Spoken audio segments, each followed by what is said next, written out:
Hello, I have arrived. Welcome to Kizumi, and hello everyone else who may or may not be looking. So,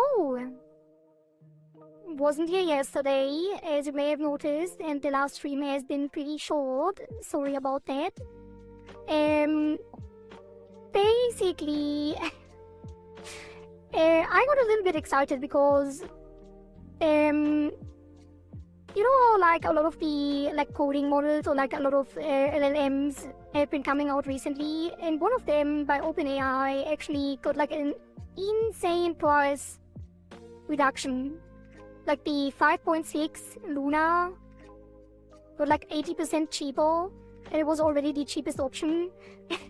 So I got a little excited about vibe coding some stuff. Maybe I got a little too excited. I tried to do some cool stuff with it, and it is working really well. Like it's a very intelligent model for the price. You can do like really sophisticated web pages with pennies, which is like in minutes. It's really crazy. But like when it comes to more complicated things like full-fledged feature-rich applications, it will probably struggle. And that is what I noticed yesterday after vibe coding quite a bit. But it was really fun to try things out and stuff and push the limits of a cheap model like that. And I think there will be a lot of cool things that I can do with it. Also, I was a little bit burned out on the rigging because it's been like an entire month of doing work for free. And so it was quite refreshing yesterday to do some other stuff. Right, so without further delay, the Rigathon would have already been over, but since we have another model to rig, we have to log in and get it done ASAP. So the plan is today to do a 12-hour stream and see how far we can get, and then tomorrow do another 12-hour stream and hopefully finish up. And then on Tuesday, as usual, will be my day off, which I will use to set up a proper commission page with a form so people can actually see pricing breakdowns and everything, and all of the showcases of what we did during the Rigathon. And then hopefully we get some requests. But once the page is up, I will do one more bonus rig, a bonus speed rig on Wednesday, probably, that's the plan at least. And after that, we will return to short gaming streams, because I have to get a job.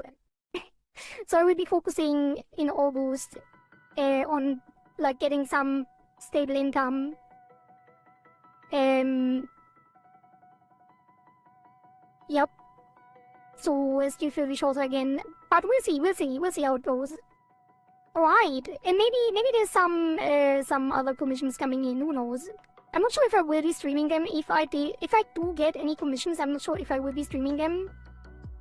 It's all up in the air a little bit. But hello Nom Nom and hello Yilaria. Look away, hi cutie. Nice, I got upgraded from lizard to cutie.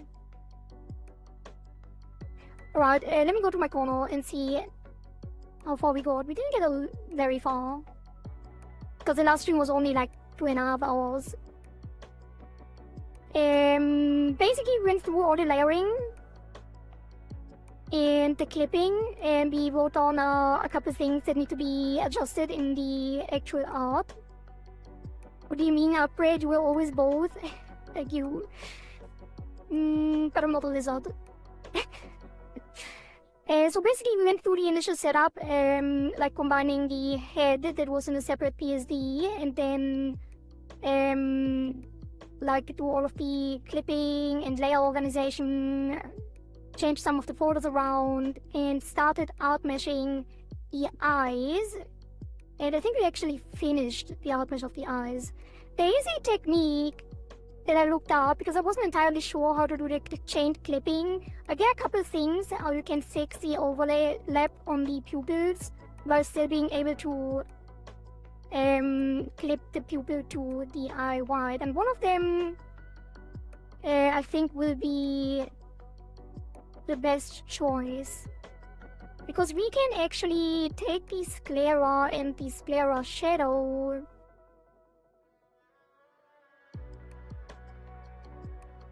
and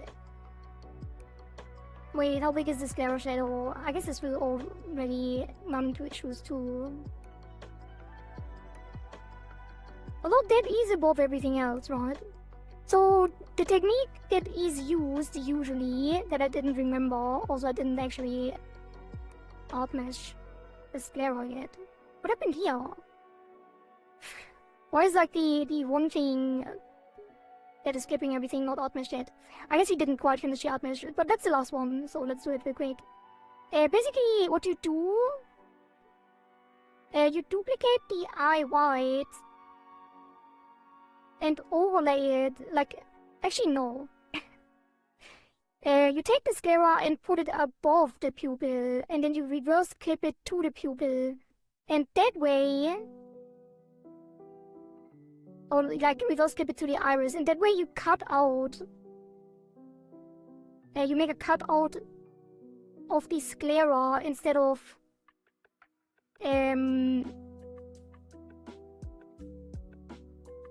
having it below. And that way you will cut off everything outside of the iris, which effectively clips all of the things that are supposed to clip to the pupil. And then everything else will be clipped to the iris, but I will show you soon. I don't really need a lot of detail for this, but I still gave it some.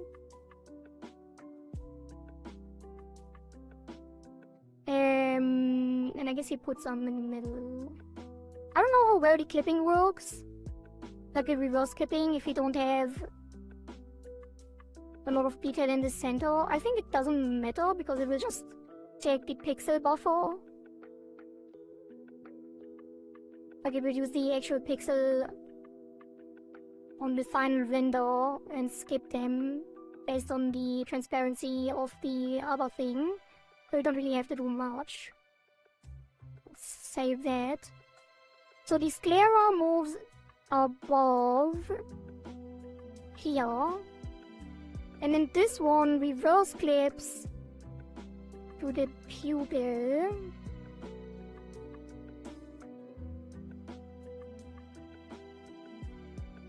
And then everything else clips to the sclera.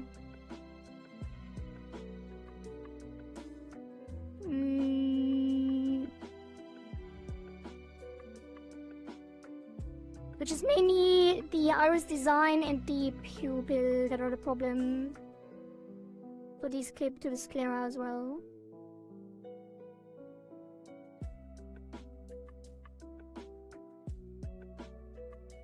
Yeah, I'm not sure what's happening here, because there's some black shading. Is the sclera not entirely opaque?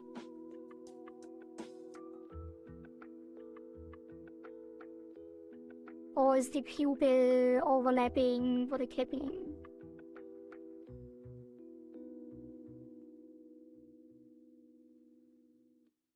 Okay, I think the pupil has some outside shading here.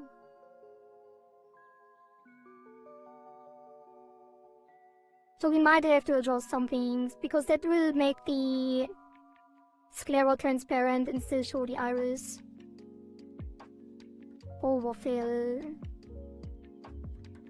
But I think in general this is working. Which means...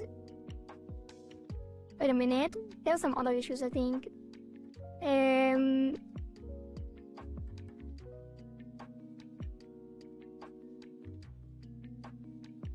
Okay, the lashes are above. In the pupil we have all of these, that's fine. The design and the pupil are fine. And the shadow is also above.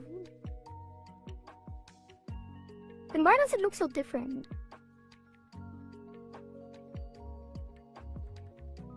I'll move it below again.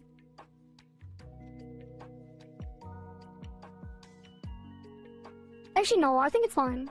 We just have to remove the outside shading of the actual iris. which I think is gonna be fine, because if you go to the actual model image, the shading outside, well, does it matter? Is it intentional is the question. Hello Flushy. Not a lizard.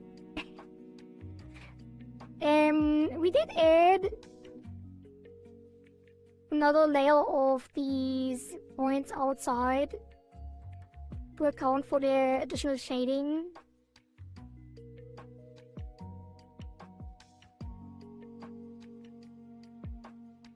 So I guess we should have a separate mask. Probably gonna do an inverse mask. But then again, the shading wouldn't show either. Totally not a lizard.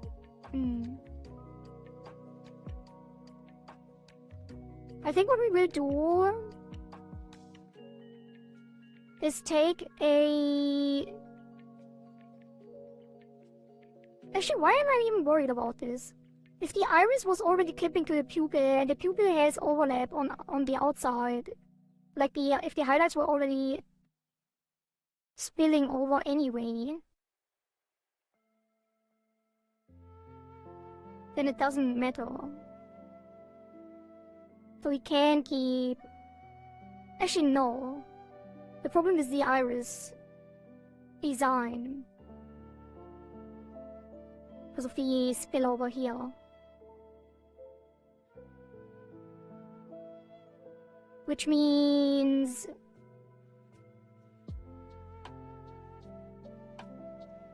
we will copy this Gara. And this will be... Hello? Damn, that took a long time. This will be the iris design mask. And then only the iris will clip. Wait, no.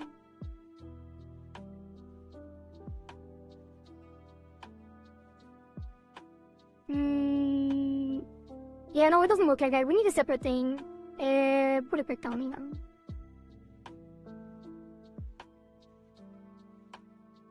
God damn it.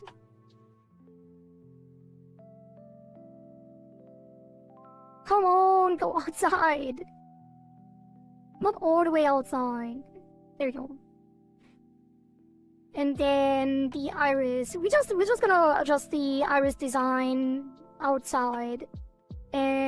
We might as well jump into Kit Studio Paint now and fix everything at once. And let me close this. I'm not gonna hide the screen this time. Actually, I do. Just don't let me forget. Yeah, we're gonna go outside. The one time we go outside. Outside of Live2D, not outside in the world. That would be crazy.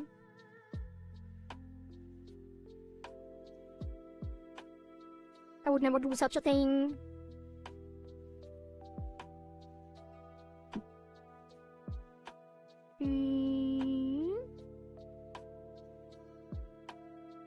Oh.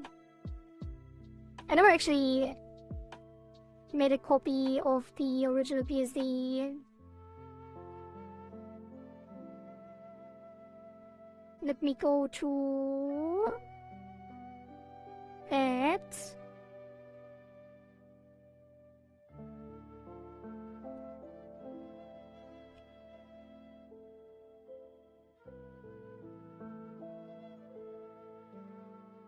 Alright, let me go in here. And then the iris design.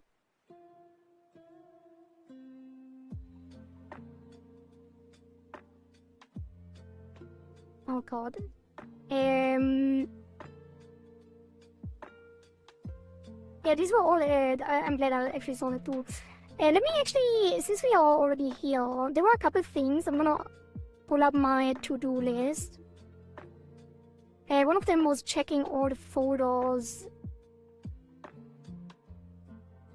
if they are additive or multiplicative, like if any of them have a layer setting, like a photo setting. We're gonna do that for the body as well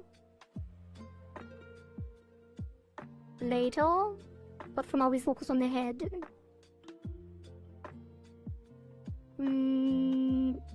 So the shadow was multiply,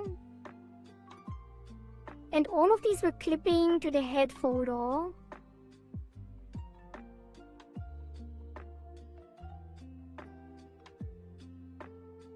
And then all of that should be correct.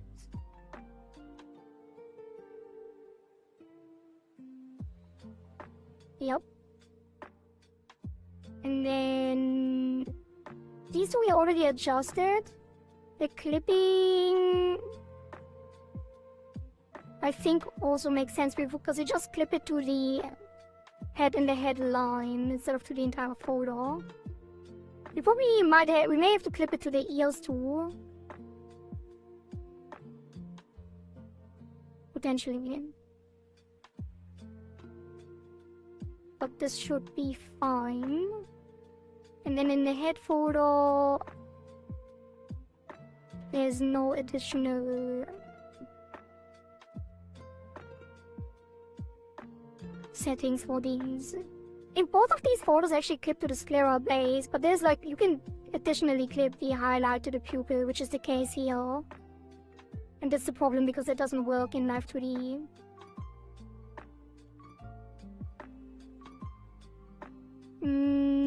And then everything else should be fine. Well, the left eye is the same.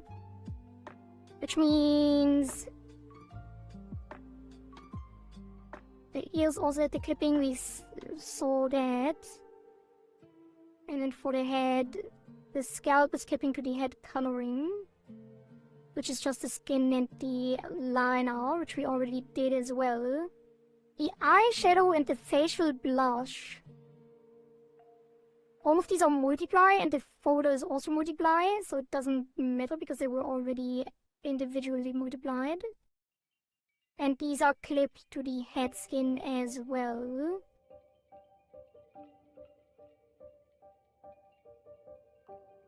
And the exaggerated blush is normal. And then yeah, all of that should be correct. Alright, just making sure. Perfect. So now we go through. One of the things is the iris design. And all we have to do here is we take the iris, what is called pupil here, and we delete the outside basically from the iris design. If we unclip this and delete, this should be good enough.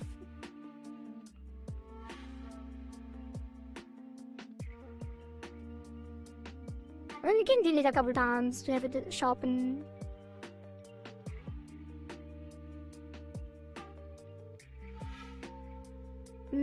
Just need to make sure that it looks the same, although we won't really see a difference. Hey, I'm gonna copy this to compare it, and then only clip one of them.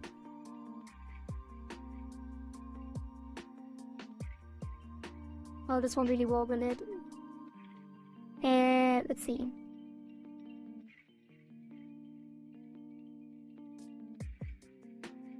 There's like some shading that bleeds in, I think.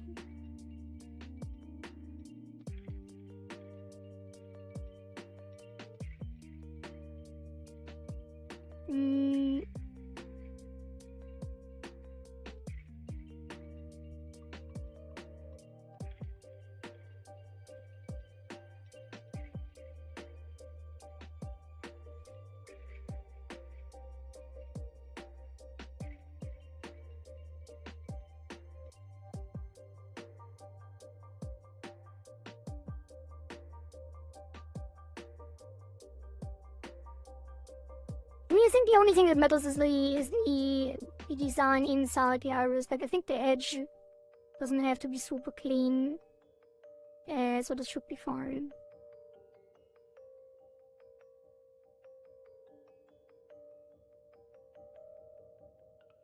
Maybe it has to be above.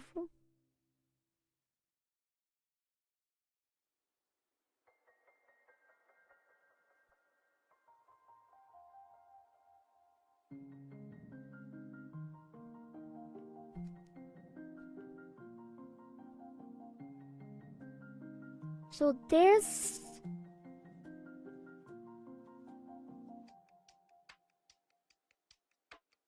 should be the same.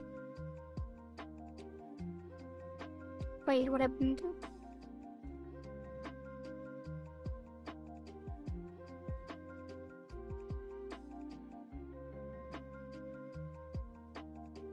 Oh, wait, no.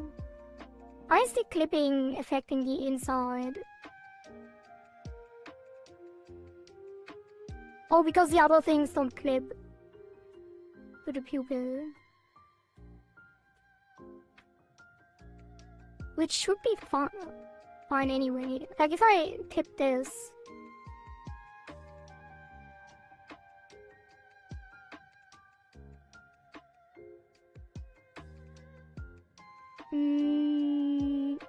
What if I don't clip any of these?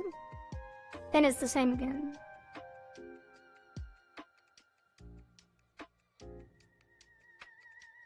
Yeah.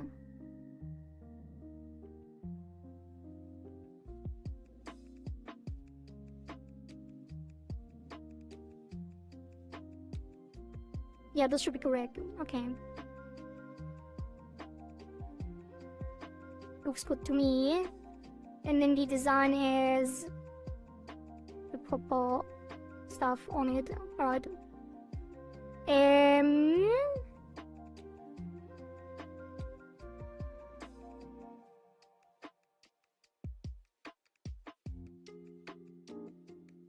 Okay. I'm gonna save that.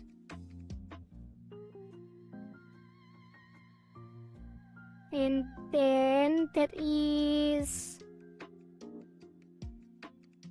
one thing done, two things done,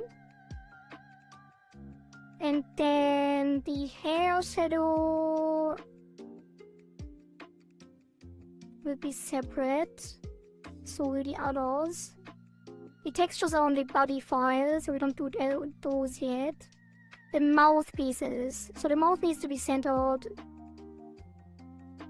And the headline eyeshadow draw order. Did I already fix that? I'll leave it in the to-do just in case.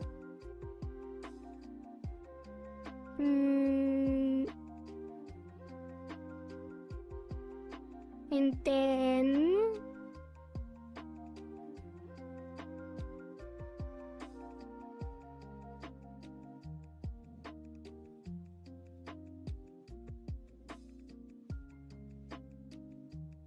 the neck is also in the other file.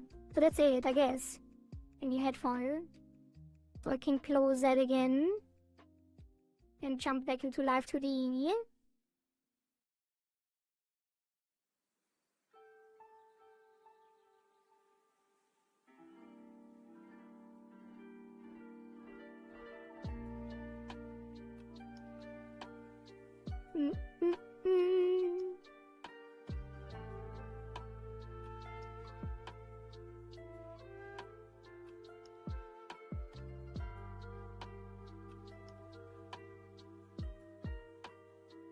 Also, let me drink some water, stay hydrated.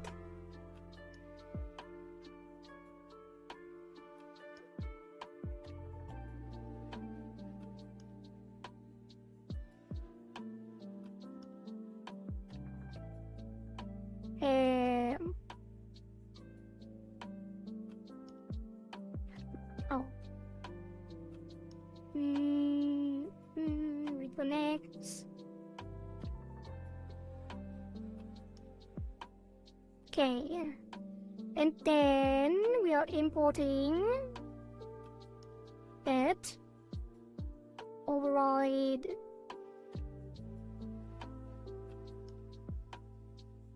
It says corresponding layers not found because it most likely just doesn't know yet how to connect it. I run into this a lot when I changed the file name of the original PSD for the adjusted one. So what I should have done... Wait, I didn't do the mouth! Didn't I just say I wanted to do that? What am I doing?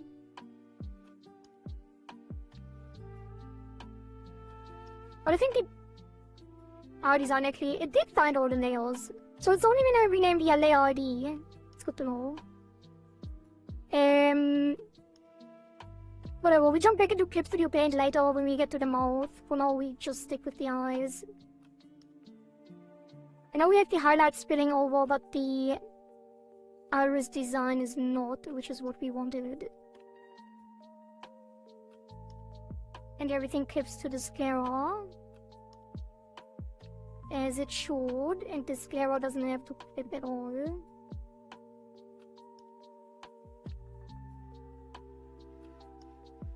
I'll save that. So now we can start rigging the eye. Okay. Let's get rid of the hair for now.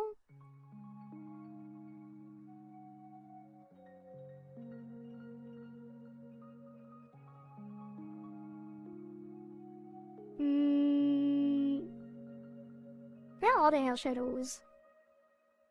Yeah. Yeah, hide that too. And hide the scalp.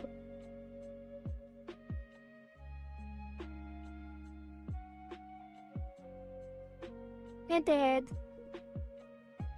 Odd.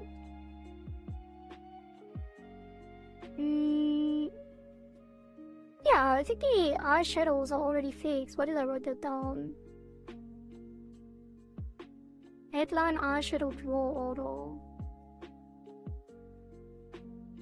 That should be fine. I'm gonna remove it from the to-do.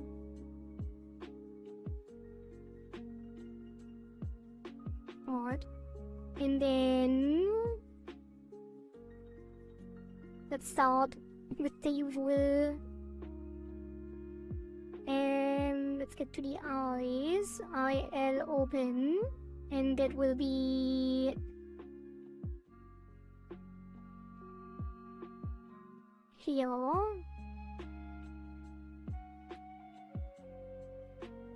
This will be RL.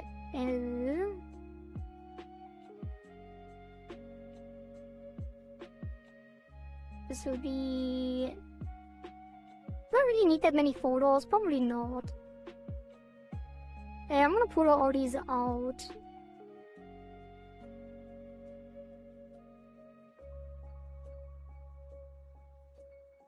Put this here. And then the toggles can be in one folder. The eyeball can be in one folder. And the sclera can be outside.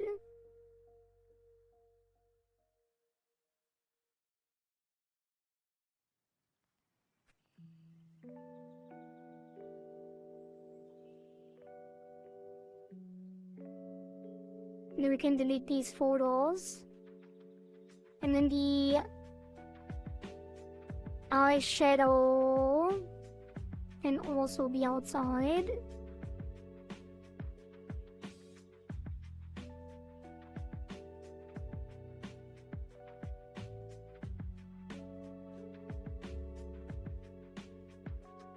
And then I'm gonna call this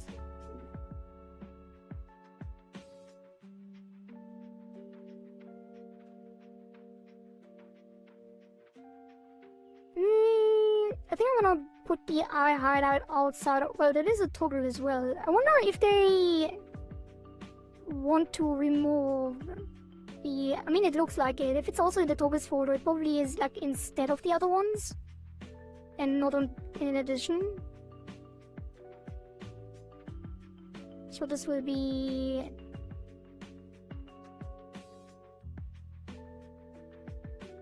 I highlight. So, well, we can let the name be. Although I do want all of these to be L.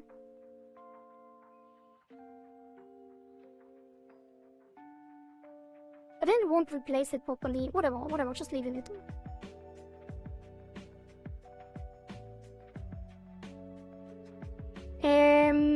This will be closed. I'm gonna rename the folder though. This will be I highlights.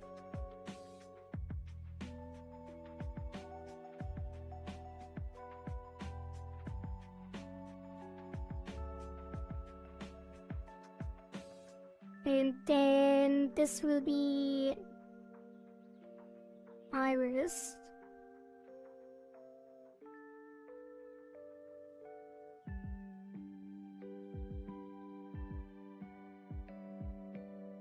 This one also, I don't know why the rainbow is above the entire folder, because it might as well be inside, right?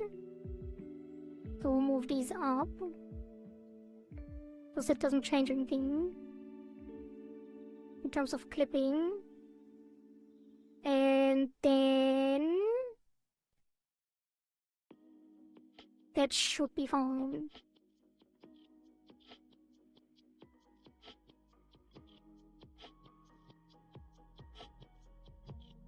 So I'm gonna enable all of these for a second, and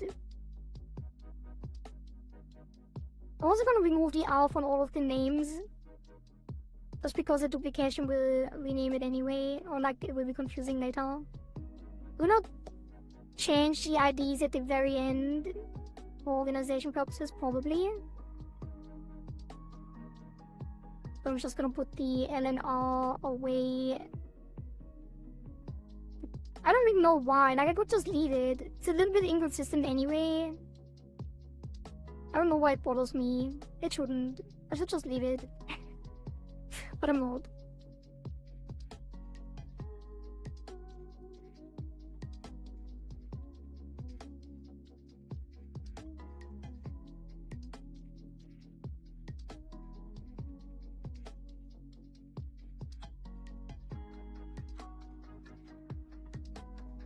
I should have left it.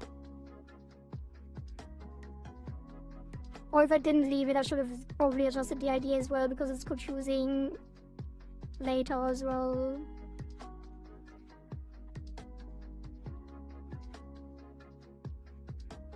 But if I don't leave the ID, if we change anything in the art, then it won't replace automatically. But then again, I don't think I will change anything. So let's just do it properly and bring it in on the ID as well. Just copy it over.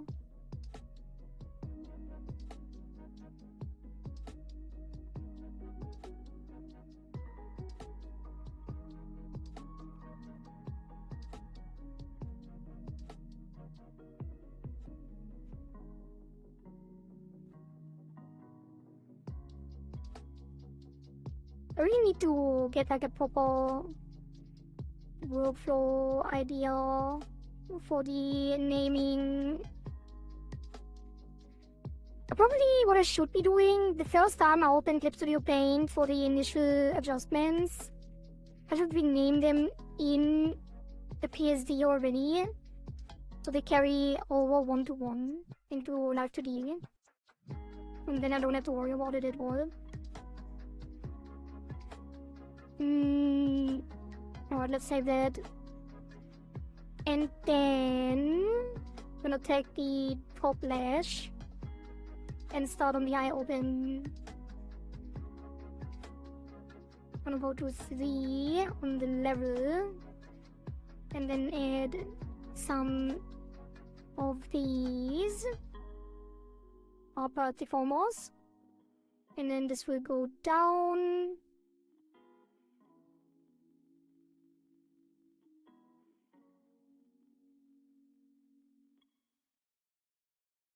And deform like that.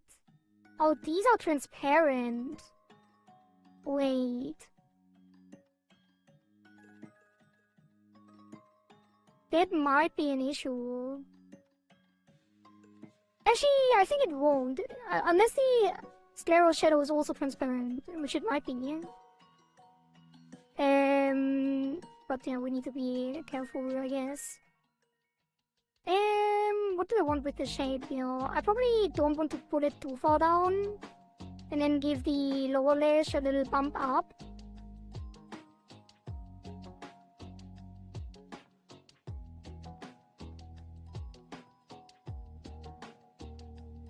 And probably get it over here a little.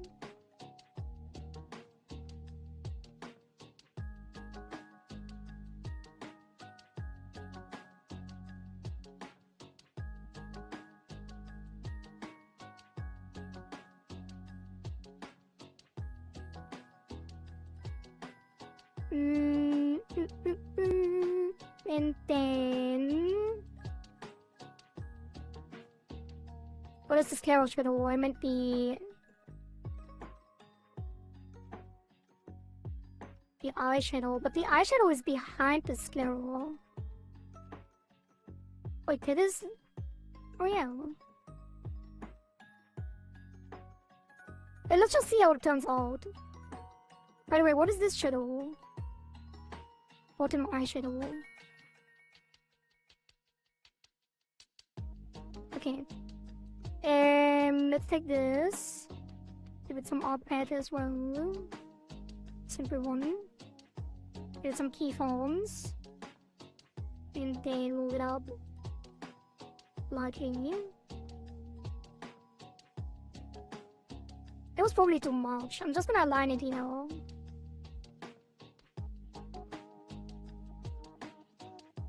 Reload that.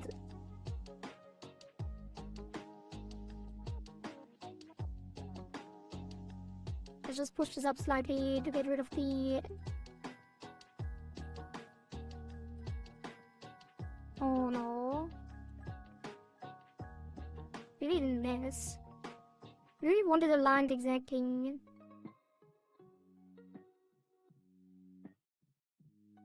That probably should be fully hidden. Just no brush with it.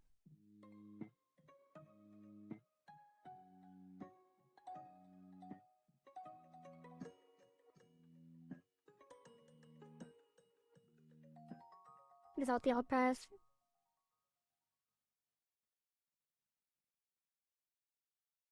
Is it in front? Why is it in front of the top lash? They should both be behind.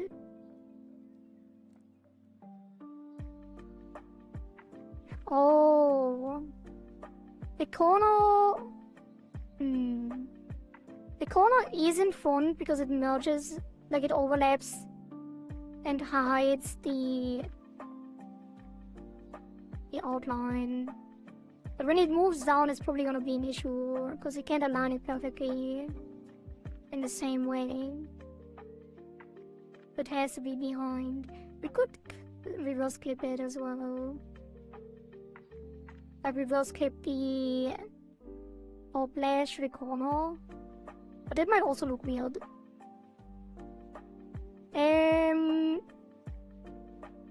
Let's see with the above and see how well we can align that.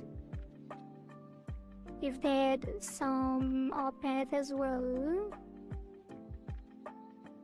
And some keys. And then bring it down here.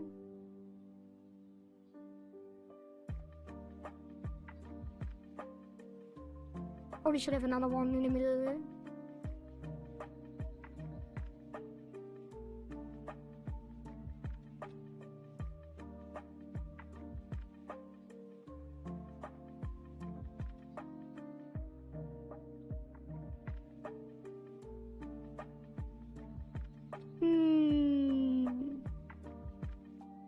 Now it has to be behind.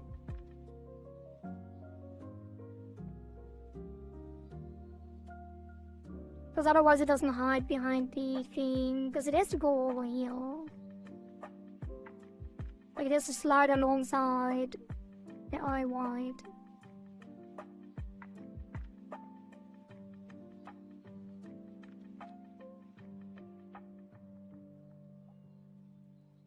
Or does it? Maybe keep it up there. I guess.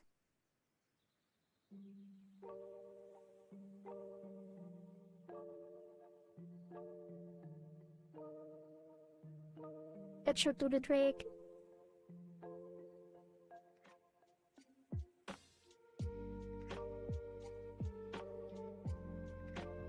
And then the shadow.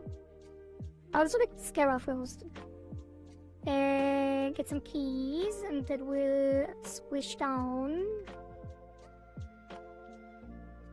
And then up. Just align with it.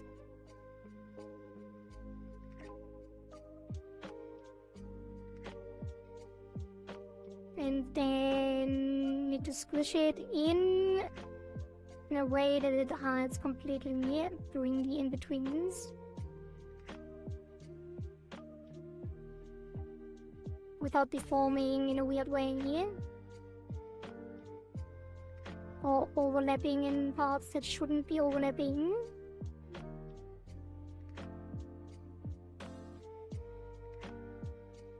Like it should go along perfectly with the eye corner.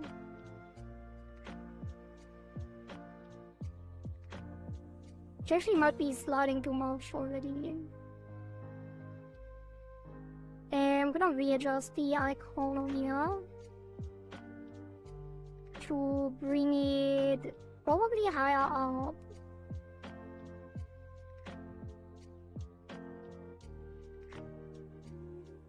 Just make sure it doesn't show.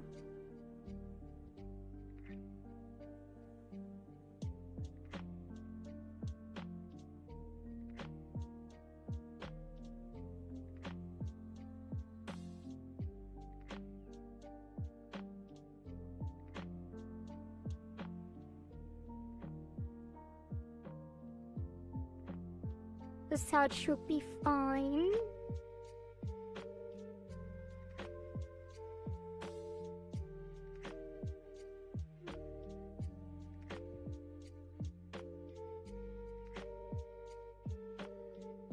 And then the left side seems fine as well.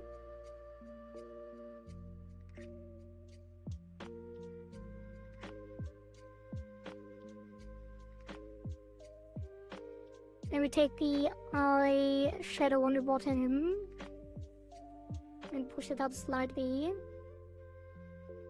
to match the movement of the lower lash.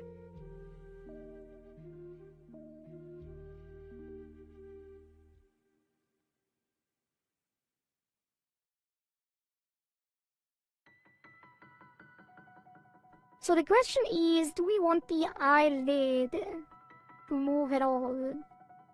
I think we might just leave the eyeshadow and not move it at all, because technically the eyelid would not move when the eye closes, right?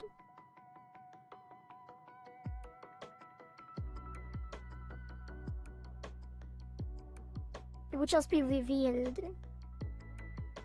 So this should be fine.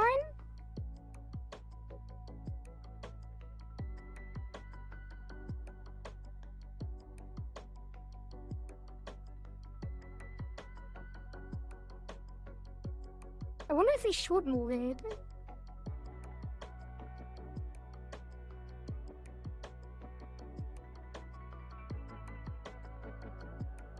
And I guess you can move it a little bit, because it looks a little stiff without it, right? So if you take the eyeshadow,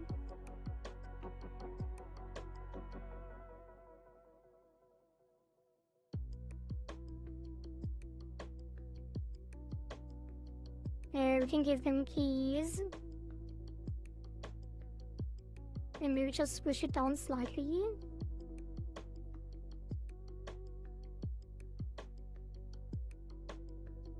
I don't know.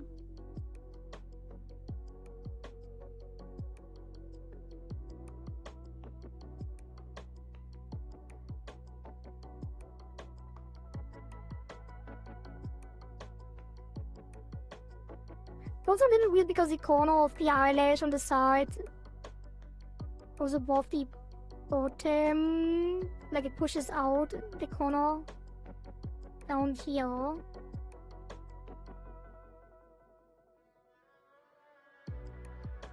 Which is how it would be though. I just don't know if I'm happy with how it looks with the rest.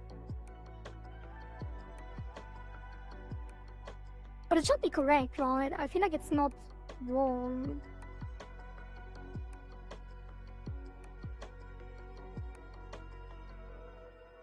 And I do think I like how the, like, I think I like it.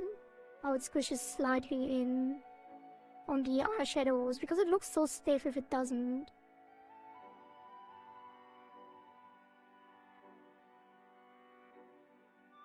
Maybe a little much though.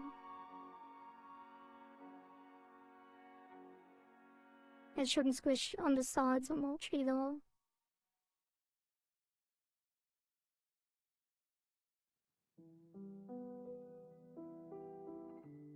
Just a little bit. But then again, when the eye moves, maybe not, maybe not.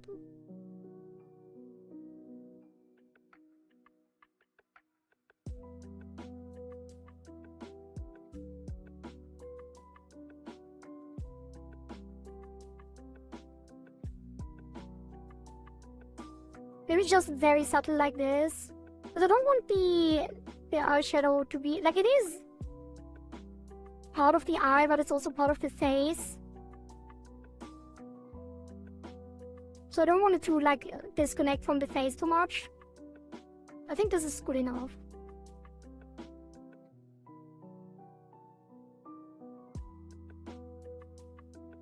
And then we take all of this. Actually,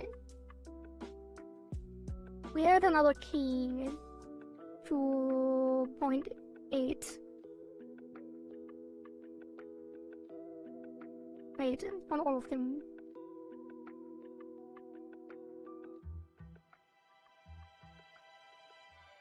And then we open it up a little more.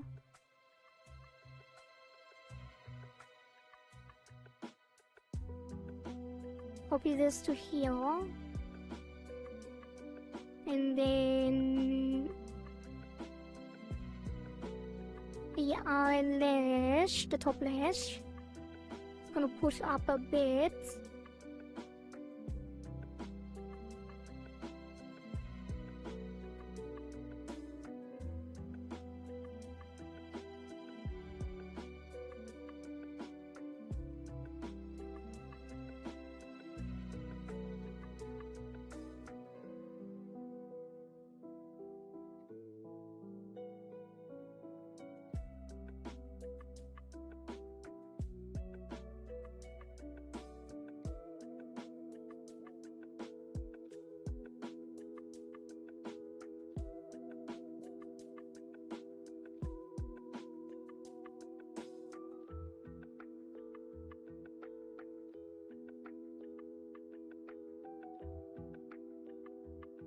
And then the sclera. Wait, did I move the sclera shadow at all? Not really. It doesn't matter. I think it's fine. I mean, I guess we could move it down a bit too. Yeah, let's give it keys as well.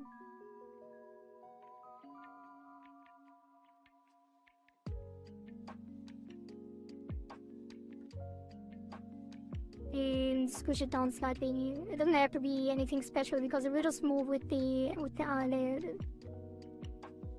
And it's clipped to the sclera anyway, so we don't have to worry about it deforming weirdly or anything. Alright, and then we take a sclera base and push that up.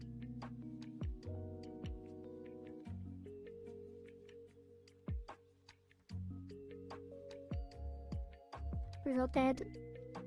And we only want to push up the top so it doesn't deform at the bottom. to push this out.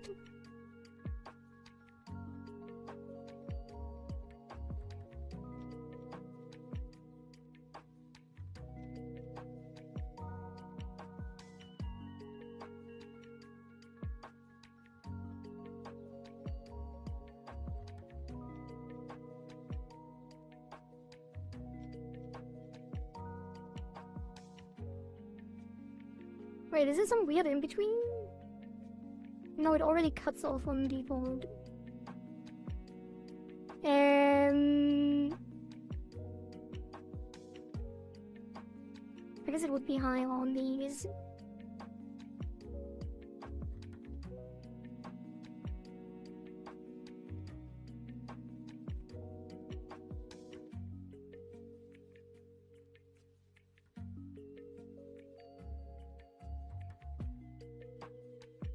And this doesn't have to push out. Let's soft select them and reset.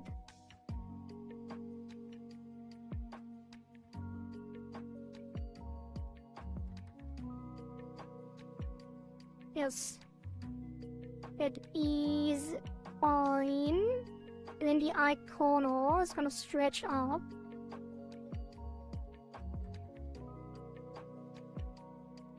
Maybe move with it slightly, but not too much.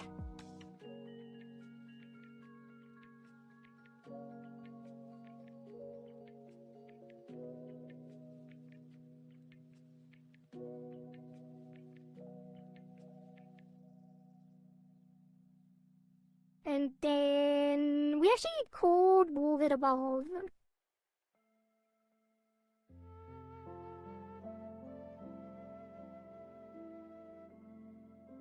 How would it look if I reverse kept the top lash? It would show it behind. But no, that won't work at all. And let's not do that.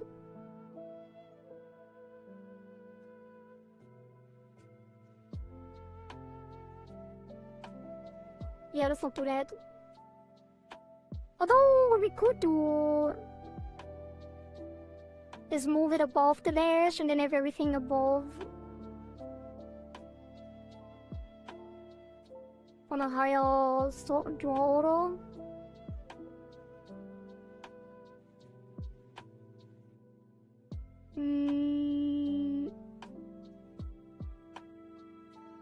Like the hair front and the head.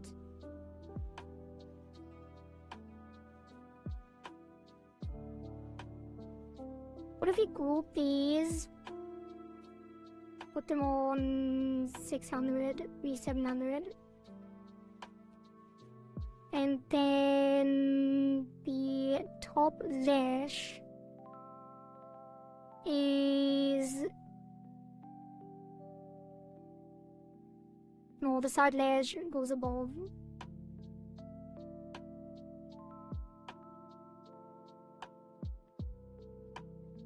The 501. And it only goes below when the eye is a little more closed. But it does look a little jarring. I feel like it would look better if it just was below at all times.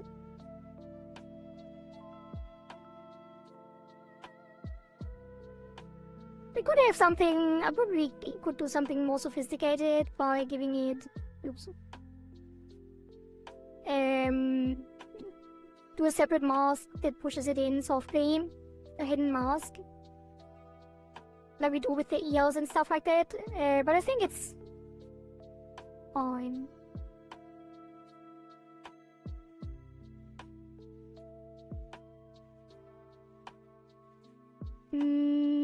Also, let's hide the topics again.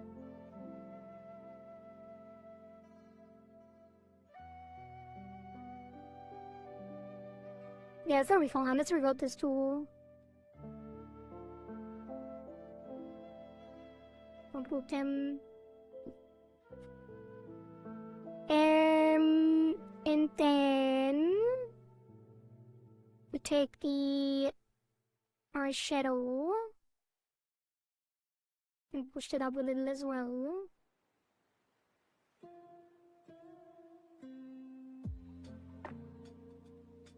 It can keep hiding, like it hides slightly behind it when the eye opens up more. But it should at least move a little bit.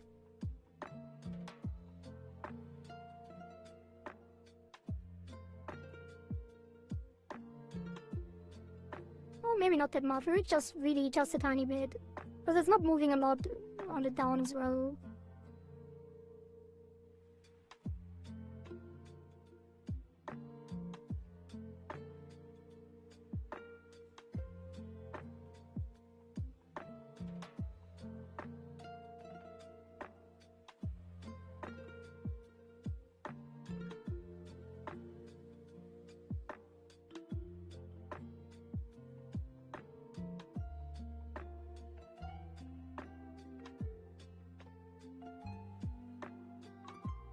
And then for the bottom, we'll push this down slightly as well.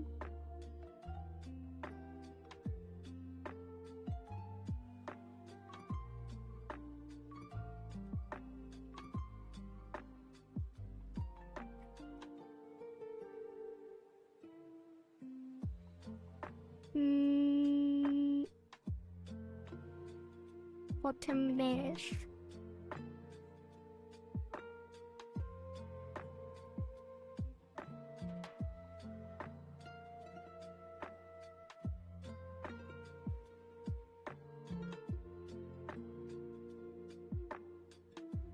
Maybe even push this down, which would be the sclera here.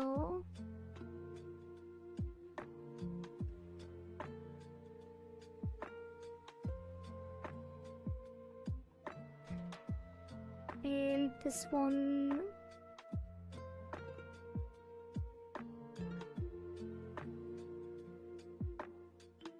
Would also take this on the side here and push this down a little bit as well.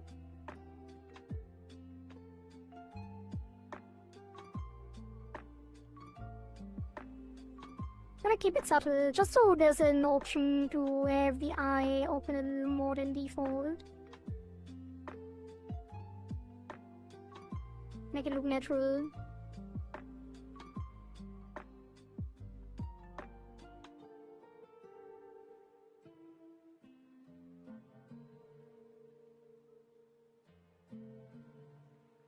Could also take the inner and make it shrink. For that we're gonna add a deformer that is gonna be iris IL open.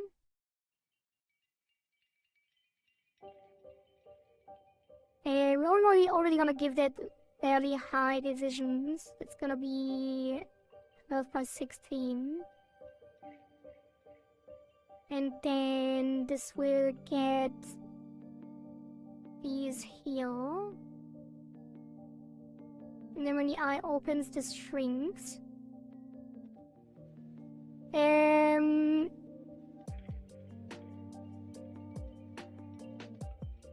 The eye highlights should be part of the iris, so I'm gonna pour these into this folder and then make them part of this deformer as well. And shrink this together.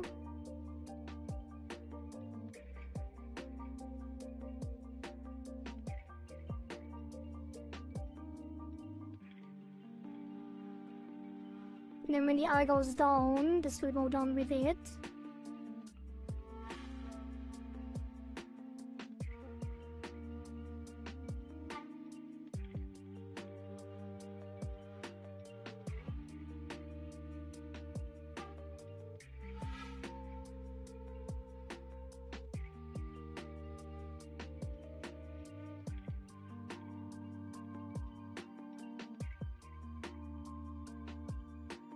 I think the shadow and the sclera have to move up a little more. Take the shadow and the sclera first. Close the gap here. A little more. And then the sclera shadow also gets to grow up in the middle. And the eyelashes move up.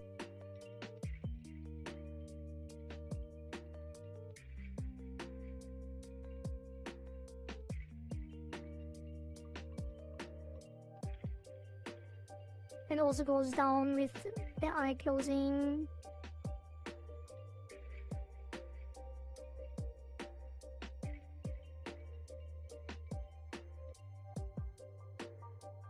Okay, and then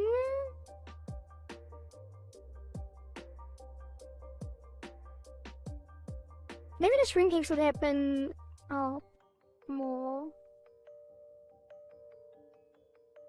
I'm gonna reset this.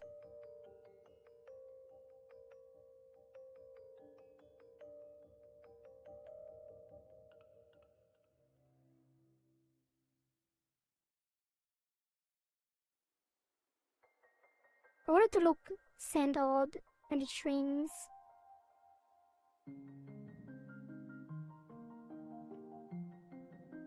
We can make it more extreme. Like, we could even do it like I do. But I have a little bit more complicated setup with the eyebrows also playing a part for the shocked expression. But I would just shrink it down like this. I think for regular it's gonna be too much. So I'm just gonna do it without the eyebrows also playing a role. So we just keep it like this. Subtle. Save that, and then the iris eye open.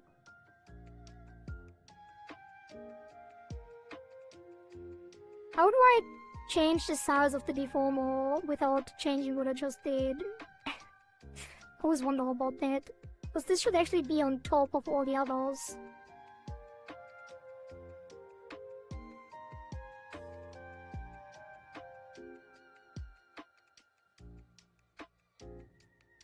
Which means there need to be the XY below it. I guess it would only be XY, so let's give this eye highlights I1 XY. This can actually be 12 by 12.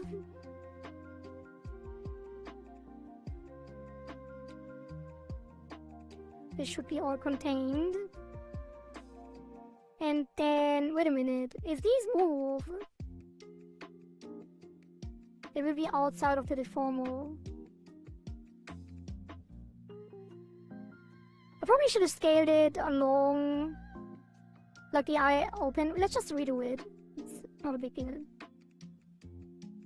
And let's increase the size of that to cover the entire eye to make sure that the eye XY will also be inside, so it doesn't leave the deformer.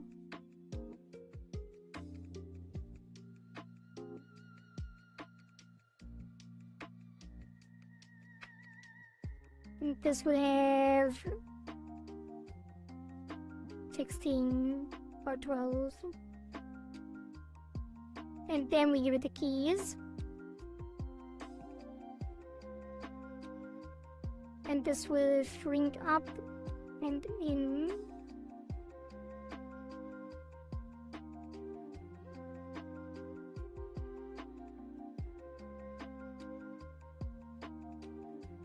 Slightly.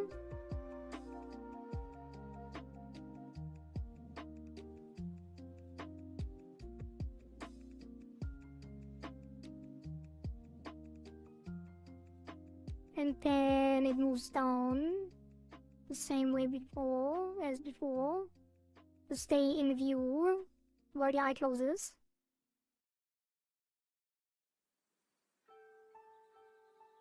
And then the eyeball XY should be fine like this. And then we give the pupil and the iris the same treatment. That would be iris eyeball XY with a 12 by 16.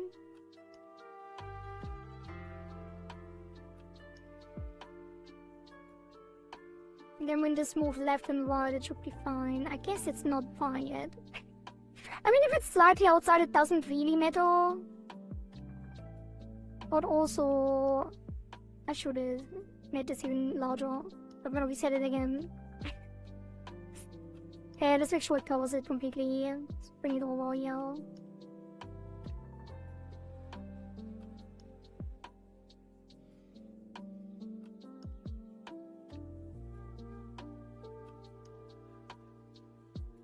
And then this goes down.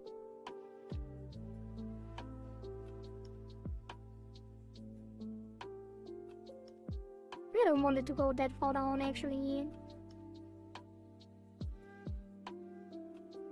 And then this shrinks.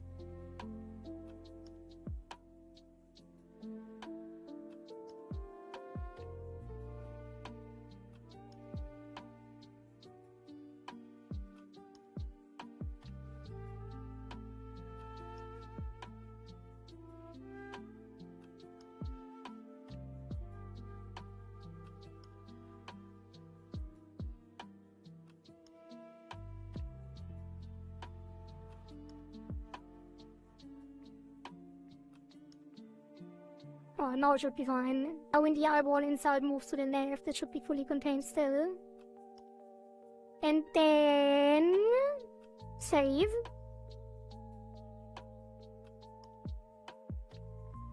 And I think we set up a 3D deformer for this.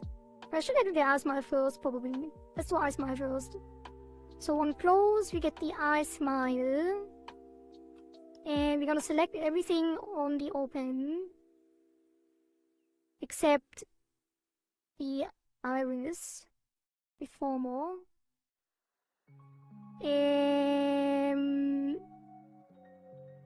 Probably not even the eyeshadow, but maybe. Then we give them keys on eye smile.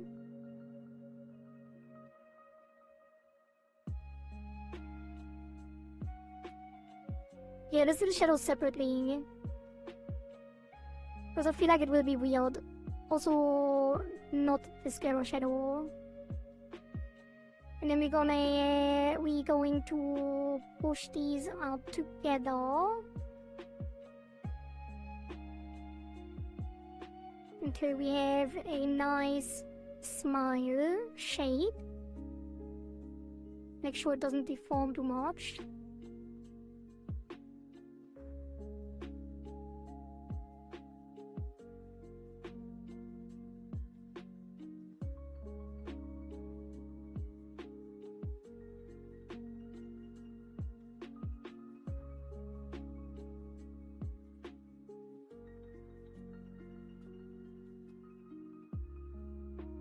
And then adjust it individually to keep the shape consistent.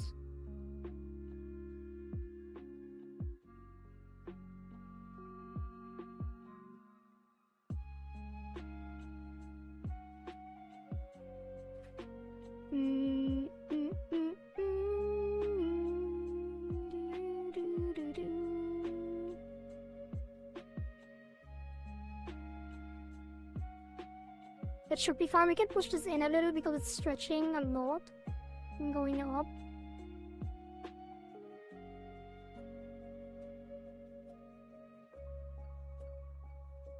Wait, what is that? Let me hide the top lash real quick. Oh, wait. Oh, I stretched it way too much. I'm gonna push this down.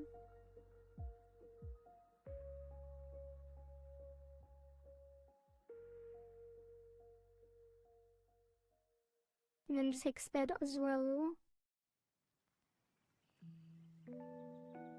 Probably should have done it with the art mesh, the art part deformers to keep the shape consistent, the width of the art mesh.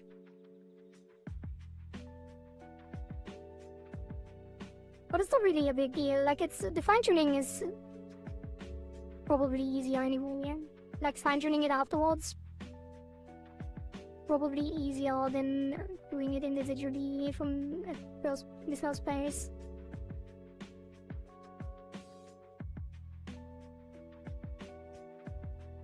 And then the corner.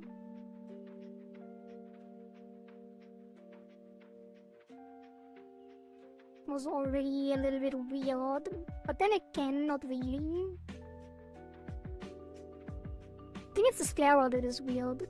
Sclera needs to be aligned with the corner there.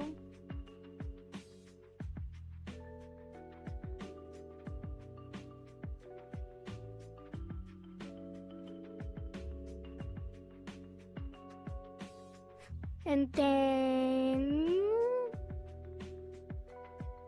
just the shadow a little as well. The eyeshadow on the bottom.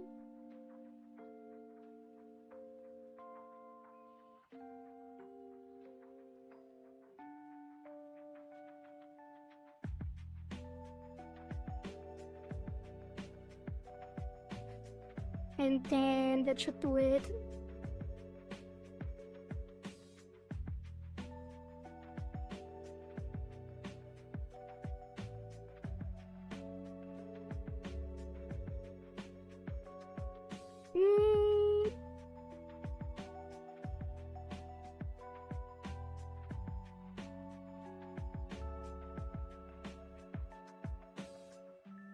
Make sure the in-betweens look fine, but I think it's fine. I think the iris open actually needs a smile as well, so let's go this open smile. And then give it keys here. And then it moves up as well, otherwise it will look weird when we're smiling and closing the eyes at the same time.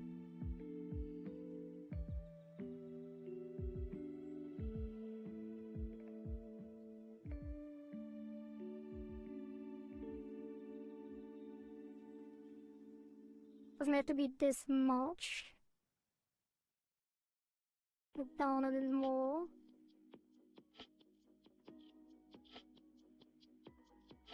And then the in-between should look fine.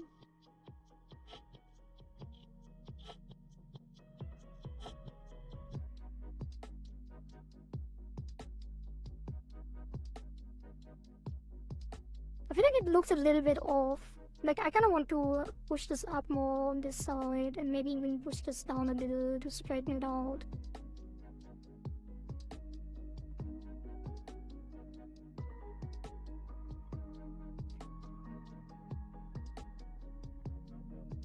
This shouldn't affect anything else, so that should be fine.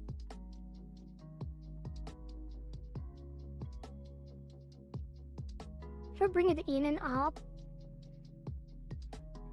Not really.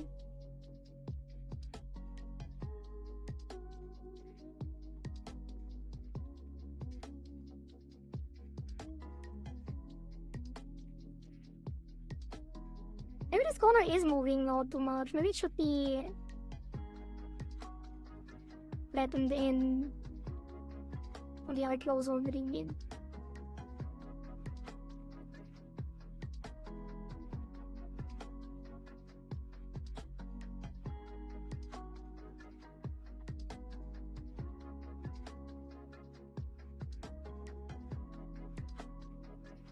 Nah.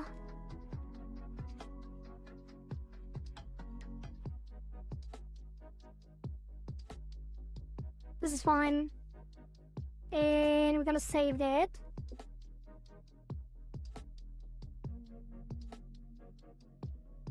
Now the eyeshadow. Actually, I'm gonna change this slightly. On the smile at least. Push this up a little bit. Otherwise, it looks so distorted.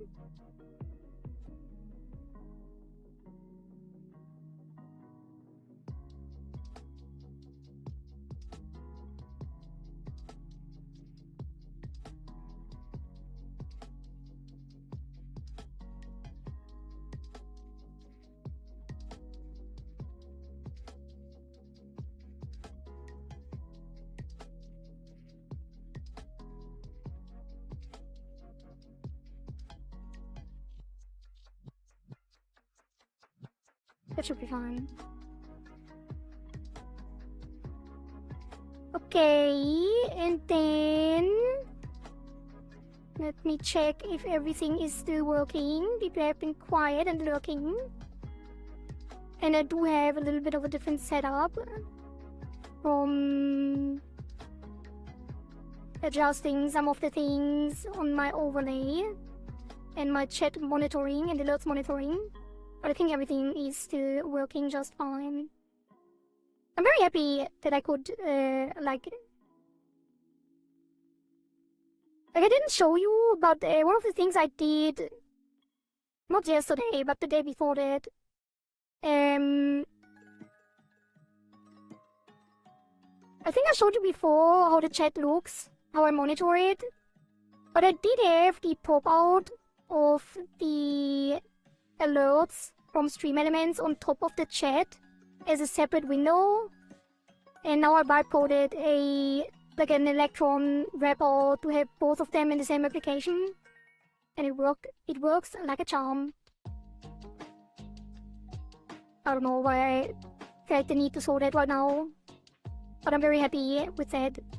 I also figured out how to have the taskbar actually combine the open windows with the actual icon on the taskbar, because a lot of the things that I was running had a separate taskbar icon when it is launched. Like, know how when you have an application on the taskbar and then you launch it from the taskbar, it actually gets a separate icon when it is started, and then you have two icons. I figured out you could just use special application settings and set the name, desktop file name, to the actual window name, and then it opens on the same taskbar icon. Just as a side rant, for no reason. Just Linux things, KDE Plasma things, Wayland things.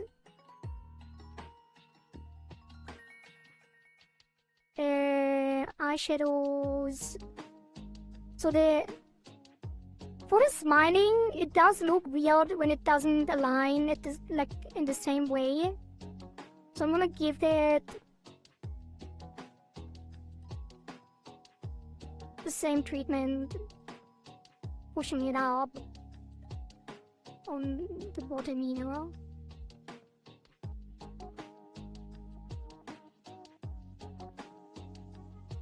And probably slightly in the midsection, so it doesn't look so detached. Maybe even on the top slightly.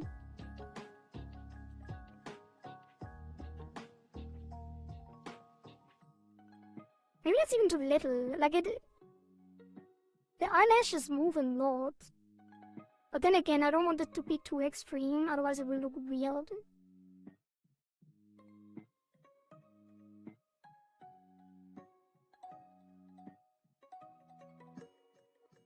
I do think I have to reset it. It needs to move from the center, not just the bottom.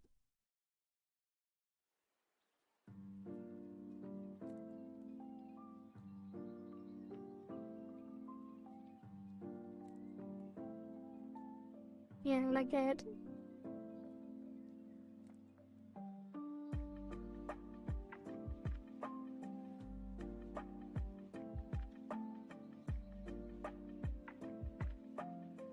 Those are solid lines already, mostly. Just have it move a little bit, not too much.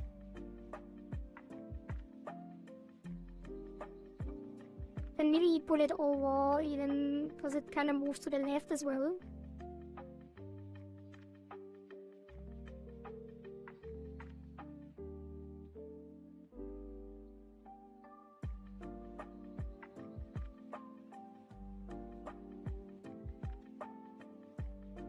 It is a little weird that the smiling close actually moves up and the eye closes.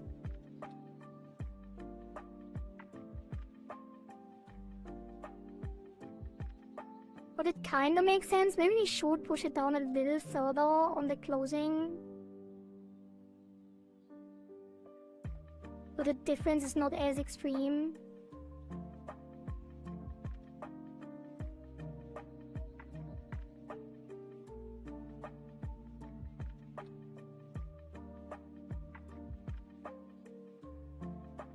But this should be fine.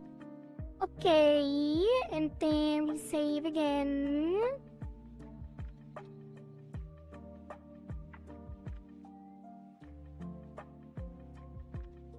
It is crunching up still.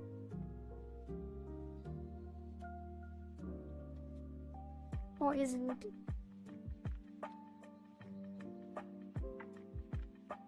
I guess there's a little bit of a corner in there. A little bit of a fold. Straighten it out.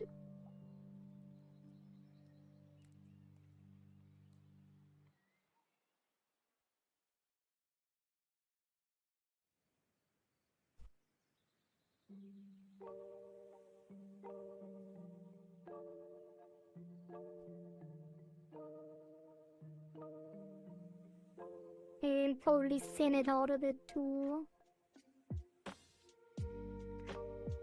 So the line stays consistently in width. Consistently wide.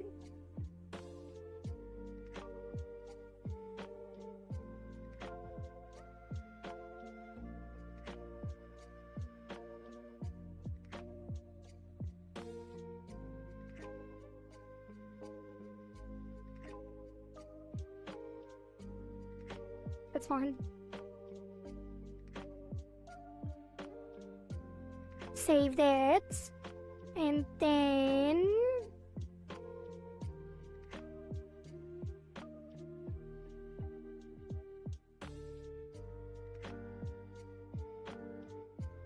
what's next? We could probably do physics next. It's always fun to have physics on the eye open already. But actually, I'm gonna do the IXY first.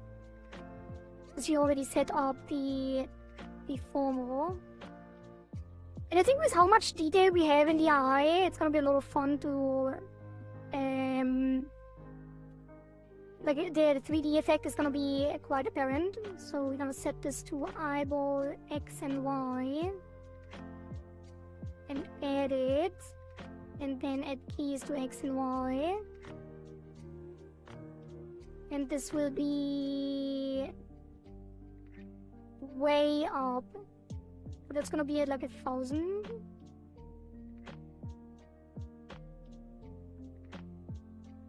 I'm gonna put both of these in the center of the pupil or iris. Probably around here.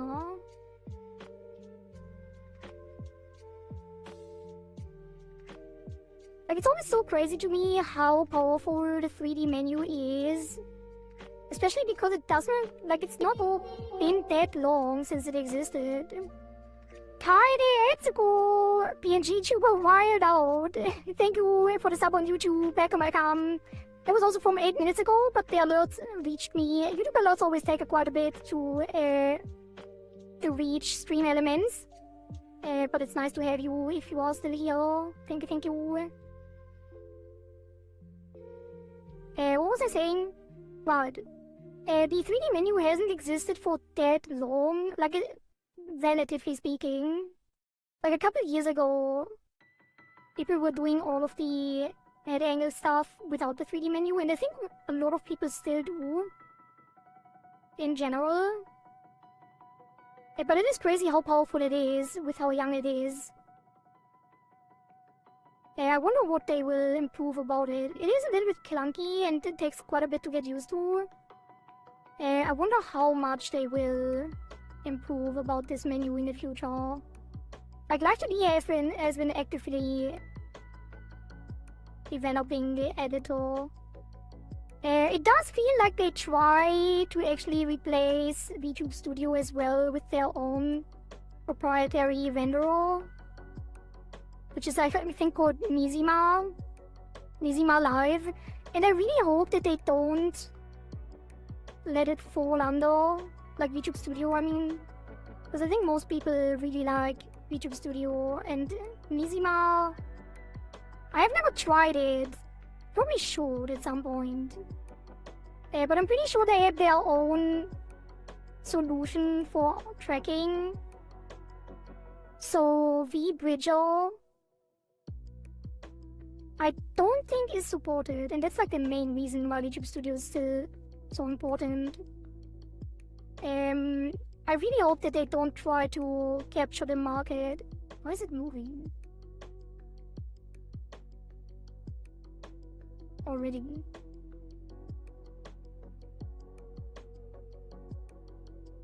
I guess it's correct. I hope they don't try to like force the market to use Nizima for everyone that uses Live2D for rigging. Oh, that is way too much. Let's bring it in, slightly overlap on the sides. That should be good enough. And then up and down. I'm surprised how far down it goes. It doesn't look like it goes that far up.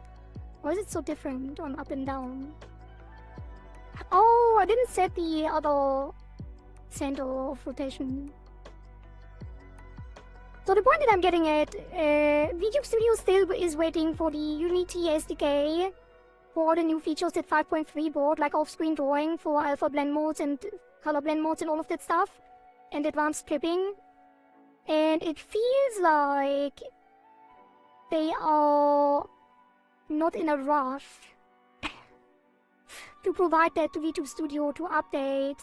And I hope they don't intend to let VTube Studio fall behind intentionally to push their own renderer.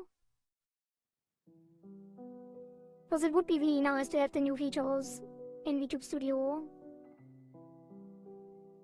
And Live2D is a great program that no one can really compete with at the moment. So it would sadden me greatly if they exploited their position on the market.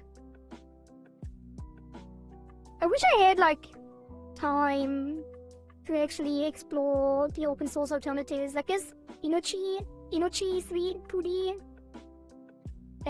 like an open source Live2D alternative, basically. I've heard good things, but I've also heard that it's very early.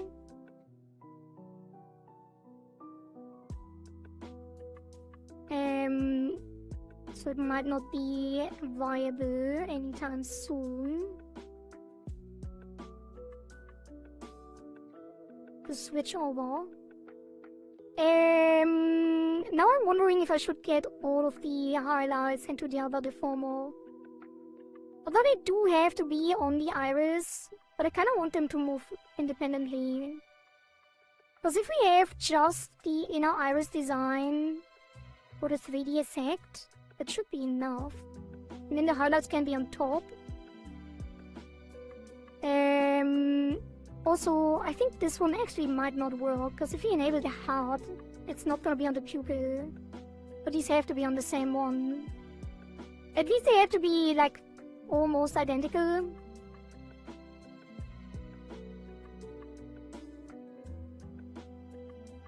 In terms of position.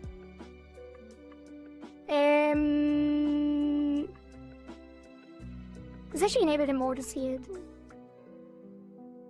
Let's add that to the menu as well. With the same settings. And then move it over.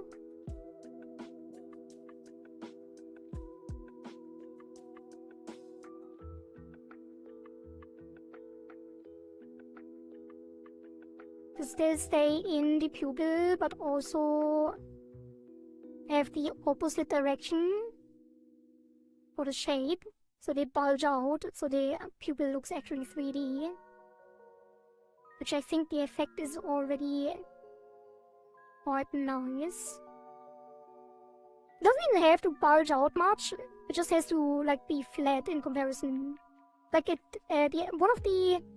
iris goes in and this one goes slightly out. Even if it was flat, but the iris going in and this staying flat, the effect is already accomplished. But if you bulge it out slightly, it gets even more extreme.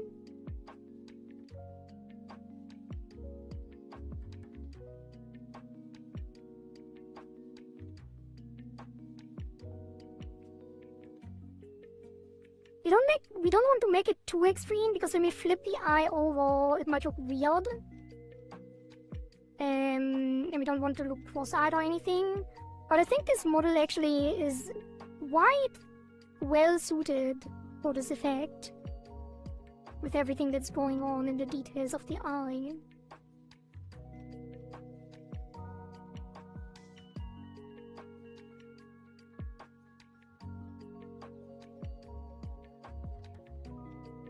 Might even take the rainbow highlights and the iris highlight and the inner glow on a separate deformer as well. And let's actually copy the iris eyeball XY and then put the glow in there. And then this will be iris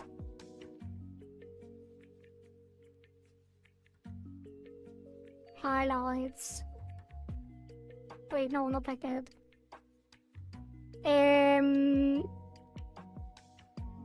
These go up, and then this will be iris highlights eyeball XY.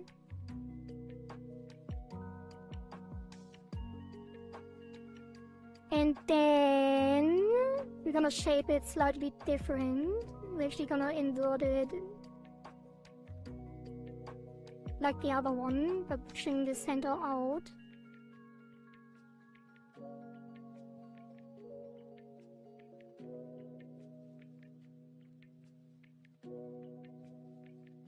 And now, as you can see, it is subtle, but it is definitely noticeable. The rainbow... Let's actually toggle these highlights. The rainbow glow also gives it more 3D shape.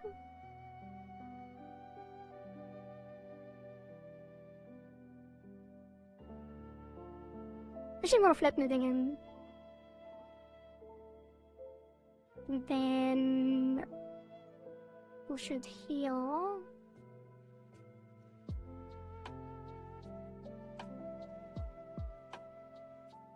Maybe I should keep the top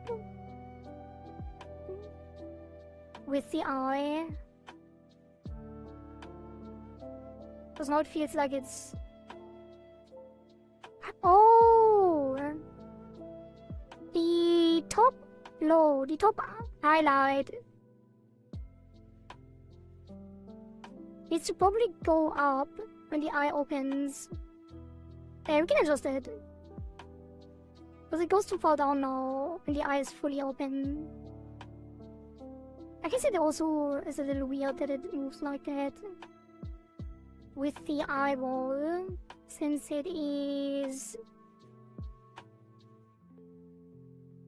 drawn in a way that actually aligns perfectly with the top lashes. So if there was more overfill on this, see how it cuts off right at the edge? That is the right way to do it, because it's like the kind of the shadow of the eyelashes will prevent it from reflecting, so it is physically accurate. But when the eyeball moves, like physically speaking, it would not move with the eyeball. But if we remove the keys, it would look weird. Maybe I should have the highlight and just the highlight static, but the rainbow moves with the pupil.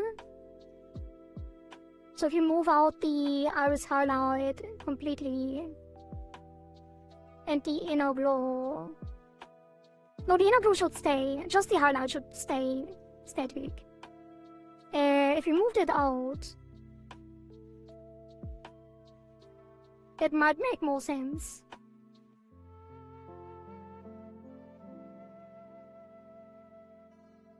But it also looks a little bit cut off when it's not inside. Why is that? Is it because it's add or multiply? What is it? It is add. What if it was above the shadow. No. Guten Tag, Kohari. Damn, you look so cute today. Thank you. Thank you. Complex eyes, yeah. Thank you for the hydrate as well. I need to stay hydrated.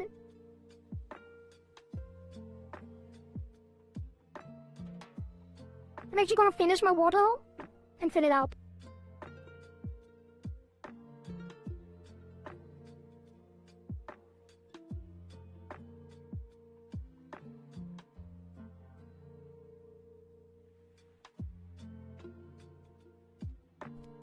Why is Kohari bad at poker? Everyone knows when she is puffing.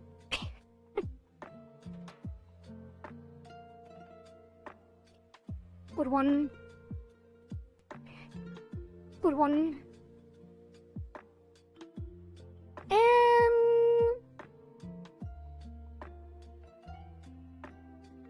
I don't know. I don't know if I like it more or less. I probably don't like it as much.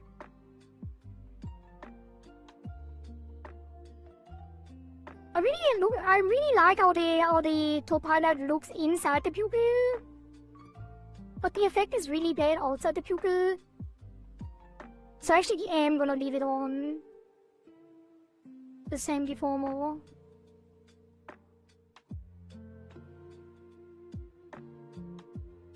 Even though it also looks weird when it detaches.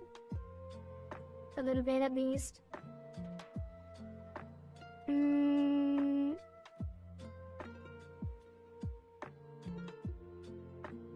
Push this out a little more and actually push the sides back.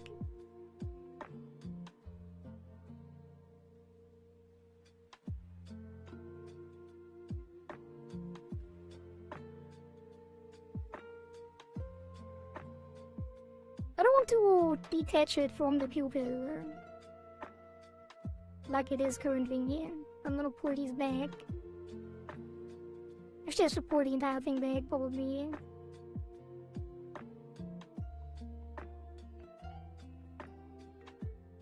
Yeah. And then this moves a little further. And this moves a little back.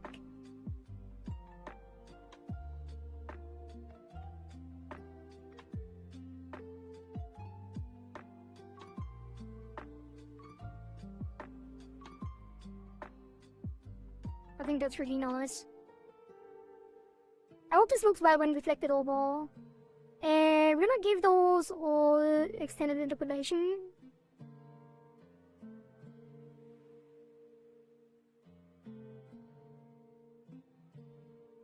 Because it will make it a little smoother in the motion in general. And then we're gonna save that. Okay, we have the open, we have the smile, we have the eyeball XY. I should do the physics first and then reflect it over. But I'm gonna reflect it over now because I want to see if the eyeball XY is going to be a problem before getting into the physics. So we're gonna take everything in the eye.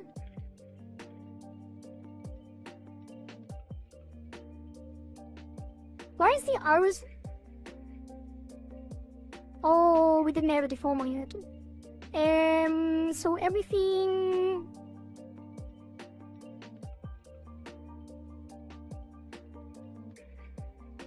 Yeah, let's take all of this.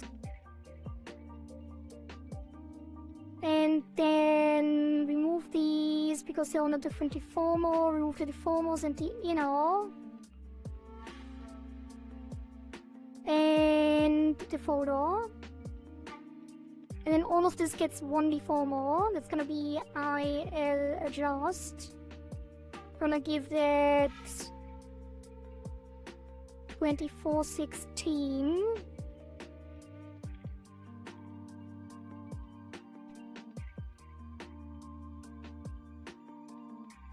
And that should be the entire eye. Time to put complex eyes into my mod. Oh wait, I still need to finish the sketch. Into my model. Didn't have the sketch yet. What kind of model are you working on? Are you making one for yourself? The amount of detail drawn into the eyes is insane. On this one specifically, yeah. It's really cool. Ooh, this you are rigging. That is Klein. Well, the VTuber, I think Klein is an artist. So as you can see on the overlay, there's Klein VT on YouTube and Klein Key on Twitter. From what I understood so far, this model is actually designed and drawn by Klein, but not for themselves. It's like an art showcase, a practice, VTuber drawing practice model design. So I think they mentioned that they want to use it for stuff, but I'm pretty sure that it's not their persona, like it's not their, it's no one yet.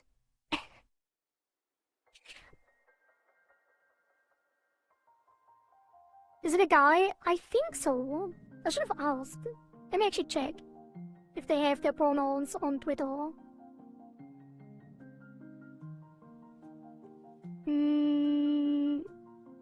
The profile definitely looks like a guy. Kinda. But also could be a tomboy. So I'm not sure. I should have asked them yesterday when they were in chat. Oh no, I think it is them, actually. I think it is them. Cause I just saw on Twitter that they are debuting as Licorice. And I think the design, like there's licorice flowers on the design. So maybe it is for themselves.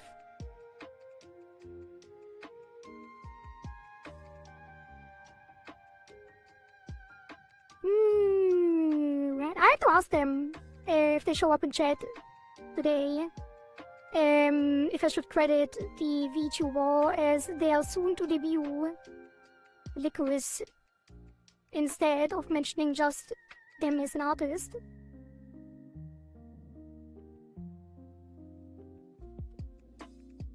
After all the art projects I've done this year, this is the first one that I attended for myself. Ooh, exciting. Alright. That's gonna be the IL adjust, and now we can take all of this and copy it over. I feel like it is a guy. Maybe it's a fanboy. Because the model, while it does, like the model, I feel like the face looks fairly female, but also there's no small eyelashes, and they seem to be fairly flat. So it is either a done girl or a fanboy. Yeah, I'm not sure. We have to ask them.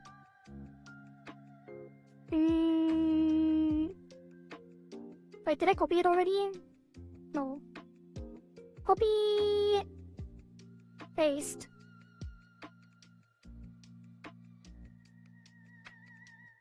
It did not paste. What's happening?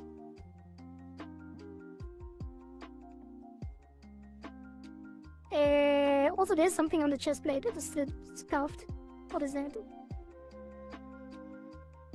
Oh, it's the old overlay version.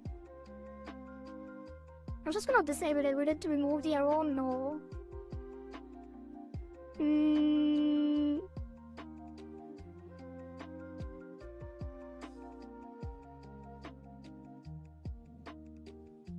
It was 68. I'm just gonna leave it. Ignore it. Why is it not copy pasting? Copy.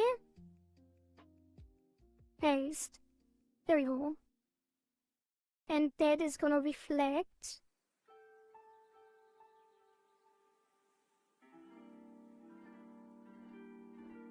Oh yeah, that turned out great. Oh hell yeah, I love that. I'm gonna see that in tracking. It is probably the best IXY we had in the entire Rigathon. It's also the highest motion range. And it's very consistent too. And the 3D effect is very strong as well. We might actually want to push in the pupil a little more. But maybe not, it shouldn't be too extreme. It's already quite noticeable and nice. But let me revert that.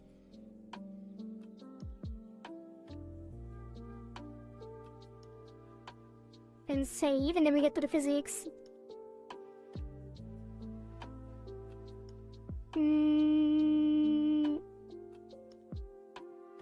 Alright, set up some parameters.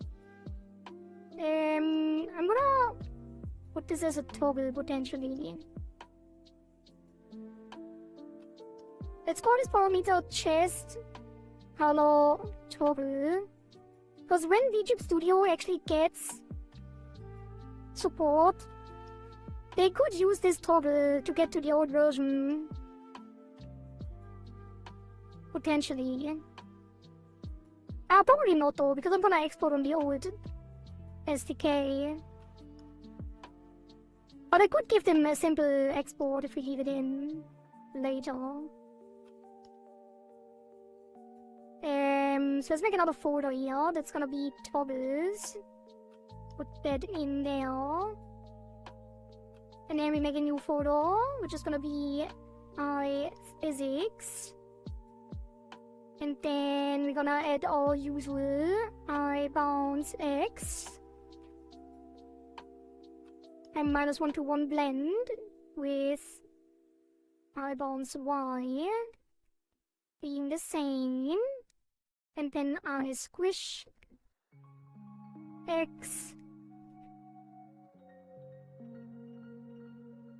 And iSquishY. I actually named them wrong. Because it should be Iris. Iris.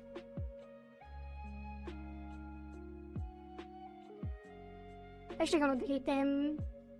Because I feel always it's easier to just remake the parameter because it's easier to copy and paste the name than fiddling around with the weird selection of the text.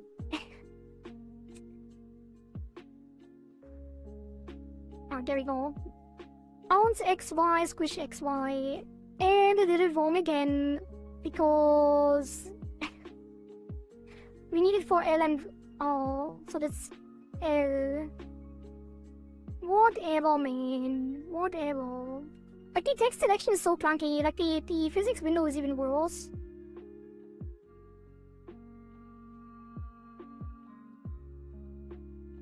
I wish you could automate at least the ID, so you just have to change the name and the ID updates automatically.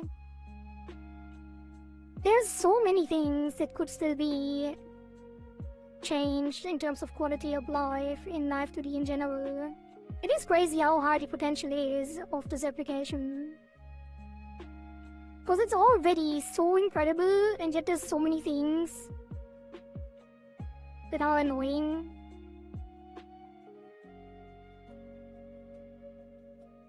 The potential is infinite. Hello Gamer Cat, welcome, welcome. And then I'm gonna add all of that as all. Like, even if I replicate them, like you can replicate them, right? Like, I can take all of these and replicate them, but then I can't rename them all at once. So I have to go and rename it in both the name and the ID, and remove the 2 because it always had for 2. So it's actually easier to not use the replication and just create them one by one, for me at least. I'm sure some people would disagree, but I find it way easier.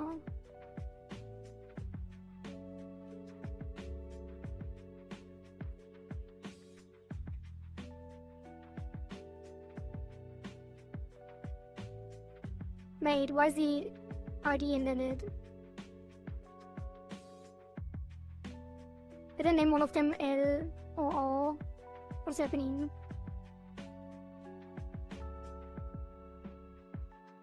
Iris R bounce X. Iris R bounce Y. It's not indented. Oh, the next one. The squish. Squish X. And squish Y.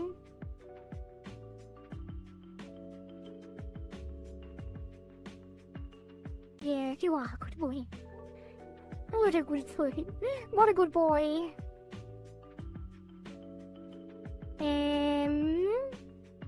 And then I'm gonna set up the physics first. Did I ever make the preset? Probably not. Let's add Iris bounce X.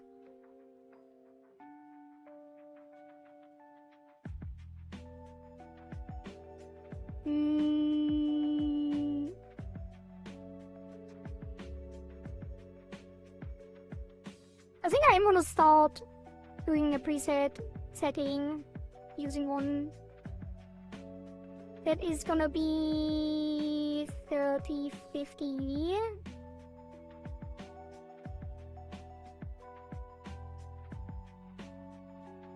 with one pendulum.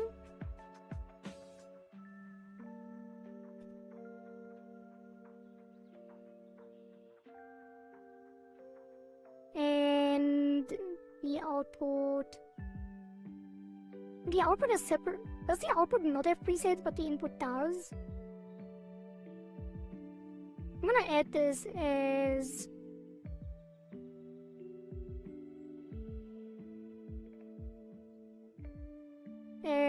head XZ 1P on pendulum.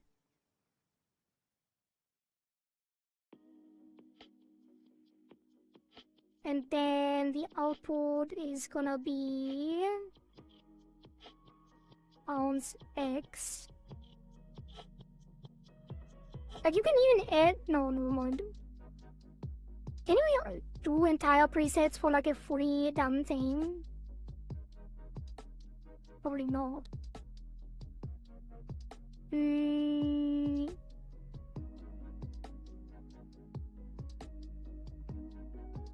Okay, let's increase this to 40.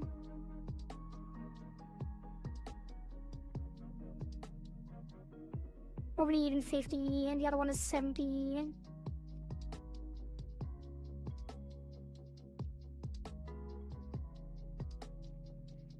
That's fine.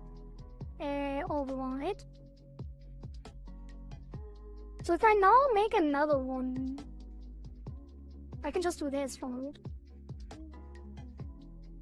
Physics model preset. Oh, you can even immediately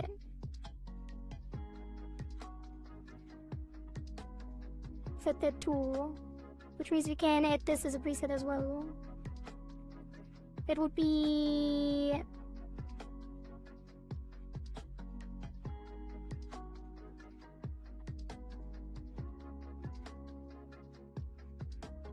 simple 1P.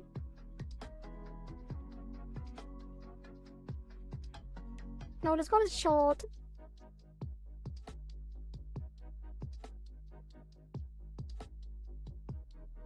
And then when we add another group, we can do Iris R bounce squish Y squish X, and it would be head 1P and short P. And then we could go from there. Although duplication also goes a long way, so it doesn't really matter. I should have done it on the very first model, and then I could have done it on, like, could have used it for all the others. How short-sighted of me. Duplicate this to Y. And it will be just Y.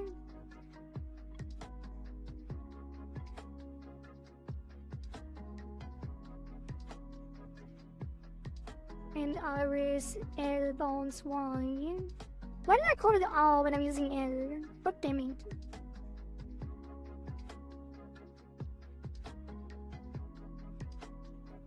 L. L. And then L.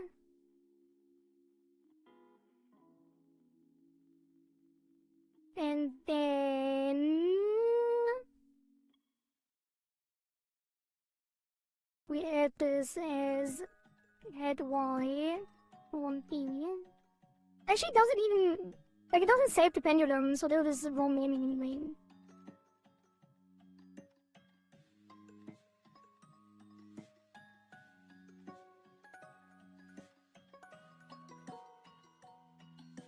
What is the head input preset? XC and body XC? No.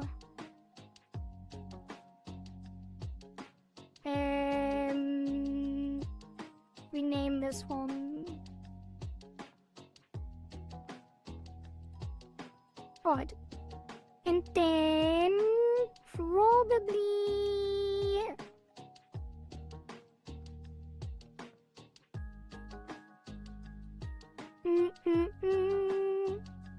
yeah, iris bounce, should it be based on the head movement or the eyeball movement? I think we decided last time that I didn't want it on the eyeball movement because it is counter, like it's a counter rotation to the head movement, kinda, depending on where you're looking. I think I might have used it though. I'm gonna leave it on the head first, because they're not moving. Actually, I should do it on the eyes only in the beginning. Now I'm just gonna edit it. I'm just gonna edit it. That's gonna be IY at also 50. Well, probably not because it moves faster. It's gonna be 30, maybe even 20, because it's too erratic. And then on the bounce Y, and iris L squish X. That's gonna get the eyeball X as well at 20. Did I do 30 or 20? No, you forgot. Squish X, 20, and then Y. Yeah, it is 20. 20, and then on the bounce X, we add the X as well at 20. And actually, the Z would be less aggressive at 50. You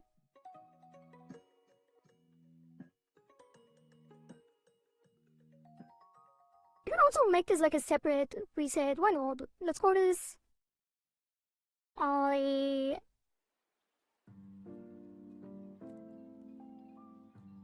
iris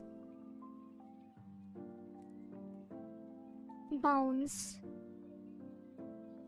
No, iris X. Because the bounce and squish are identical on the input. Or are they? Not really. I think the iris bounce. Oh, they get eye open as well. The squish gets eye open, and the bounce doesn't have. The bounce X does not get the eye open. So I would have to do the preset for all of them. I'm gonna do this at the end, screw it. At the very end, we just export all the presets for the next model. Okay, so that is X, Z, X, and eyeball Y and angular Y. That's XCX. And then the squish, that's the eyeball L open. The bounce Y gets the eyeball L open. And the L bounce X gets the R bounce X as well. And that's actually gonna be renamed as well. Because the physics don't have to be different. When the input is the same, we don't need a separate group.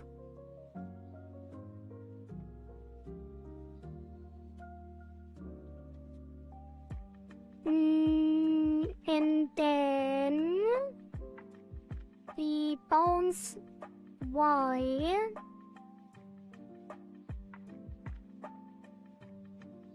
we duplicate to the squish Y.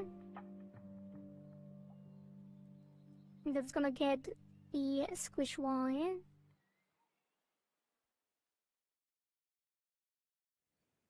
The I open gets 30.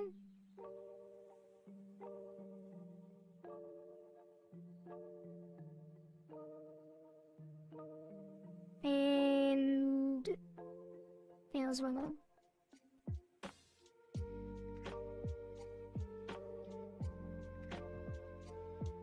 So the bounce doesn't get the eye open, bounce X doesn't get eye open, the other ones do. And then the squish should be on everything. Probably for both. It might even get the X. Now this should be fun.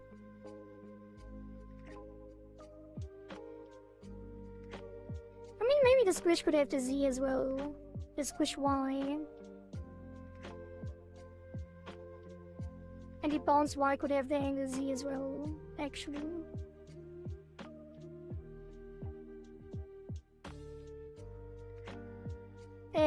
Sure. Let's set the angle Z here as well with a 30. And then the squish gets the angle Z as well at 30. And the squish X gets the angle Z as well, but it already hasn't.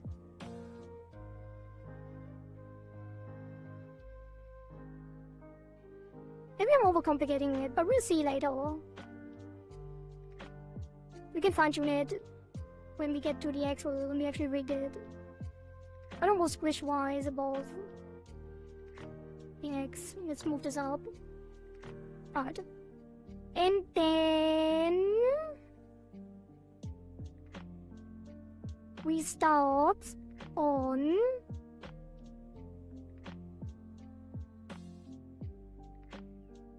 the highlights, which will be the toggle inside.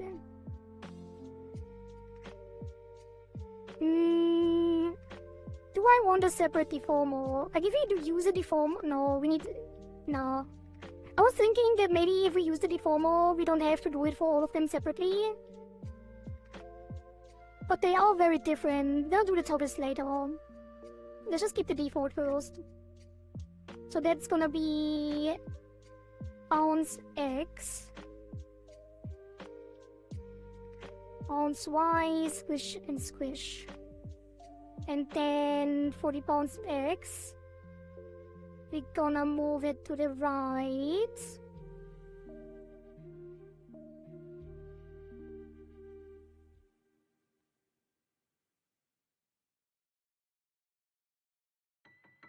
Maybe we actually move the entire thing like this, simply.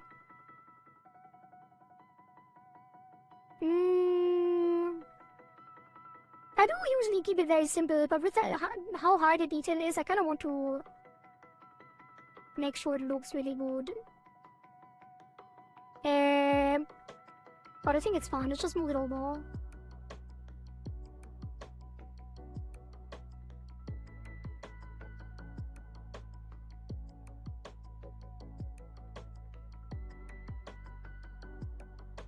Move this one further and don't stretch it as much.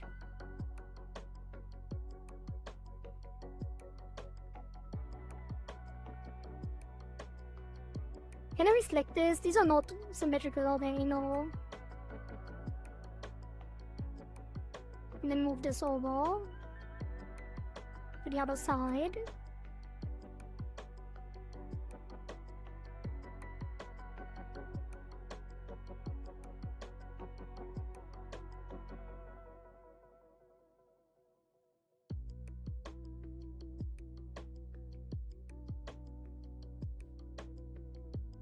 I'm a little tempted to move these individually. Makes it a little complicated when they're on the same layer, but I think I could do it. Although it probably is not worth the effort. Bounce Y is gonna move this up.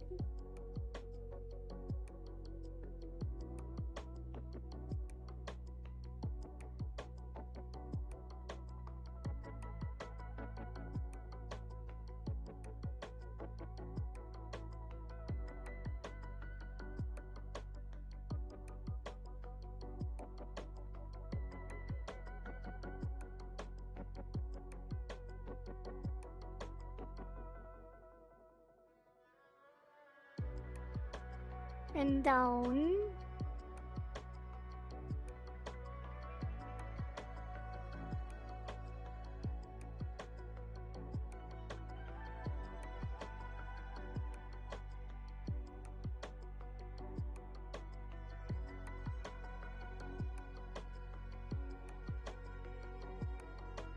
And maybe this moves down further as well on the sides.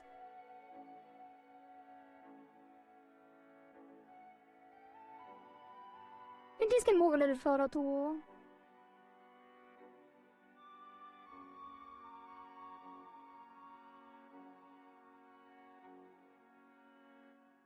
Okay, and then the squish. Just gonna squish it. Although, probably soft selected. So the inside squishes more than the outside.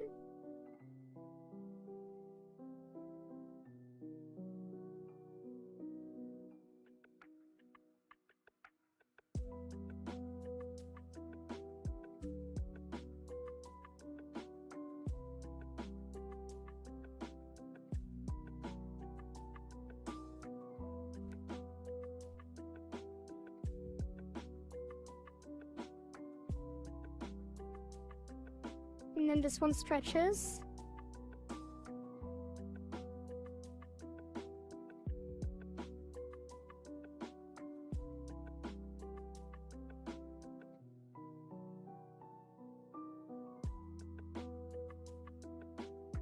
It squishes to the right. Correct that a little.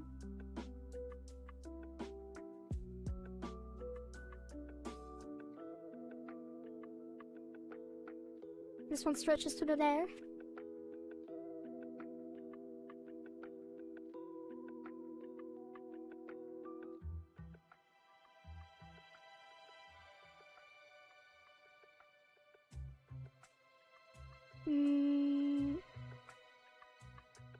The sides probably shouldn't stretch as much away. Although we probably could move it further out until it at least hits the border of the pupil.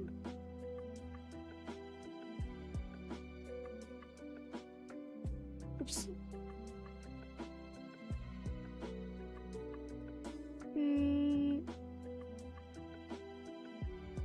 Should fine. And then the squish Y. Just gonna squish this down and up.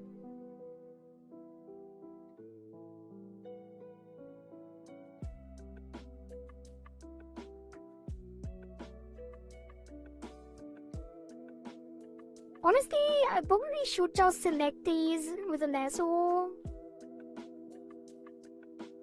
individually, and then we can just do this. Kinda.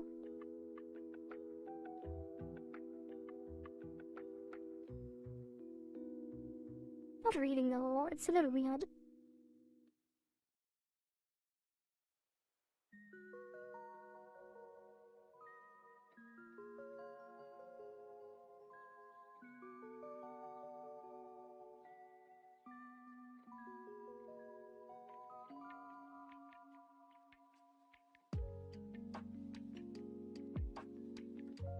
And then we push this down.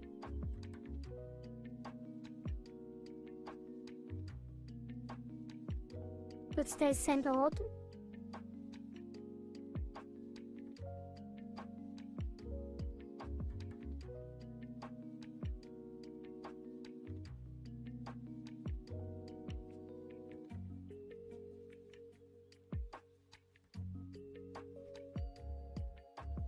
And the sides stay centered as well.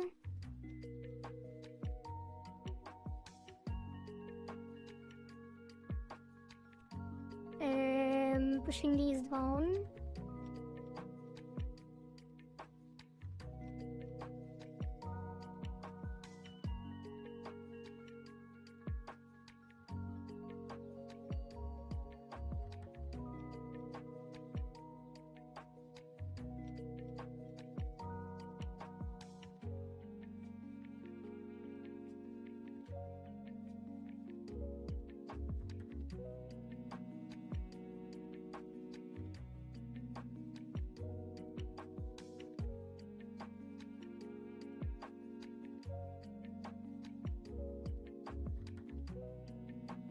Okay, and then we stretch it up.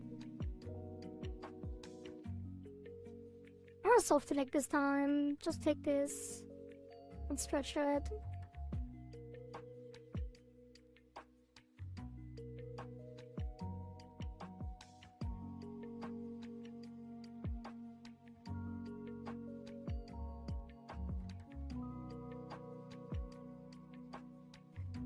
And then take that and stretch that.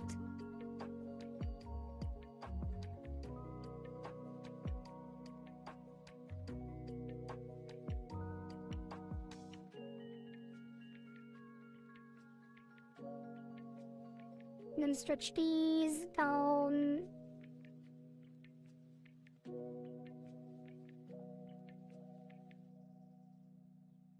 And up.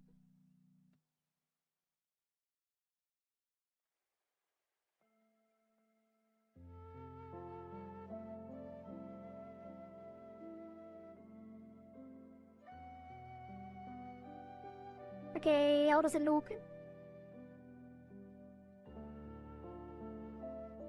Weird. It looks weird.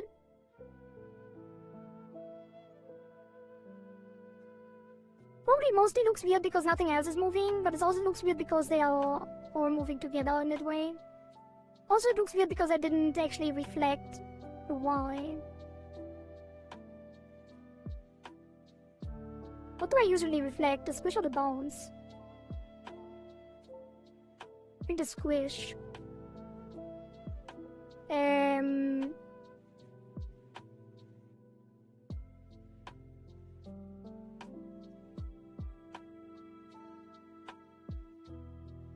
I don't see a difference. It's the bounce. Actually, no, the bounce can't be reflected.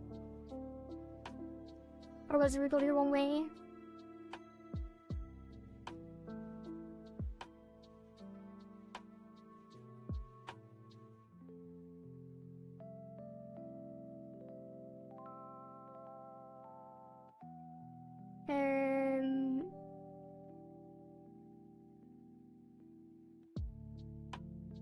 I don't see much of a difference if whether it's wait, that's the wrong one, that's why.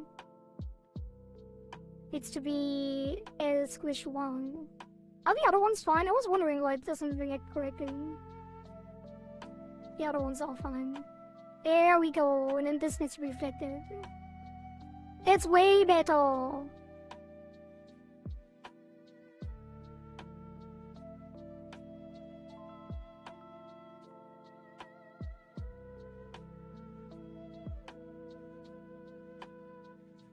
Alright. So that's gonna save, and then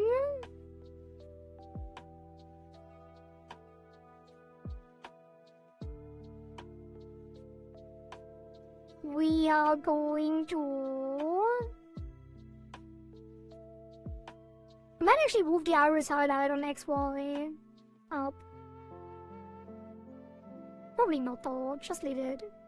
It's fine.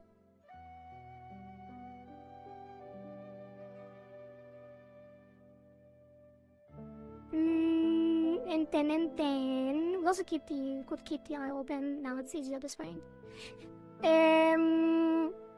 How much do we want to do with the glow? Like, the glow is very subtle. I think the physics won't really be noticeable. But I do want to do a little bit. Let's start with the highlight. Just take it from the top. It doesn't get... I don't do all of them, but I'm gonna keep it subtle on the bounce because I don't want it to like leave the pupil. We're just gonna push it from the center to the left and right. And then the up and down also from the center.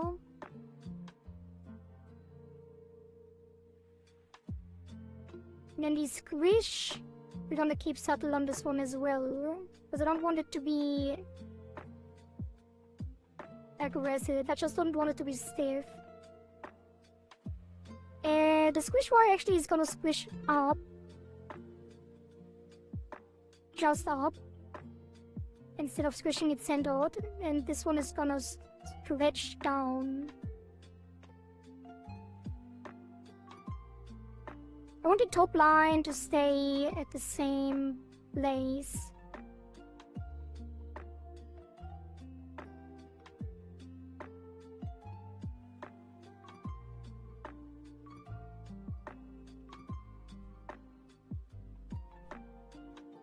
Okay, let's see, have a quick look.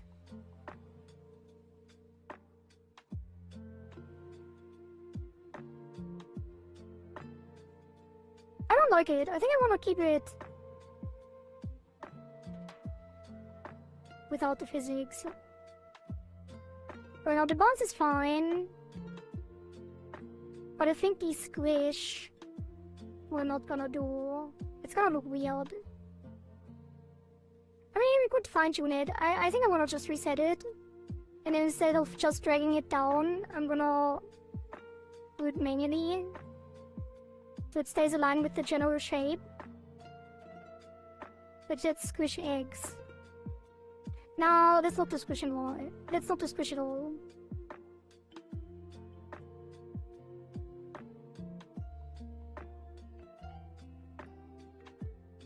Yeah, that should be good enough. Although, squish X is a problem, but the Y we can do. Let's add Y and squish this up.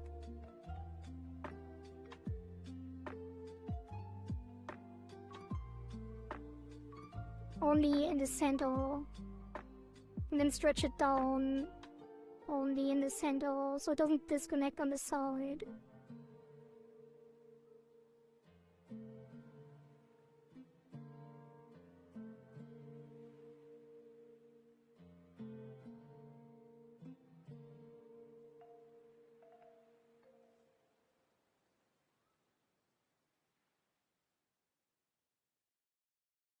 I could stretch it along the side.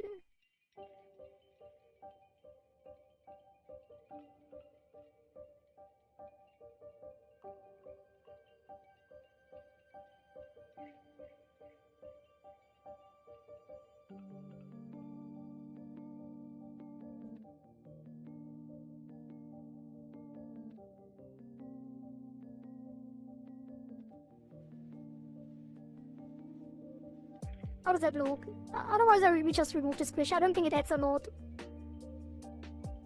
Yeah, let's just remove it. From this one specifically. And the rainbow. Or the bounce. Gonna add some center movement to the right. We might just wanna drag the dot in the center over.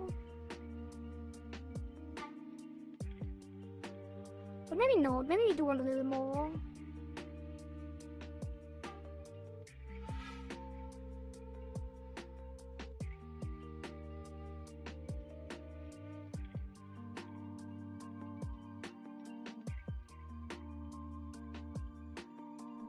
I'm a little tempted to actually move, like to actually rotate it on one of these. I'm not entirely sure yet.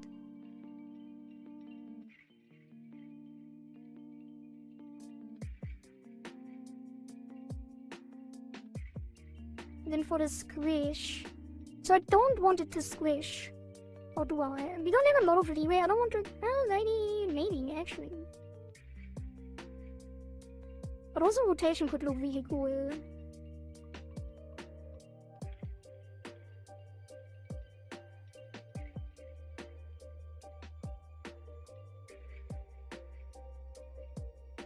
How would that look?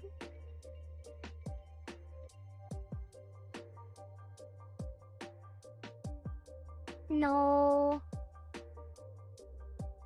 No. No rotation. I'm just gonna add some squish and stretch. Just some regular one. I think it's fine if it spills over a little bit. Maybe. Maybe.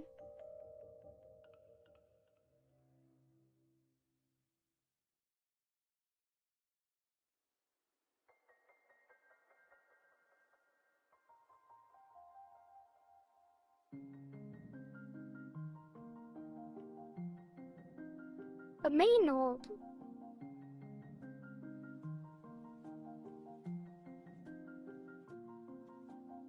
Does it look weird?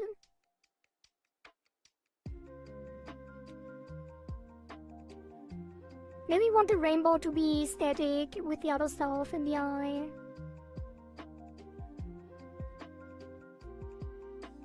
What else is there? There's like the...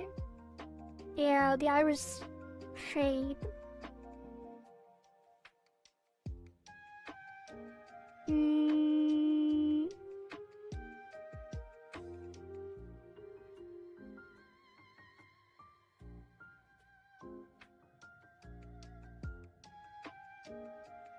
I wonder if we should move them together. We could just move them all together. With the pupil.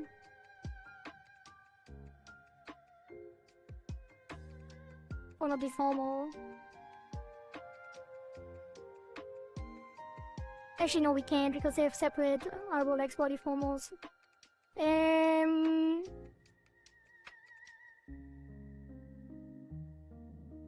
wanna reset the bounce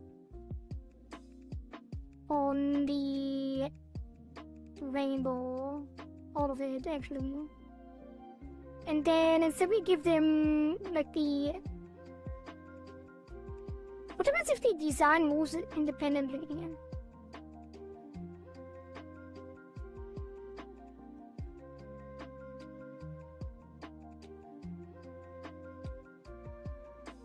Okay. Let's just take the design, the iris, and the rainbow together. And then we're gonna move this over.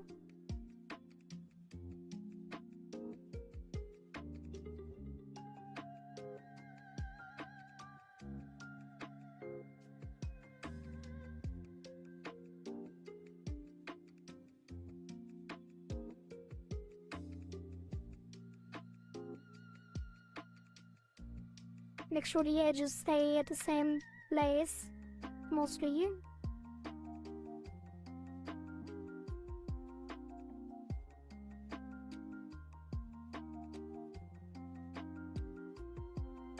And then... Could I select this like that? So the edge does not move? Well... No, it's fine.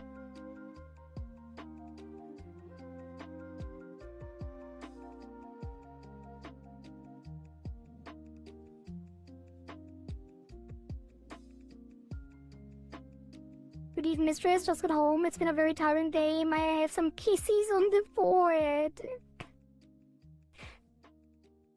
I don't know. Chat? Chat, you wanna give Zaku some kisses on the forehead? You're not gonna get it from me.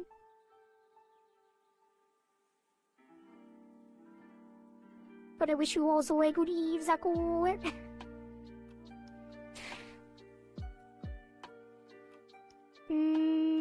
I just realized I didn't give the iris design any detail in the art mesh. So So it's not gonna actually... not gonna be possible to move it individually, or some additional detail in the bouncing and squishing. The squish is just gonna do the regular squish and stretch.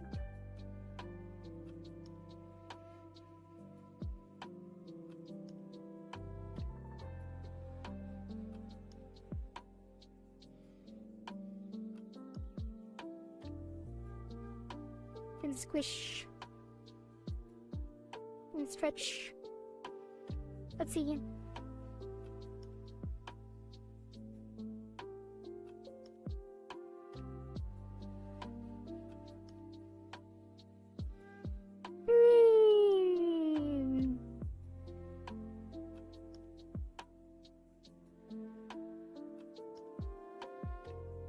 I think you can give the iris design some detachment, some detaching movement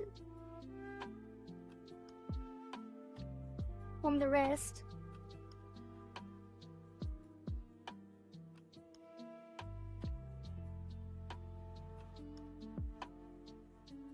I'm just pulling the center node. Maybe even this one. No, not like that.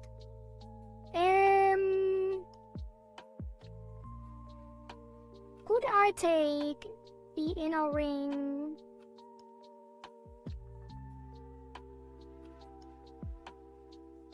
and push it in? Kinda, but not really. Maybe a little bit.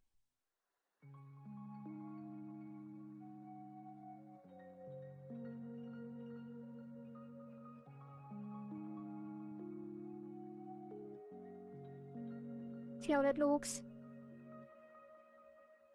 I mean, it adds some depth to it.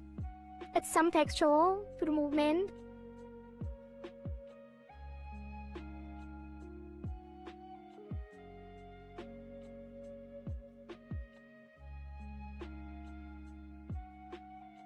And then I think we're gonna adjust the rainbow as well. So this one gets some additional movement in the same way. What do I?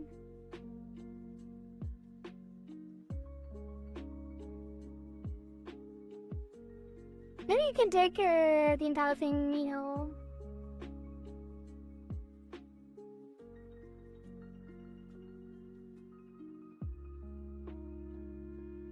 and push it slightly over.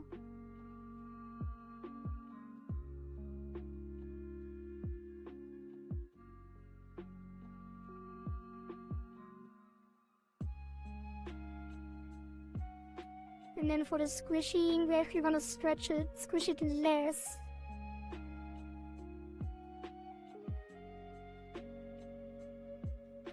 And stretch it more. No.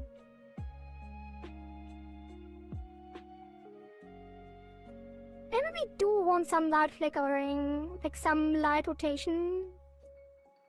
Very, very subtle.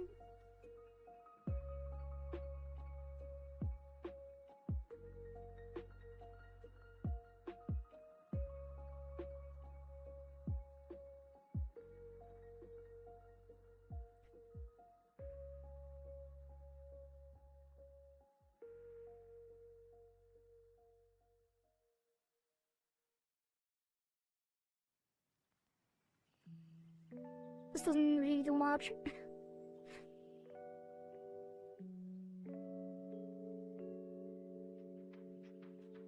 And the Y.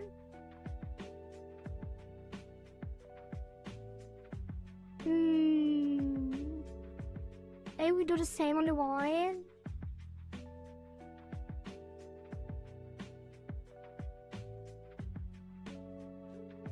And then it will interfere with each other and make it flicker in some weird way, maybe.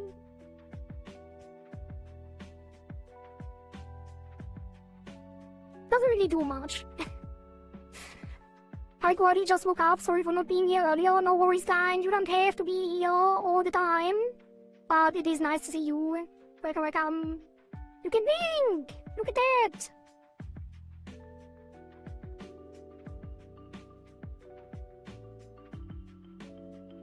They're just refining the physics on the inner eye.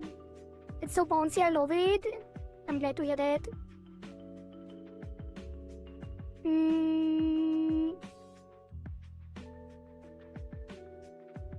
I think the inner pupil we want to make roll.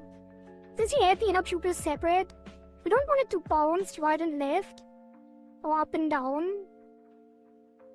Because it will make the gaze feel like it looks in a different direction. But I think we can make it squish and bounce a little.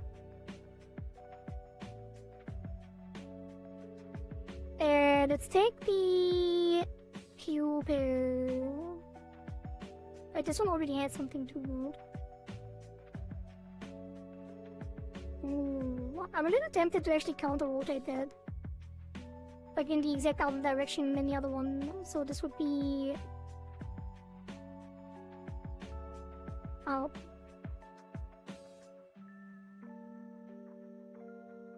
This one, since it is additive, might actually be really cool to have the rotation effect a little bit more pronounced. And I guess the other one is also additive, but this one slots in further into the pupil, into the center. So it might not look as weird as when I tried it earlier with the rainbow.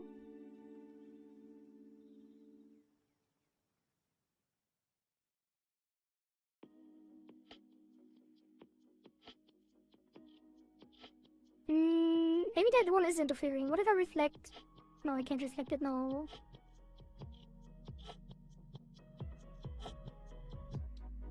But I can rotate it in the other direction.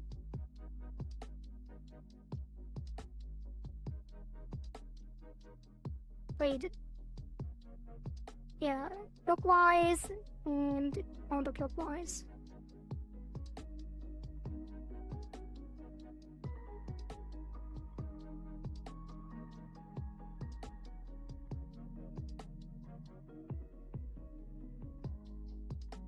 How's that?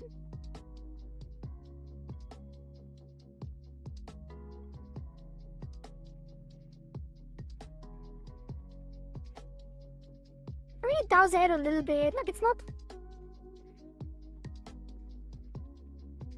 It's nothing special. Could be better. But it does add some texture to the physics, so I do like it.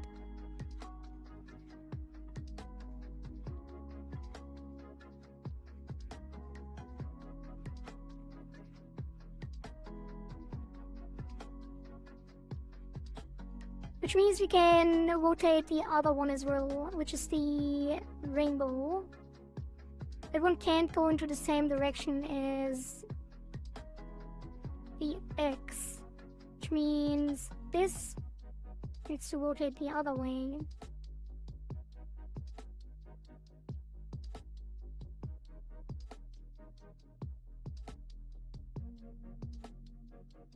In both cases.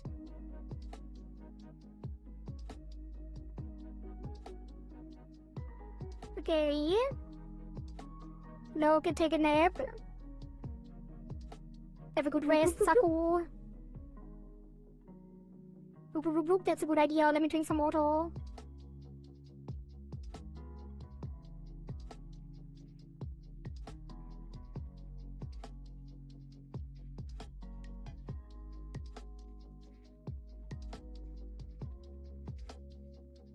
Also, I think that maybe for the 3D effect on the X, Y of the eyeball, We might want to actually move the iris design on the other one and just push the pupil in. Like if we put the design on the other deformer,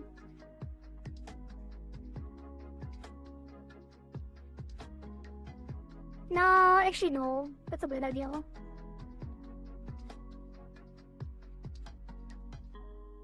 But I do want to adjust this and push it in a little more.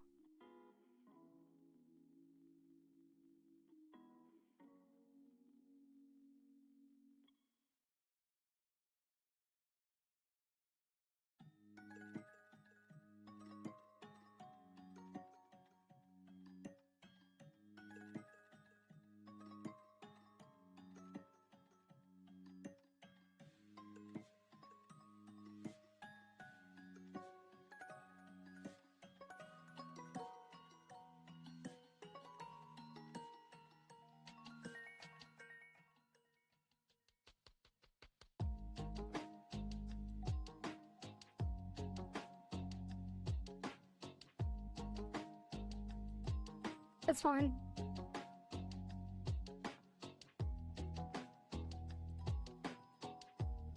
And then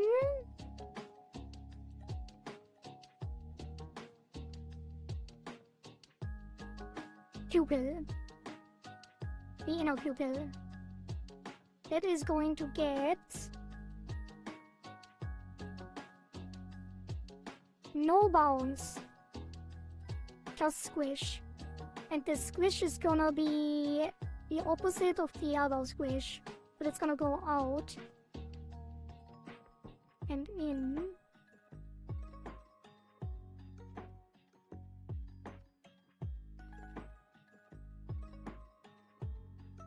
And out.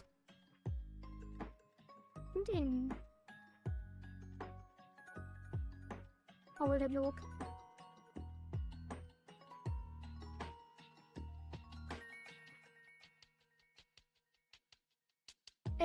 I think I reflect Y on this one. So it actually grows and shrinks instead of squishing and stretching.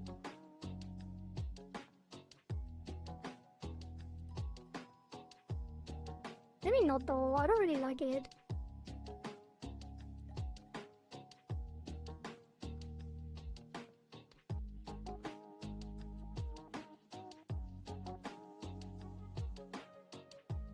No, let's just keep it the same.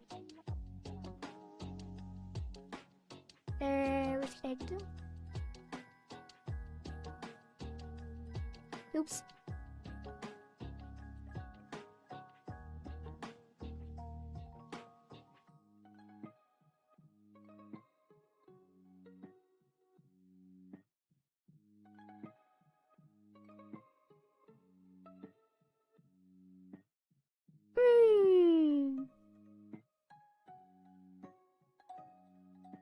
That's probably fine. I might want to refine it a little. I might actually squish it down a bit, but there is more round.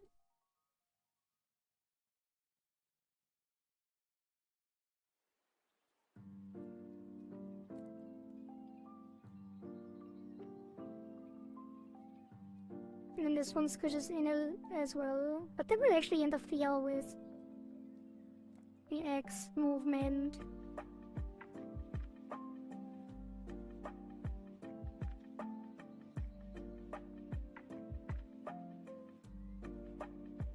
I don't know.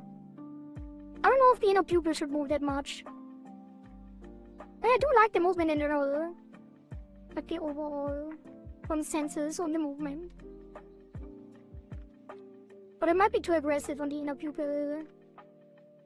I'm just gonna pull it back half. Roughly. Especially the up and down stretching.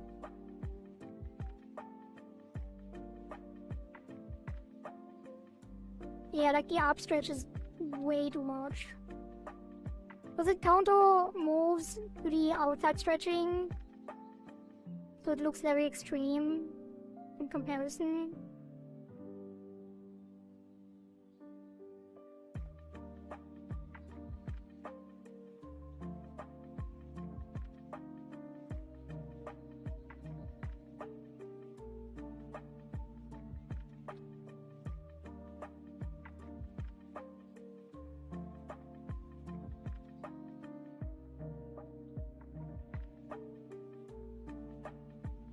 is crazy that one pendulum with it, if you have that many layers, what you can do with just one pendulum.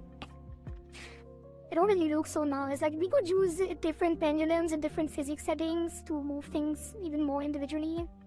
But I think this is actually working out great the way it is now.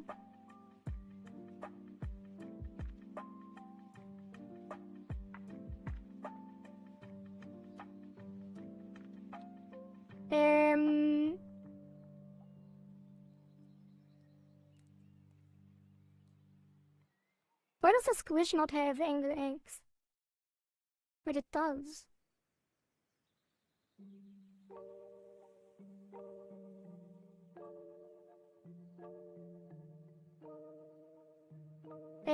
I think I want to give the squish Y angle X as well.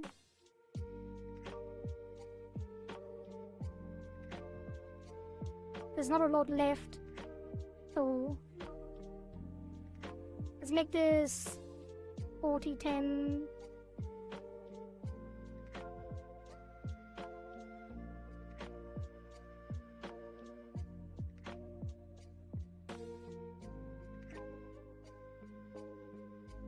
Wow, let's do 30-20.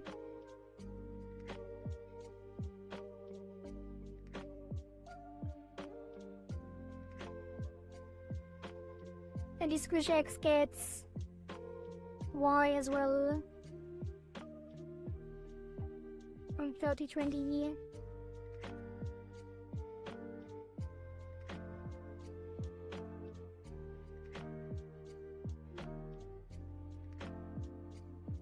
I don't know why the ENVtuber barely moves on angle X. It's weird. Even though both of them have angle X now.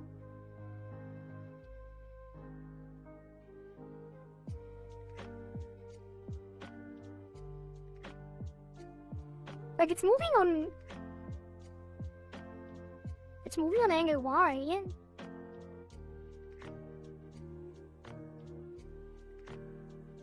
Squish X. X, Z, X. Oh, it has eyeball X. And eyeball Y. And it counter moves. And the head turns. And cancels it out. That's why. Okay, that's fine then. Because that will resolve itself too. When actually using the model. Because you don't look at yourself while streaming. The way I do here. So that is intended. Perfect intentional behavior. Yeah, I'm gonna save that. And I think that's everything. On the eyes. No, it's not. Because you want the outer eye to move as well. Let's call this iris physics.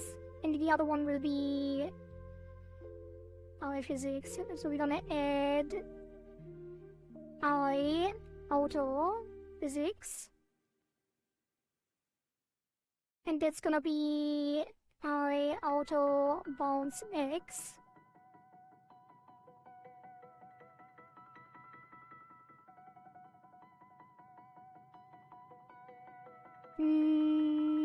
Wait, what is this gonna be? Like, when we turn to the right, it's gonna sway to the right. When we turn to the left, it's gonna sway to the left. When we go up, both of them sway up.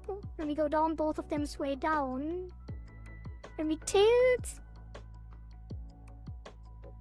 it goes up and down in opposite directions. Which means the Y needs to have left and right separated, but the X doesn't. Let's call it sway, so eyes, outer sway X.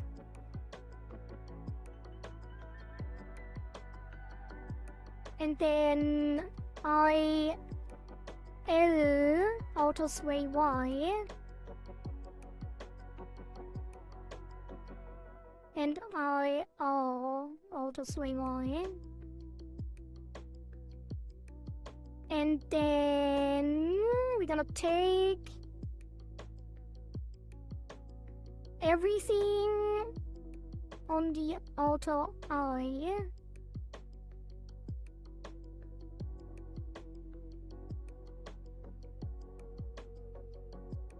And give that another deformer, that is eye outer, sway XY.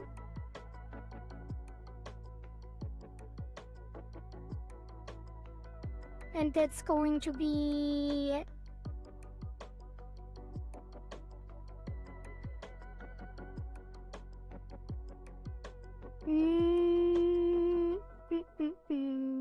what is in it? Not the iris, which means it doesn't have to contain this. Yeah, there's nothing else. So this can shrink down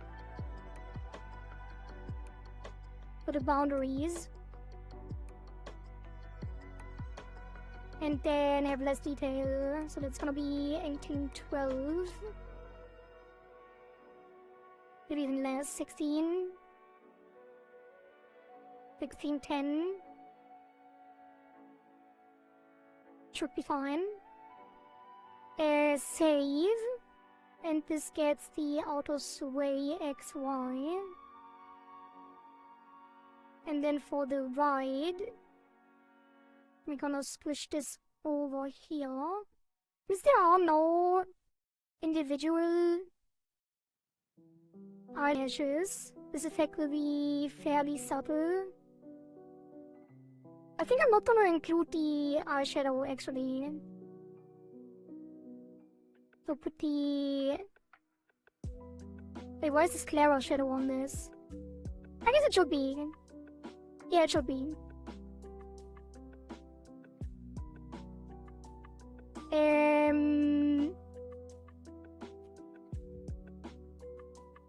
But the red...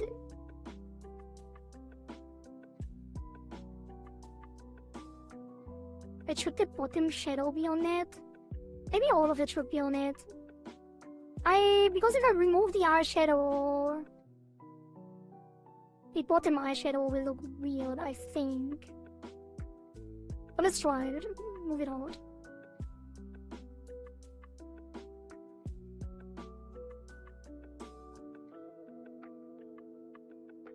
Maybe it is fine. But then again... No. What I'm gonna do is I give it 2, like X1 and 2.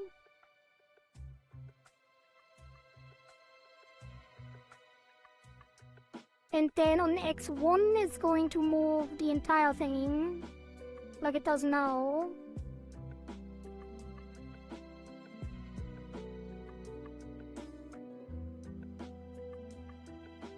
And then on X2 we're gonna move the lashes a little more. So I'm gonna take this for this one.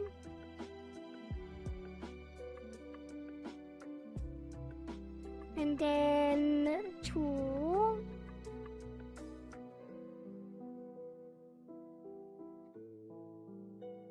And then sway L1.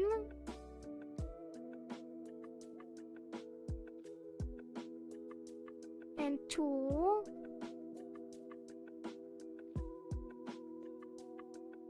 For L. And then R1 and R2.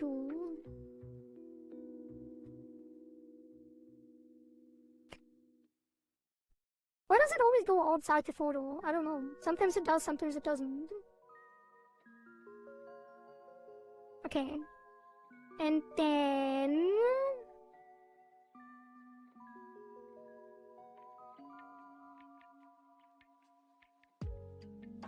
the outer swing.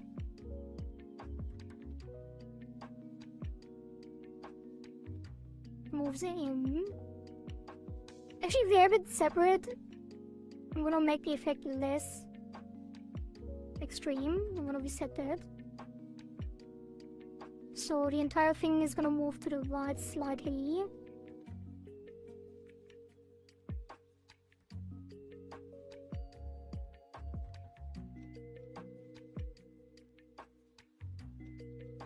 And to the left slightly.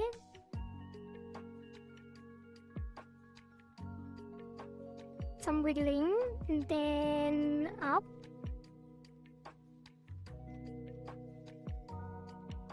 And down.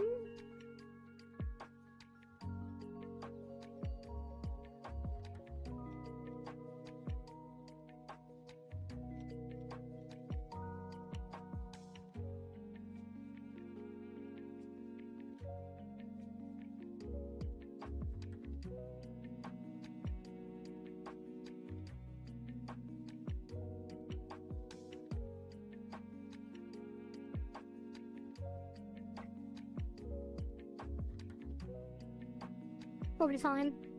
And then on 2, we're gonna take the top lash with the bottom lash and the side lash and the shadow, the base.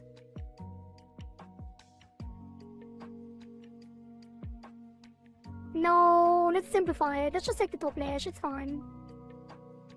The top lash is gonna get a sway X2.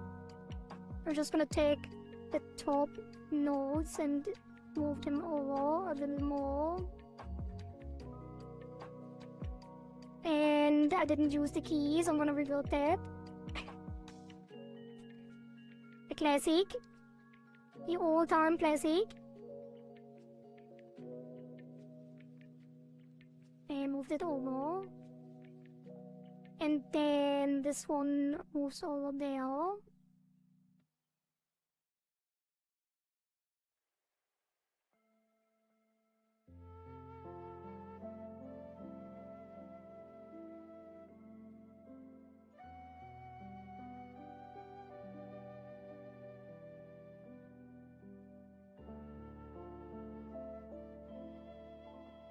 And then on Y2, we're gonna give it some more up movement.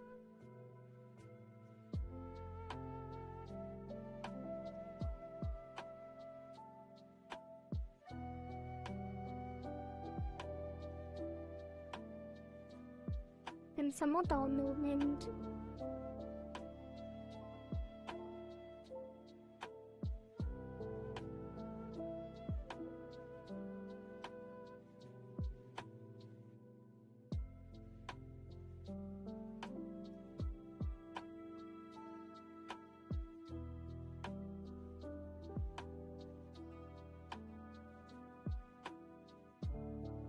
Okay, that should be fine.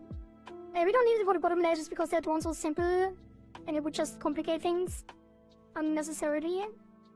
And gonna save that, and then we're gonna set up the physics, which is gonna be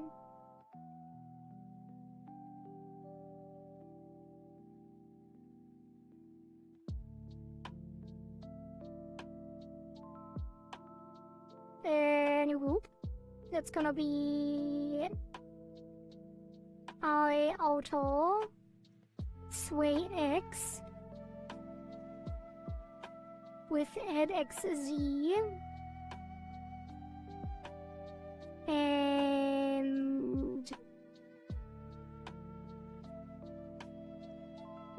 we're gonna do a double pendulum. We start with 1 and reduce the shaking on the second one. Does that as short to be, and then import AddXC. Why does it have the wrong settings?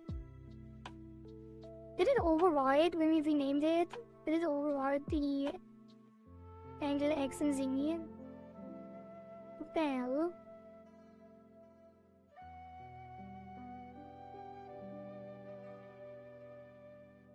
I guess it did. And then the output is gonna be auto X12.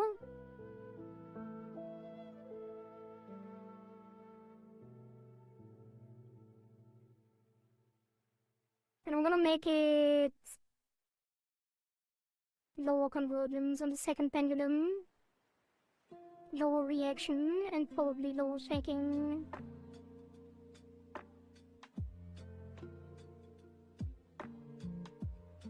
And have the first one also react later. And make them longer.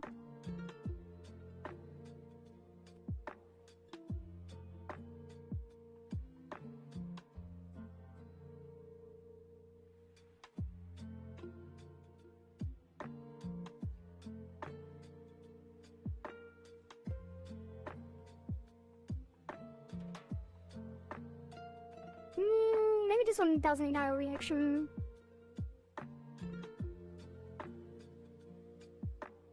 Maybe slightly higher shaking too.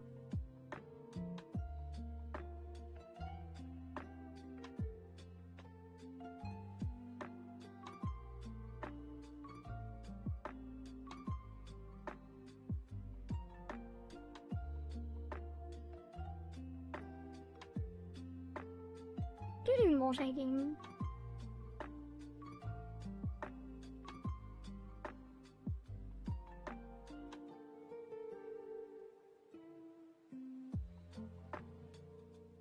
I'll be fine.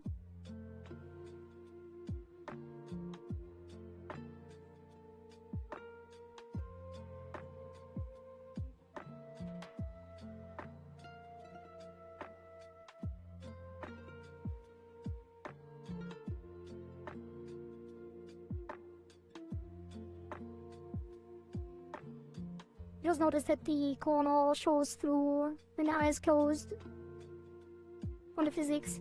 So we're gonna give the corner some physics as well.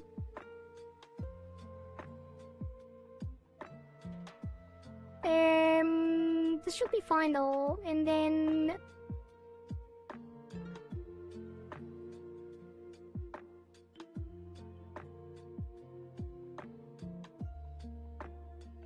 that's probably too extreme. On the Z, I'm gonna reduce it to 50.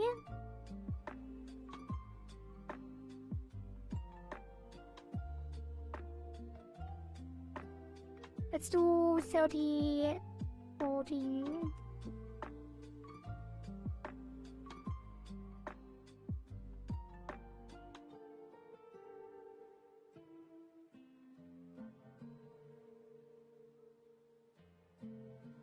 And 40, 30. The other way around.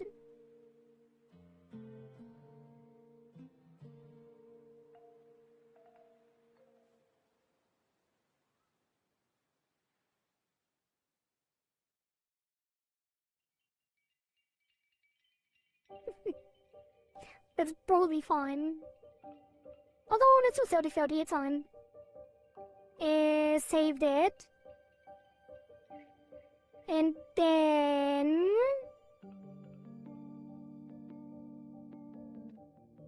I'm gonna drink some more water.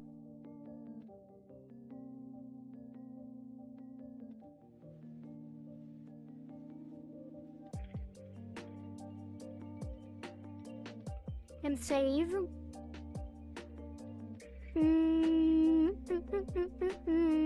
And then the second one up and down, which will be, let's just duplicate it. Spray Y, and this will be Y, Z, and blink. IL open.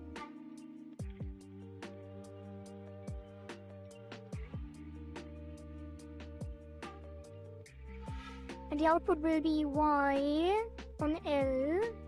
And I'm gonna rename it to IL outer sway Y. And then we're gonna duplicate that again. Well, cancel. We're gonna duplicate it for the other eye once we fine-tuned it.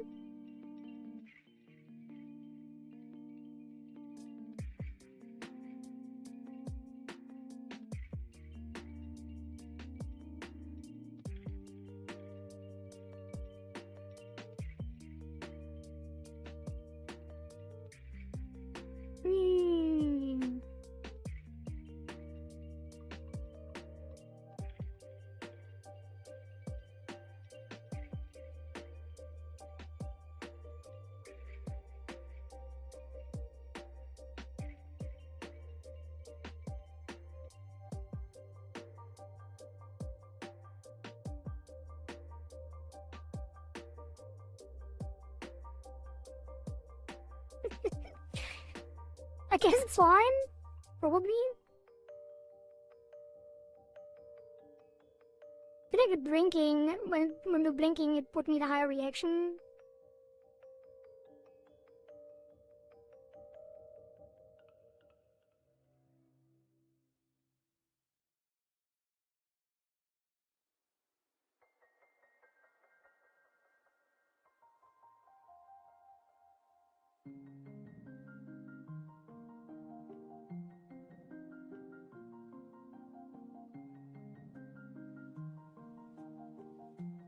Maybe these two low conversions.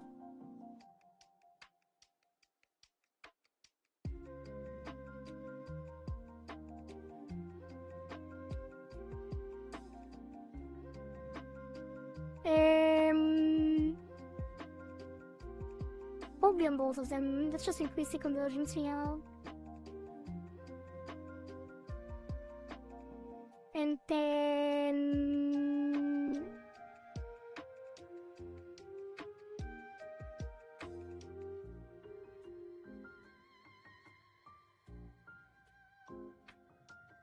on angle Z.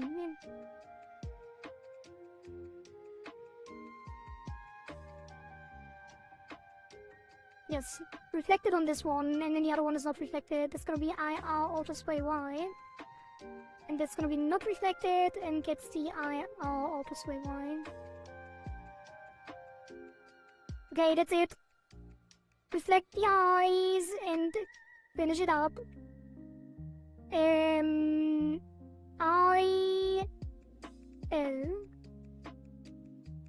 Gonna copy.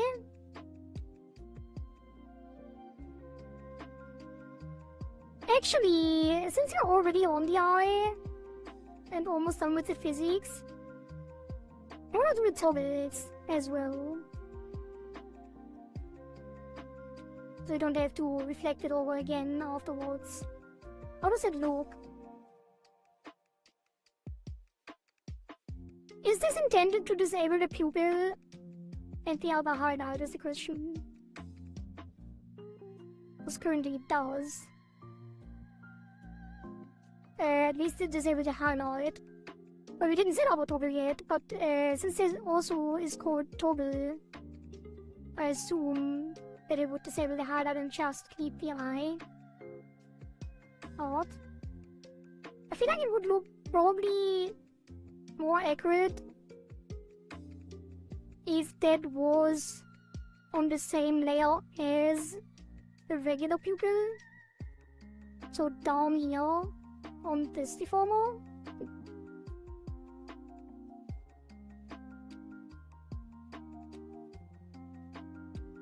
But maybe not.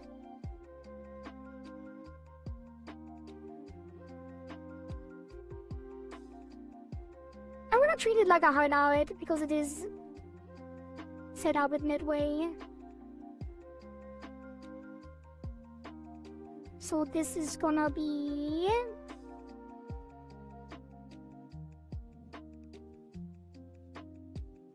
right, that's wrong physics. Iris bounce. So that's gonna go to the right and to the left.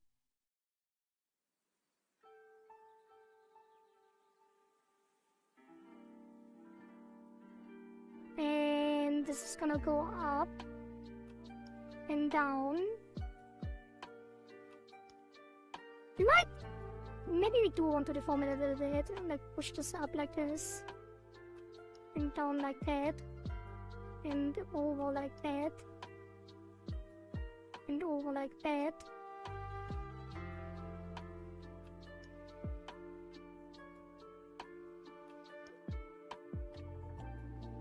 And then the squish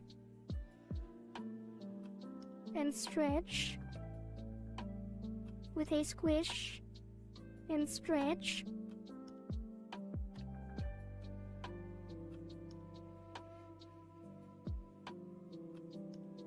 Now we have a bouncing out, and then a next one is the stars. Why not just do the same here? Keep it simple. Push this over. And back. And then up. And down. And then squish. And stretch. And then squish. And stretch.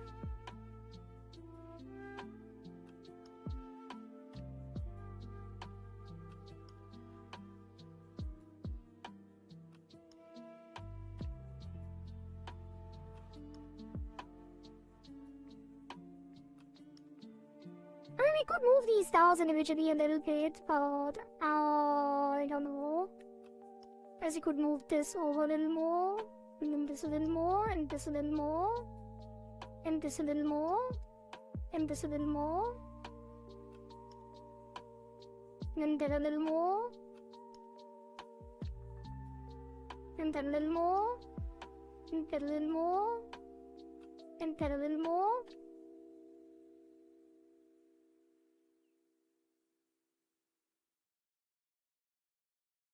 Maybe that a little less.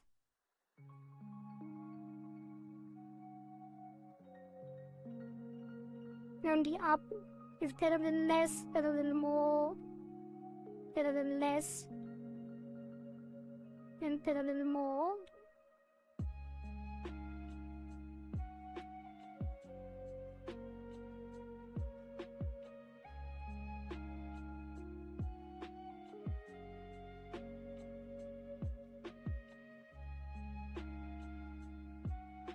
I don't think that is gonna help with the effect. I guess it gives it some texture. Just move it around a bit.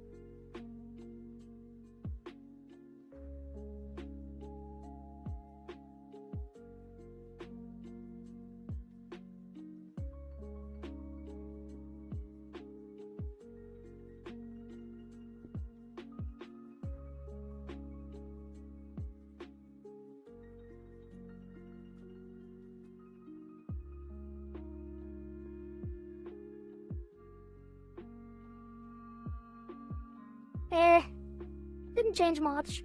Just a little. That's fine. Save that. And then, why does it always select the body? The last one. That is a crying one, right? I probably want to make that wiggle. I'm not entirely sure how I would want that to be. I think it's just gonna take them like this.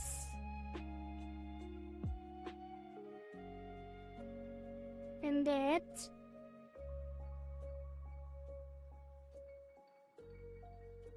And then like this. And that.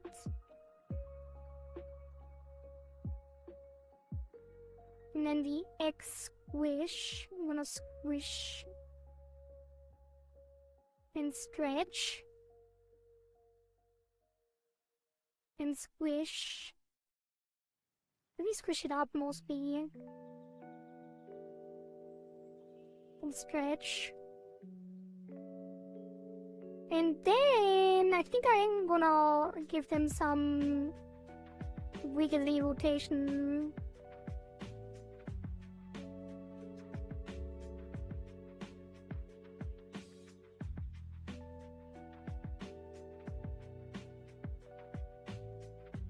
It was clockwise, so this is gonna be counterclockwise.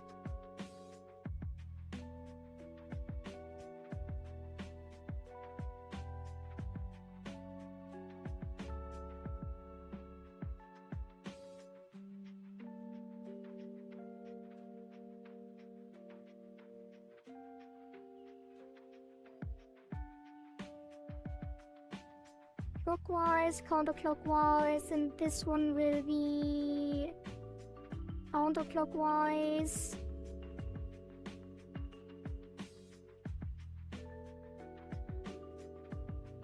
clockwise.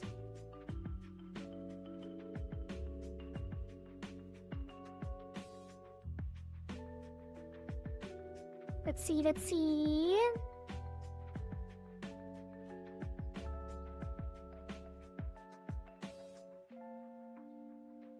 It's okay, I guess you could have them like move individually more. Like deform them a lot more. Just randomly.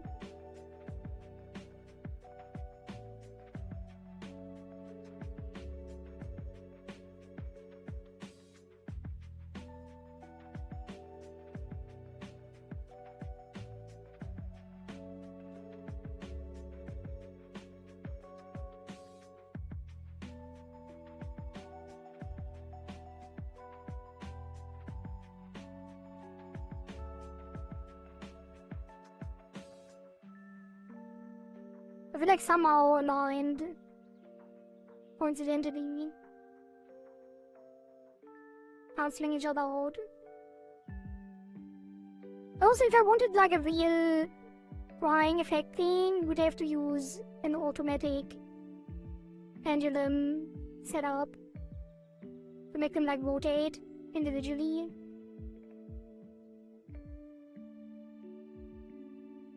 I think this should be fine for now. Since the toggles are not the focus. Anyway. We're going to add 1 deformer each. So that's gonna be hard eyes toggle.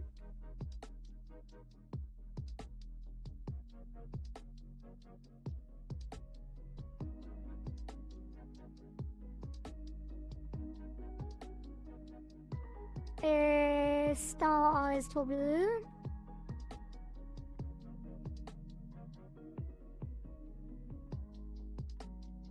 And then Y eyes toggle. Ying, I guess.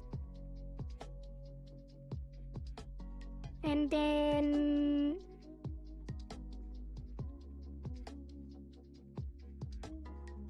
default eyes toggle. I guess it would be eye highlight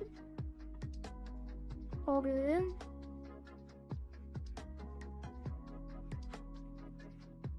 And then all of these set up some toggle parameters. This will be hard eyes toggle. Lens shape from 0 to 1. Star eyes toggle. Lens shape 0, 1.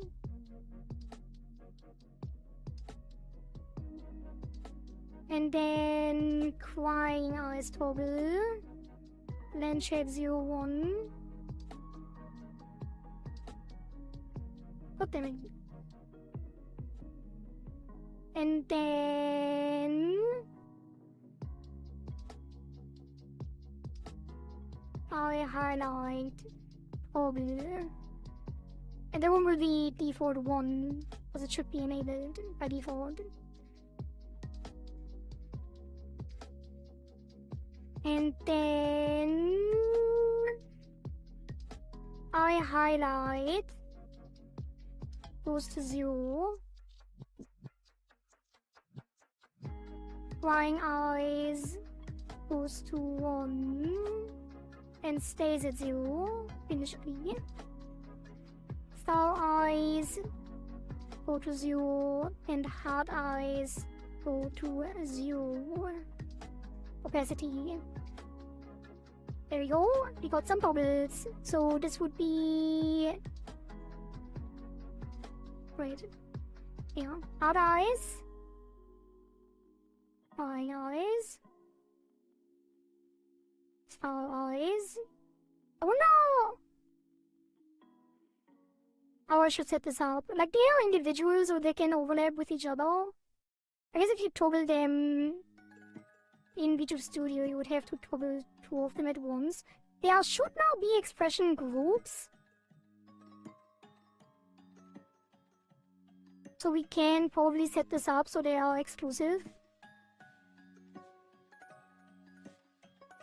I don't think I have to make them exclusive in Live2D.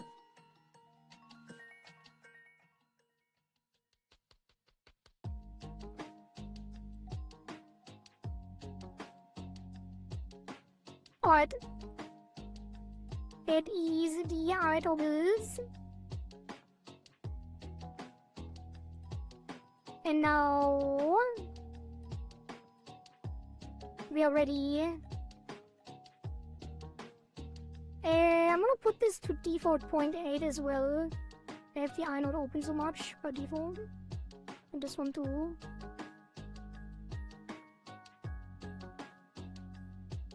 And then select the entire eye. It's gonna be IL, everything. Copy. And then paste it here. And reflect it over. Reflect it on X. On all the X's, basically. And if there's anything weird, we change it afterwards.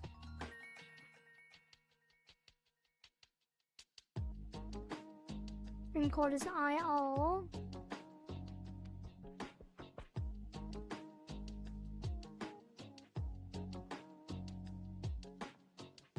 I could rename the deformers too, but you know. Yeah, I'm gonna. At least the deformers. I'm not gonna rename the individual layers.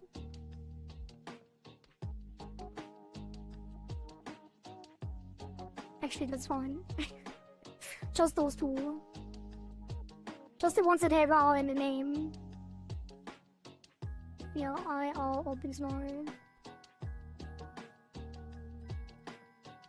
The other ones I didn't even distinguish between left and right.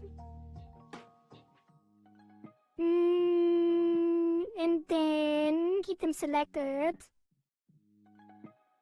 And move the IL open to IR open. Move the IL smile to IR smile. Move the iris L bounce X to iris R bounce X. Move the iris L bounce Y to iris R bounce Y. Iris L squish to L squish. L to R squish.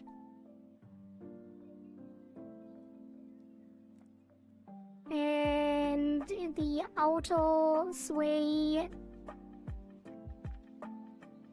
Y1 to RY1 and Y2 to RY2.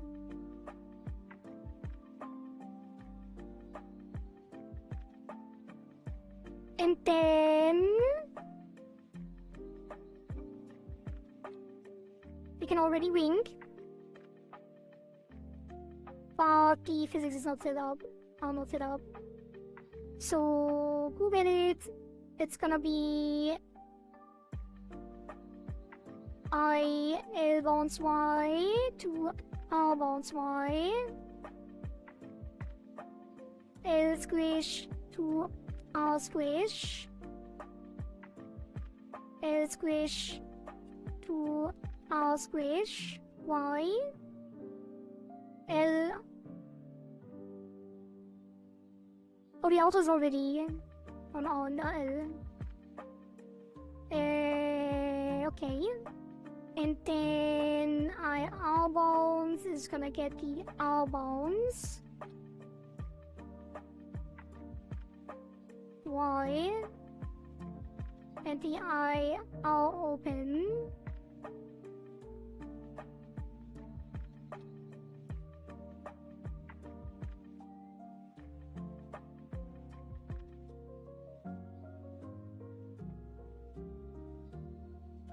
One of them has to reflect the angle Z. R bounce Y, actually no. Then R squish. I'm gonna get the R open. And R squish X. And then the R squish Y gets the R squish Y. And the R open.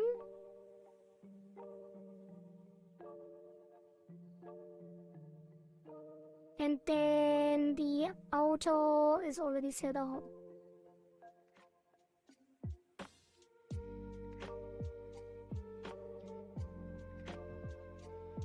Actually, no, it's not. I auto sway Y gets the IR open.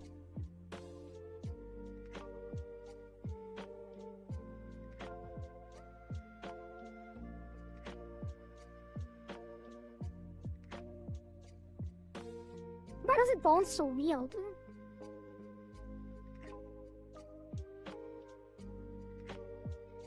What happened? What happened to the lashes?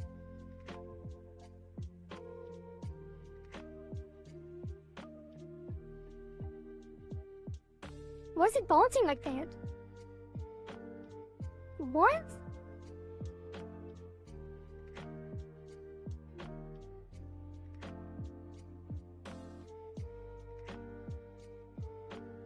That is so weird. Something is definitely wrong. What is that? Why are both of them broken? What happened?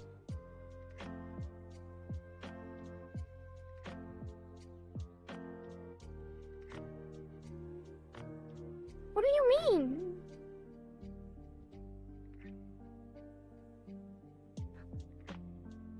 Oh.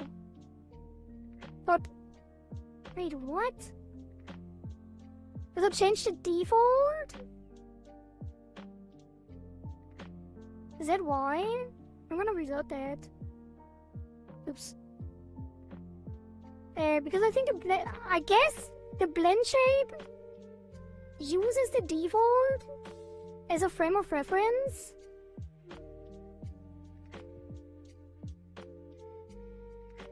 Yeah, now it's fixed. Interesting, I never knew.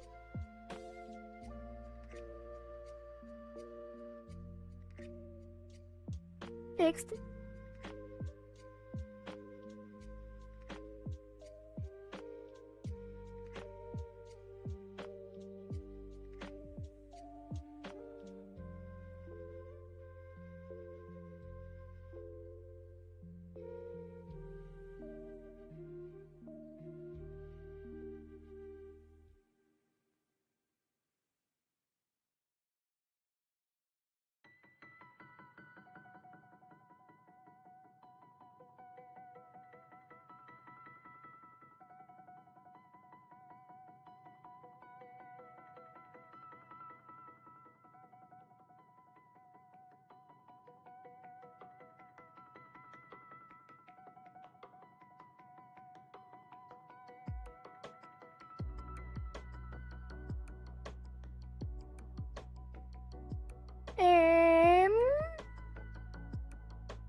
The Z bounce on bounce Y, I think.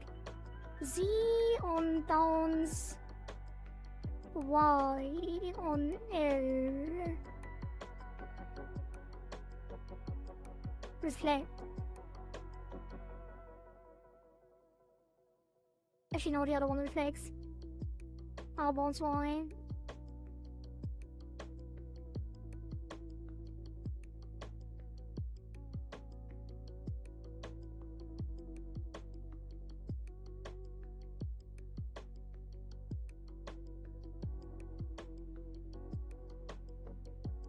Maybe I don't want to reflect it actually.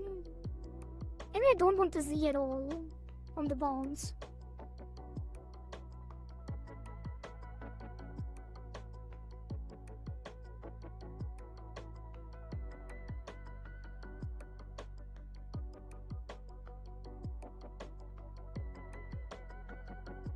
It's fine. What about the X bounce? Actually, I'm gonna include it. I'm gonna include it at like a 10, just to have subtle movement, and this one reflects. And this one, it's a 10 as well.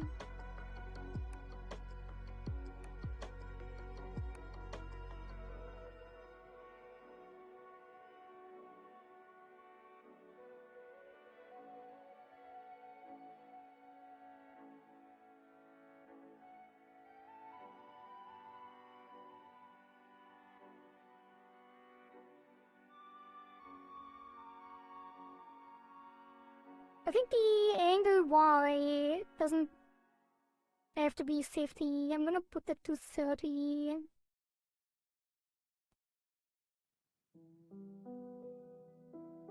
That's better. Alright, save that. And then...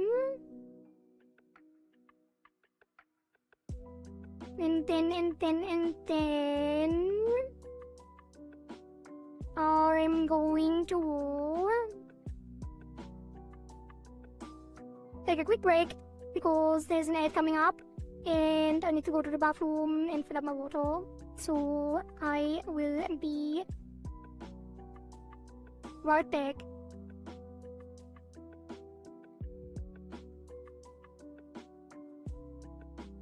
Wait, what? No, whatever. Be right back.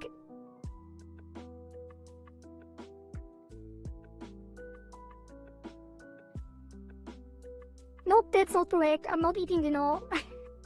Wait. Okay, I'm still here. Sorry.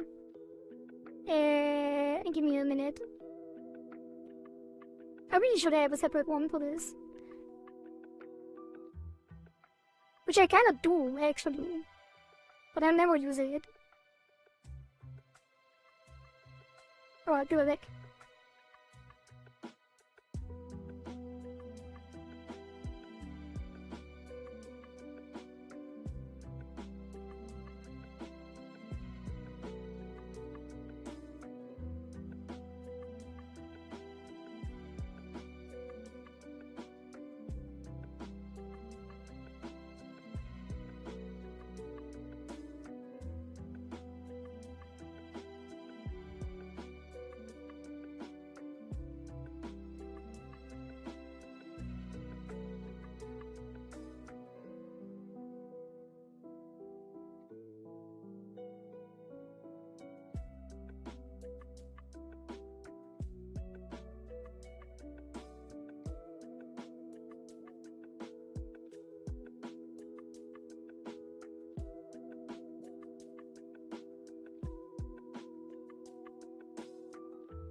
Alright. I have returned. Welcome back, chat.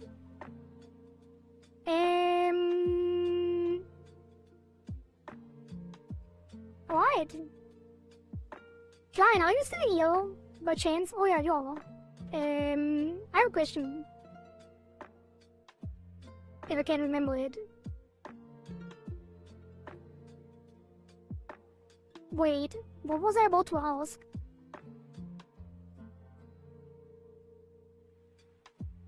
What was I about to ask?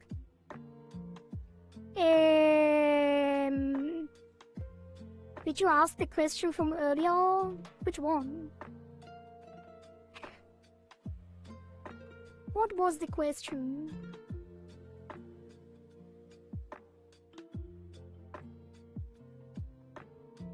God damn it, I just said it when I came back. I knew what the question was and now I don't. I have multiple questions. I remembered one of them.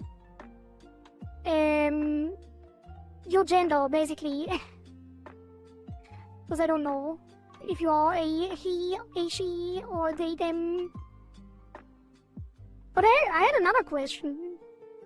Something more important regarding the rig, I think. Oh, right. I saw on your Twitter that you are gonna debut as a VTuber as a Licorice. And I was wondering if this is the model for that. And also, well, maybe I shouldn't have asked on stream because it's kind of spoilery. But also, should I put your VTuber name on the overlay for the attribution?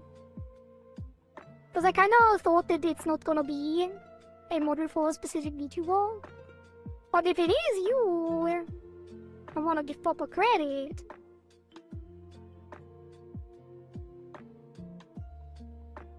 That was the main question. Yep. Okay. Let's continue. But the eyes are basically done. Like fully done, basically. Like the heading is obviously we need to do more stuff, but the eyes themselves, I don't think we're gonna change anything about them. I need to don't like how the eyeshadow behaves. So I feel like it should not squish down with the eye when the eye closes, because it does look like the eyelid, and the eyelid would stay in place. So I think this looks nice, but if you have a different preference, we can adjust it. It'll mix with and looks good. Thank you. There are 2 models for my debut. I plan to use both for content creation, although not streaming yet. Need to figure out the setup as well as settle down IRL. I see. As for credits, it's up to you. I'm probably gonna put your VTuber name as well, because usually when I give credit, or like most people, most riggers have like the VTuber, the artist, and the rigger. So for the VTuber, I will mark your VTuber handle, and then for the artist, I will mark your artist handle, even though technically it's the same person. But yeah, that's what I'm gonna do. Probably tomorrow, for the overlay as well.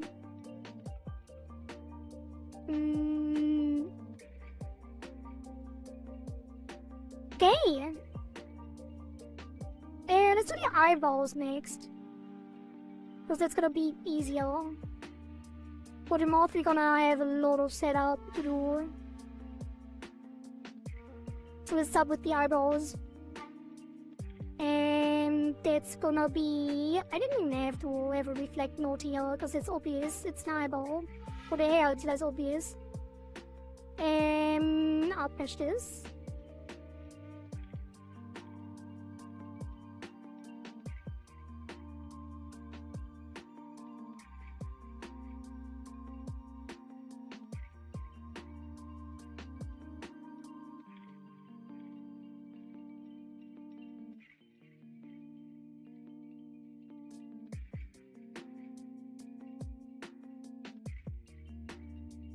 And then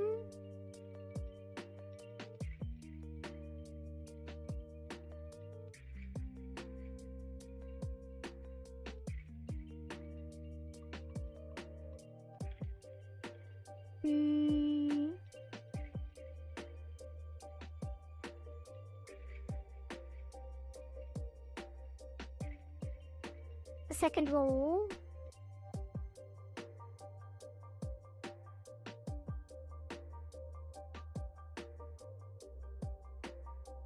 Should be more specific about these, although it doesn't really matter.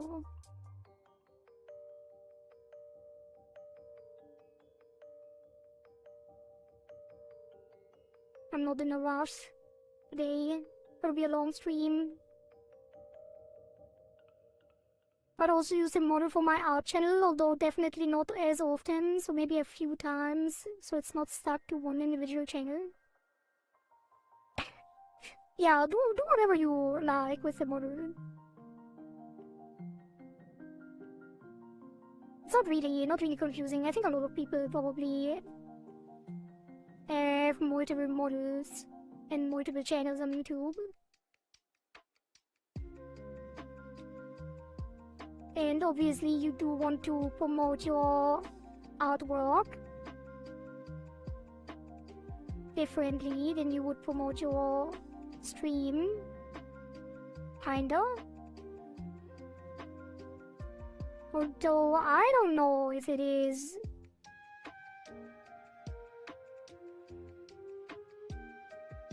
But I never know how I should separate my things. Like, I also have a private account where I do different stuff, but not really. I don't use it for content creation.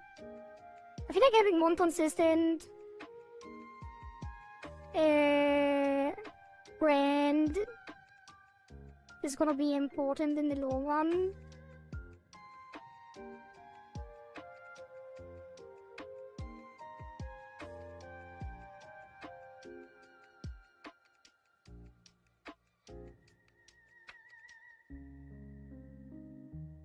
But you know, I'm not an expert, so I couldn't give advice on how to handle your brand. But if it's gonna be confusing for people that, like, if you do commissions and stuff and then people don't know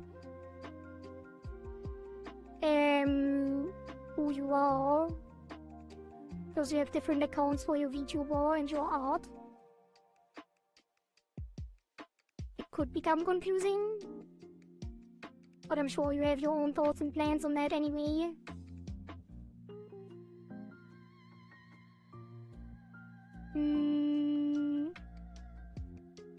Could move these over and then put that one there.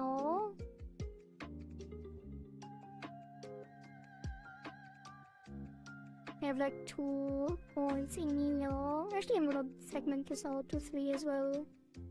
I don't know why I'm giving this so much thought. Like, the eyebrows are usually really simple. Giving the rings of the ringworm some detail for no particular reason.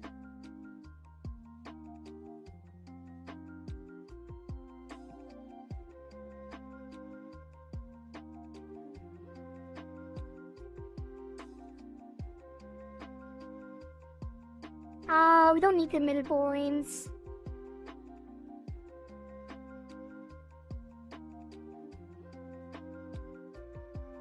Although, I think it actually lends itself well for like a center line in general.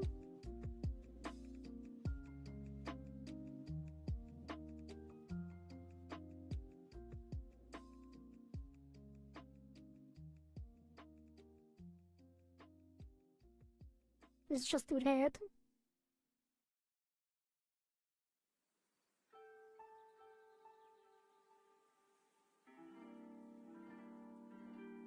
Connected there.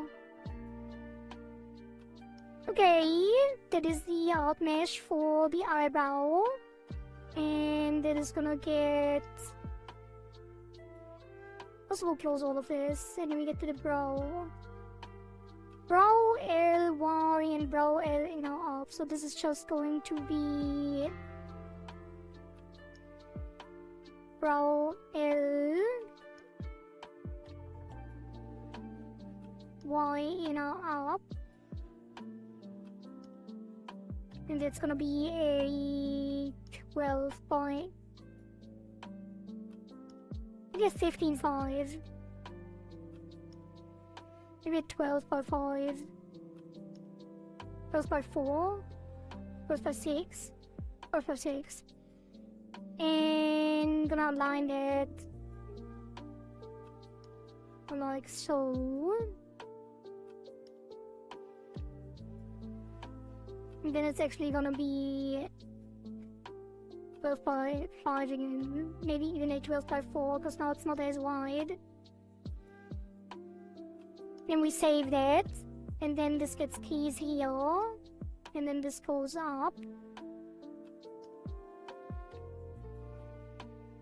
And down. I'm gonna open the eyes fully so we see when it interferes. And then the down is actually gonna rotate.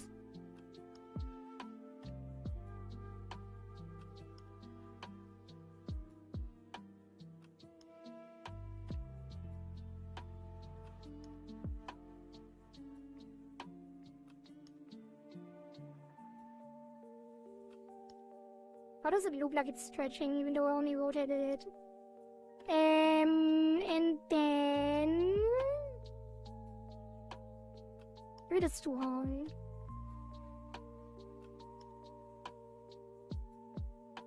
It was like very high up. Let's put it only to here.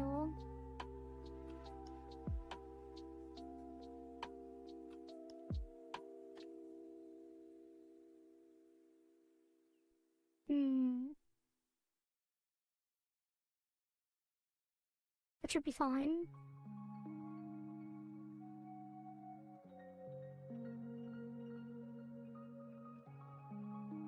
Maybe slightly higher.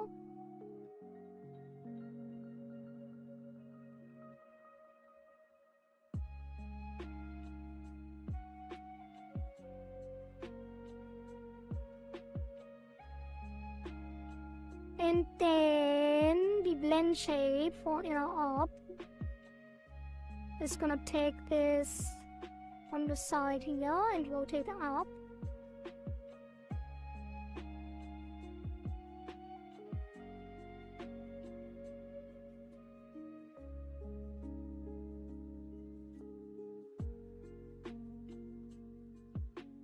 Like this. And then we're gonna fix the distortion on the very inside a little and push it up a little further.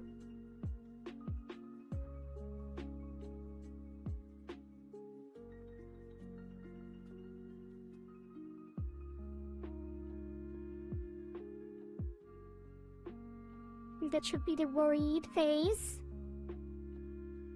We'll probably give it some more.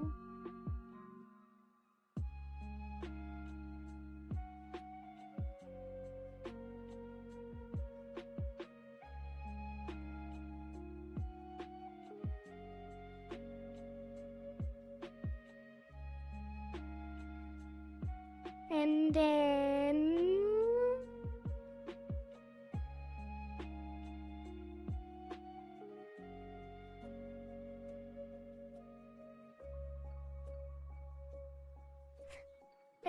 blend shape weights.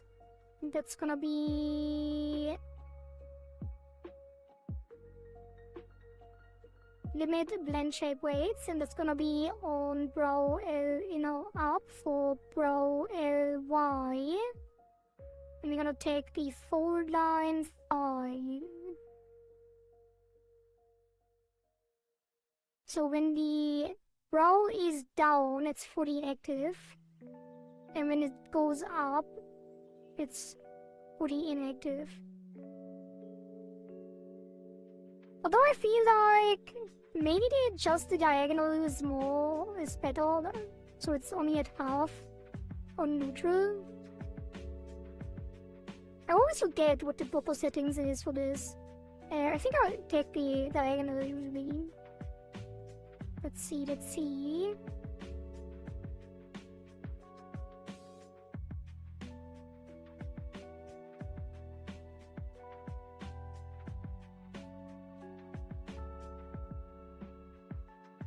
Look at that wiggly worm.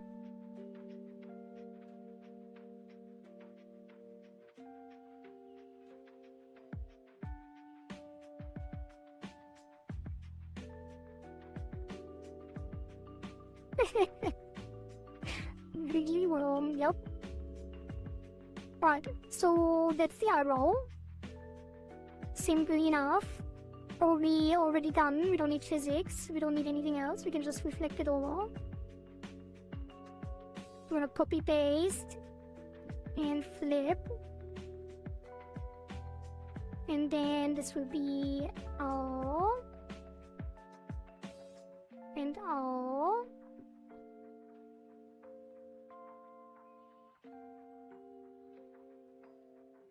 And then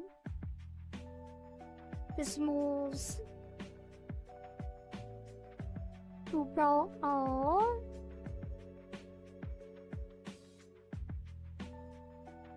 And adjust the blend weight as well. And then this moves to brow R and R up. And adjust the blend weights as well.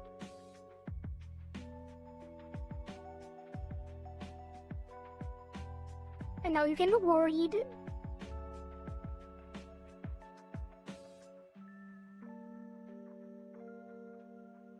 And angry. And normal.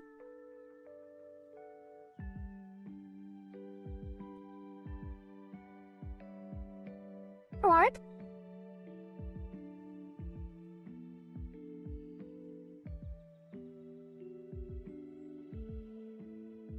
And then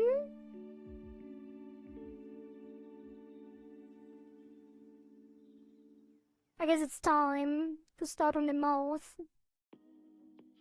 You can also show the hair now. Why not?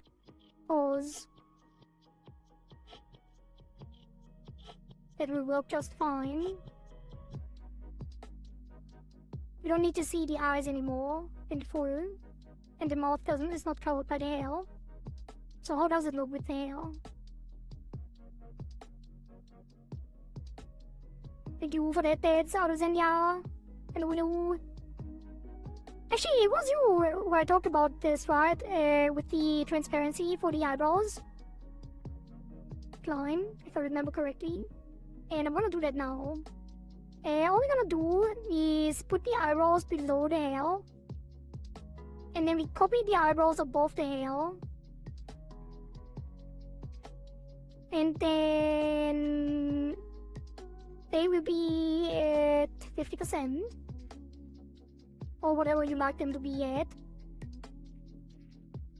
Maybe 70. Maybe this one wants them a little stronger. And then these are going to clip to the front hair. Pretty much all of the front hair.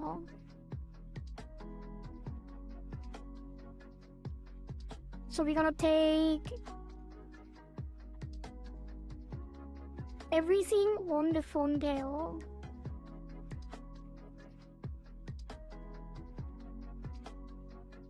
Except the shadows. Wait, what is this? Oh.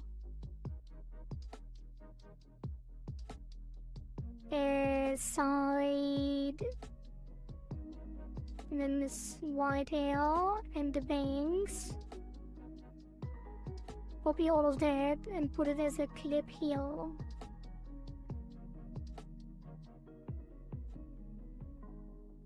And I know it's not very apparent now, because it's almost completely hidden by the hair. But when it goes below the hair and when the hair moves, it will reveal them below.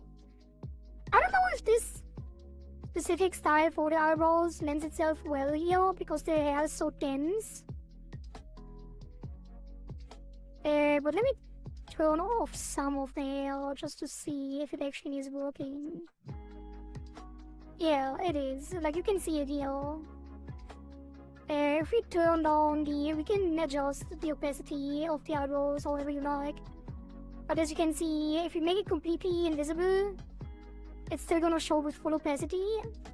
And if you have like a little bit, it's gonna show through the hair with that opacity while still being fully opaque, where the hair is not. I don't know, it's up to you. Like since the hair is so dense, it will probably mostly be transparent. So it might look a little weird overall. Let's put them to 50.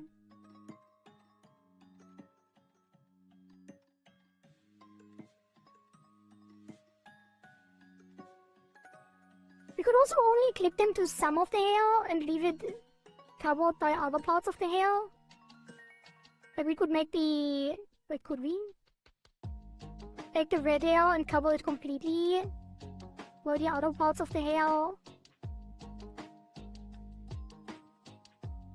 are not covering completely. Like if the red hairpiece covers it completely, we would just remove the hairpiece from the clipping, and then it would be... Well, this doesn't really work, does it? What's below that? There's like another strand below this. These two. And this one. So the white hairpiece 4.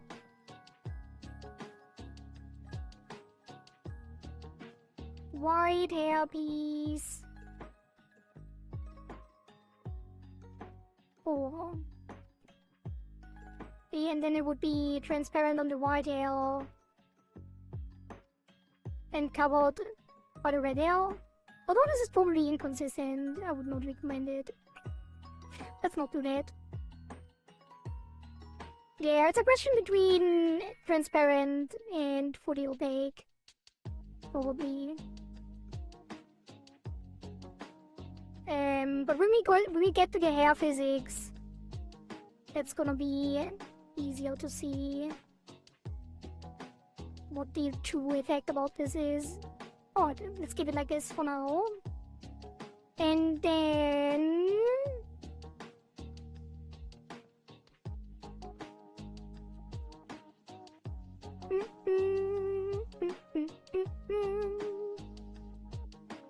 Now, for the most complicated part, the mouth.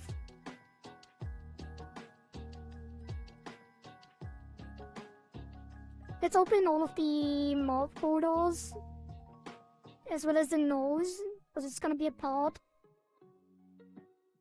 And also the head shape, because the face is going to get some interaction as well with the jaw, because we're doing VBridger mouth.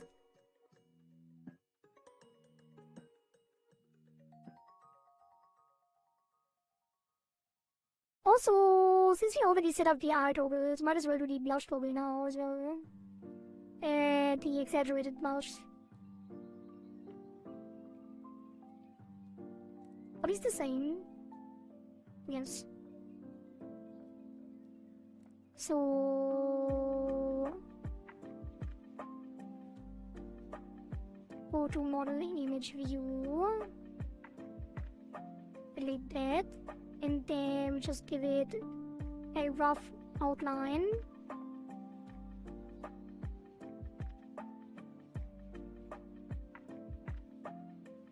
And the center point. And then we split that. And push this out to round it out.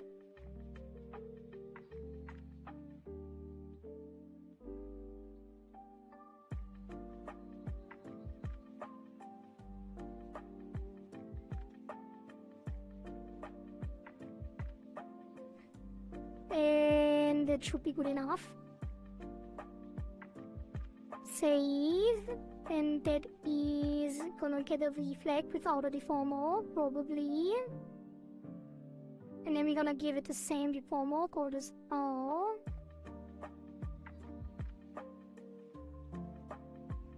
I don't want to change the ID again, because otherwise it will be replaced by textures if we re-import.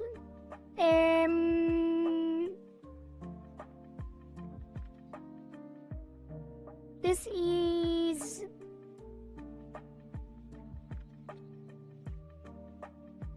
Why is this not clipped? This should be clipped to the head skin. Do they need to be clipped to the ear as well? Probably not.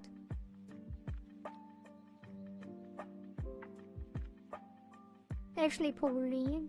Yeah, they probably do. Otherwise, it's gonna look weird. We're gonna take the skin and the ears.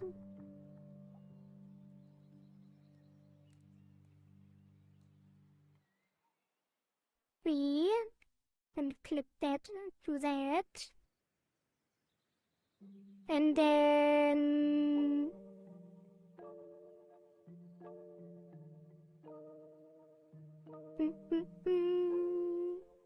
the regular blush can be clipped to the skin because the ear blush is separate, which means these two can have a blush toggle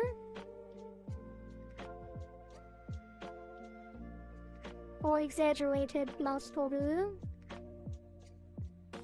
Is it, I don't know, 16:8?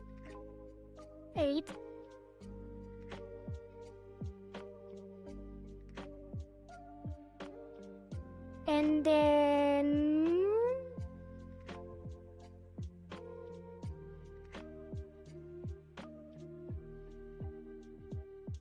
toggles gonna be exaggerated blush. I could just call it blush toggle because ultimately the regular blush won't have a toggle, so might as well do it like this. Give it 2 keys and set it to 0. Did I put it to default 1? That's not my intention.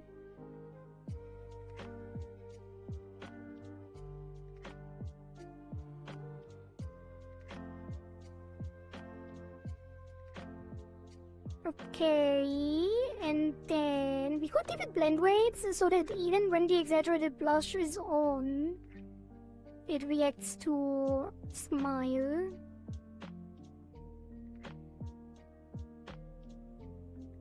May not though. It probably is just gonna play it like that. And that's another toggle done. And then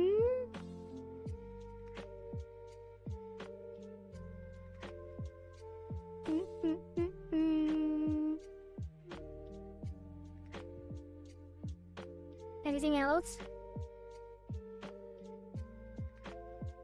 The hair can be hidden for now, or like the photo at least.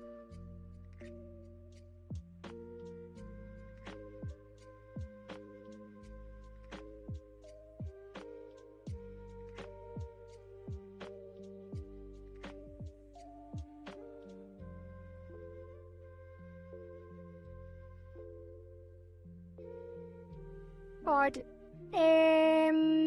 It's just the art mesh? No, it's not start art meshing because we have to jump into Studio Paint to actually make sure that the mouth is symmetrical, because there was some asymmetry discovered. So we're gonna jump over into Clip Studio Paint.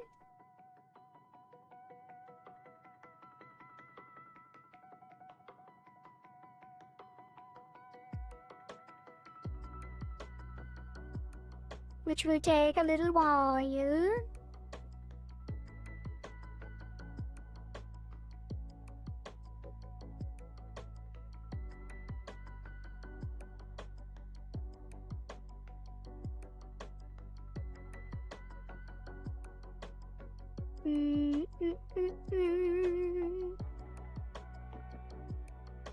Thank you, Yilaria, for that bits.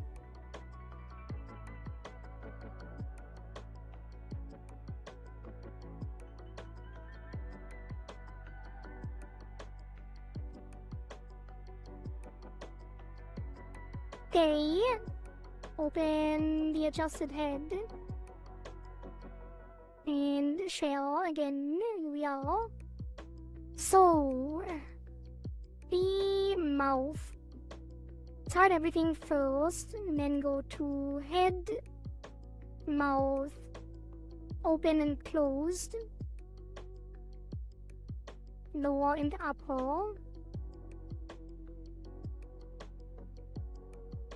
So this one, I'm just gonna name lip top. Actually, no, I'm not gonna rename it. Whatever. I'm just gonna keep it the way it is. But it definitely needs to be symmetrical. I think the head is already at the center of the canvas, so let's just add a guide and a symmetry. We don't really need the mirror.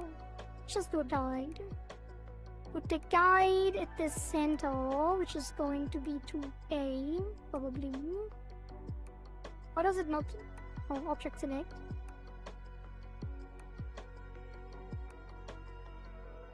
That should be perfectly centered, which it seems it is. And here we already see that the mouth is not symmetrical, which means we were correct in the assumption. I'm gonna put the guide up here so I have easier access to disable it. Honestly, the question is, do we want the right side reflected or the left side? Like, I'm not gonna redraw the names, obviously. I could move it and then reflect it, but I think actually just reflecting it from the right to the left should do the trick. So if we copy this and mirror it over, merge it down, delete the original.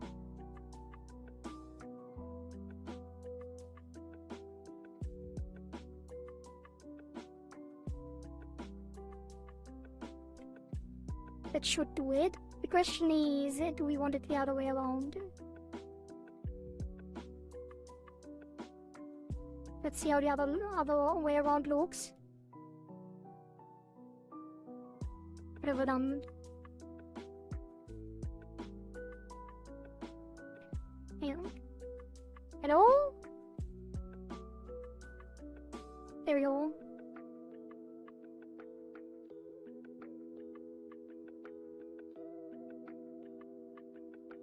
Let's hide the bottom. Oh. This one... It doesn't really matter because we're gonna form it anyway. I think I might like the other one more.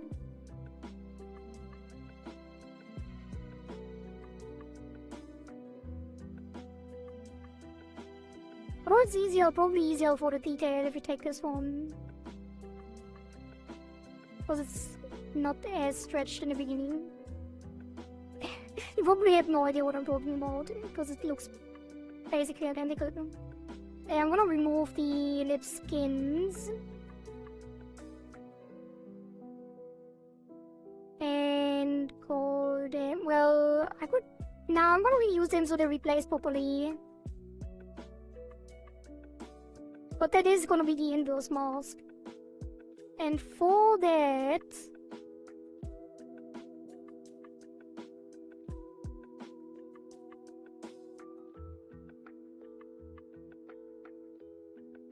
we're gonna delete it.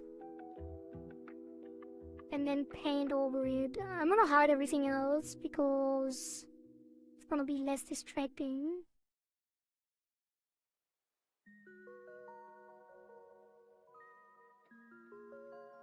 And then I'm gonna take a G pen to have a sharp edge.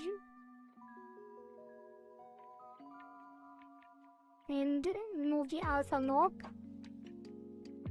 Make it arrow, dark green, a forest green.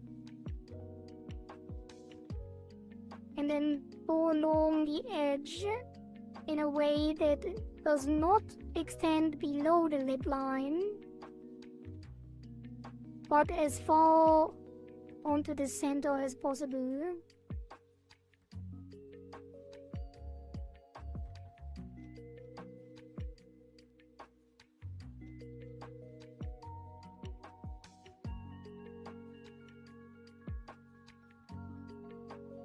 A very thin mouth. I hope this doesn't cause issues.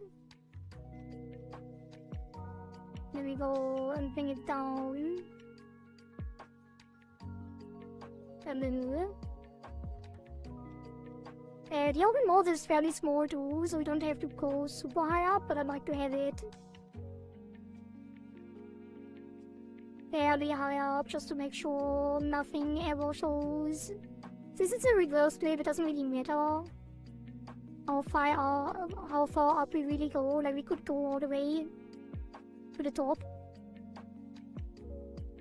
But the important thing is that it goes high enough to cover the mouth when it's open on all angles.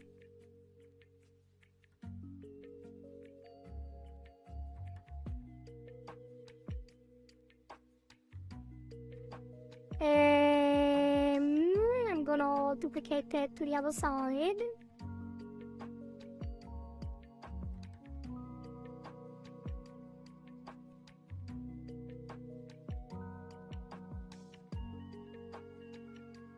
And then I'm gonna do the same for the bottom.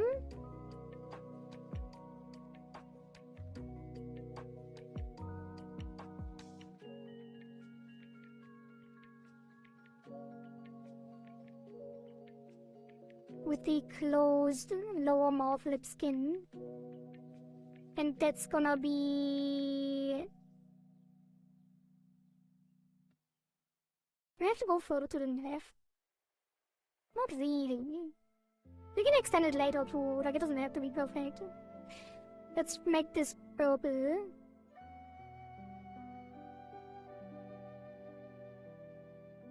And do the same here.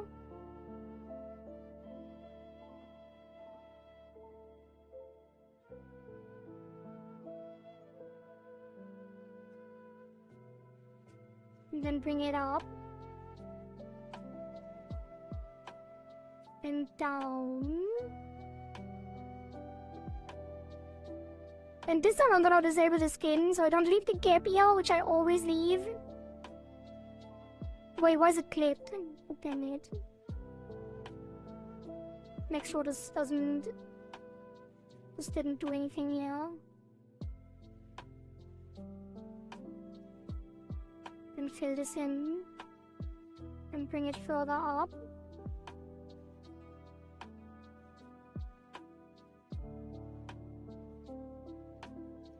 And re-enable it.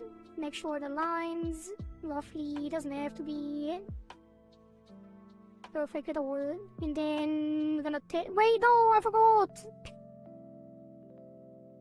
I forgot to first delete everything else. God damn it. Let's try it again.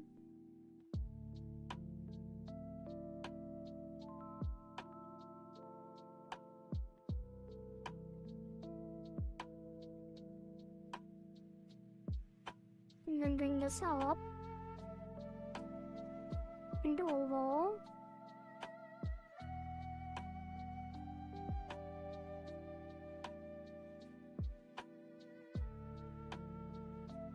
Make sure there's no gap here. And then...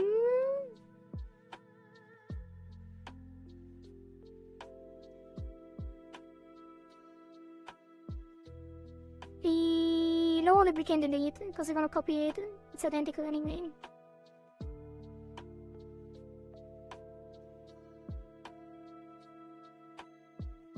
Which means...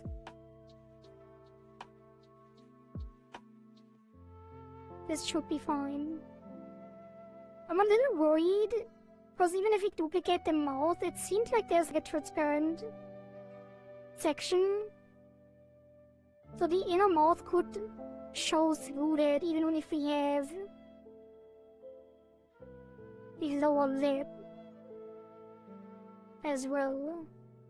So I feel like we should duplicate the baseline already, but then it makes the lip thicker.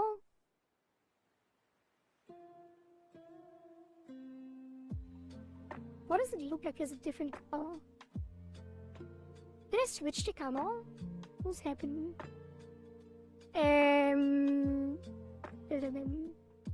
No? Oh, the lip color is above this.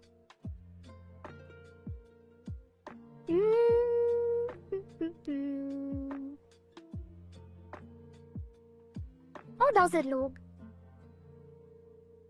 when everything is enabled? Actually, let's copy it over first.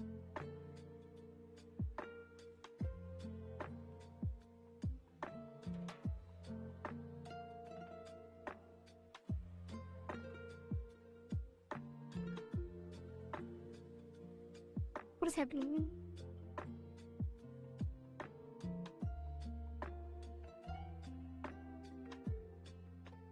Huh? What is the line out? What am I doing? Didn't I delete it? Why is it still here?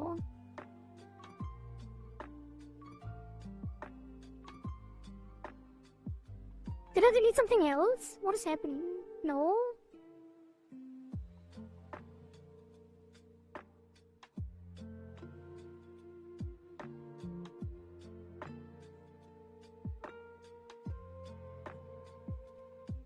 How? Now it's deleted.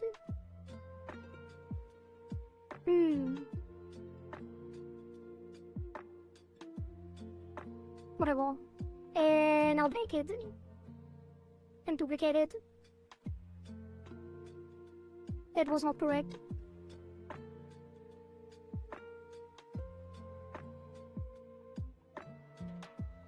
There we go. This should do it. And I'm gonna save that. And then enable everything else. And then hide that.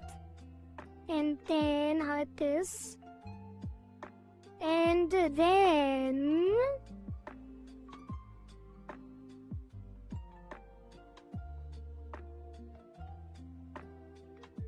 That's fine.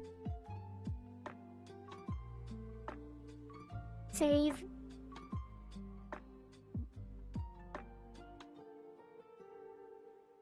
Is it fine? It's not fine actually. The back of the mouth is already extending around it. So this is going to be going further out.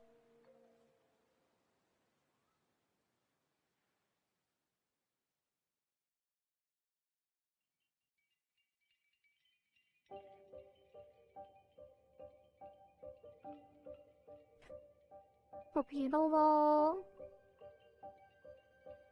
And then this one is also going to be further out.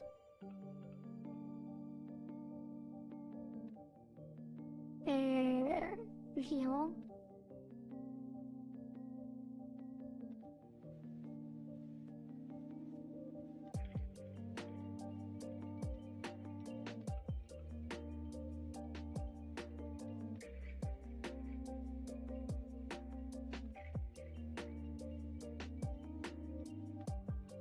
Then we copy that over.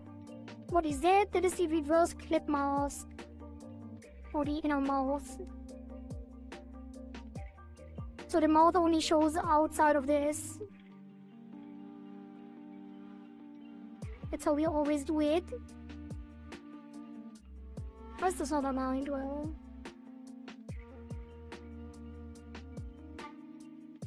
Not that it matters much.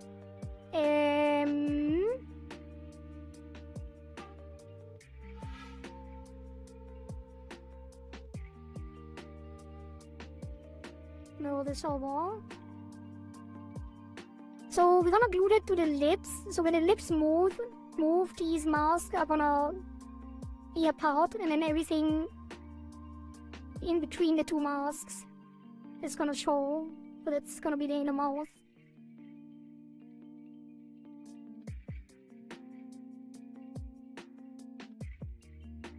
Alright.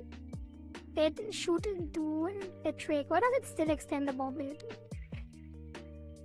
Just push this in. This doesn't matter, I just have a problem. It's my OCD that I don't have.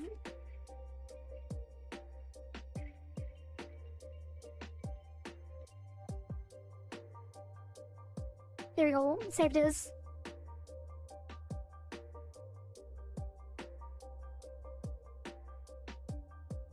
And then I'm gonna jump back into Live2D. If I didn't forget anything, I did forget something. Because it wasn't just the line art, it wasn't symmetrical.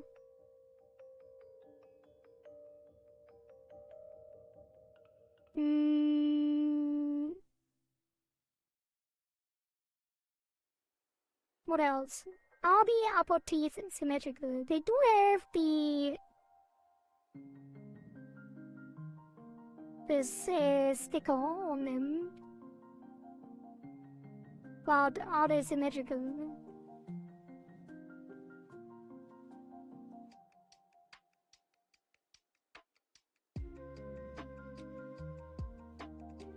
Almost. Almost.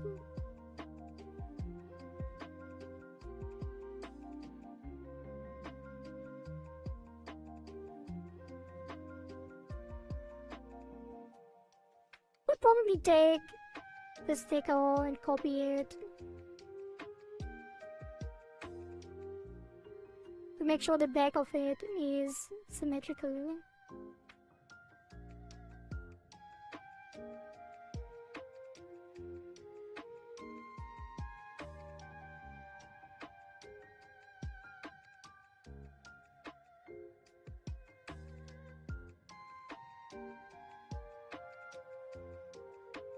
Should be fine.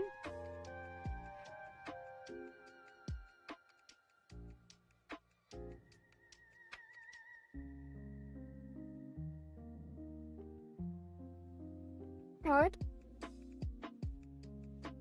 How does it compare to the original? Actually, wait, not that.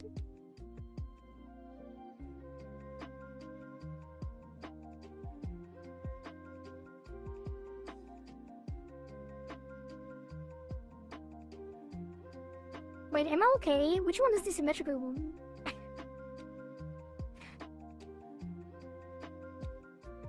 I thought the top one was.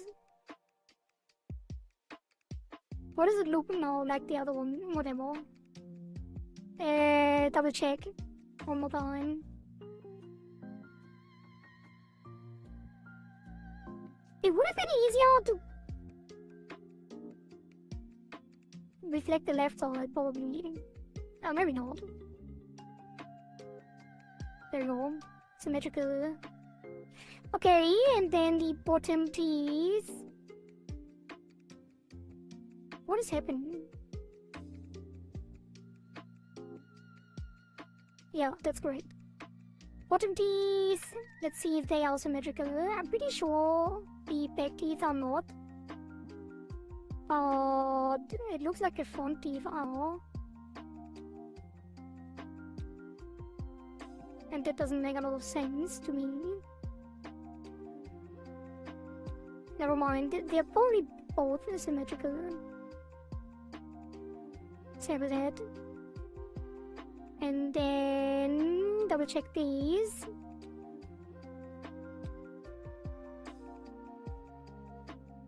They are not. Which is surprising because it looks like they were when the front teeth are enabled.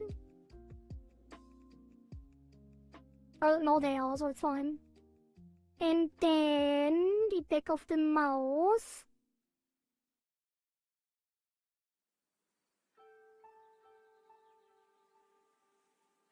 Surely that is symmetrical. I would be very surprised if it wasn't.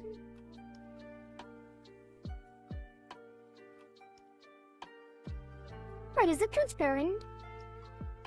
Is the coloring not symmetrical, but the rest is? Or is it transparency? It is transparency.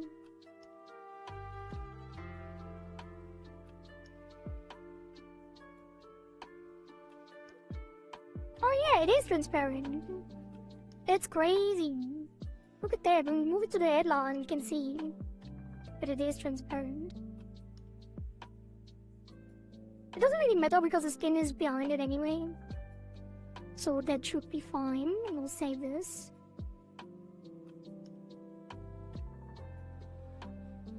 And then...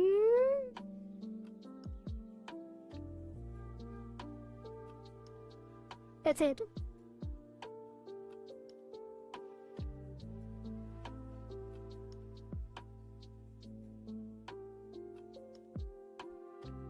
Oh god.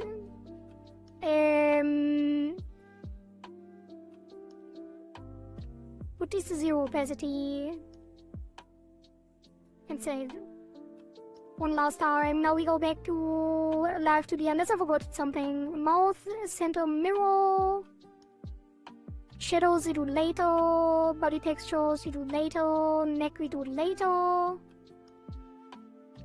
And that we do later as well. Like flower shadow. Actually, that we can do now. What is that? The head shadow is way overclipped. Wait a minute. I have a question. Well, and I also didn't have chat open. Actually, I did. Flying, are you here? Does the flower shadow actually... oh, never mind. When I unclip it, it actually reflects onto the face, and I was wondering if that should be on the face as a shadow that reflects from the flower onto the face, but that doesn't make sense because it's clipped. So I have no questions. It shouldn't be on the face, yeah. That does make sense. I'm gonna extend the selection by like 20. And then we're just gonna delete the outside.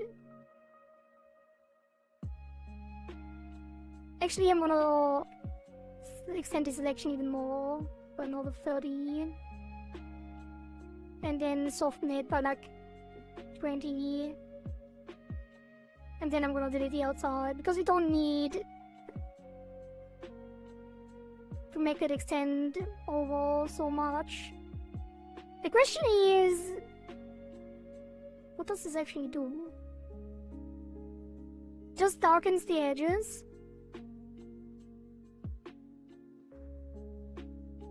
Can we just merge these? Does this one move, right? Or will it?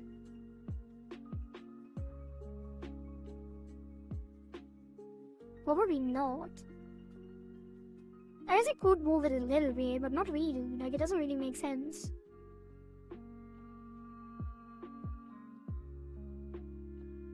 I was unsure if the licorice shadow would move as a result of the head turning around, so I just left it separate. It probably would.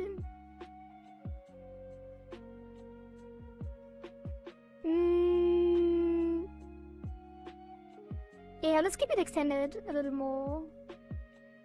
Let's just take the outside like that. Make sure it has some room to play with still, while cleaning up the pixel dust. At the same time, I want to give it some softness. And it will at least be a little easier to fit on the atlas and to art mesh. No, not really. It doesn't really make that much of a difference.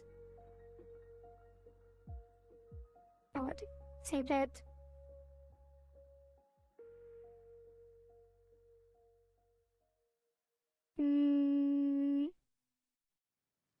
Is there any other layers that are like extended? Oh yeah. The lower bang shadow. Yeah, that is way too big. Lower bang. Gonna give that beep boop, probably beep boop, hello, Alejandra 19, welcome, thank you for the follow and kick. I think we're just gonna go around with a nice way to just take this section.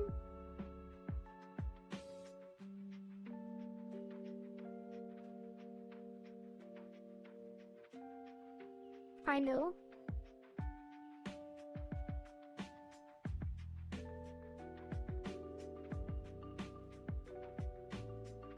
Soften that as well. Delete the outside. And then that will save some space as well, while we still are still able to move it. Although I don't know if we will even. This one is a little bit of a toss-up because it would have to move with the hair based on the physics, and then you would have to give it separate physics. I guess it could, like it doesn't really not that much effort.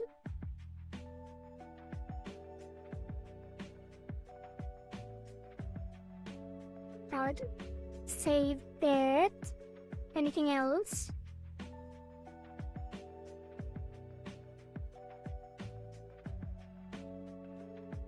The overall shadow on the toggle could be smaller, potentially. I mean, this one we're gonna move with the head anyway.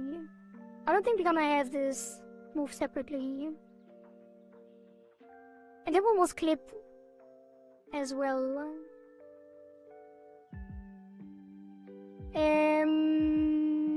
Let's take. Also, what's this? Nothing.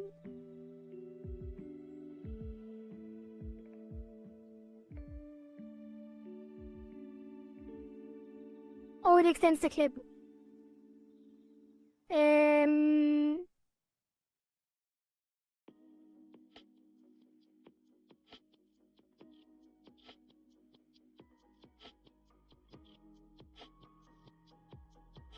Let me see, disable this clip real quick and then look at these. Yeah, these are fine. And then the hair shadow. We don't really need anyway, we're gonna replace it with a different thing. And then the face shadow we can reduce.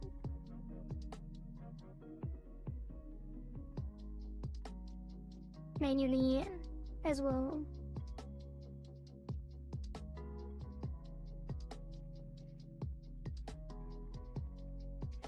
Let me disable that real quick. The scalp also extends quite a bit. It doesn't really matter. What am I doing? Why am I optimizing this? I mean, it is a lot of space. I should.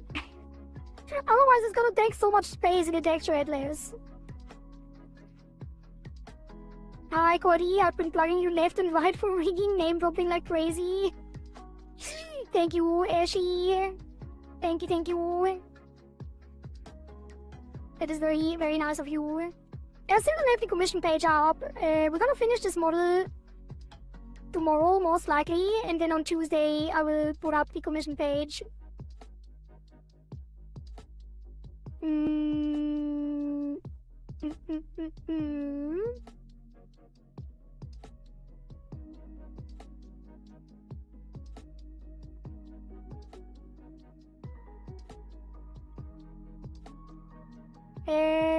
Yeah, I think we only have to reduce the face shadow. So let's just take this and reduce it by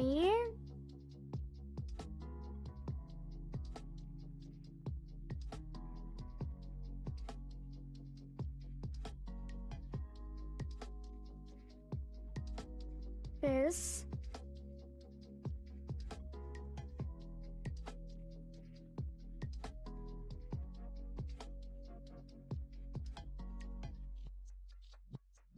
Probably.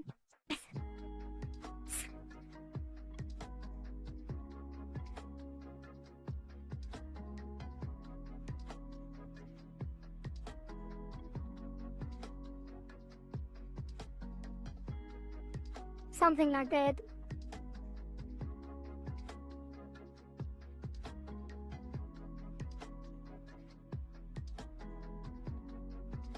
You deserve it, you work hard and your work is genuinely impressive. Thank you. Thank you, thank you. Alright. Then soften that as well, delete the outside. And that should be at least a little bit more space. I'm actually gonna liquefy this. A little down, like even more. Form it manually. Want the corners.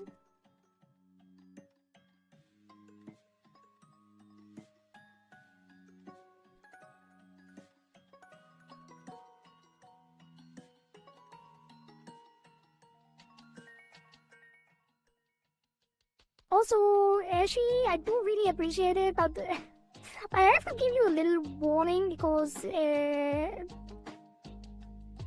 you might run into some hostility. Because my model, the art for my model is actually AI. Like I did use AI, Gen AI for a lot of my stuff. For my personal stuff, for like the stream overlays and emotes and some music. And if you plug me in the wrong channels, you might get banned.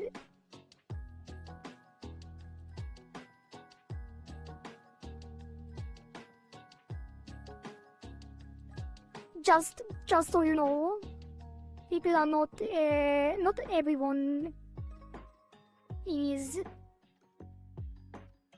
as excited about me doing rigging. Oh, this should be fine. Save that. And then probably use the same for the scalp as well. It's okay, honestly, I'm part of Label.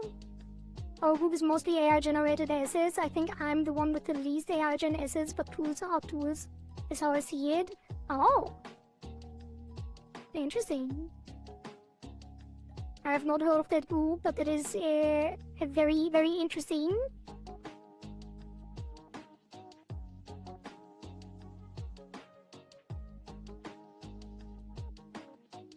Okay, I think we can just take the outline from this and delete it from outside here. And save that as well. And then this should be everything. So save that again. Now, finally, we can jump back into Live2D.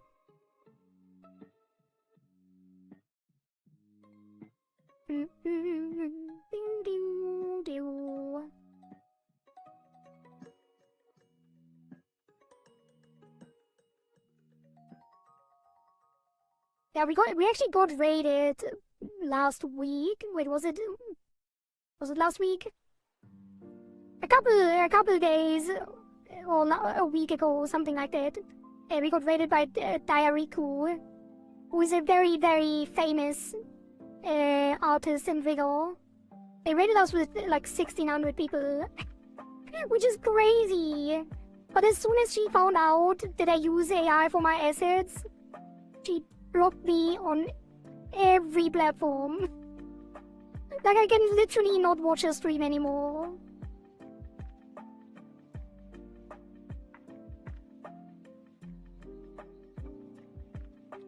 Which is kinda sad. But it is what it is. What can you do?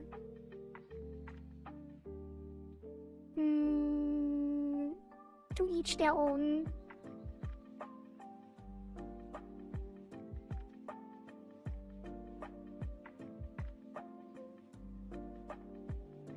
I know how hateful people can be. Exposure is exposure after all, yeah. I guess so. I just, like, what I don't know, like, I feel like there's a lot to hate about Gen AI stuff and about the people that use it. Like, there's so many people that, like, pretend like they are real artists and, like, use Gen AI, like, this actual take real artists' work, like, one-to-one, and then, like, regenerate it with AI and then pretend like they actually do it. Like, even making fake time lapses and stuff like that to try and pretend to be someone that actually do it themselves. And I feel like those should get all the hate. Like, why am I getting, like, why do I have to, like, be treated in the same way? Even though I'm honest about how I use it and when I use it. Like, literally being honest about it gives me, like, more, like, exposes me to more hate, basically. But I still think you should be honest about it. But I feel like the people need to realize that there's a distinction between people that use it maliciously and people that try to be ethical about it. Import. Let's re-import.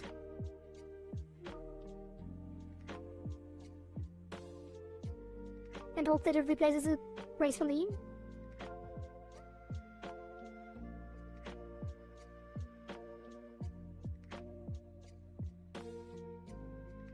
And I think it did not do everything. Yeah, the lip and the new masks we have to do manually. And for that, I'm gonna put the head reset outside of this folder, I think.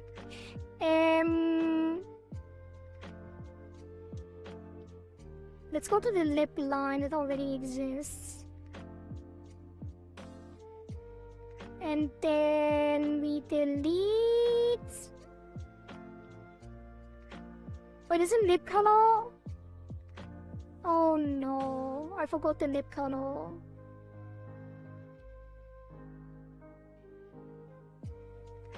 And I think that is not symmetrical.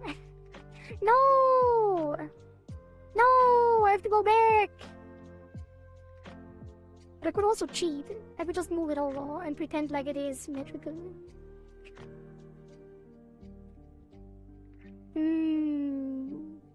Tough choice. Let's just move these down.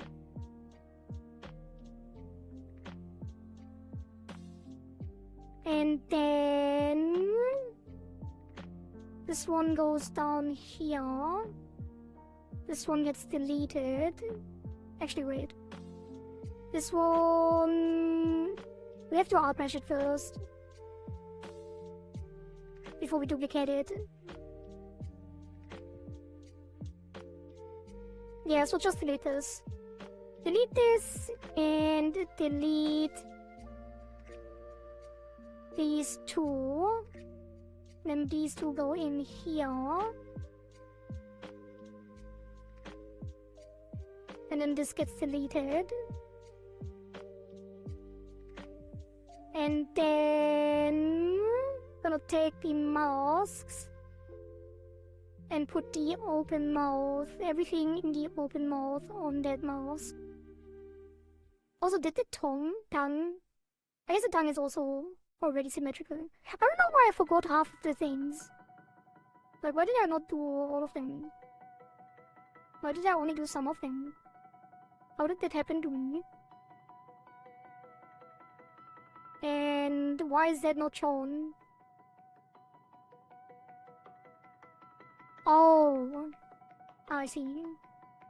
These three on head reset need to be on the head adjust before more. And then we bring attack.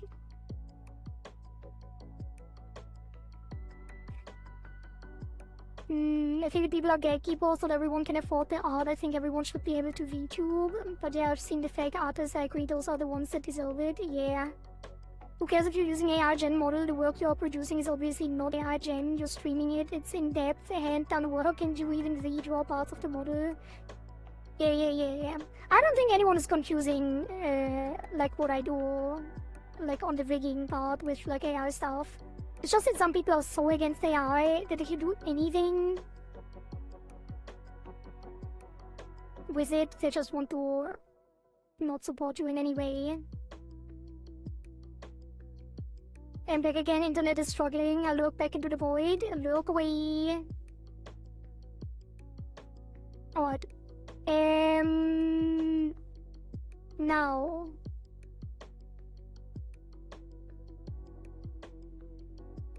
The lip color. What do we do with you? I think we leave it. We leave it asymmetrical, but we're gonna move it over. And we're gonna move it over on the same head reset. Actually, I'm gonna put it on the mouth reset. Which means we can set up the mouth parameters. So, VBridger mouth, it starts. Also, I forgot to give those the reverse clip. Reverse clip that here. Okay, VBridger mouth. Oh!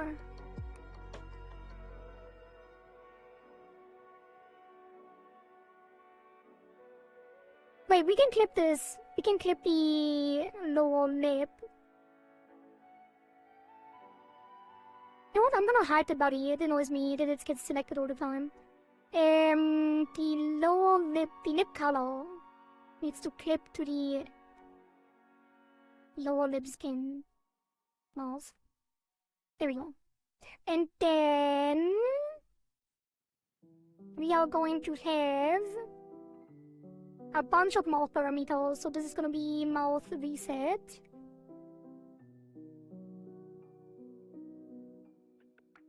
And I'm gonna get the lip color, the mouth reset already, and move it to the center.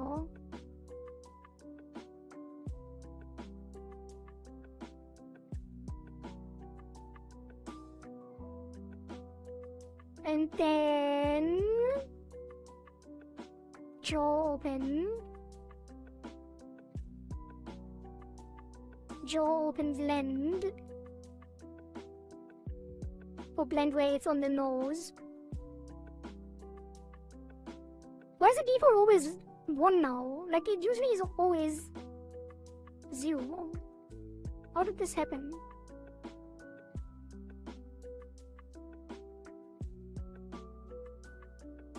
Okay. And then mouth, press, lip, open. Which goes from -1 to 1.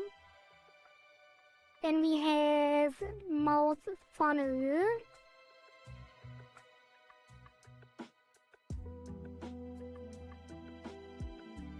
From -1, no, from 0 to 1.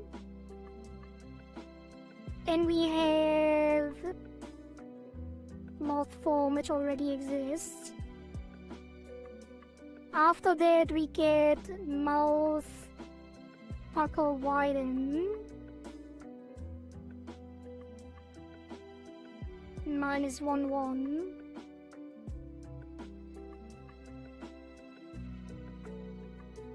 That is not a blend shape, actually. But we get a blend shape version, and it's gonna be mouth pucker widen B.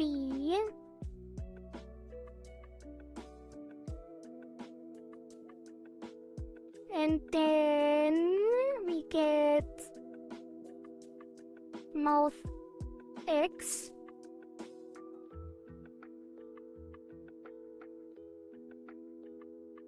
And mouth XB. Actually, no. Mouth X is... I think mouth X is always a blend shape from the start. Or is it? I probably have to double check. some of these. And then we get mouth shrug. Mouth shrug is definitely a blend shape, and that's gonna be on Zoom. I think Open might have a blend shape version. Mouth X, I mean. Let's take this to Mouth X blend. B, which is gonna be from -1 to 1. And then we rename Param Cheek to Blush. Make it a blend shade. And then we get Cheek Half, Control, C. And Cheek Half Left is a blend shade. And cheek puff right is a blend shape. Right! Blush goes down here, and then we have mouth reset, jaw open blend, mouth funnel, mouth form, mouth press lip open, pucker widen, X, shrug, the open goes up here, and then cheek puff, left and right and blushed. That should be it. I'm gonna go and double check. And while I do that, there's gonna be an ad.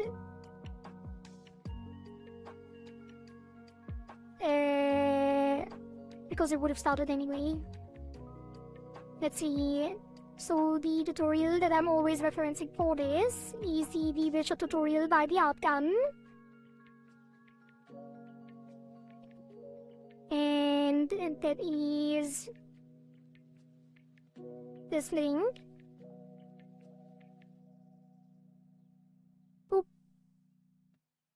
And then I will have it on the side for reference. Just want to say you have a very cute voice and it's very nice to listen to. Thank you, thank you. I'm glad you like it. Because it's also AI. If you can believe it.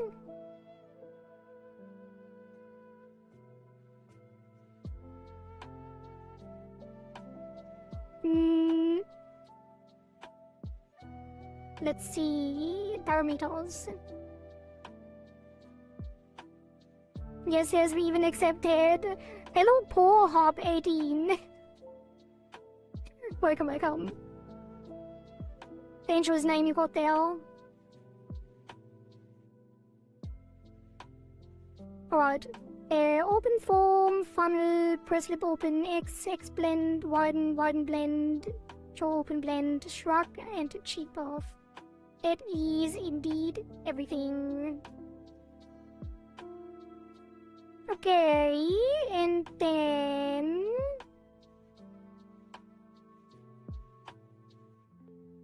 we can start hot meshing. I think.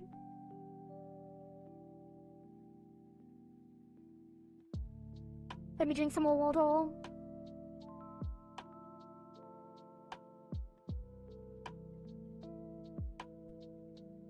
And while we are measure, we can also rename the layers to make sure they have the same name on the ID. I don't know why. Actually, I don't know why, but I don't really know why. I don't know why they got re-imported, even though they have the correct ID. So they should have been replaced correctly. They probably didn't fit the art mesh. So they thought just replace it. Which I guess makes sense. But it screwed up the IDs.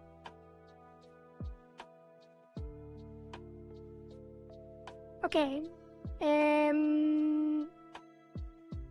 Yes, let's start out meshing.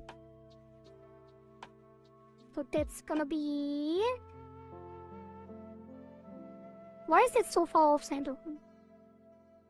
Oh, because the original is there on the model image. I guess we go to modeling then. This will show the background, which usually I don't like. But it's fine. It is what it is, because we need the mirror edit. Otherwise it will not mirror correctly. It is going to be 3 vertices with a high density and low width.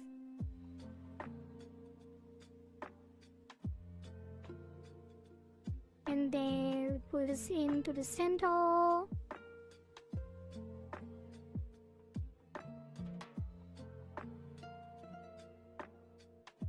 And make sure we cover the width here with control, drag. Why did it take the other one?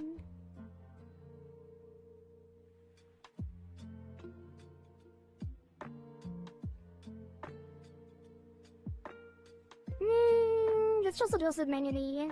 It's gonna be... here.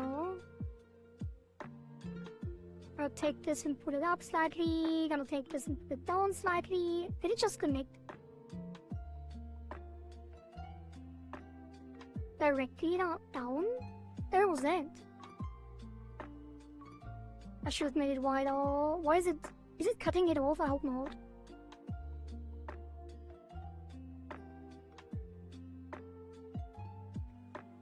Probably should have made it more dense as well.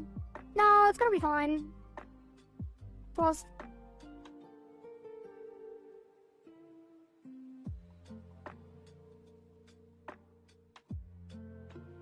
Okay. And then... this should be fine. Actually, I might add one more in between here.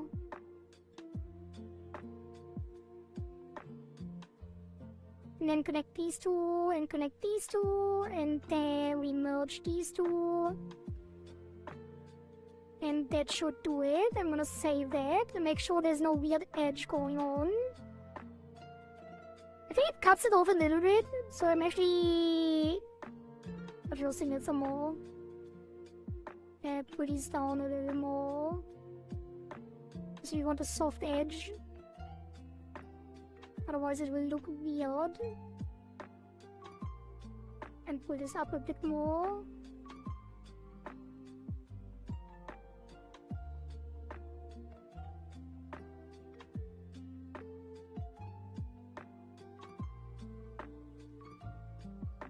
Okay.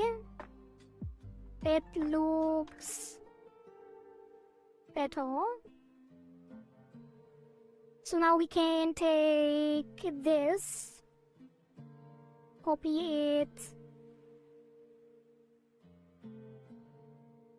to here.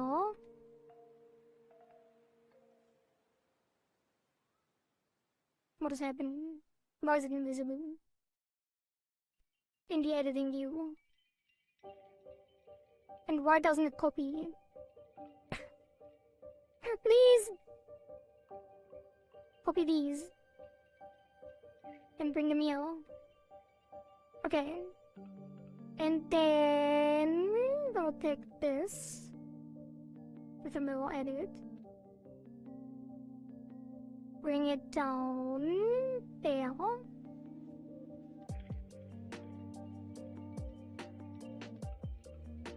Should I take the corner? Maybe. Maybe I should take it from here. Make sure we have a clean edge there.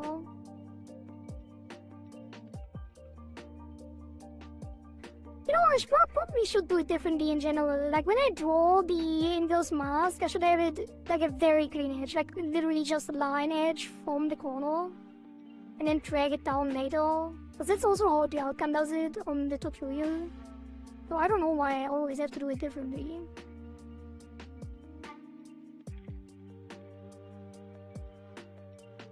because I have to adjust it anyway.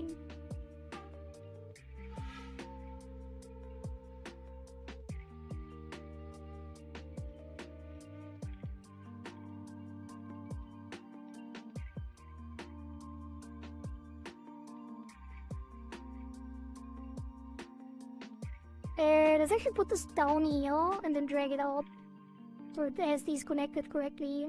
Although I think when I reopen it, it's not gonna do it. Yeah, it's not.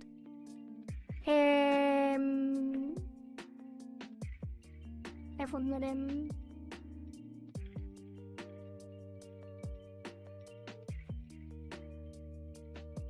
And then this can go lower.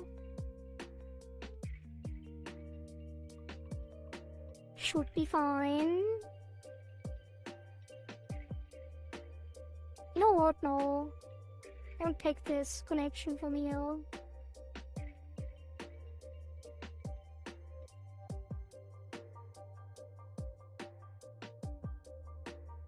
And then do this.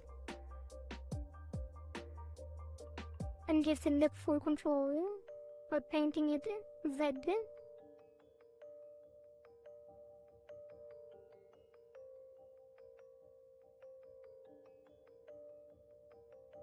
And then gonna copy the lip on there. And that's gonna be the lower mouth lip line. And we're gonna copy this to the mask as well.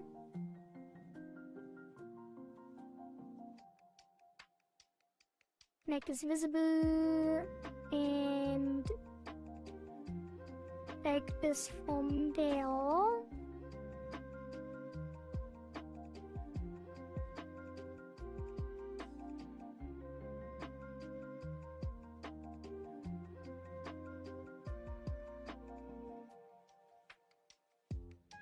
And then I have one here. Actually, I'm gonna put two on there.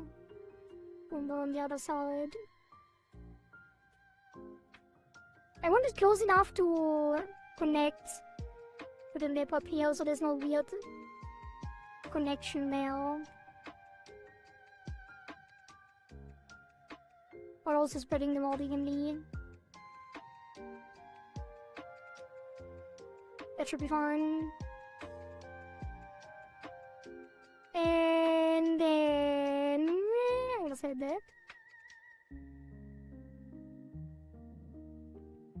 I guess I could move this out, brother. Not that far. Maybe I have one more there.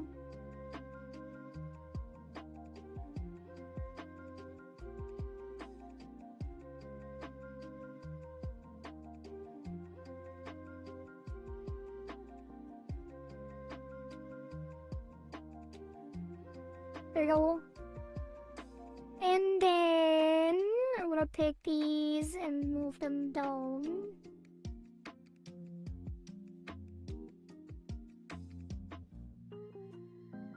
And with the metal. Down and out. So there's no risk of having them overlap with anything. Then I'm gonna take these. Move them up and out as well. Move these out as well. And then we're gonna move these down.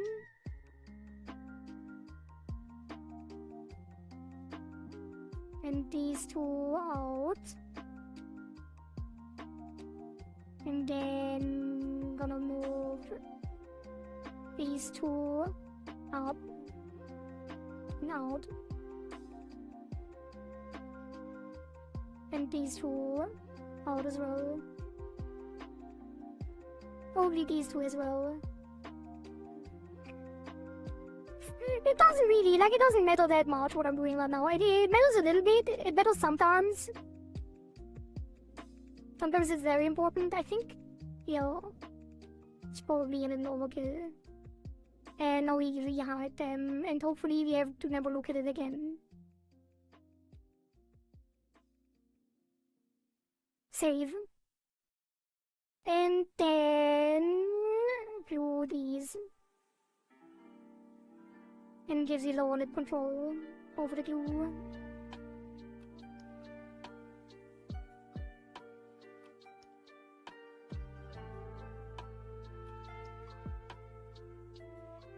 And then when we move the lower lip, the mouth opens. Basically, that's all we want. That's all we could wish for, all we ever wanted.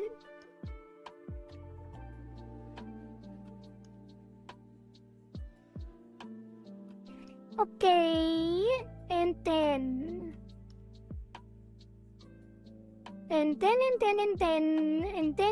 we are going to drink some more water.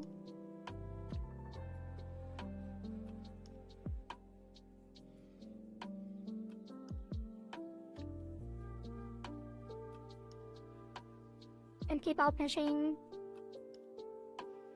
We'll take the mold, some of the mirror. We've done a very simple circle mesh with a dot in the middle.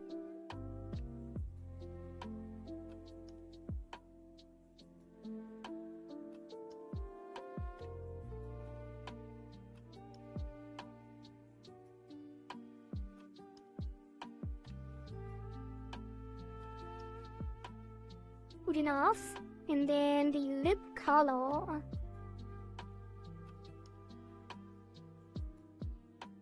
I wonder if I should also glue it.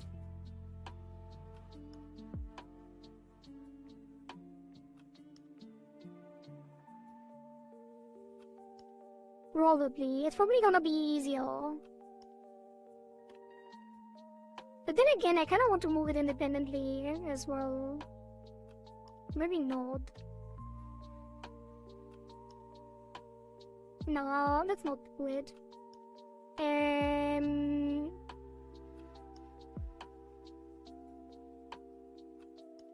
That's gonna get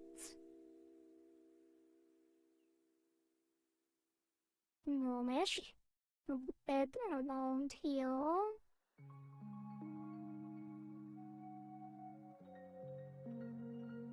Was it too detailed? It might have been.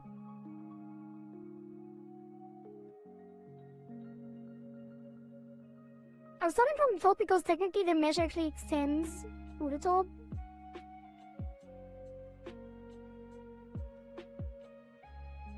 Even though it's gonna be clipped anyway. But if we have the mesh on the top as well, we won't get confused in the texture atlas.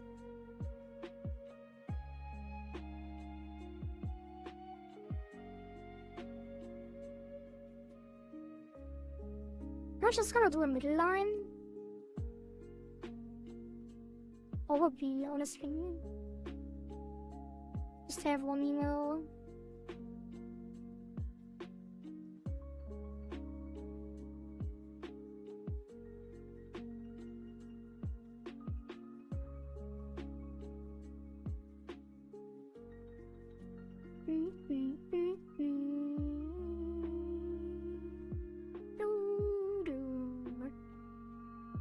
Alright. That's probably fine, right? Yeah. Also not cut off anywhere, so that should be fine. Still reforms smoothly. And then saving.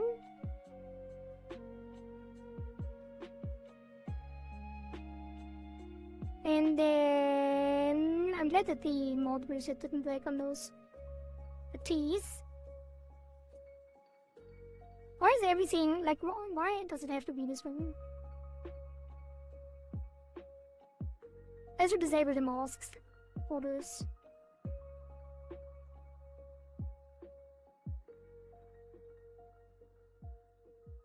Wait, how do I do that? I think I just hide them, yeah. Should have done it for the color as well, but I think it's fine.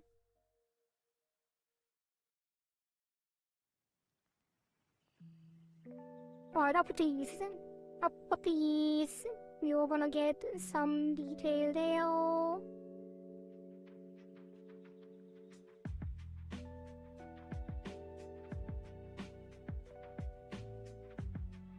And then gonna get a second line.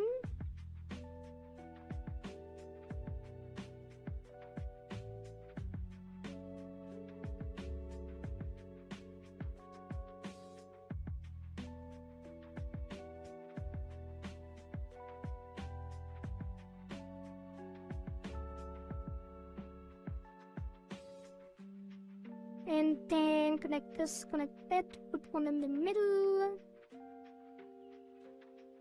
Get like a center line roughly.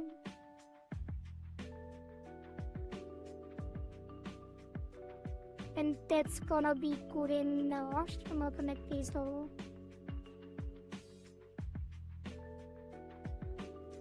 And save. And then the loties.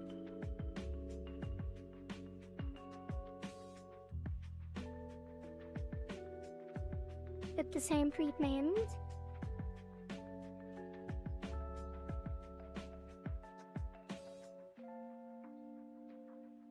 Honestly, I probably just need a lot. Like, I don't need separate lines with the center line. You could just have one center line.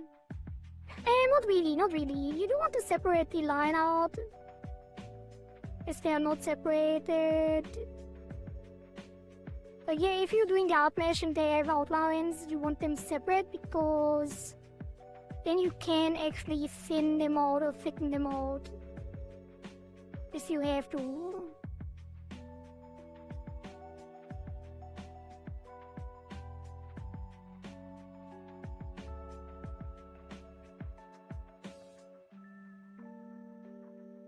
Because now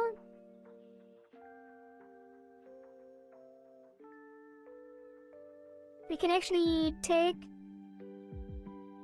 the inside, for example,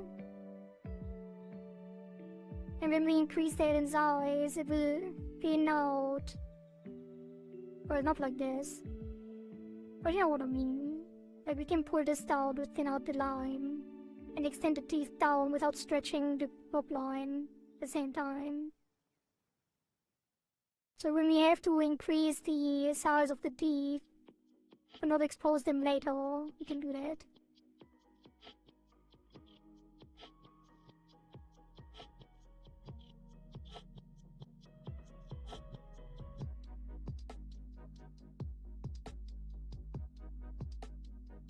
I don't want the center line. The only reason I wanted it is to have the center symmetrical without the extra line, but I'm just gonna put a dot in it. And we're gonna do the same for the upper teeth actually.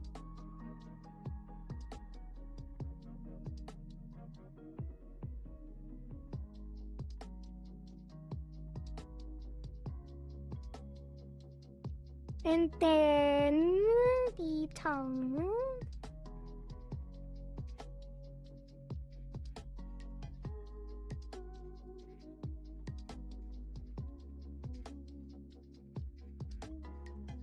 Doesn't really need much.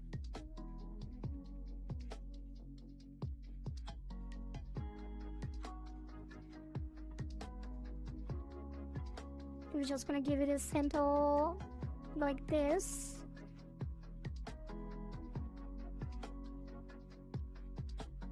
And that should be fine. Actually, no. Since we do have the center line on the tongue, we want this to be a center line as well. And then connect the sides like this, so we can move it individually. And then the back of the teeth, That's always a little annoying because you use the glue tech. I still have not figured out how to use the glue properly on this technique.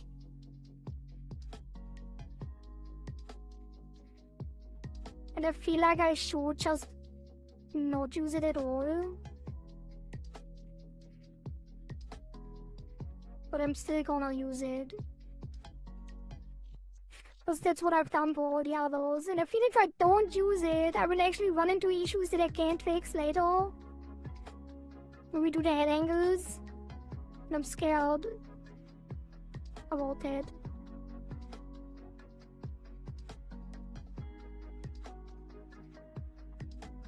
I'm gonna make sure that this mesh is impeccable.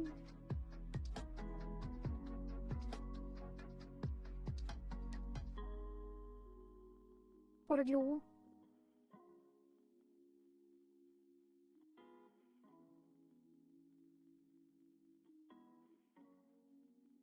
Bard. What did you, Bard? Does anyone know when away game comes out? The away team? Comply. Like the oxygen not included thing? I don't know why I was randomly thinking about that.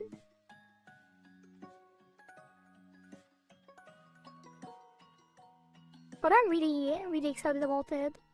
Also, I saw this other game someone play. It doesn't have a name yet, but it looked like Noita with guns. It looked very promising. I should actually play that on stream. Like, I should go to the Discord server where they demoed it and get access to the alpha or whatever.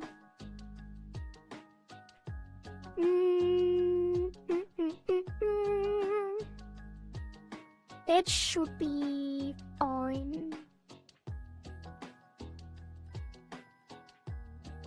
Because while I didn't play Noita on stream, unfortunately, I actually played a lot.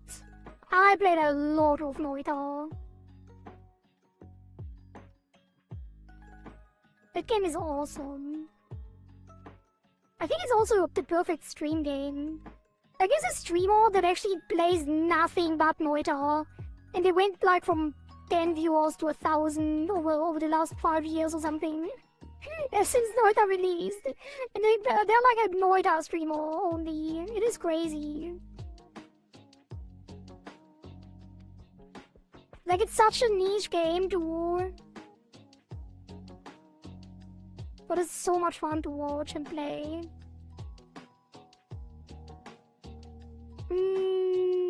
Alright, save that. And then for the mouth, we just do the same we did for the blush, which is get like a rough outline and then divide it.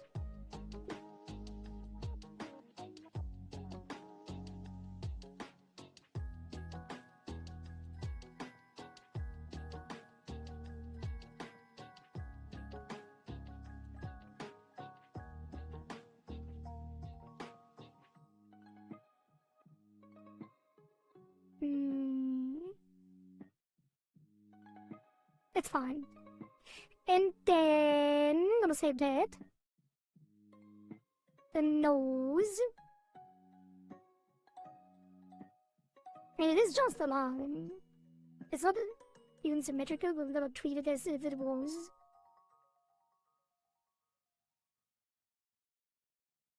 And then put a center line. I could have just used the stroke tool too. Alright. And then the nose highlight and shadow.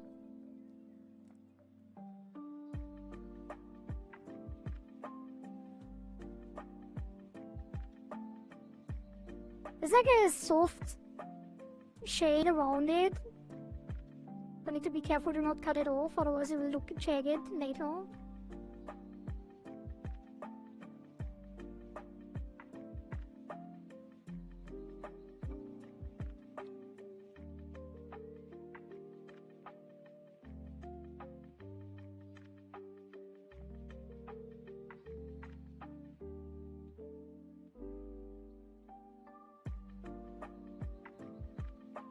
And then put a center line here as well.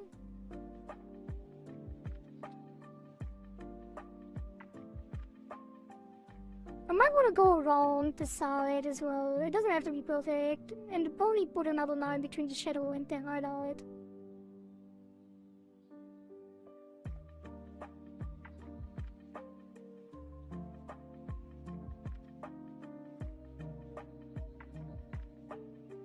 Like this.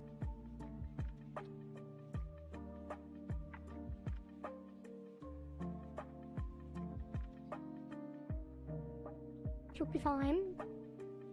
Save. And that is all the art meshes, which means we can actually start rigging. Almost. I want to drink some more water.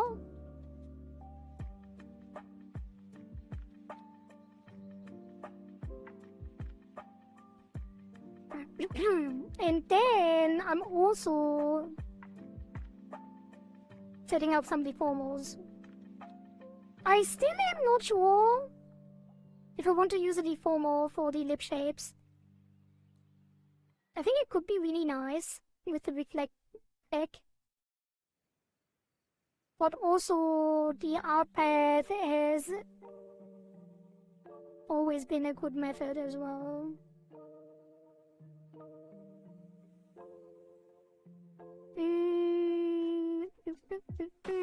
Oh, I need to mesh the face too, actually.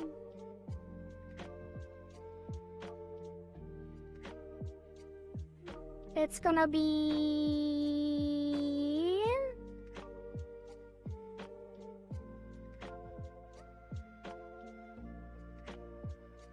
Why is that hidden?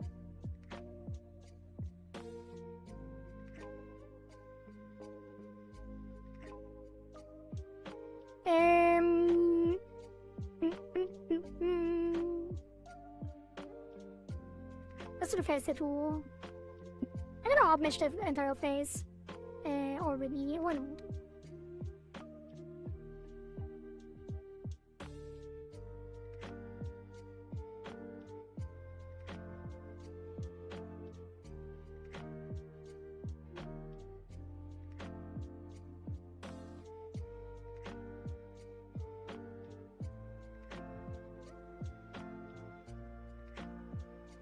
Just gonna go around here with the same pattern all the way around, giving the bows the round places 2 nodes each, and then connect the straight line with another one, just like that.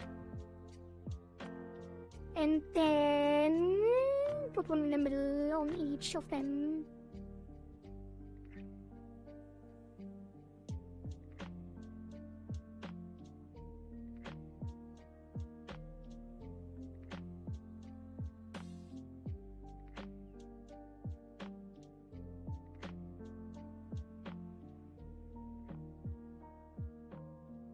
Wait, now I blocked.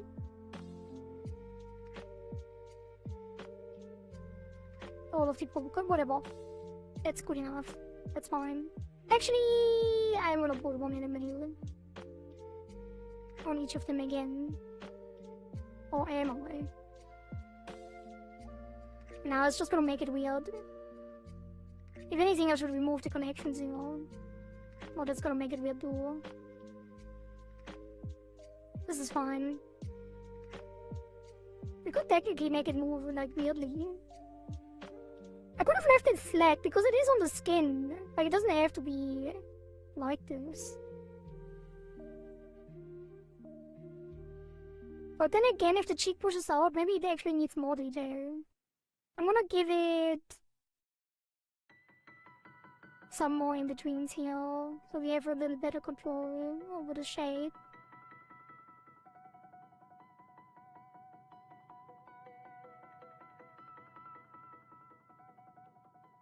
And then another ring here.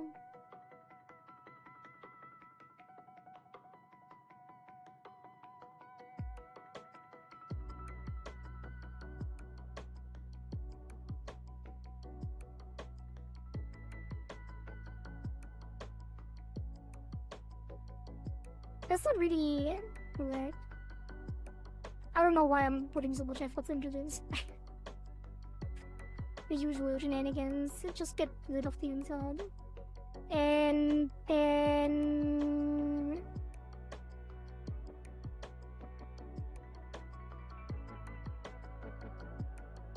it should be in between. Yeah.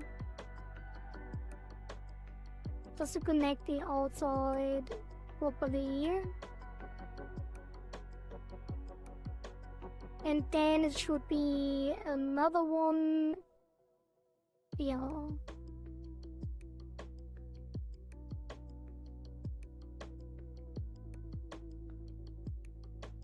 Get proper triangles.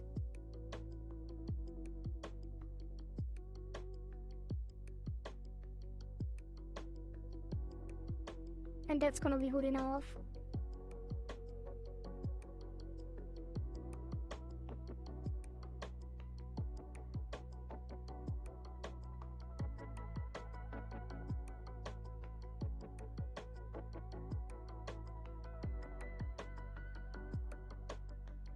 Is what I'm saying. And yet I'm still adjusting it. Okay, this one. Save. And then we narrowed it, which was wrong. So I'm gonna delete this side. Save again. It looks so nice.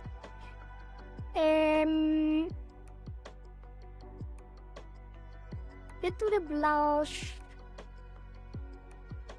I think we start with the head skin shadow.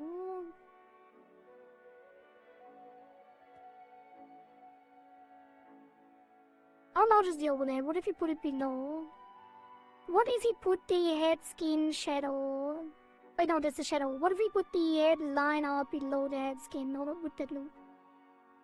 Ooh. Wait, no, that can't be right. Oh, because the head skin is a little different now. If this was below, it would look terrible.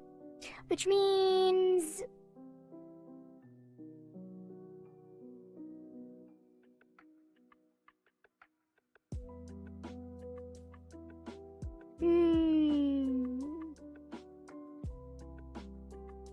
I'm already thinking about the head angles. I don't know why. You have a beautiful voice. Thank you. The Eminence in Shadow 91.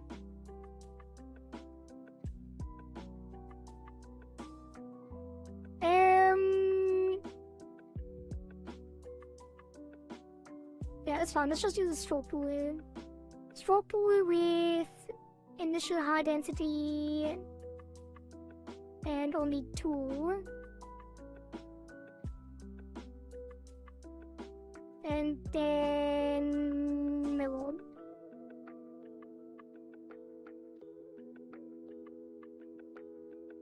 Make it a little wider.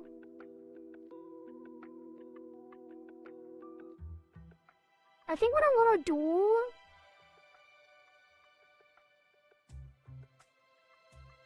because the headline, like hiding the neck, like the technique with that we did last time,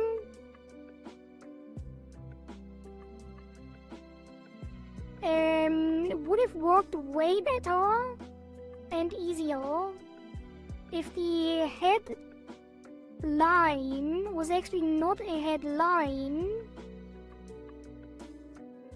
but an underfill. So basically what we want to do is fill in the entire inside of the headline in the same color, then put it below the skin color and make sure that the edge of the skin color is actually the same as the current headline. And then We can push in the headline on the head angles to get the cool effect. It's gonna have way higher density. Or way less density. And then put us back.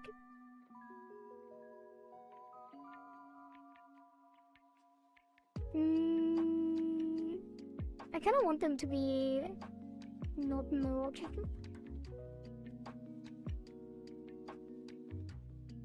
Oh no. Nah, I should merge them.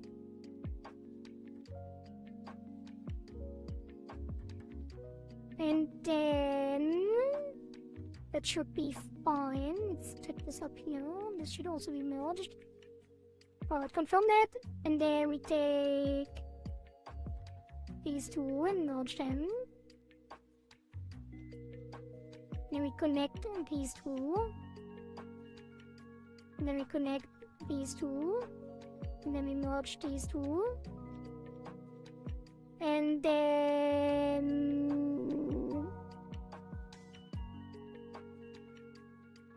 honestly, maybe I should have done it differently. Maybe this should be...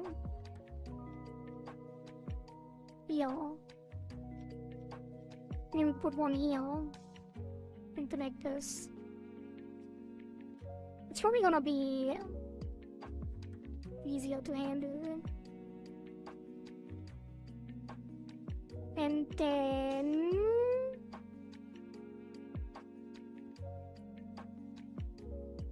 we are getting a center line.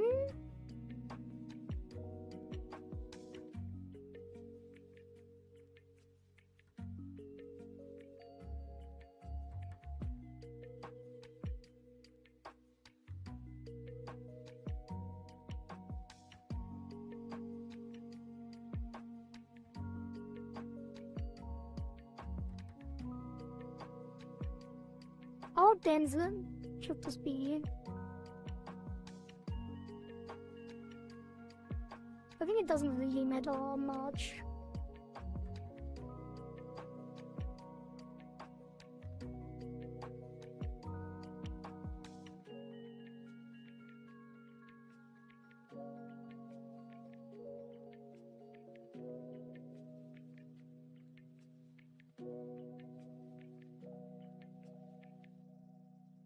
Okay, and then we're gonna add a circle around just to make sure these are not too crunched up on the sides.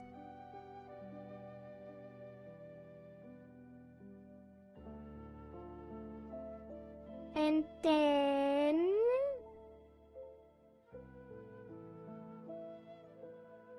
get some in betweens.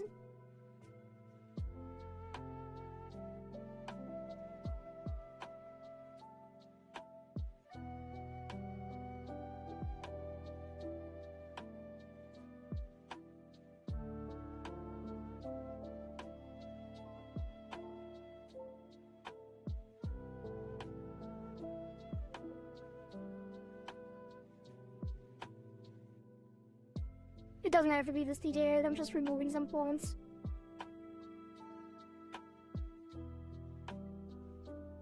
Why are the different color? Oh, because they're on the center line, which makes it look like a different color, even though it's not. And then connect. Wait. Oh, this down here is connected, the others are not, that's fine. Yeah, that's fine.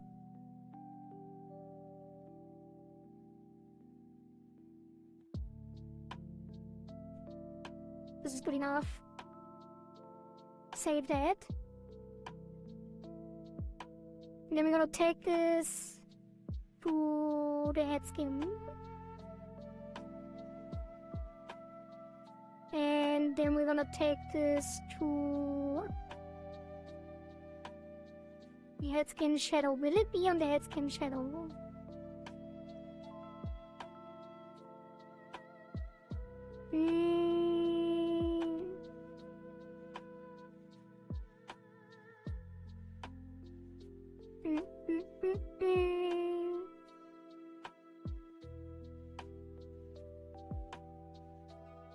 No, I don't think it will.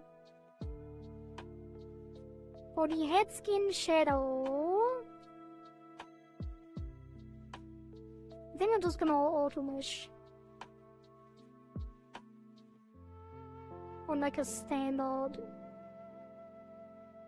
or maybe a custom light, or maybe a custom light on.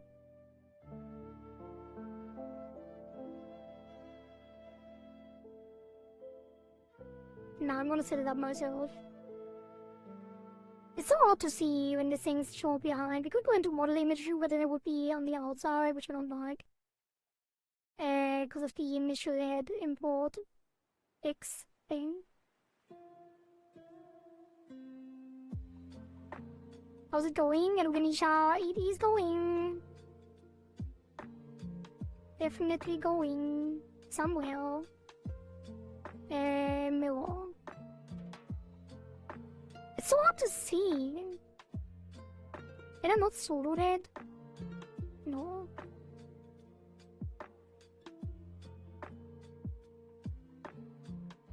Screw it, I'm gonna give it a stroke.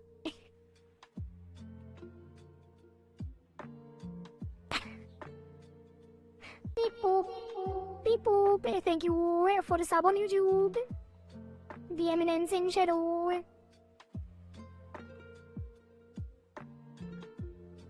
Let's make it way less dense. And gonna move this further and then give it 3. And then we're just gonna go around.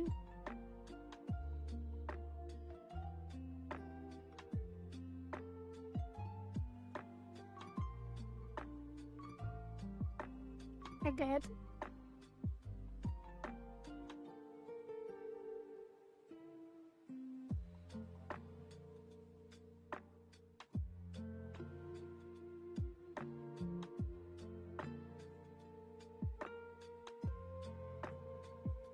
I don't even see the mesh like this. Like, it's so weird. Like, I don't see the actual shadow. I see it very faintly.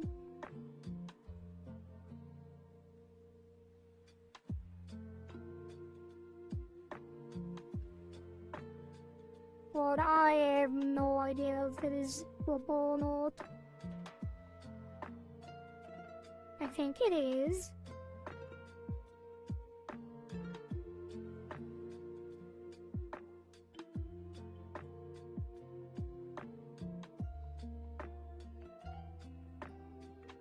Yeah, that's gonna be fine, surely. And then I'm gonna merge these. And then I'm gonna connect these. And then I'm gonna put one here.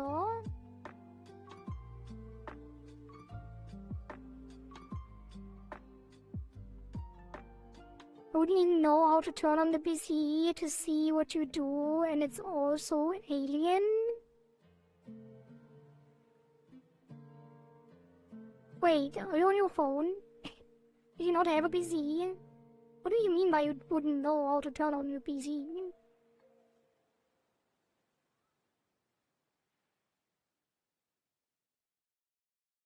What do you mean by that? That doesn't seem that hard to do.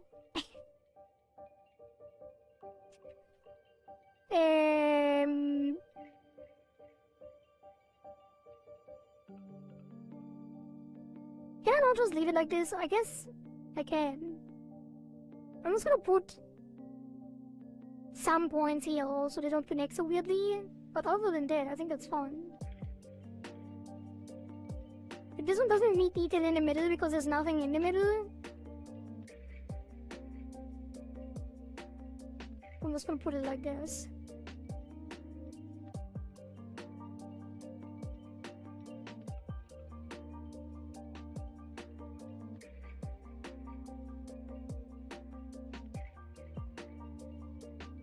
Yeah. Save, and then I'm take the blush. And the blush shall be deleted.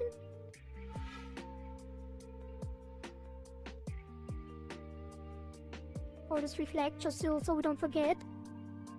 And this one gets...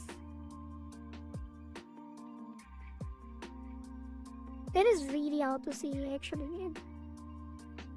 That one we can actually use model image for because they're not mirrored anyway. One of the below, and then we do this. See how much better it is to see. And I'm gonna put a very rough outline here.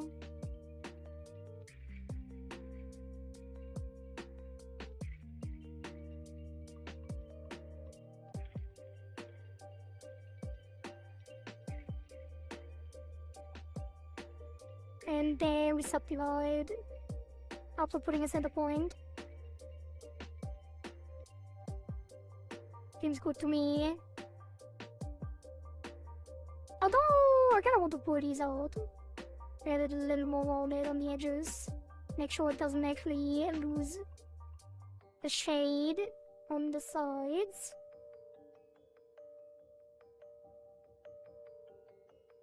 Maybe correct this a little bit more, so...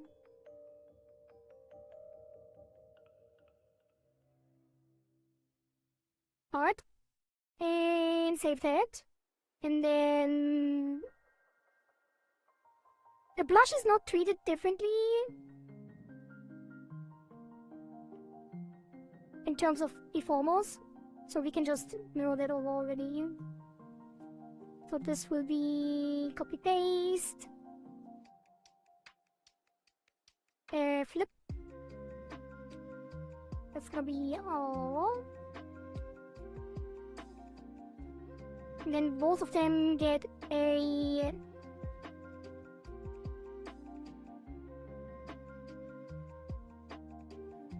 exploit deformer probably.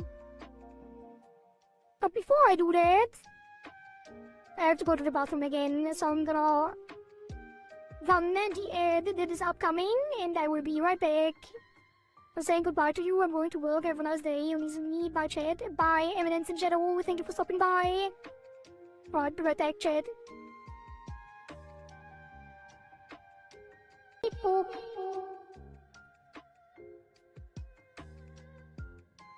Thank you for the follow, Polatic. No, I'll be right back. Be right back. Be right back.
Right, I have returned with a fresh glass of water and an empty bladder. These two things are not related.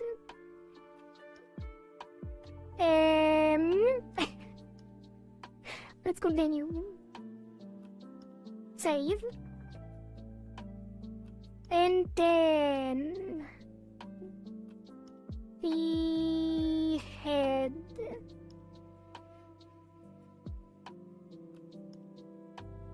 Line out and skin, that is fine. You could probably take the scalp and give it the same. Nah, let's just do it manually real quick. I'll probably take all.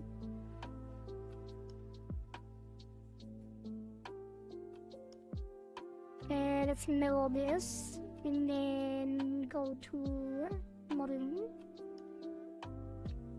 and remove the clipping temporarily. Actually, I could have just hid these to see it better. Are the eyes supposed to be that widened? Kinda, but also not really. It's like when you rest, when you just look normally, your eyes are slightly, like the tracking already closes your eyes slightly. Wait, let me know. Yeah, wait. The default is on 1 fully open, but if I like track it, what is happening? If you go to physics, they will be more closed by default, but you can widen them a little bit. I mean, if you don't want that, we can remove the keys for it. You can also fine tune it. I just wanted to have it like open a little bit. If you actually open your eyes manually, like if you open your eyes more, that it goes a little bit over. What I did for my model is I connected also like blend weights for the eyebrows. So when your eyes fully open and the eyebrows are fully up,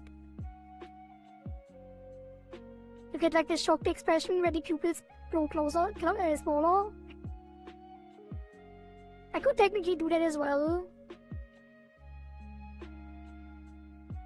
But I just wanted to have like the option to open the eyes a little more in general.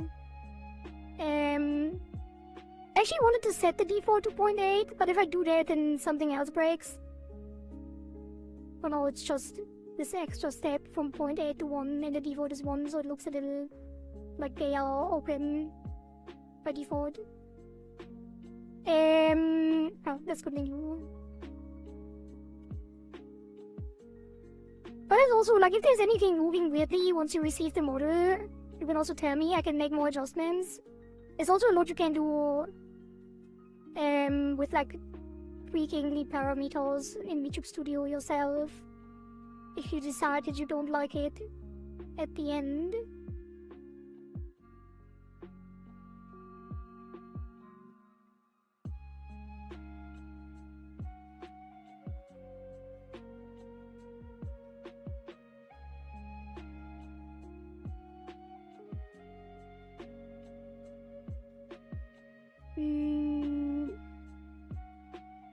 Make this closer. And then we don't need triple, we can do 2. And then move this further away. Straighten these out a bit to be more aligned. The edges we have to fix manually.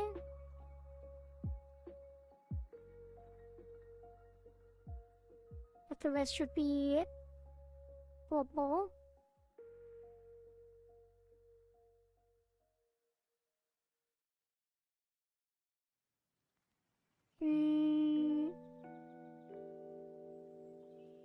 Alright.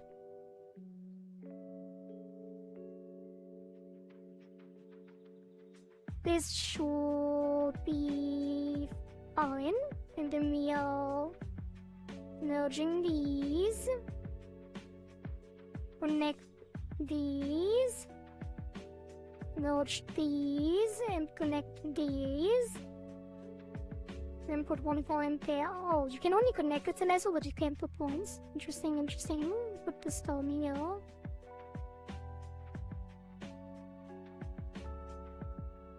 And then one there, and another one there.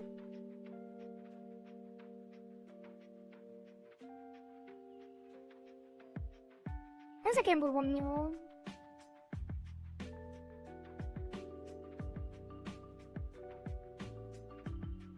Just tightened up a bit. And the rest doesn't really matter that much. We're just gonna spread out some detail.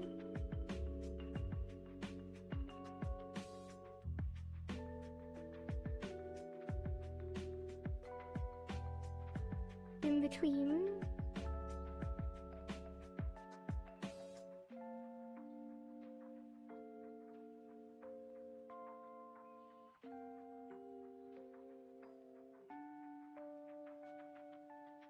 Like that.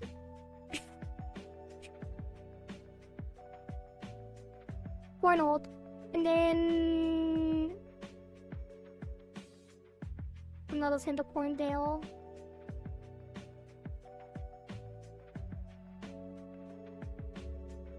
And connect them.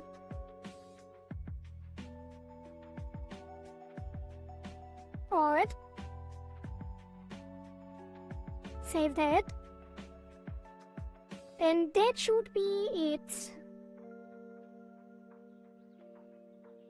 No! I'm stupid!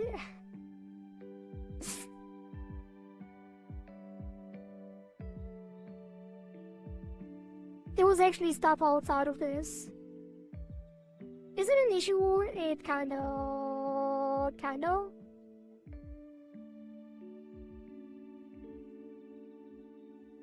Like there was actually...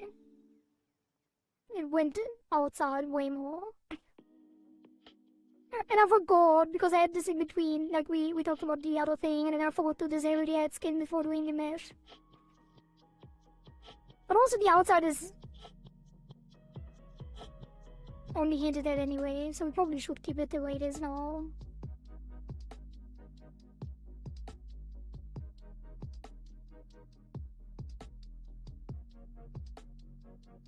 Yeah, it's fine. This is fine. And then...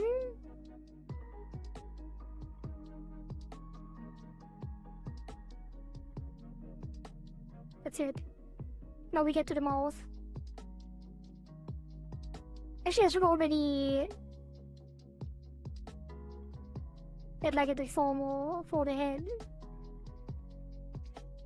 Basically all of this is gonna be the face.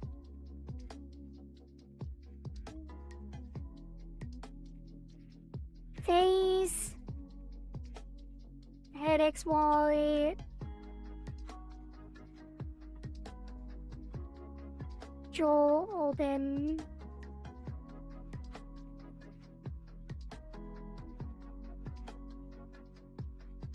Mouth X. No, it's a blend shape anyway. Head XY jaw open. Yes. And that's gonna be 20... Nope. That was about 24? 15, 20?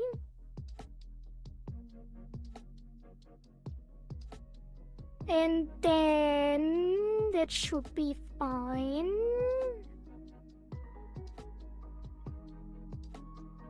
Doesn't have to go that far up, does it? And I'm gonna lower that down in that as well. It needs to have the shadow on it though. Where is the shadow?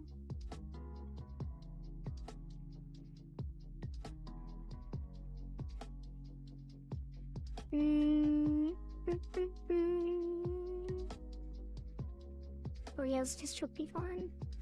And lower this a bit.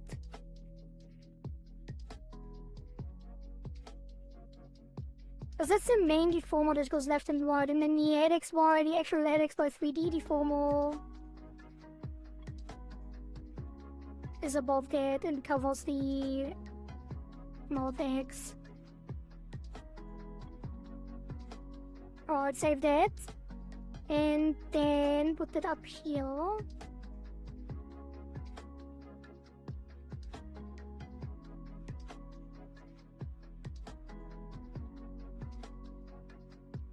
And then the nose is gonna get a nose at XY. Jaw open. That can be 4 by 12.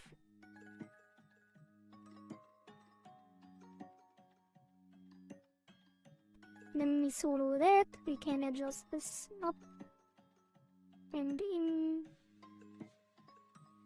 Save. And then the mouth.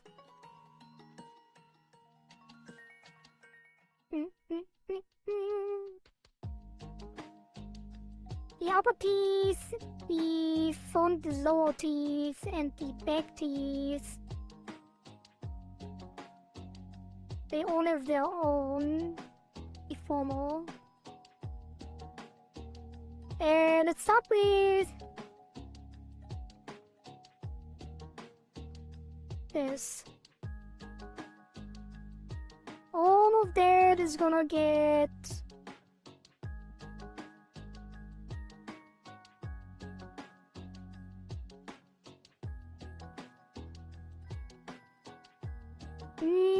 how do I want to do this? Probably the usual way.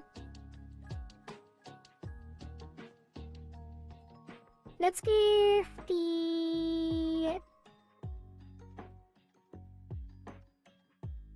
lip outer. So this will be lips or mouth outer at XY jaw open.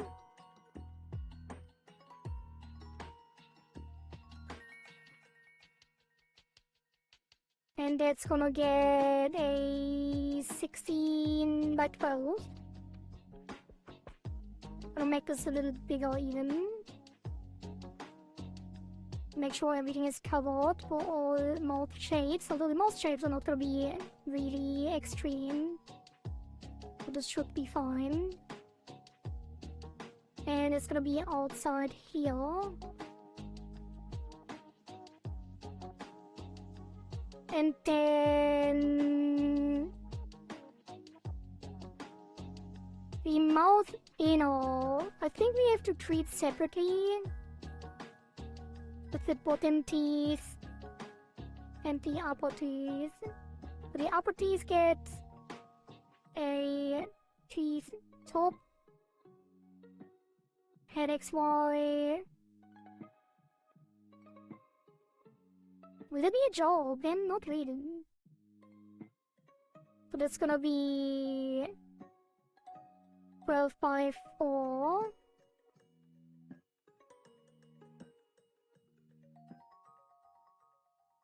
The chombos,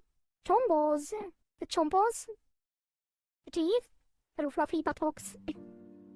Fluffy buttocks! That's crazy. Teeth. Yep. And then the front teeth. Front bottom teeth. Let's see, teeth. What? Teeth. What front? Head XY. Jaw open. 16. It's a 15 by 5. Actually, no. 16 by 4. Hey, what did I do on the other one? 12 by 4. That's probably fine too. Make this a little larger.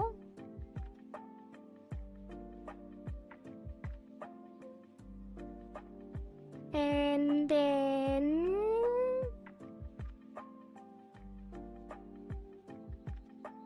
be tongue. Tongue, head XY, jaw open. How about 10 by 4?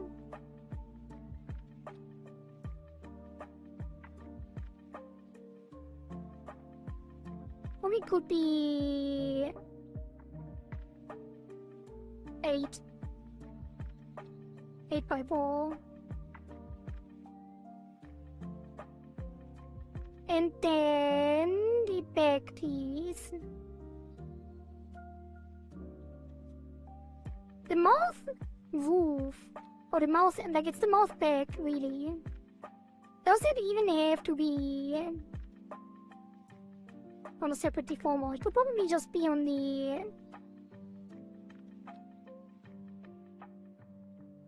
face deformer, to be honest. But no, it's gonna get its own too. Mouth back. Head XY, jaw open. It doesn't need a lot of detail at all. Let's do 6 by 3. 6 by 4.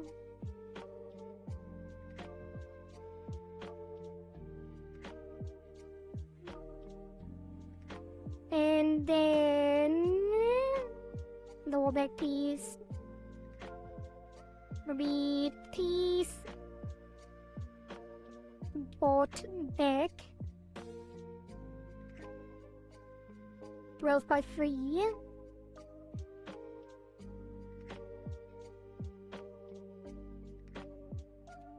head XY, jaw open.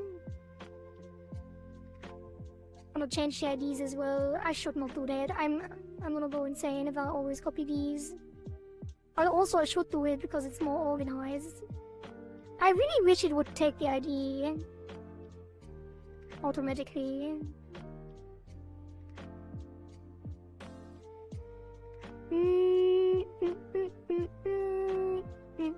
I'm just gonna call this lips instead of mouth auto.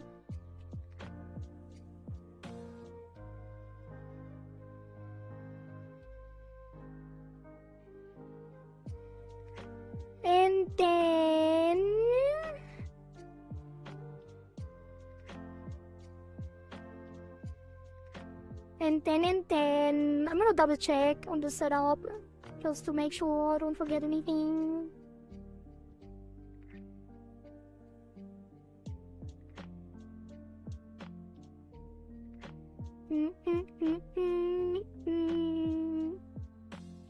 It's upper, lower, front and back, tongue, mouth, back, nose, face, and then outer,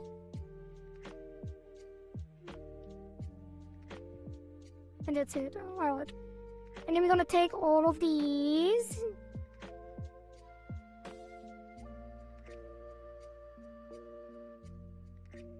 and that. Give it a mouth reset.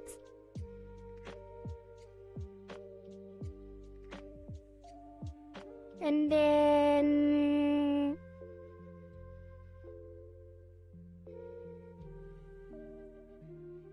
are we already in the right place? Probably. Let's see. I disable the auto. We do see it. We probably are roughly in a bad place, although the mouth is open inside, so that is definitely something we have to change. And we start with the lower back teeth glue. Let's duplicate this for upper and lower. So that's gonna be teeth, both back, upper. And it's back, lower teeth, upper. And then this is gonna be lower. And that's gonna be lower. And this is gonna glue together.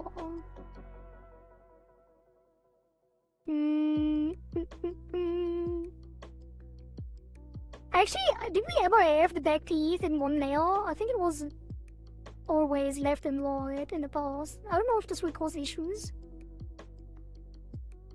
Yeah, I don't think it will though.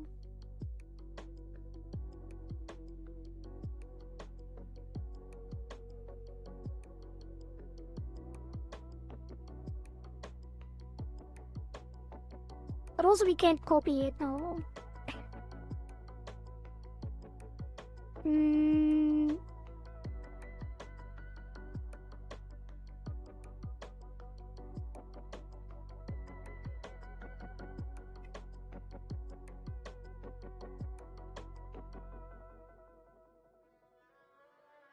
Yeah, we're gonna glue upper to lower.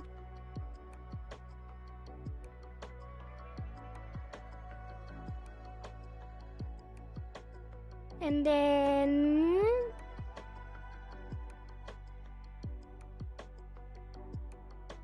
we will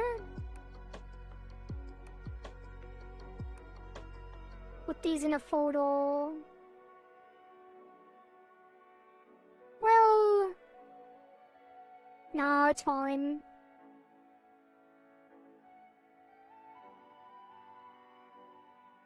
It's probably fine. Yeah, it's fine. They are on reset already, so we can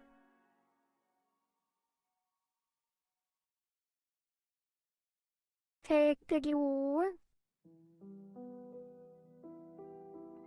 I'm still checking that I don't forget anything on the video, as I usually do.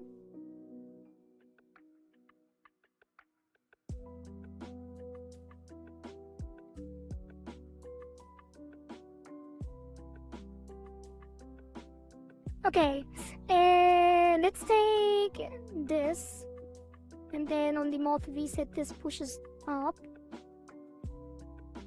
and this pushes down, flattening them out, and then in between we're gonna adjust the glue, so that I'm gonna hide the front teeth, and then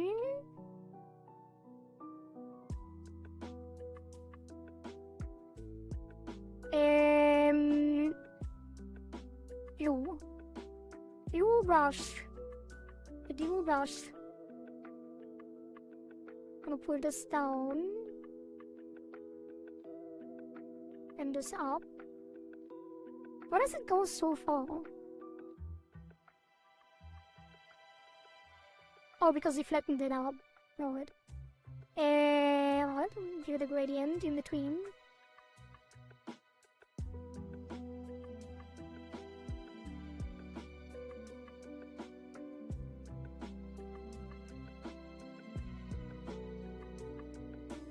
Make sure it doesn't like disconnect too extreme.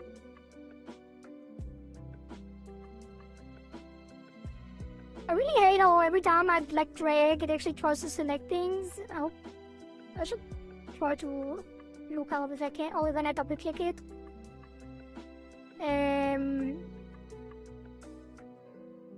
Should look up if I can disable that. But I'm not gonna. Why would I? Even though it annoys me every time. So now that they are not separate layers, it's gonna be a little bit difficult because I have to do it on both sides. If they were separate layers, I could just copy them over, and I could have separated them. Or we should have separated them.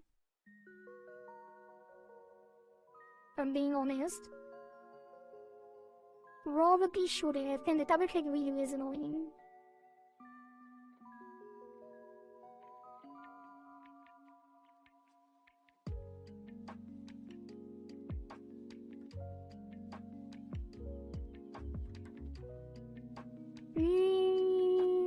Right. Can I actually isolate them? Probably a good idea.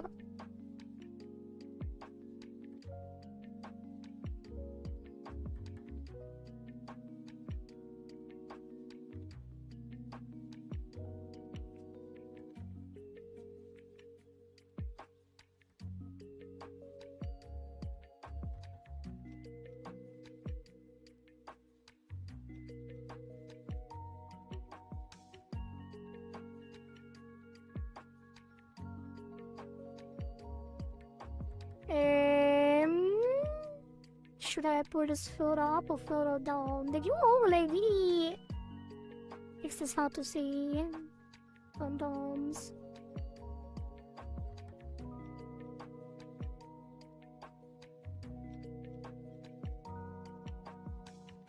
This should be fine.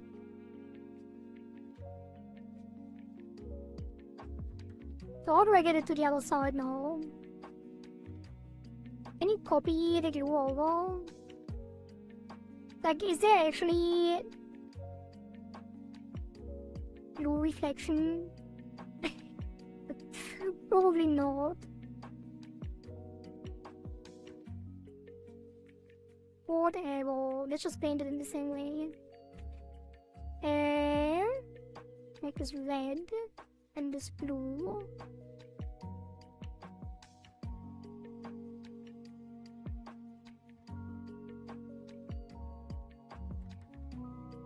And then bring these down a bit.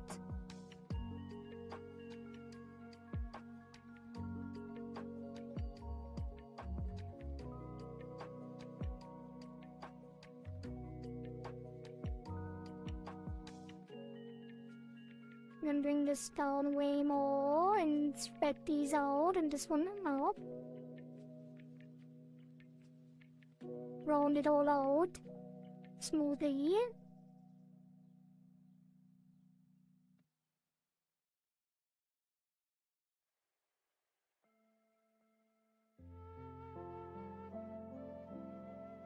I'm confused. Why is it not mirrored? I guess it is my fault. It should go down. And then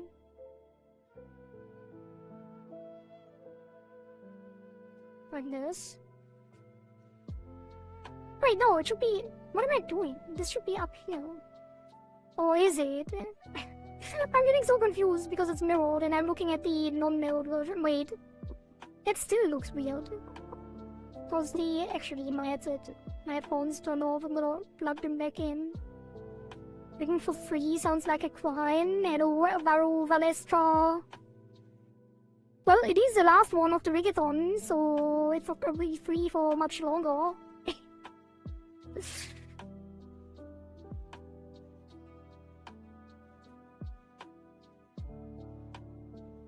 Why does it look like the nodes are identical on both sides, even though it should be mirrored? Am I missing something? Am I right? This should look at the inner edge. I have this at the top. And this further apart. And then these down here. And then this slightly up.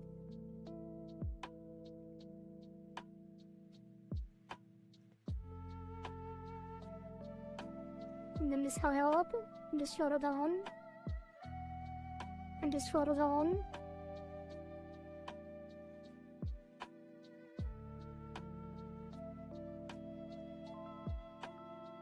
And then this further down. And this way further up.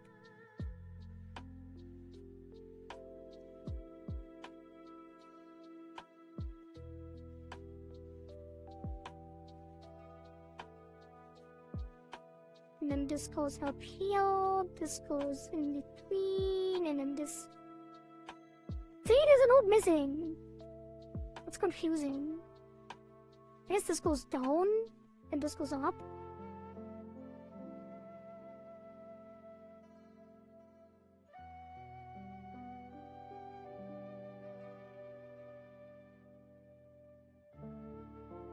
Yeah, I'm not gonna have it perfectly symmetrical, but it's gonna be fine. And then this goes down.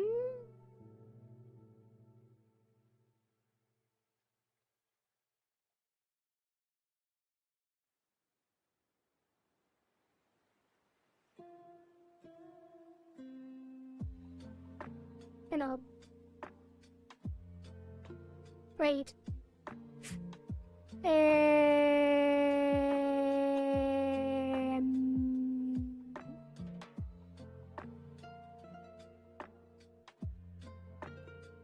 Next time, I'm definitely gonna split the layers again between the right and left pacties. But it's so easy to split. Anyway, I can just copy them over. And then I can just copy the glue over as well.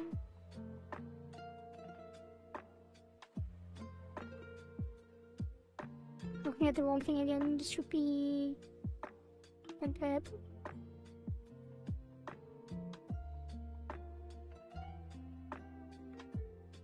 Is there a node missing? Am I missing something? This one needs to be lower. No, I am missing something because I'm still getting confused about the mirror.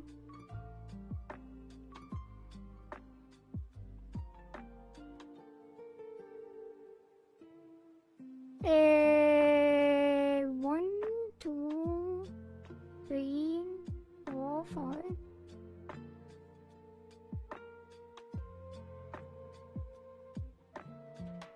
And then it is weird. 1, 2, 3, 1, 2, 3, 4, 5.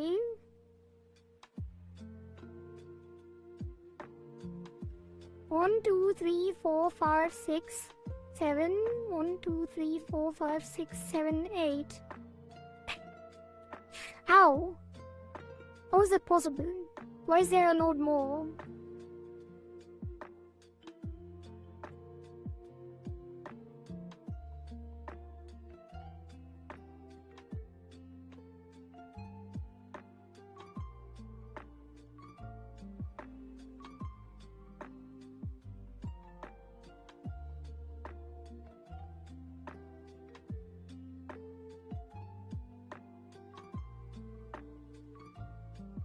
The inner is fine. I think this one needs to be way higher. No!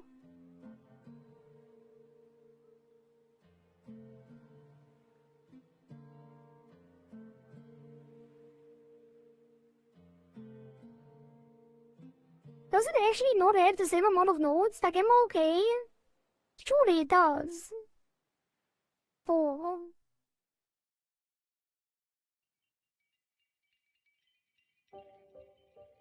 Yeah, these are 4 each. Wait, no. Wait, what? 2. Another 2. Another 2. 4 each.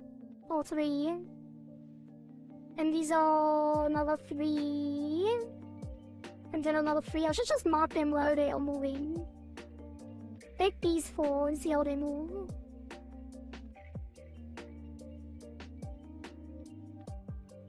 And then take the center. See how that moves. Wait, I need to have it on both sides.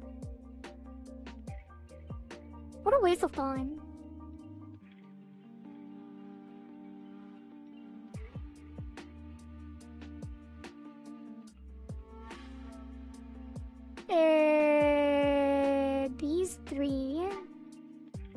these three, and these three are these three.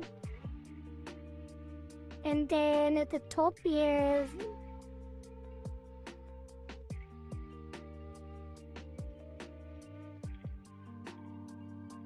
that one is this one. That one should be that one. Wait, that is so weird.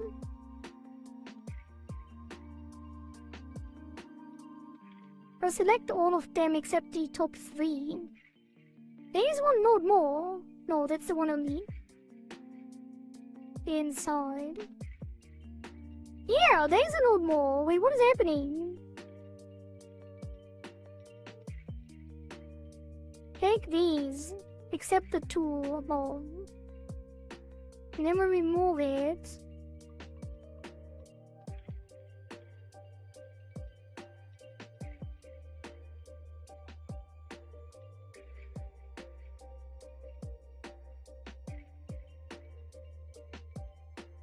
This node needs to be...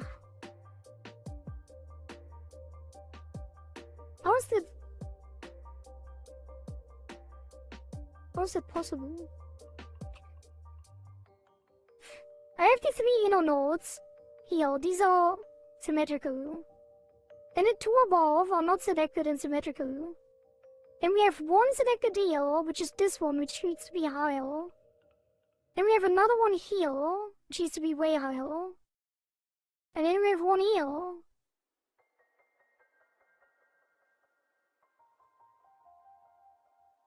And then 2 and 3. It is the same. I don't know why it looks so weird then. Whatever, I'll just bring these out. Like, it looks like there's a node more, you know?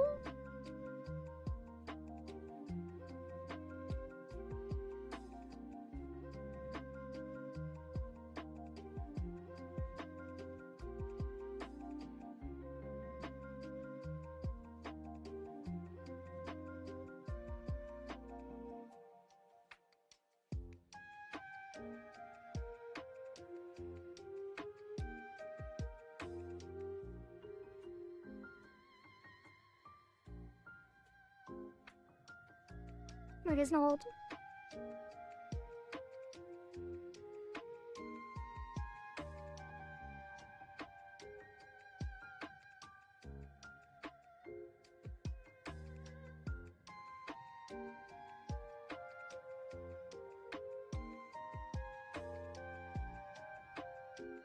Yeah, I should have done it in parallel from the beginning instead of doing it after. But that should be fine.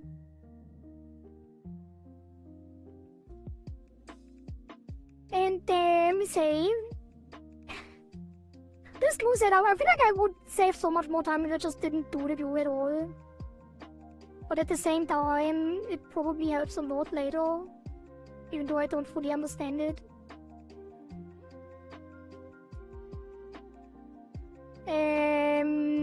Okay.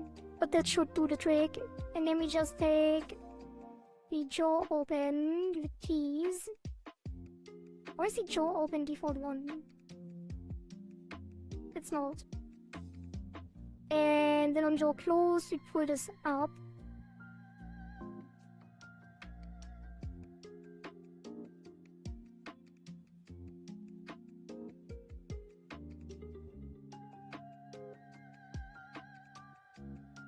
And then...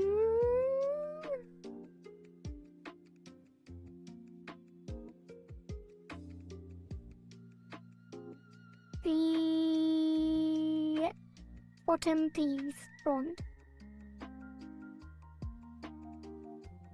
I'm gonna move that one to open too.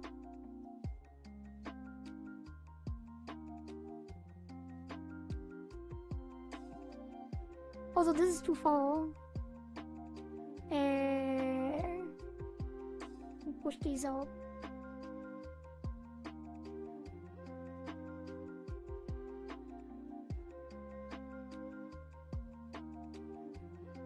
And then these are gonna move up for the closed mouth, and gonna hide the upper front. And actually, top gets jaw open as well. And this is gonna stretch. We see the outer edge more. And then the front teeth. I need to blink more. I forget to blink again. Let me close my eyes for a bit and drink some water.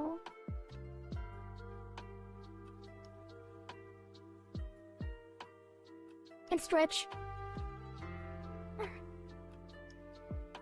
Okay. And then the teeth need to be closed with the front teeth. So this would actually take the inside and push it up.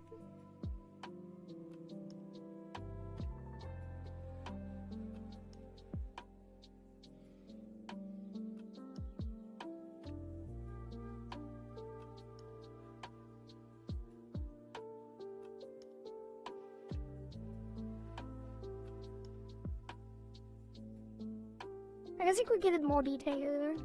What is that? 16, 6, 7? 6, 7! 68.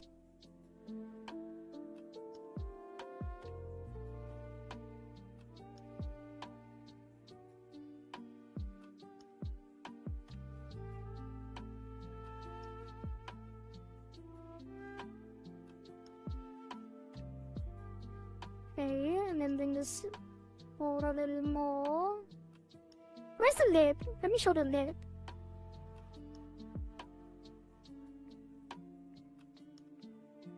Oh. It doesn't have to be that much. Actually, show the top teeth so we can align it properly.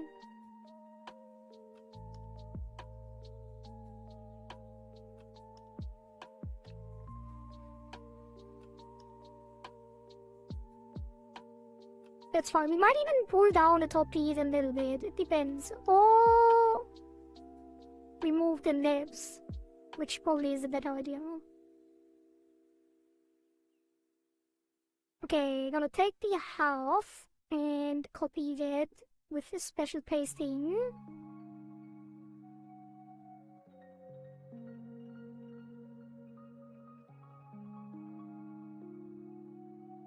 And because the teeth actually have like this corner, we probably want this to extend further up a little bit to preserve that shape.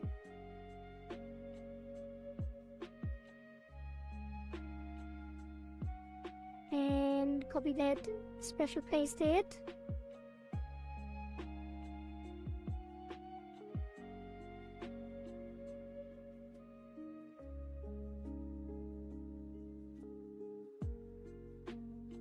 And then for the open jaw, we probably want to move this down a little further as well. Because previously,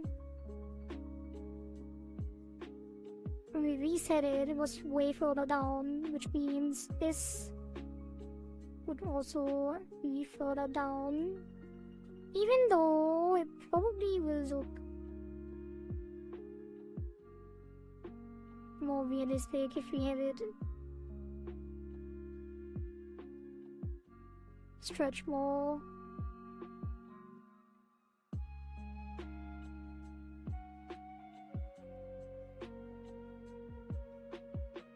And then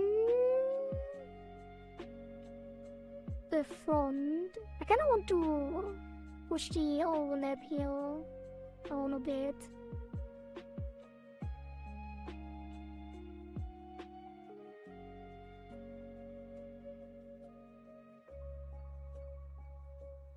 Alright.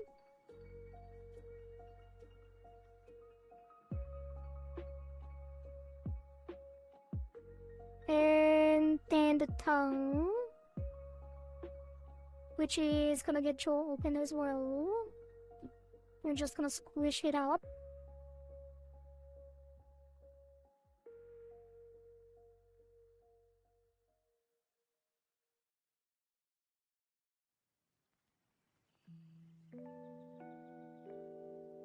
and give it some shape as well.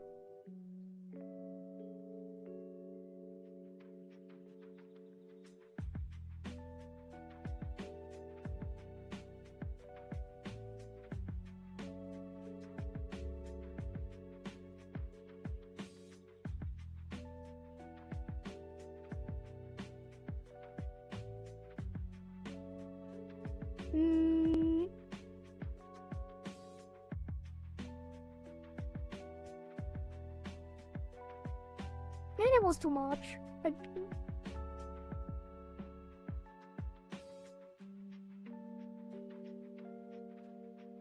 maybe it should be behind the teeth. Mostly. Probably.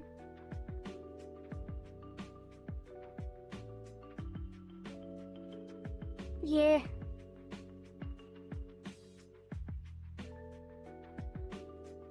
Take that, copy it to the other side.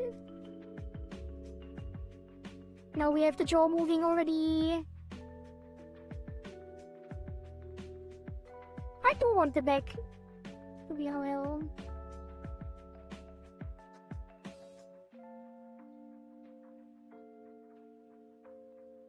Make them more flat.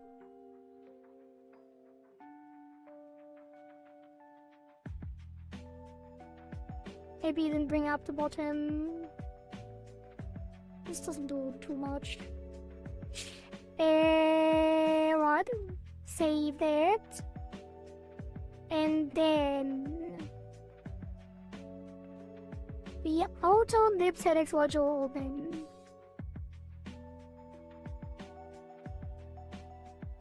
When the mouth opens, just give the jaw open.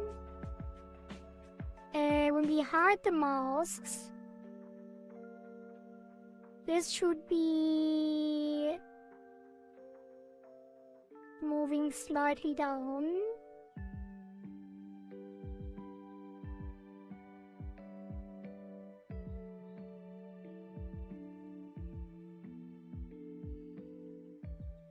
And then stretch and squish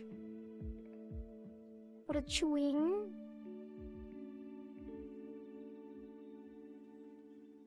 And I think the inner mouth and the mouth is closed needs to be further down, because if we show the top teeth, they barely close, but it's not in the center of the lips. And if you push your lips up further, I think it doesn't, it's gonna be too far away from the chin. So we are taking the top teeth, the bottom teeth, the tongue, and the back teeth, and the mouth back. Actually, no, not the mouth back. All of these are gonna move down so they match the lip center.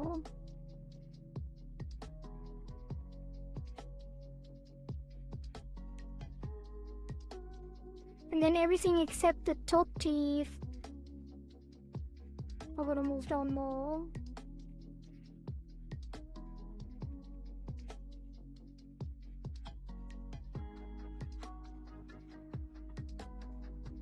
Let me double check on the reference. This needs to be higher.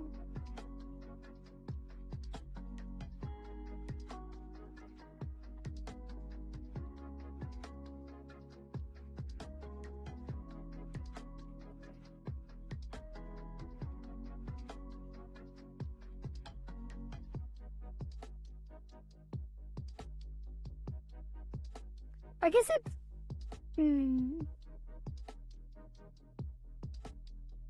The thing is, I don't want to move the top teeth in general. But I still want it to be close to the lips. Fairly close. And when their mouth is closed, it definitely should be connected for the teeth to smile later. I think this is correct. We can adjust it. if we think it needs adjustment later.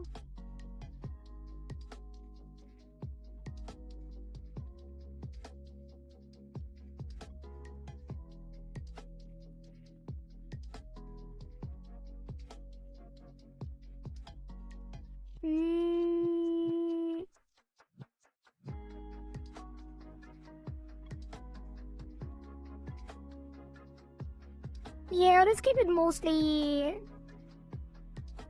like this. Like, it doesn't have to open super far. Okay.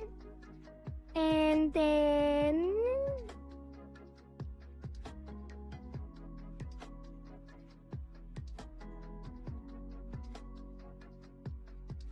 maybe the lips could move further down.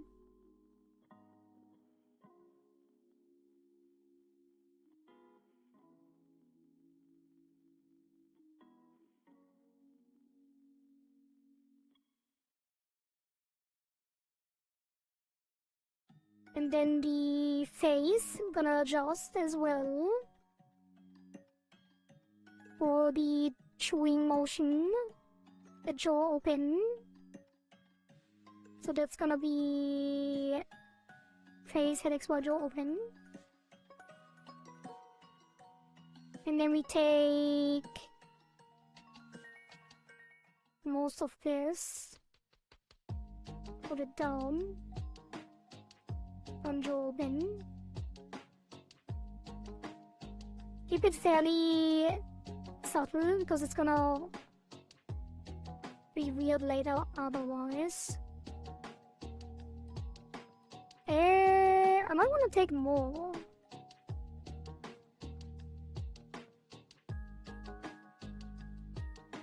Stretch the cheeks on the side and then and probably the ear later. But the entire jaw moves down like this. Why is the shadow not clipped? Oops.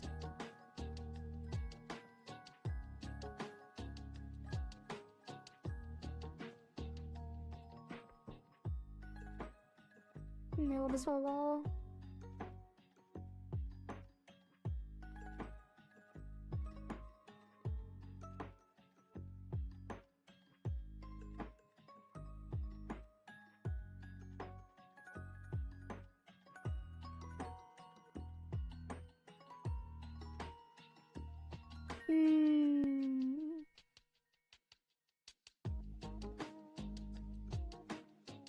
it's probably good enough.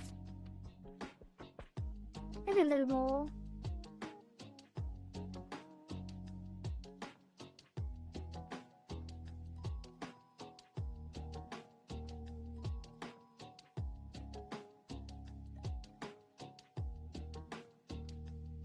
And maybe the lips a little less. A little less squish and stretch.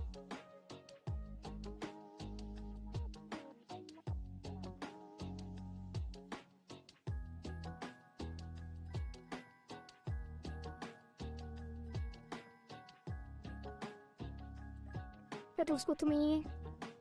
And then I'll save that. What was the other thing? What was the other thing that I just was thinking about?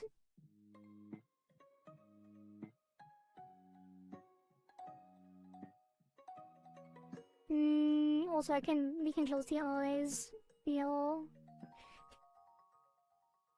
Oh, the shadow. I don't know why this is not clipped anymore.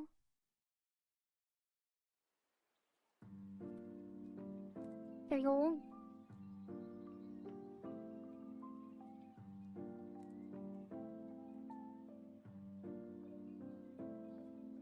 And then the nose. The nose gets keys on the blend shade.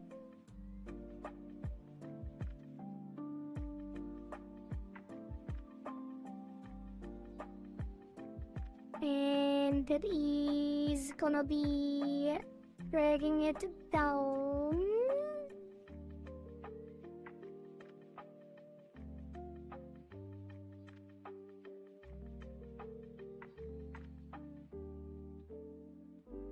Maybe that was already too much. Like, it's gonna be very subtle. It's also gonna squish up later with the shrug. It doesn't have to be super prominent.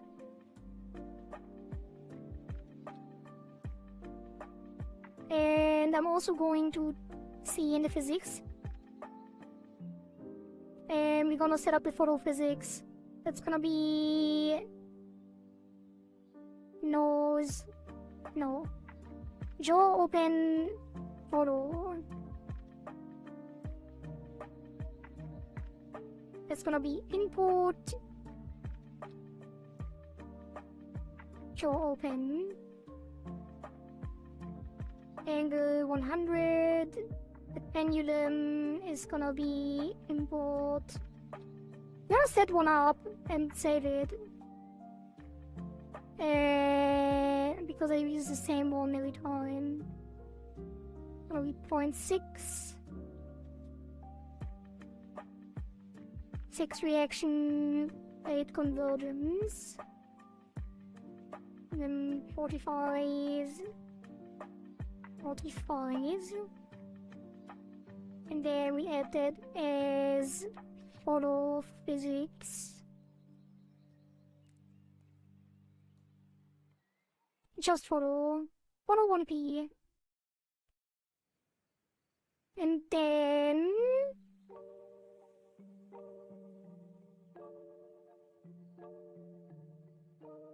output.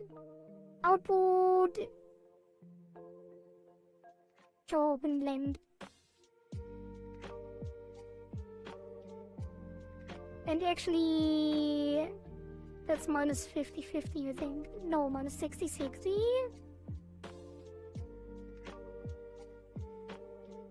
No, I think 50. 50-50. Also, that's not correct either because it's 0. 0, 20.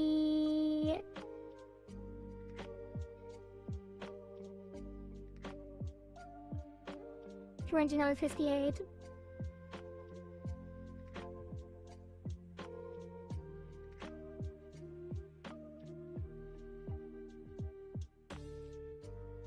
Actually, just to 28. 56.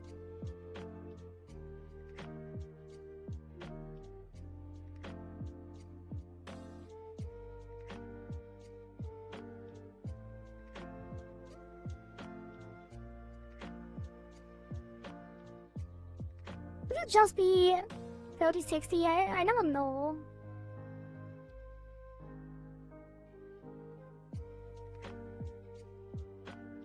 $36 and then scale it down.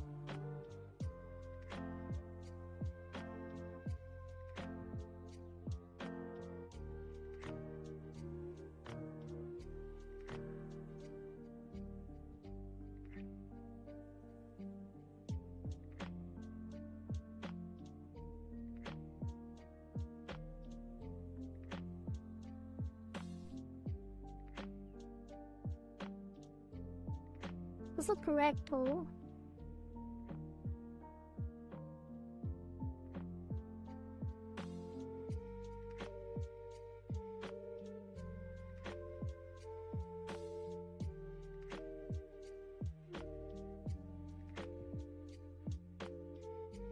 That's good enough. I think I'm gonna keep it at 0.95. I just remember that 0.95 is 30-60.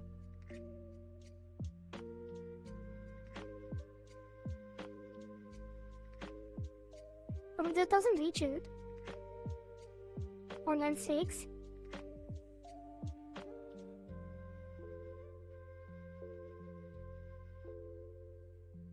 Four. And then we are duplicating that for the cheek puff. Cheek of photo. That's gonna be cheek puff C. And output cheek puff left and right.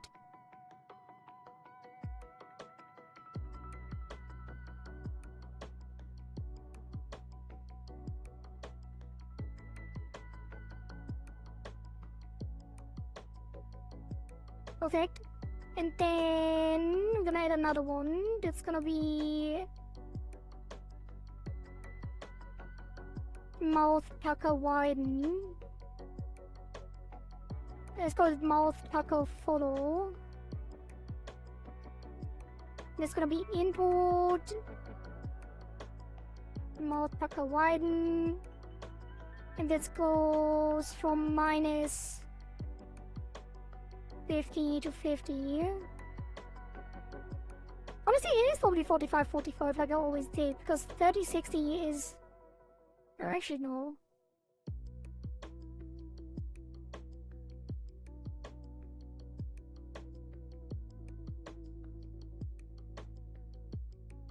Output is gonna be pucker widen blend.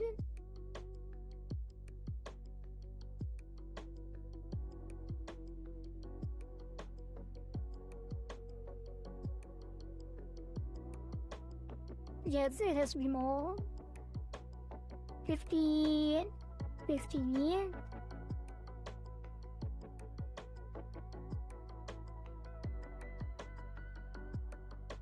I think it is 60-60, but also it's not on one.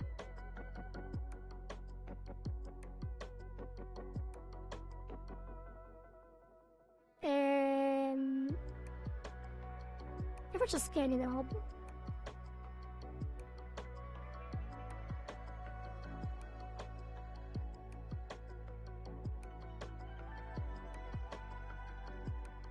That is pretty accurate, actually. But I'm gonna put it on a blend. On a flat number.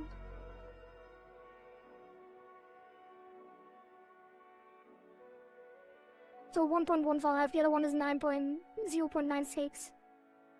Alright.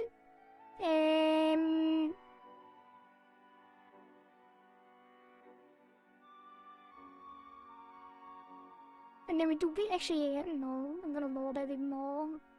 4.5.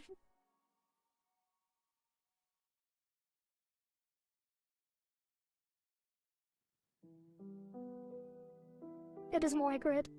And then we duplicate that for mouth X. That's gonna be mouth XB and mouth X input.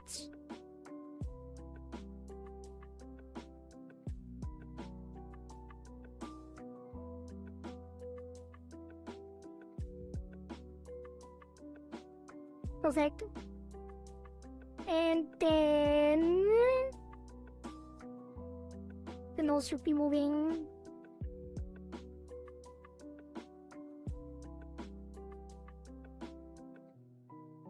Which it is, and before I forget, let's just set this in blend grades already. It's gonna be on nose, head X wide show open, blend settings for mouth open, and when the mouth opens it goes to 50, which is the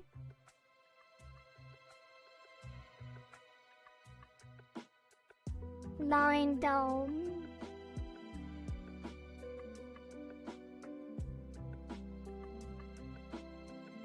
No, it's gonna be the fold line.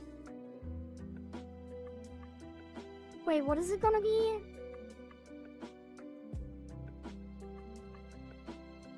No, it's the line 3, and then the endpoint is gonna be at 50%. When the mouth opens, the nose goes back up by half.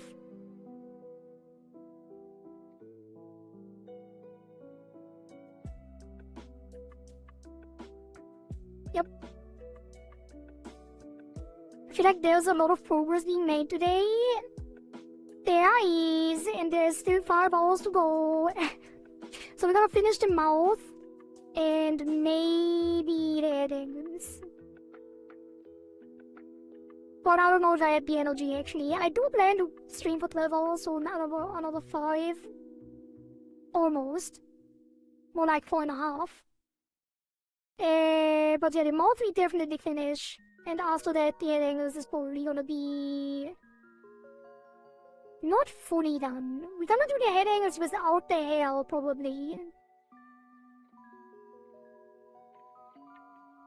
Maybe. Or it says, and then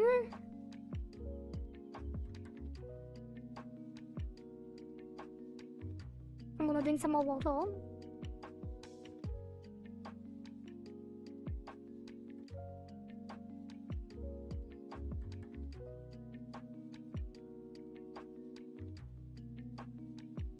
Also, I probably will take like a dinner break soon. It's already been 7 hours? That's crazy. We only did the eyes in 7 hours? What have I done in one?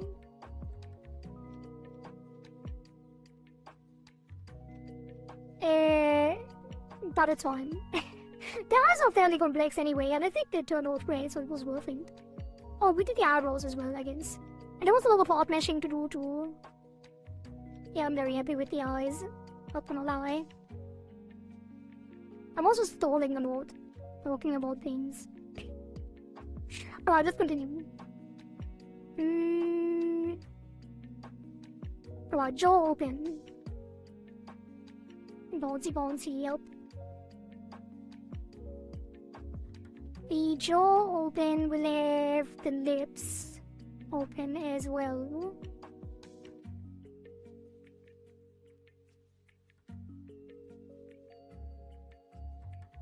So we start doing stuff with these.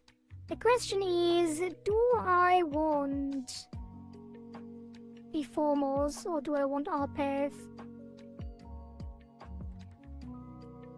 Our path is probably the way to go. But I don't like it. I'm gonna try with the foremost. I'm gonna regret it. But I'm gonna try. And let's call it lip top.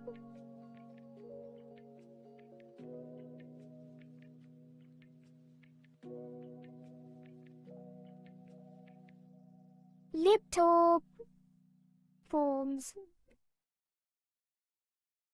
And that's gonna be a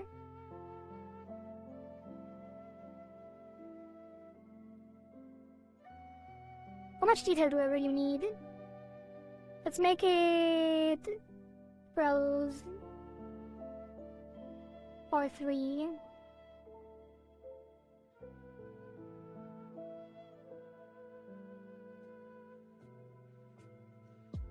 Probably a bad idea. Maybe it's gonna work out. Maybe it's gonna work out. Let's try it. Let's try it. Should be fine, right? And then the other one is gonna be lip what forms. Also 12 by 3. So they are identical. And then these two get reset parameters. And then jaw open. And that will be opening up in the middle.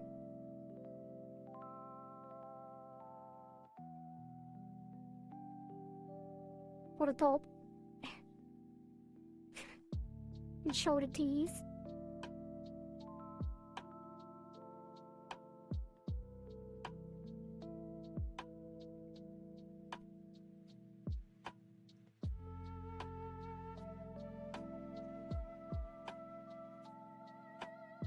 Hey, what's the center line?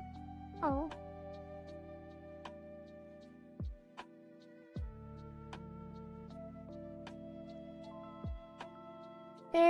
Let's open the reference at like, I don't know, 50%, 30% opacity. Because that's just smiling, not just the open. And let's drag this over.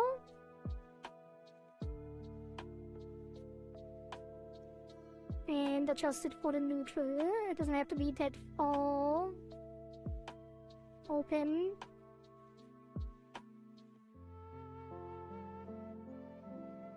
I do like the tech, like overall. I like brushing more than I like adjusting the handles for the art path.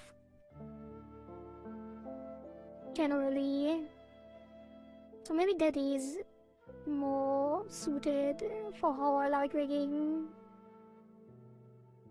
overall.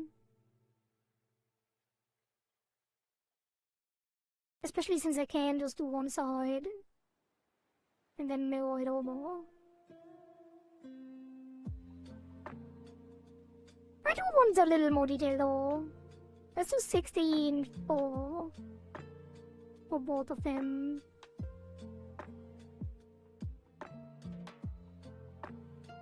And then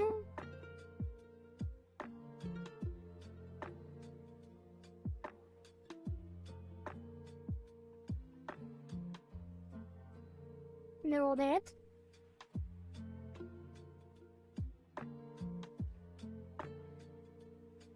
And then the bottom lip is gonna go up there.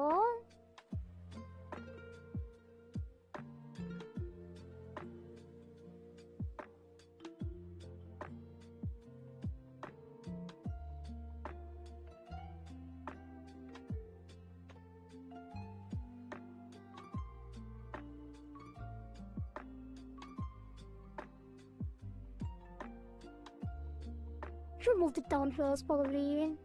Move this down.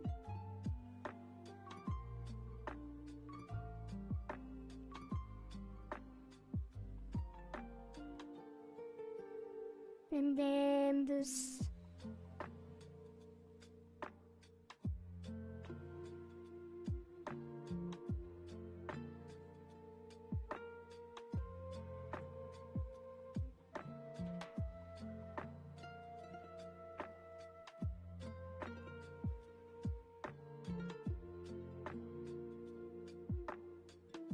The good thing about this is you don't really have to worry about like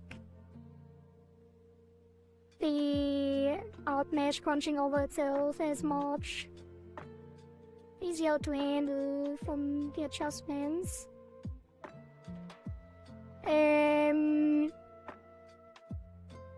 So yeah, I think I do like that more.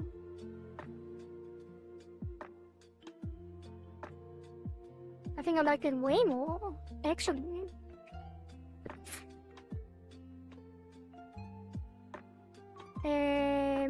I'm gonna do it 20 by 4.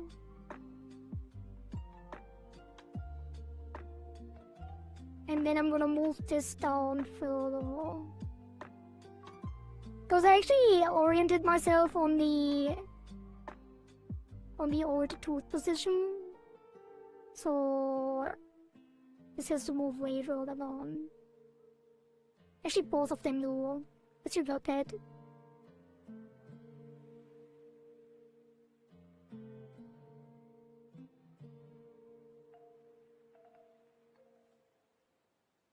And lip bot with a mirror.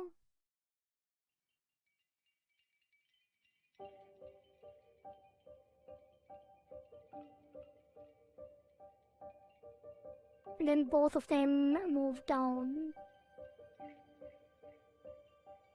Probably gonna squish them as well.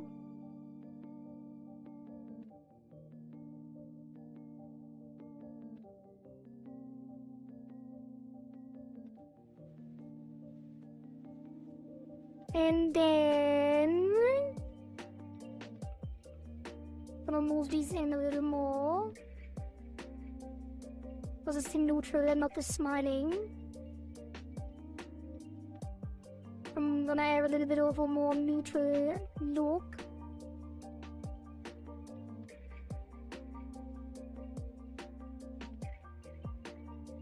And then I'm gonna make sure that the lips don't thin out as much. I guess that is the only problem that you kinda have. Things get squished easily. Then again, it's also a lot less annoying to fix. Can I take them both at the same time? And mill them? That's crazy. That's crazy! Would you look at that? She can talk! Wait, he, she? I still didn't answer what your pronouns are. But you don't have to. But I am wondering. Also, the closed lips position is incorrect at the moment. And let's take this down a bit.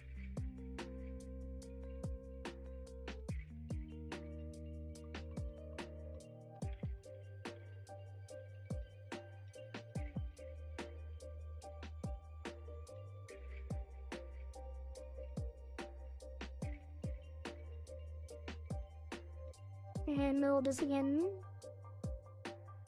Also the center line is actually off center. And I hate it.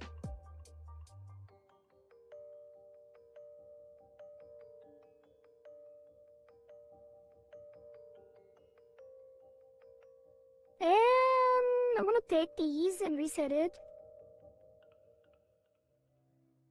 And then push it down.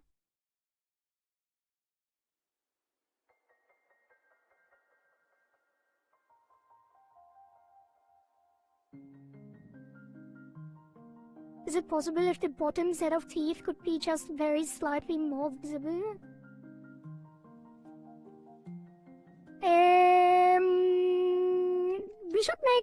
We should talk about these things probably at the end. Because there's like a lot of stuff going on that changes how much the teeth show later as well. Like the mouth form for smiling.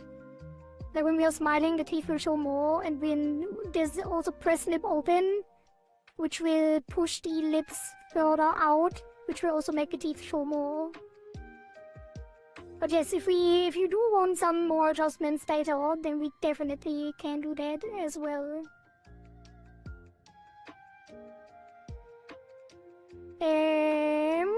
Alright. The other side. Like, especially the neutral shouldn't show the teeth. Like, I feel like they are already showing too much, to be honest. But we'll see.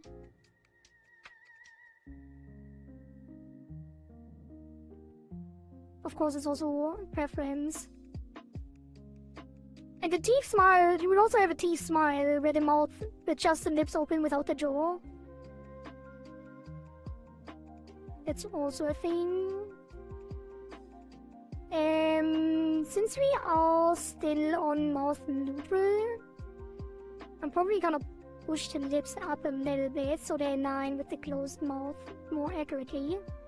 So on jaw closed. I'm gonna push these up.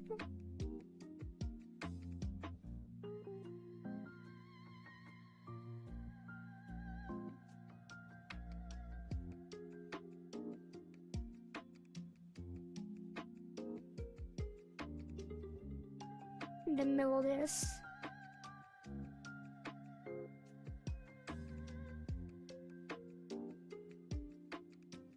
Although I also don't want it to look like super flat.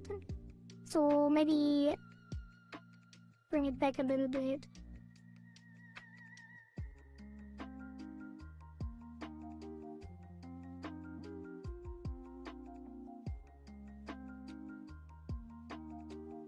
Okay, it's a good start.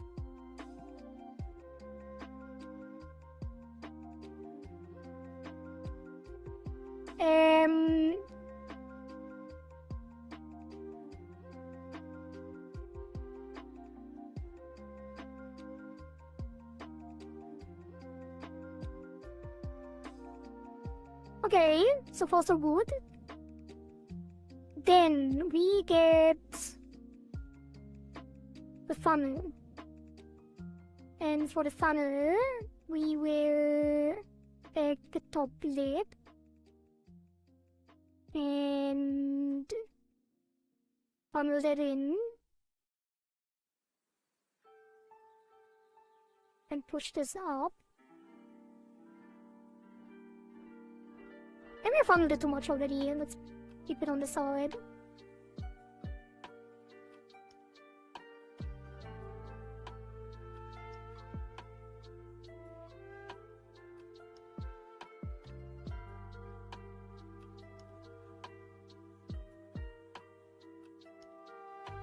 Wait, is the top of the teeth showing? Oh, I guess so.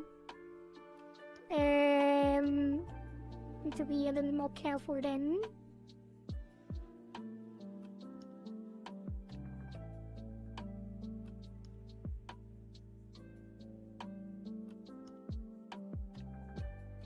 And then push that over. And the bottom lid is gonna funnel as well. Push it in.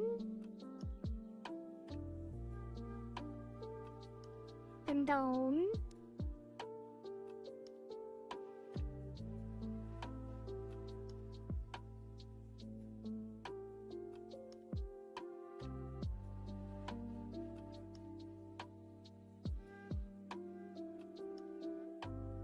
Did I not change the resolution? No.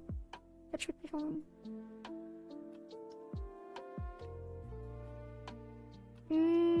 Maybe I do want it a little wider still.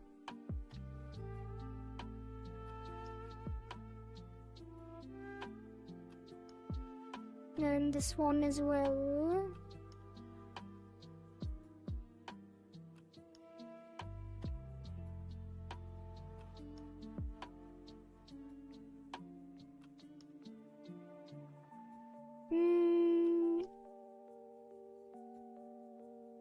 This should be fine, probably.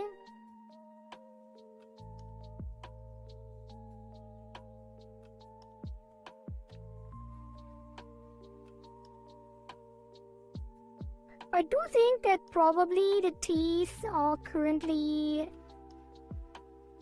not high enough. The bottom teeth need to be higher. It should also make them show more. This on the closed jaw.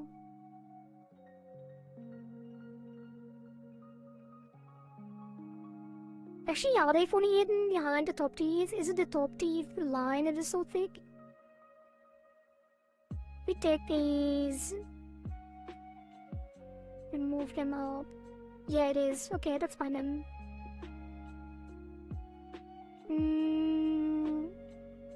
Yeah, these should come in more.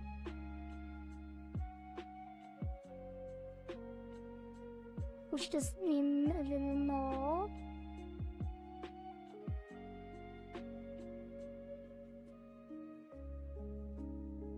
But damn it, this always changes the top.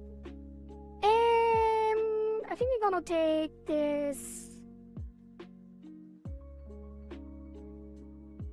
together with the bottom. And then squish it in a little more. Actually, I might take... Where's my brush?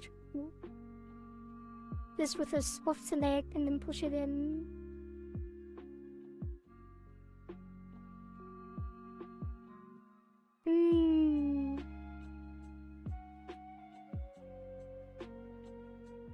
And this one up. Oh, not really.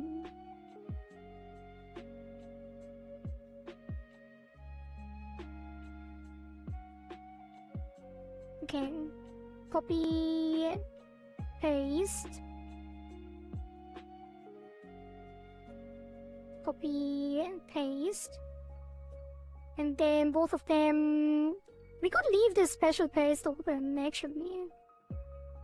I'm a little worried that I forget about it and then do something weird. But mostly you can probably keep it open.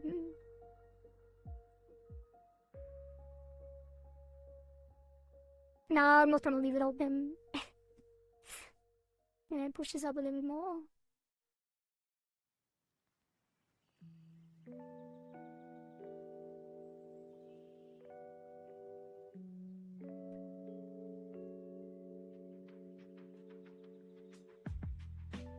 I think it looks weird.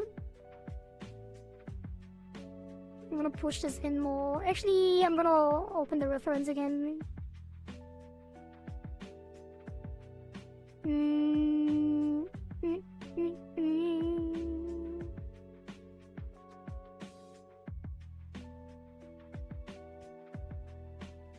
Yeah, more funnel.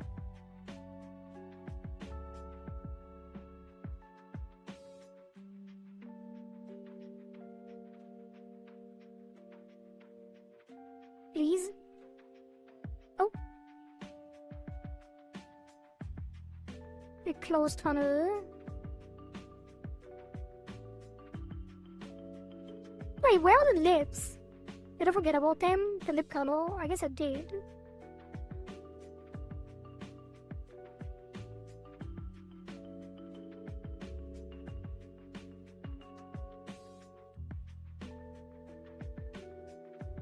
My ear's itching. I'm scratching it.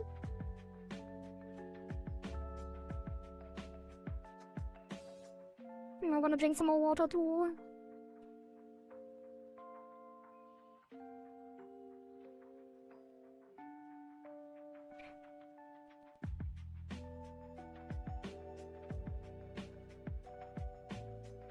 Also, feel free to keep backseating. I don't mind. But it's always nice to get input while rigging, so I can keep it in mind.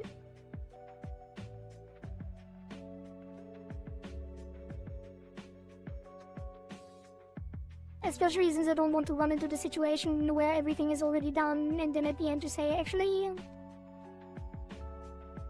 this should be very different. So even just knowing that you want the bottom teeth to be showing more, now I can keep it in the back of my head, which is good.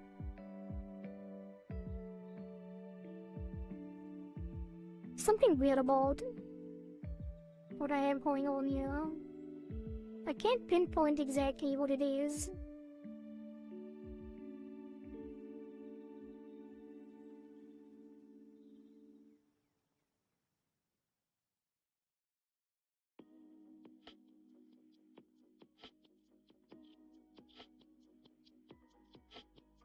Is it just too much? Do I just have to put it in a bit more? Like it might be.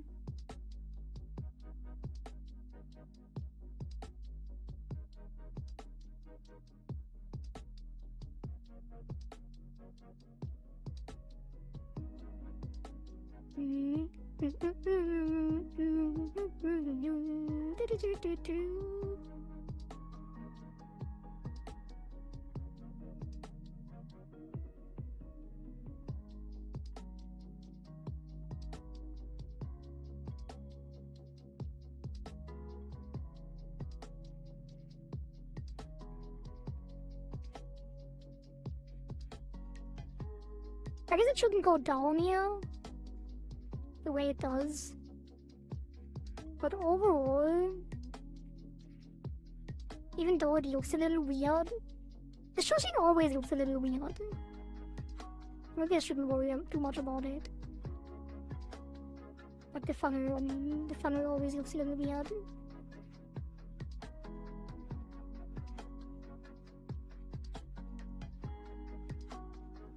But it also has a big impact on the mouth movement in general.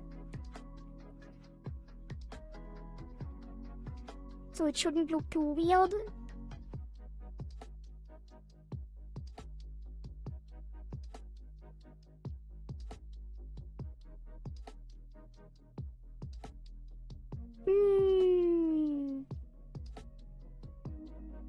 Also, why is the other side weird? Oh, there you go. Maybe I just a bit less aggressive in general. As long as we can see that it is a funnel shape, it doesn't have to be too aggressive.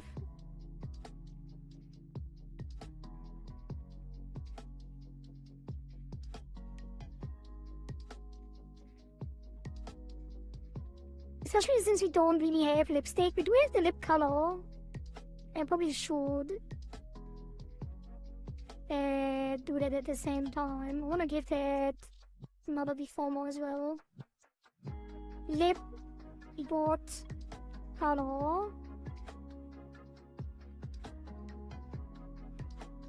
Wait a minute. Oh, I could have had it on the same deformer. I could have. Now it's too late. Because it's not big enough. I could try to just put it on there.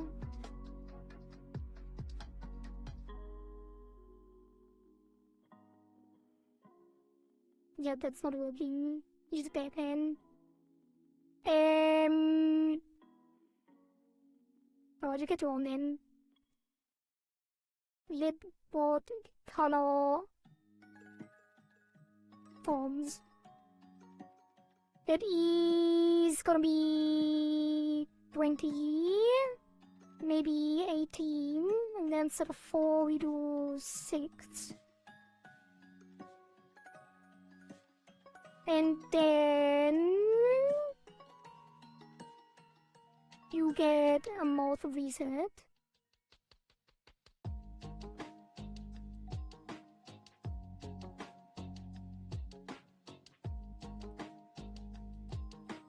And you get jaw open. Just gonna all go down there.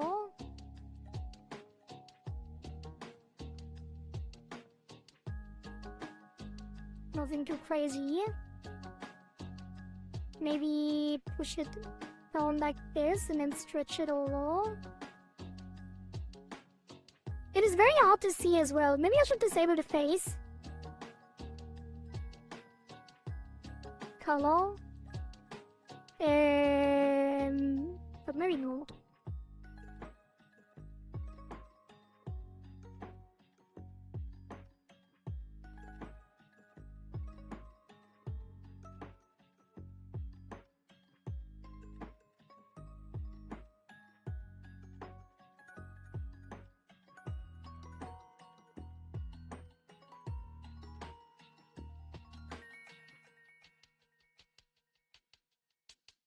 I think it has to stretch up more. Make sure it still attaches to the net properly. It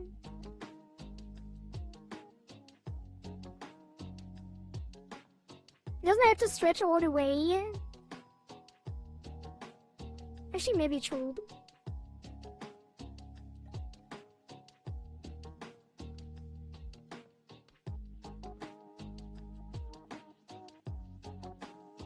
Mostly, at least.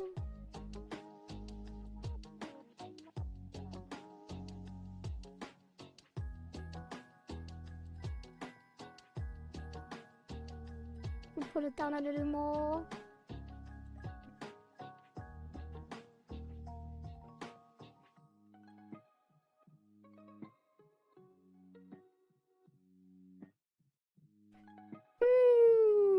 Maybe I should change the mode to see it better. Maybe go to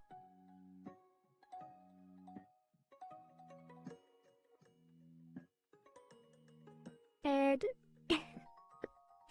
Let's go to add.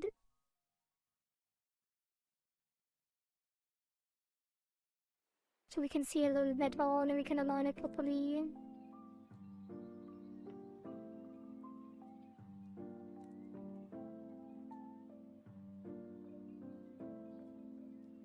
Right now I can thin it out a bit. Because it's stretching to the sides. Yeah, I brought it up too much.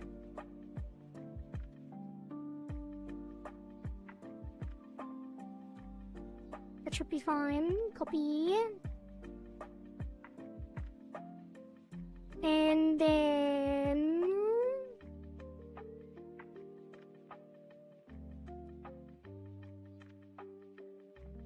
bring it back to multiply. Right, save.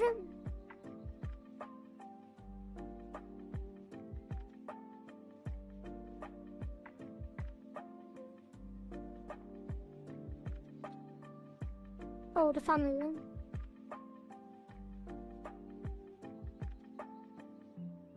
Funnel for the funnel, we'll just squish it. Oops.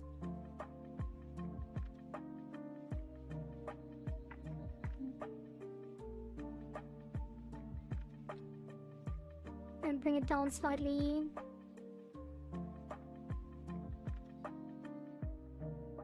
Probably too much squish. Probably still too much actually.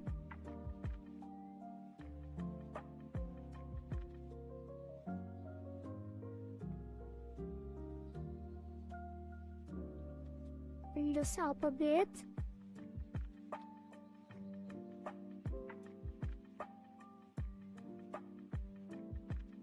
And bring this down a bit.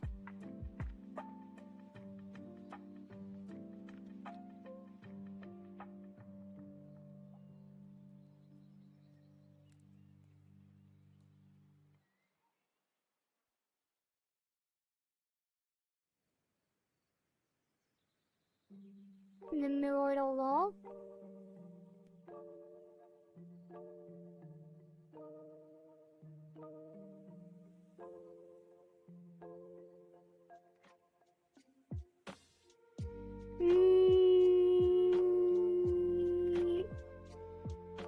No. This should be stretching up here still.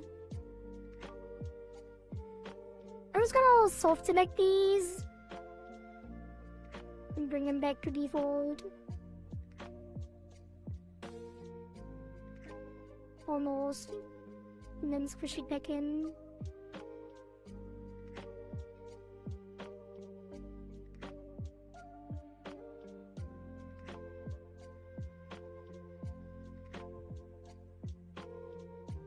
Just squishes down too much down here.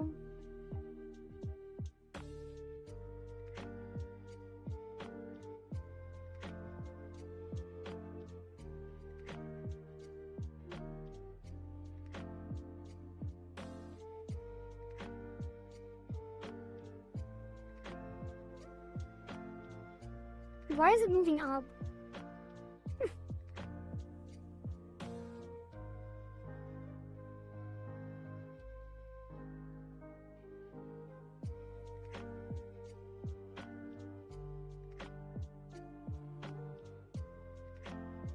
Odd.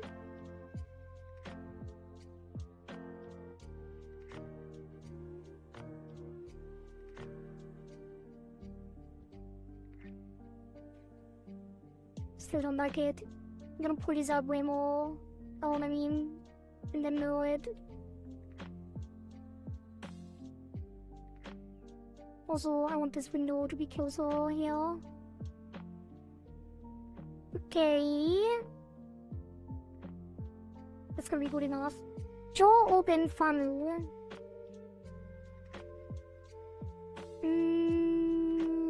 We're gonna take these.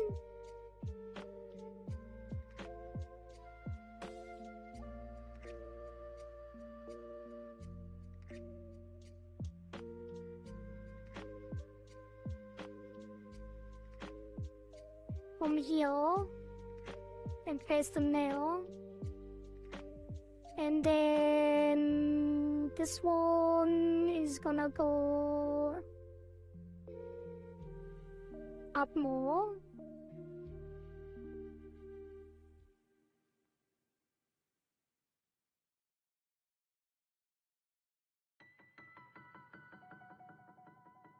And this one is gonna go Should we go down more or also up? Or down more actually. I think the other one needs to go way up. Still. Not really. Not really. It's like the pork face.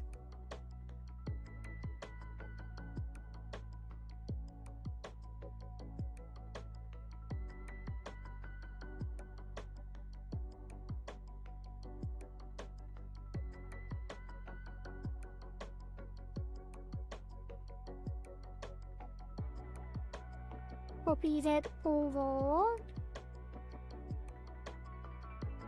And then copy that over.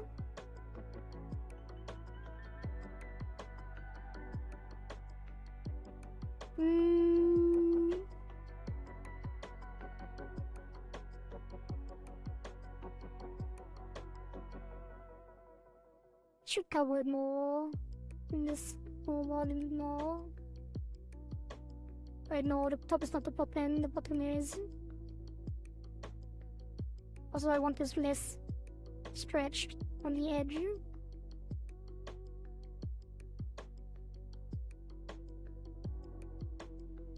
And then this one can go over there.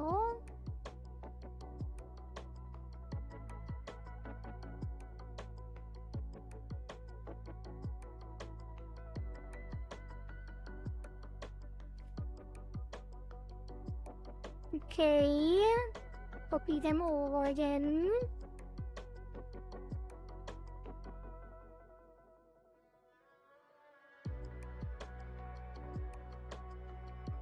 Maybe it's too top heavy.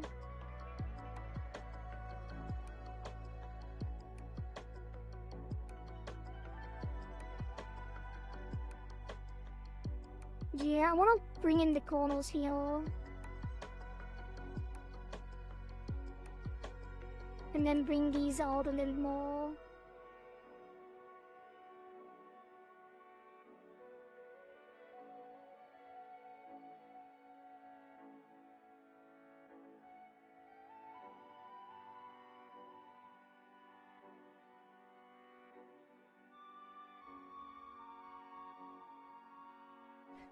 Okay, and then copy and paste.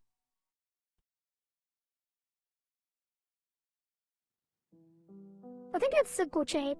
It might be like the mouth in general. I think it's like this very small shape.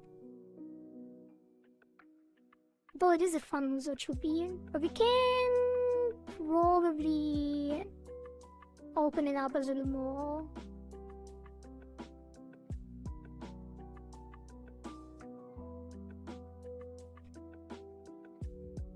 Hello, Feld. How are you doing?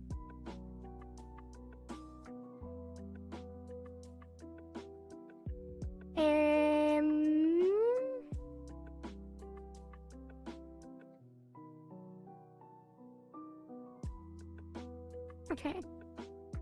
Let's take both of them. Open them up a little more.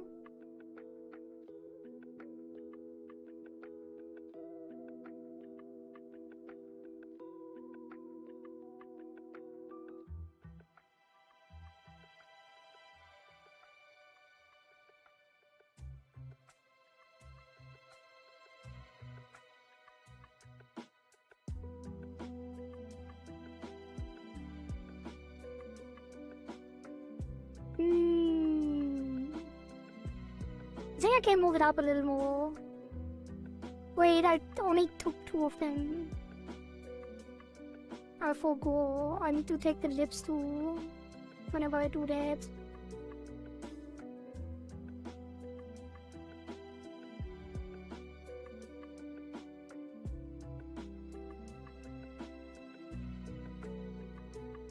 That's fine. I think the funnel needs to go down a little bit.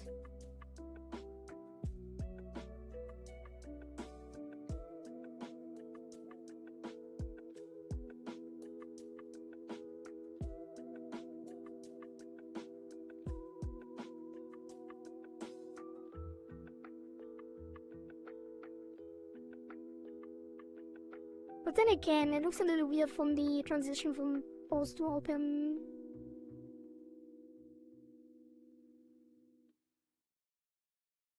And let's get rid of the job and B and combine them. Because I think in general, the shades don't look too bad.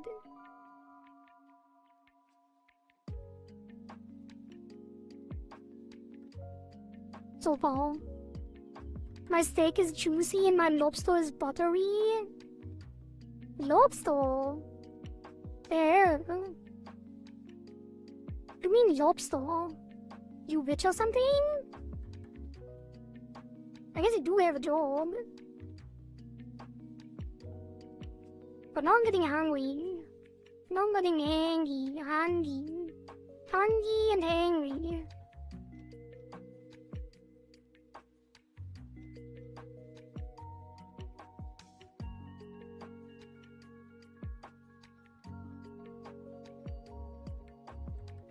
Yeah, I think these need to move down a little bit, actually.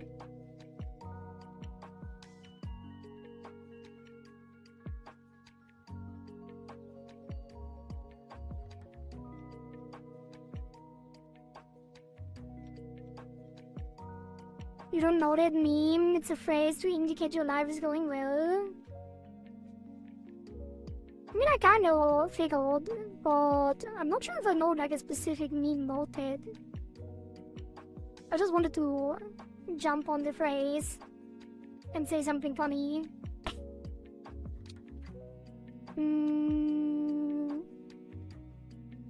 Okay, I don't like the bottom bit here.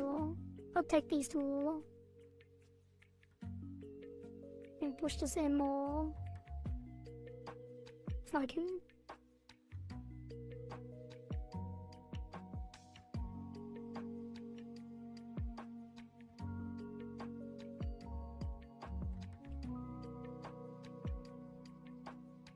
Okay.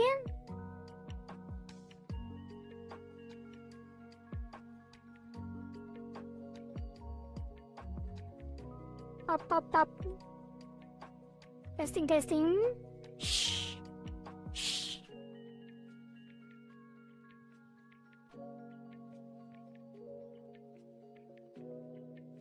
I think it's fine. Anyway, stop this free commission madness. It's the last model. Calm down.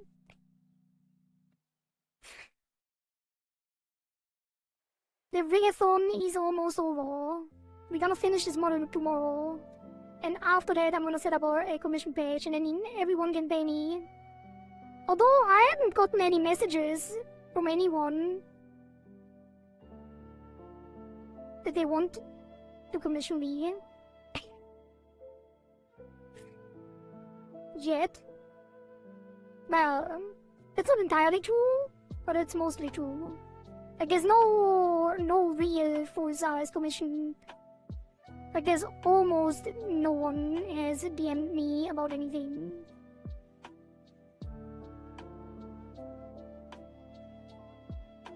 So might as well keep working for free. We'll have a diverse portfolio at least. Yeah.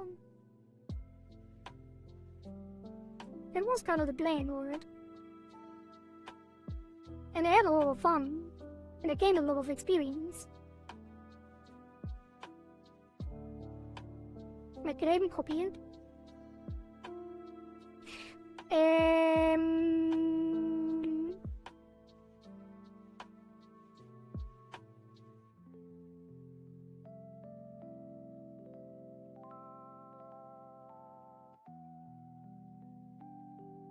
Yeah, that should be fine. And then we're gonna get to the mouth forms, but first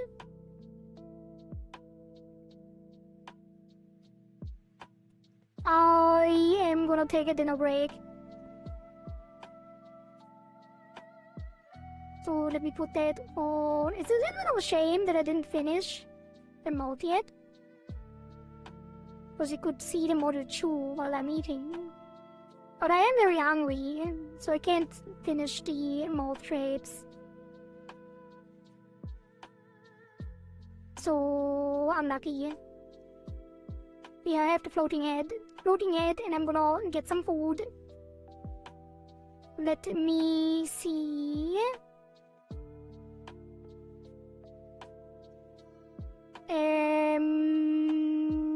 What is this? That is probably the one I should use.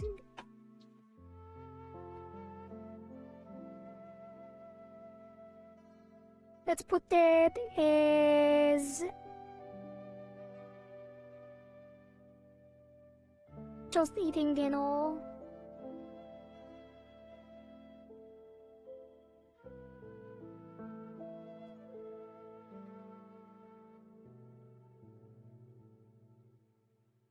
And that is then.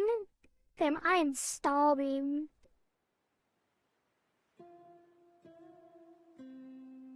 Oop. There you go. I will be back. I'm gonna eat dinner probably in like half an hour. See you soon, chat. I mean, I guess I might be back like in between as well while eating, but mainly I'm gonna be away.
Alright, I have returned.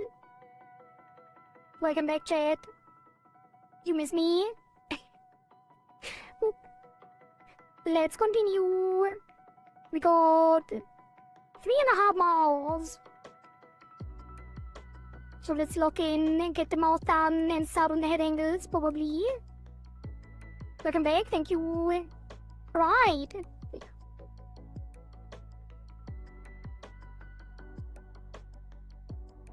Willkommen zurück, Kohari. Hat dir das Essen geschmeckt? Yep. The food was delicious. Odd. Where were we? The mouth funnel and open file, which means now we get to the mouth forms. So I'm gonna add 3 keys. Wait. Lip forms, lip pot color, and lip top. Get forms here.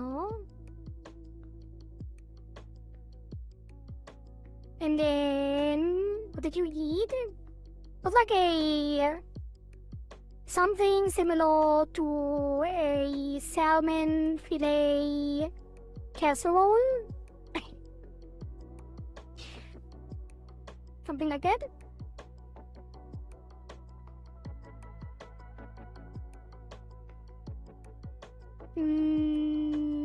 No, not casserole.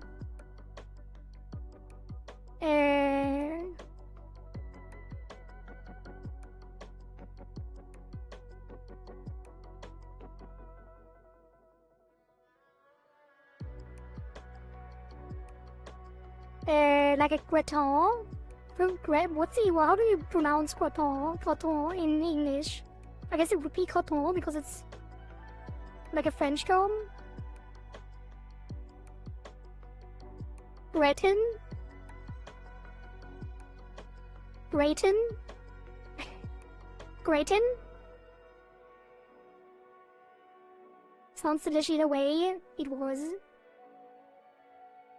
Odd.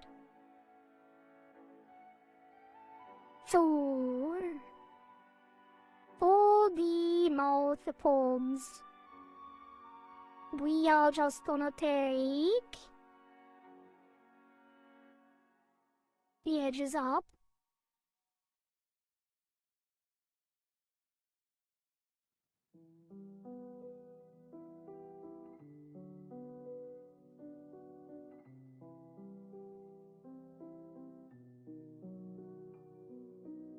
Can I actually... Why don't I see? I'm gonna take 2 I see. I'm gonna take 3 I don't. Interesting. But it still selects them, what? Fully.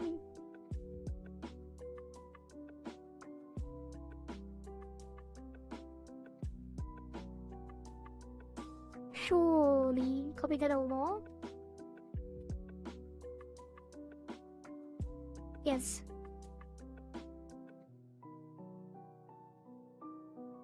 I mean, the default form didn't really make it this wide. We might pull it back a bit. What is the default? I mean, I guess the default was also not super smiley. So we can have it a little more.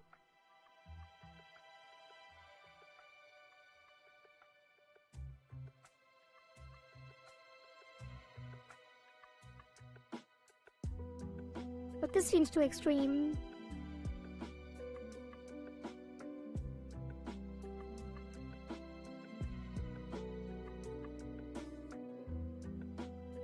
Like get in between here.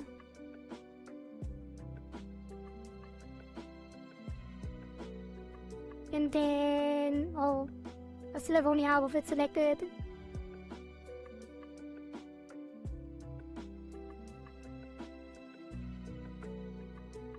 Why does it still paste on me off? What is happening?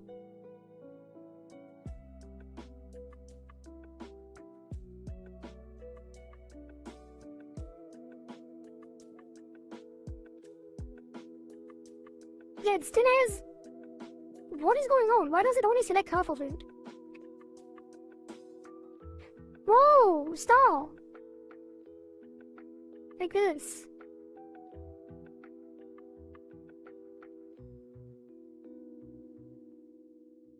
Okay.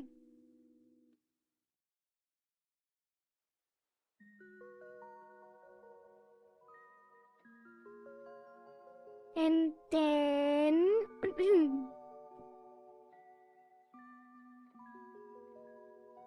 Is it baked since it's a gratin?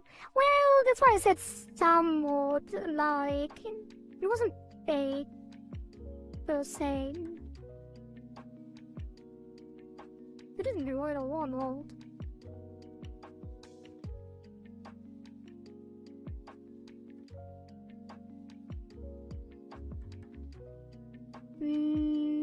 And then...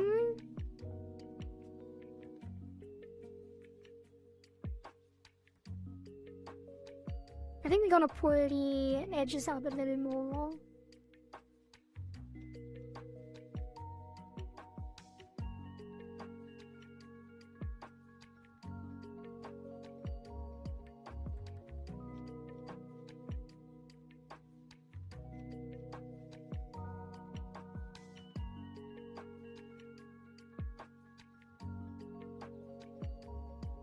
Probably adjust this a bit.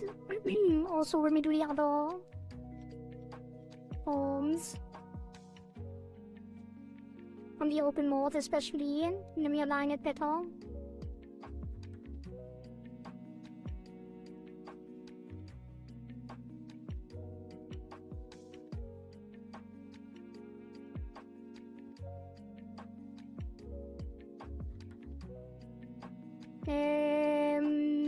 Intense sounding. And affect the edge there will be edge down. I need to be careful, I don't see the center line with this, which is a little annoying. I don't know why it doesn't show as soon as we get a third one.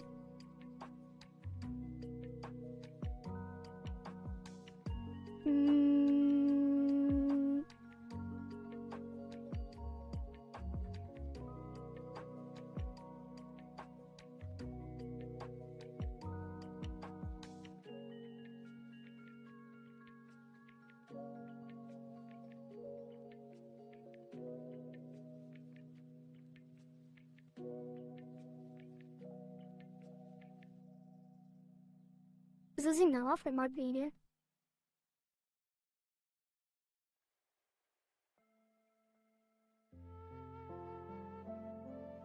Probably.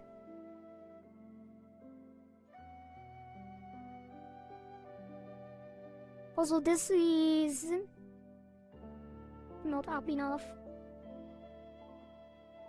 I don't want it to move down. Only the mouth corners should move.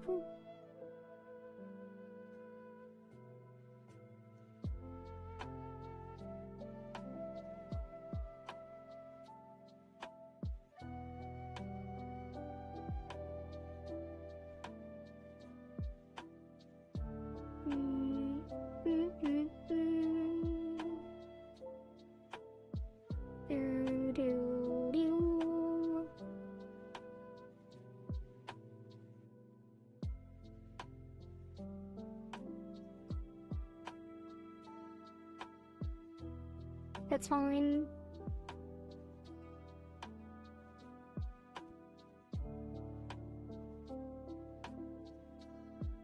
Now we can probably like squish it a little bit.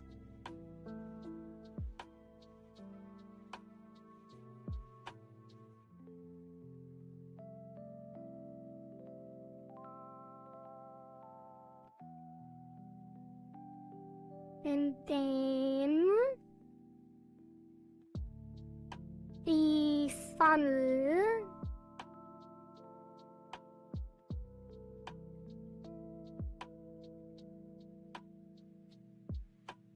forms.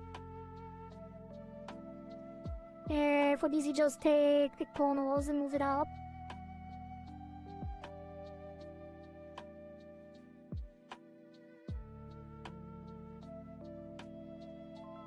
And maybe stretch it a little.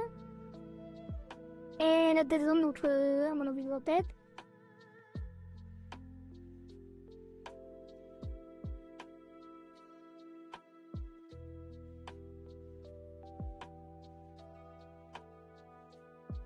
So this goes here.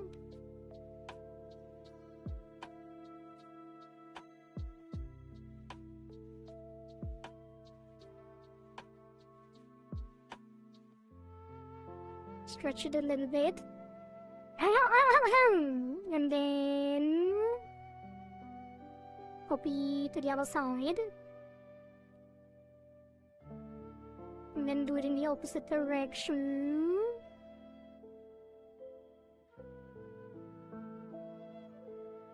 Wait, can we stretch this more? Yeah, so, like, doesn't really change much, does it? And then down. We'll do this.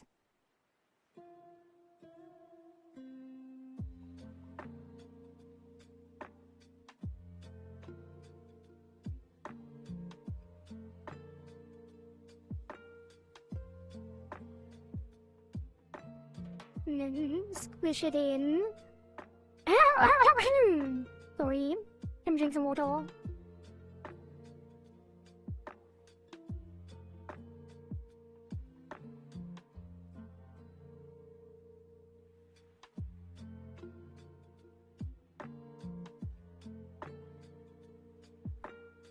Now we mirror it over. Press the wrong button. I don't know what happened. Wait, if I just paste it, how is it different from the special paste? Elements selected above are used to paste form and blend form. These options are active when the dialog is moving. Wait, so I don't have to blend paste at all? Oh, it just skips it with full compatibility. Maybe that's what I did wrong with the art mesh. Pasting. In the art path pasting. Oh, not really. Yeah, but that's good to know. Because that means that I don't have to confirm every time. Take these and squish them in.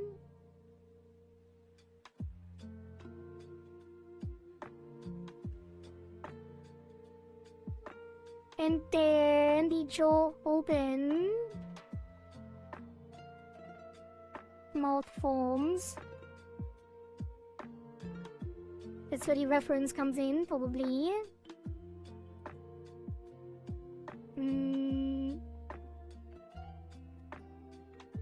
Yeah. And then we're gonna push out this corner.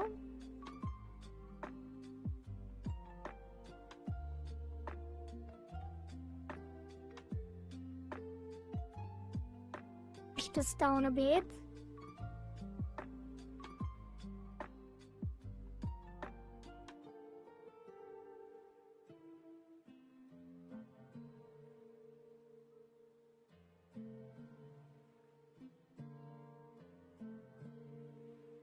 And then push this up a bit. You what now? Let's put the top lip separately. And push this over. It's happening to my throat. The hell? Doing weird things. My voice.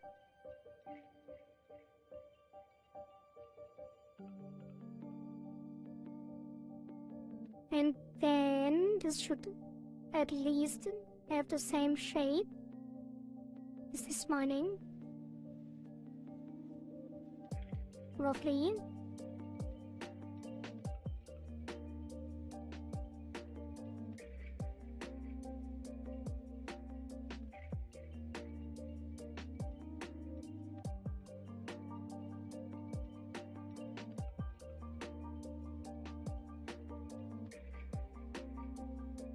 It's gonna probably be good enough. I'll take these. Wait a minute. Did I go too far down? Was the teeth are technically way further up on the reference?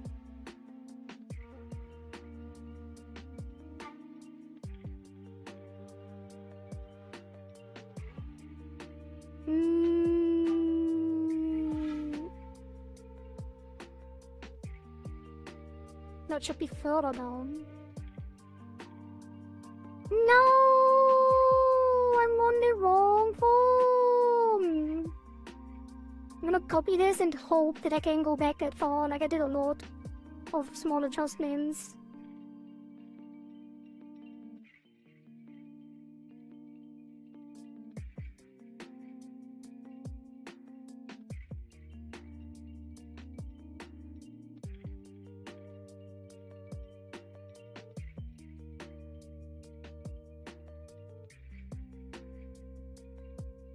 Wait, I still at the other side. I didn't even have to go back. I could have just copied it over.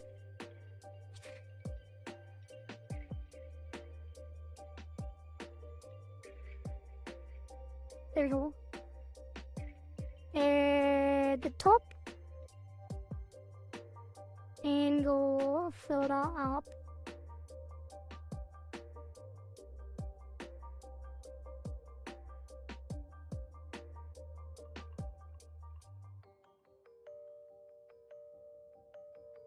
And then we copy this over. Press the wrong thing again, not this one. And then move it down And then hey, clear the reference. Yeah, it's too far up.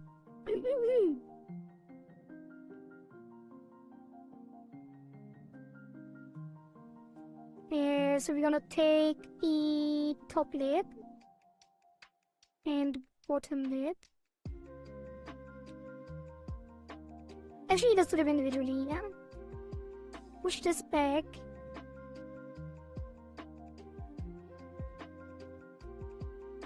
Need to stretch this more to outside so it doesn't stretch the very outside so much. Spread them out a little better.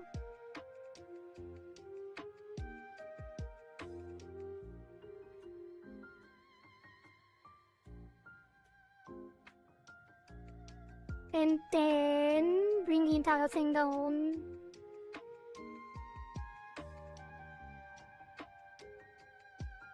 Stretch the lips up a little.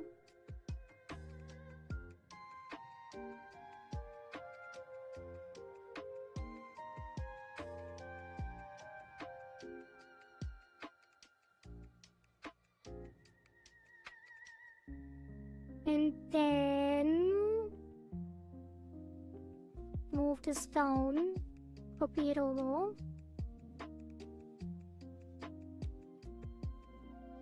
And then the bottom lid. Just gonna bring this down.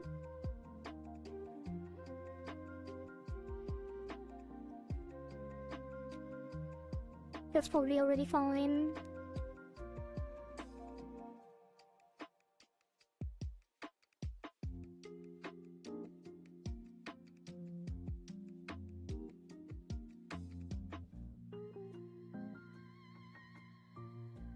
How does it compare to the original reference? I'm gonna put this on 100% again. I don't know why they're referring. Oh, it's because the show.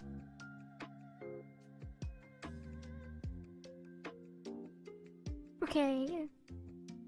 So we do want the bottom and the top to show a little more.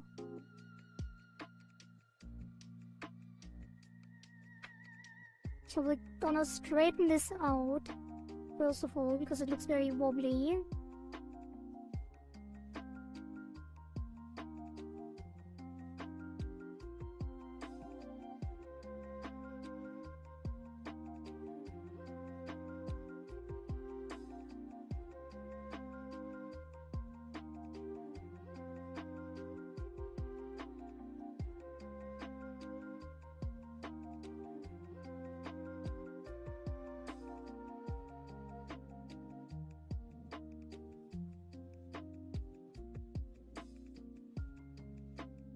And then copy it over. Probably, I think. Yeah, then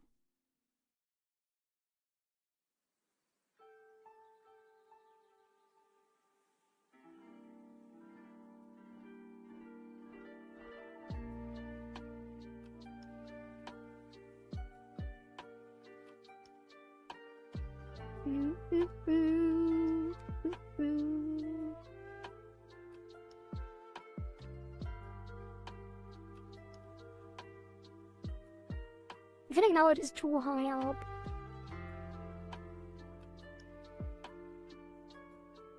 Fine tune it some more.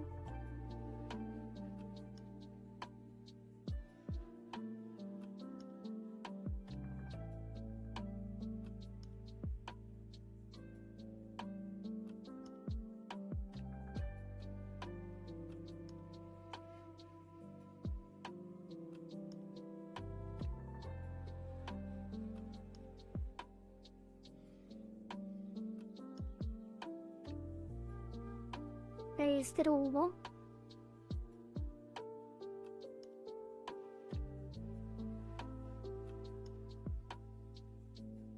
That should be fine.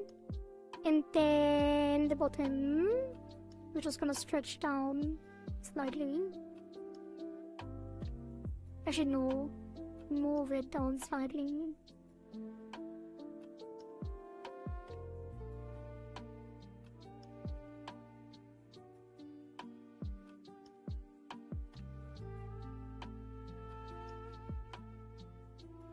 It shouldn't be too much because technically the lip press will also do some stuff. Blitzu YT2012, thank you for the follow on Twitch, welcome. Yeah, we need a little bit more room to play with on the press lip open. Although press lip open will also mostly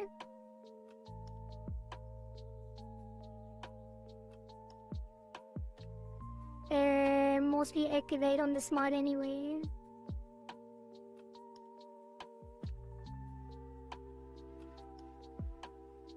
Okay, and then take all of them. Wait, I didn't take the bottom lane. God damn it. Stop forgetting that.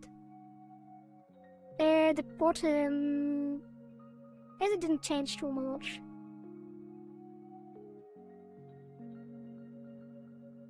Why is the neutral so weird though?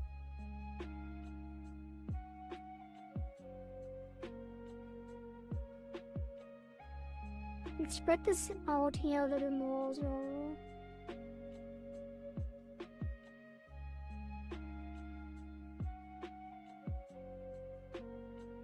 So the mouth corner doesn't overlap like that.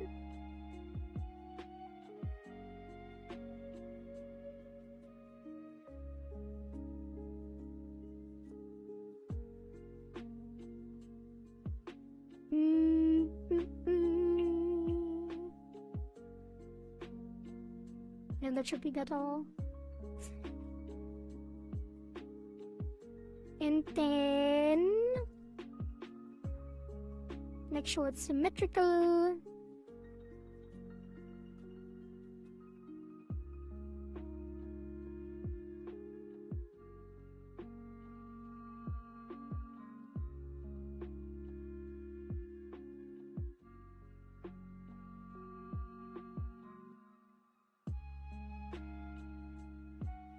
Maybe the change shouldn't be this extreme on the top lip.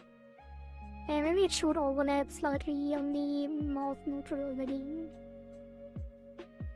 Like maybe this should go down a little further. And then this comes out more.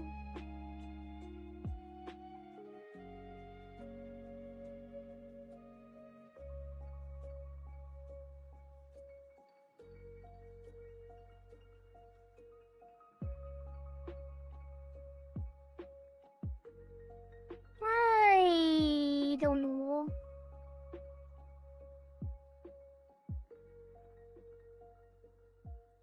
I feel like the designs where the top lip is not flush with the bottom lip don't really work that well in Live2D. But maybe I've just not figured it out yet.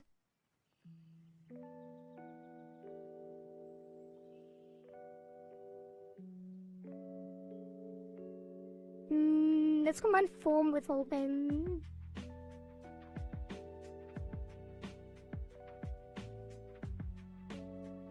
We should do frowning first.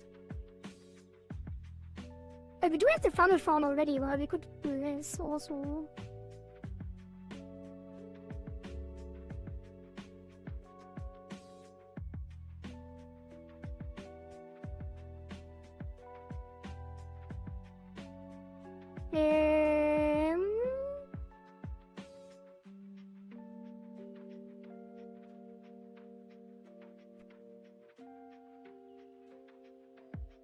Copy this to here. And here.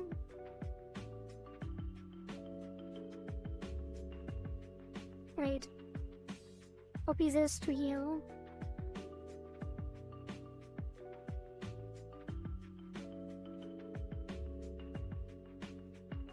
And this to here.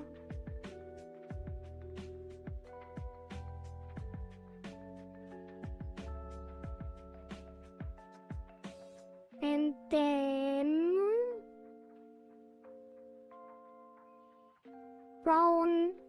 open.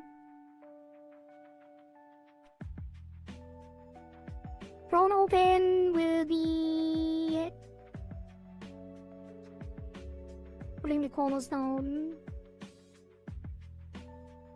Or not. Like bring all of that down.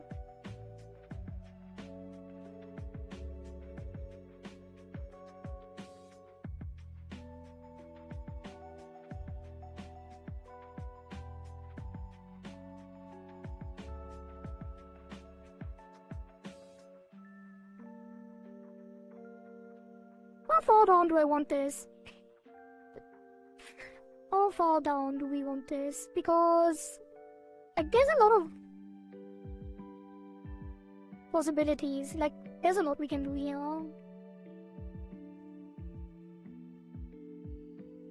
In terms of shaping. Probably not like that. Probably wanted more like that. I need to be more careful. Let's start with this one. Just bringing up the weird edges.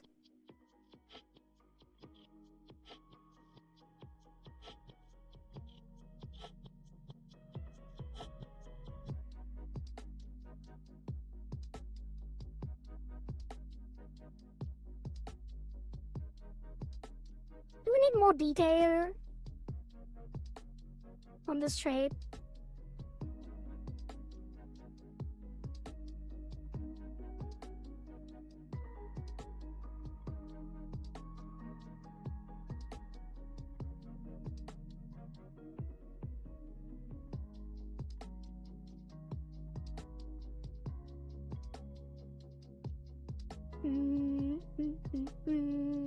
Probably not. And then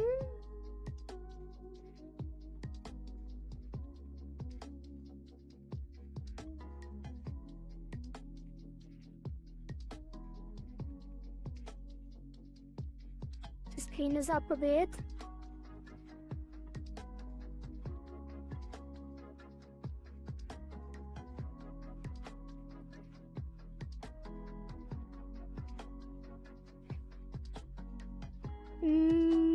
Then take these and bring them in, and then copy them over. Wait. Oh. I can never scale equally on both sides if I haven't mirrored it yet. Otherwise it'll shift the center.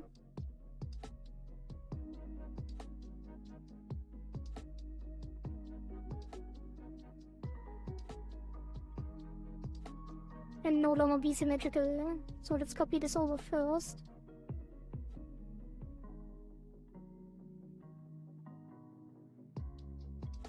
I don't like it. But we are gonna take it and push it in a little more.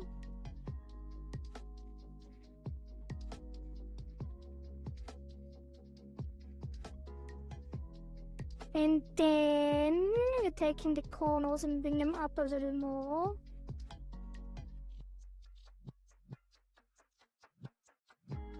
The center as well.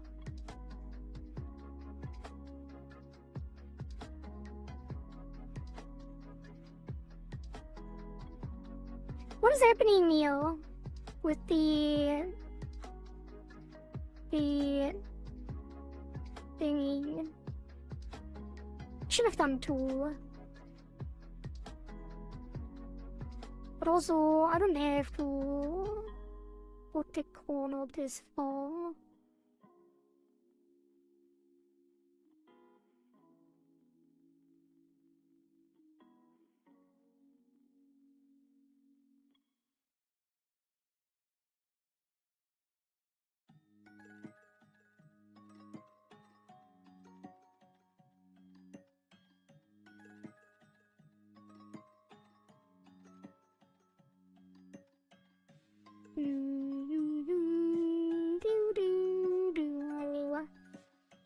Okay.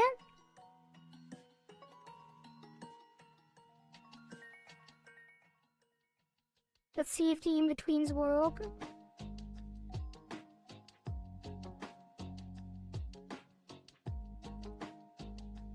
And that is gonna be...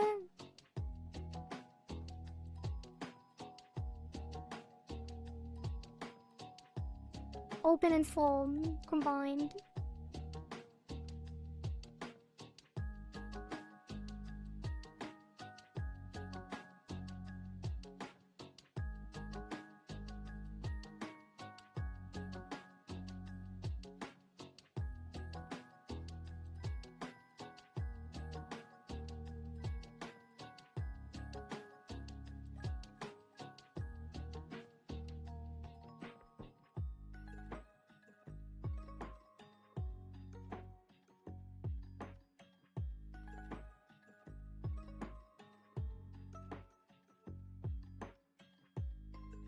Okay, the bottom lip thins out too much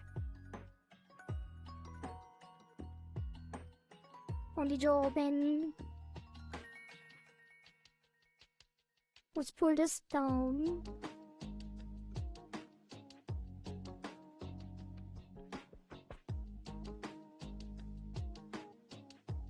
Copy. And then the color, which is stretched down.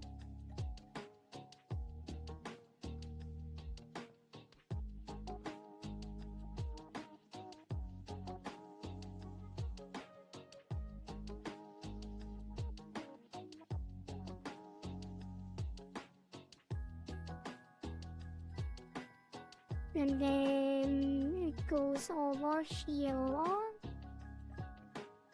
and further. The mouth movements is so smooth. It always looks really smooth with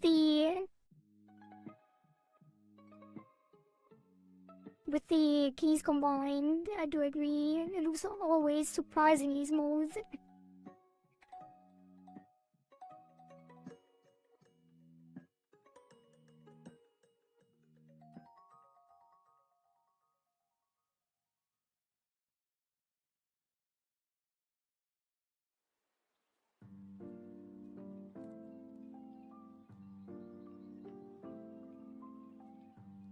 But that's what makes VBridger so nice as well. Plus the tracking will also reflect that smoothness in some ways.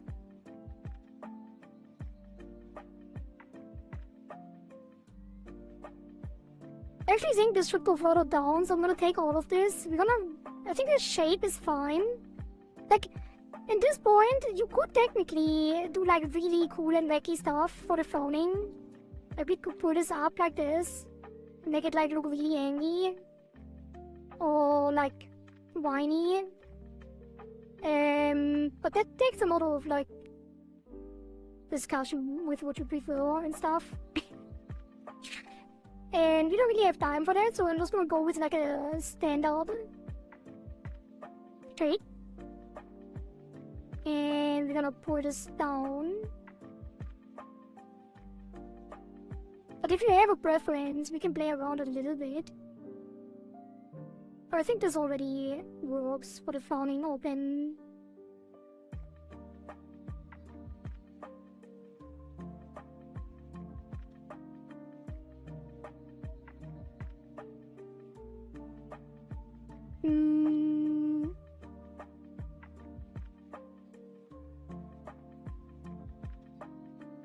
Yeah, let's go down further. I'm gonna pour this down. Maybe even widen it some more.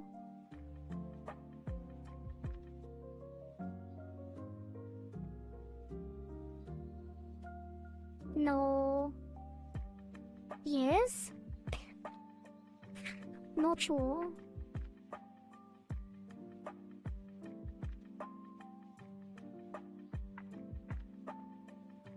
I think I do want the lower lip to be showing a little more teeth, so I'm gonna pull this down.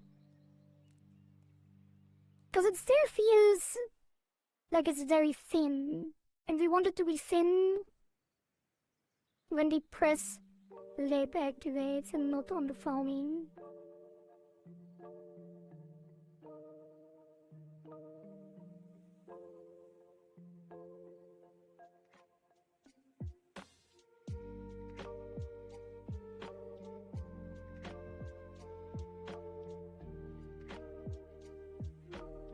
Okay. Copy, paste, and then copy, paste. It was already symmetrical. It shows more teeth now, but does it make sense?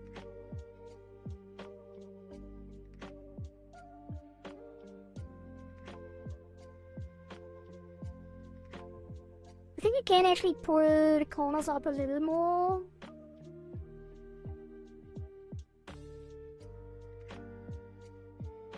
And then take the entire thing and pull it slightly down.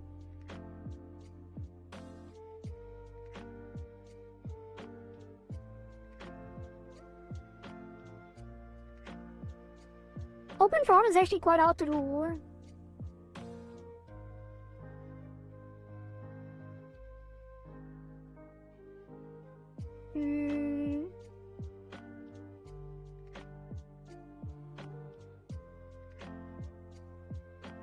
Like, I can't even fully frown when your mouth is open.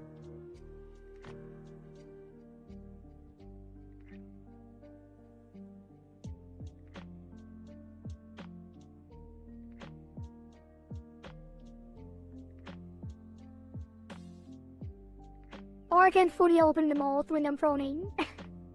But look at that, it's already very accurate on the lip. On the lip when I'm speaking. What do you think? Don't you think? Shh. What do you think, Chad? It's already fairly accurate, isn't it? And we didn't even get to the lip preset yet. And we don't have mouth X and Y. And we don't have mouth X, we don't have shrug. And we don't have pucker widen. And we don't have lip press lip. So, and the funnel, the open funnel on the frowning. And smiling. Wait, do we need that? Let me double check.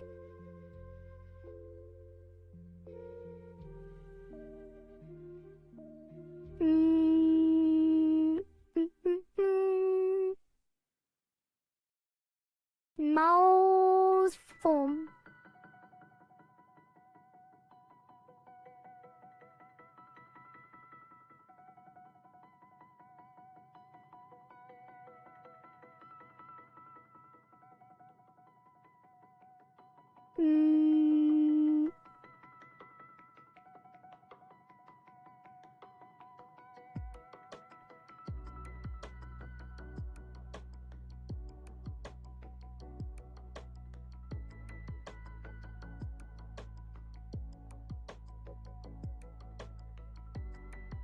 Yeah, okay.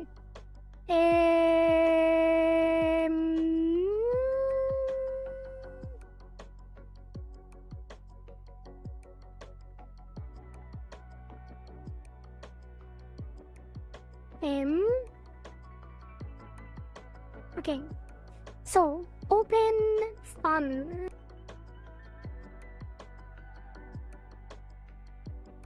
On smiling. It's gonna be...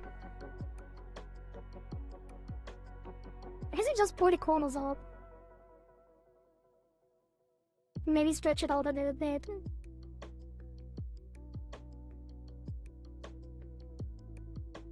So slightly stretch. And then pull the corners up.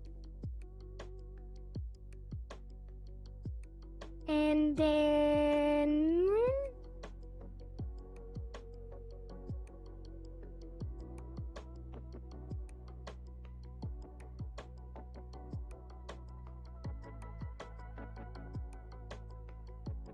slightly squish and pull the corners down.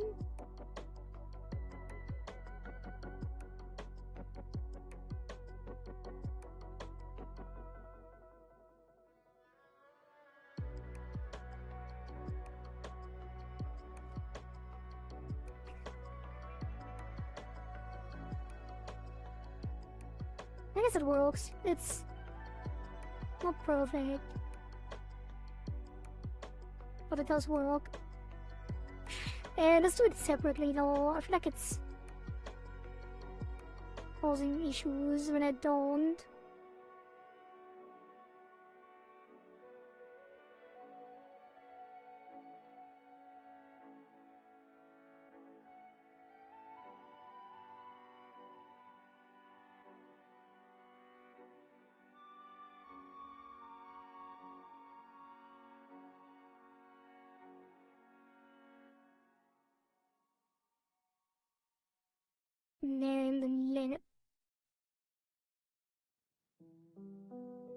I really should never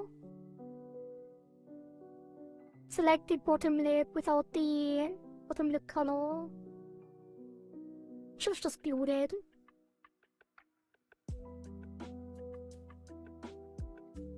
Or put it on the same deformer. I regret my decisions.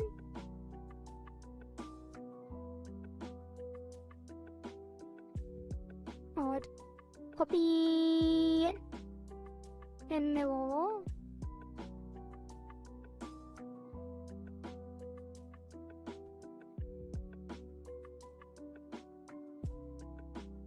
Okay, we can just take this and move it down.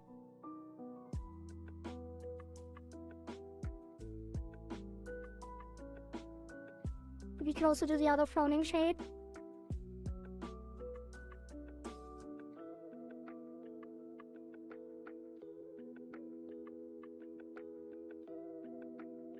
It moves down a lot. Even though the other one doesn't really move up. But then again, the frowning is a special case anyway.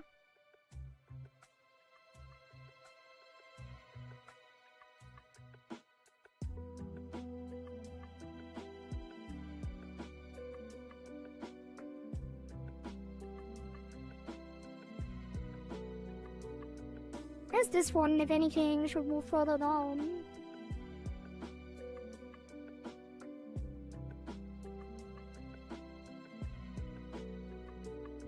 Maybe not.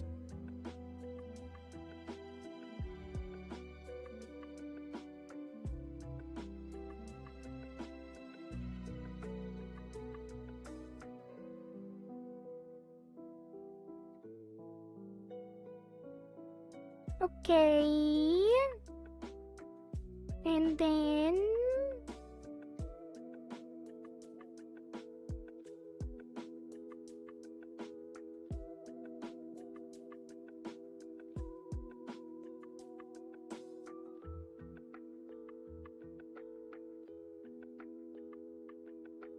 that should be fine. In-betweens are looking good.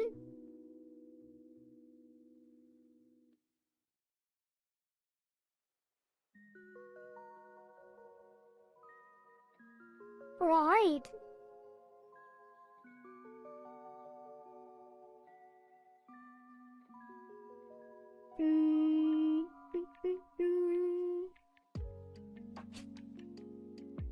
Okay.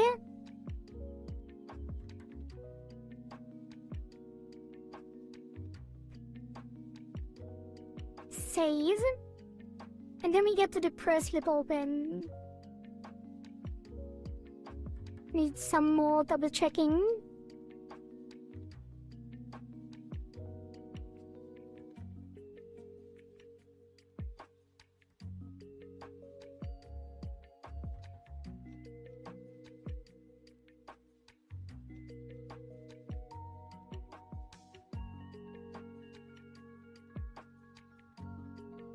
Okay.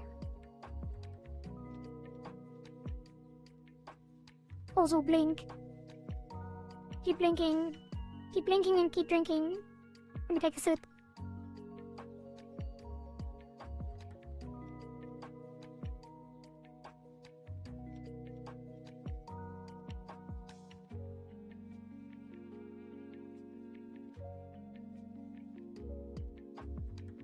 Okay. So, the next step is press lip open. And for that, that,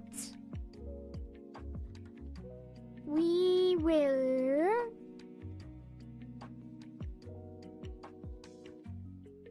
wait, what's this? Wait, what happened? Where are the bottom teeth?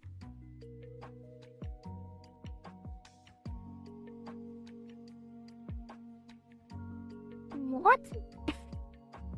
They just deactivated for some reason. Anyway, press lip open.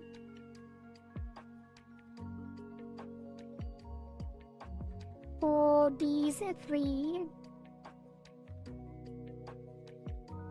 And the first one is press, and press is gonna widen slightly, and then it's gonna pull down the top.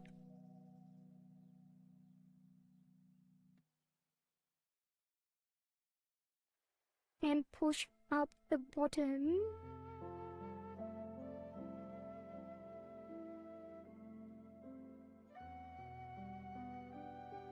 And roll in the lip.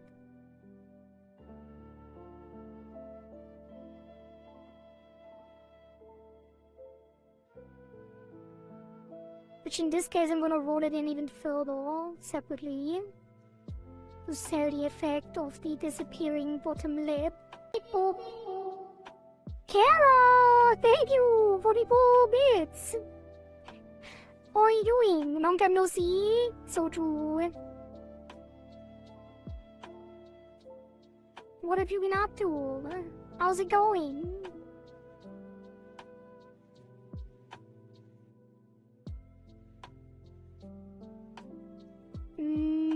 Let's take these and pour them down more.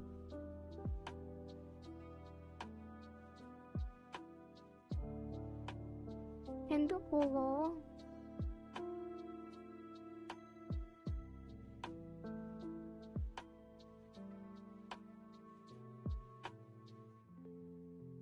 Neck is a little thinner, even.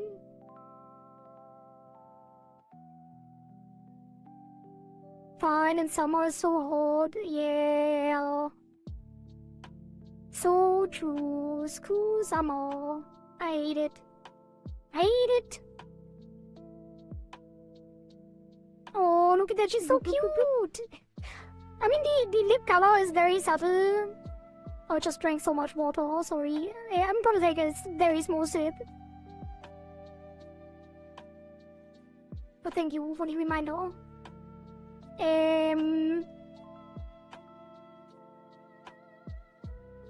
Yeah, I really like when there is lips like that. Even though the color is very subtle in this case, it still adds so much to the effect overall.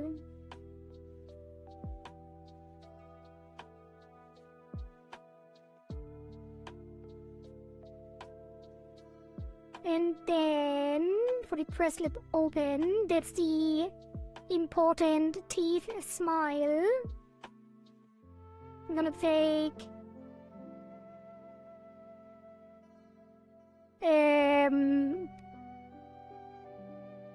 we're gonna take this and pull it down. Wait, did I even... Yes. Narrow it, no separation. Pull this down.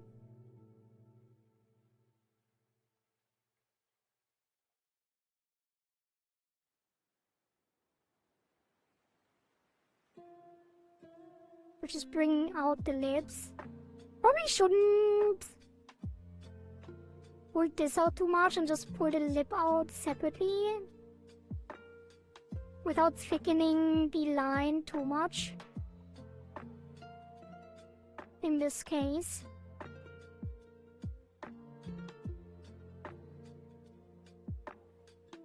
But the lip color is gonna thicken a little more.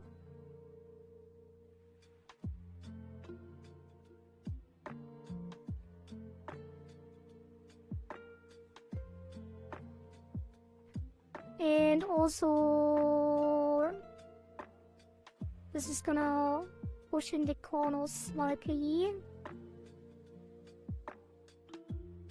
And then the lip top is gonna go up.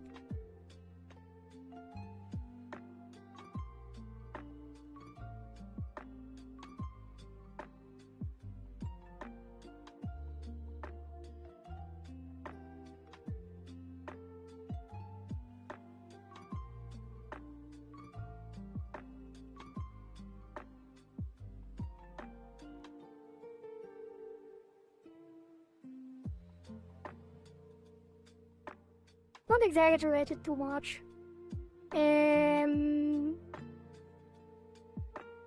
Why is it so far down? So far up, I mean. How come?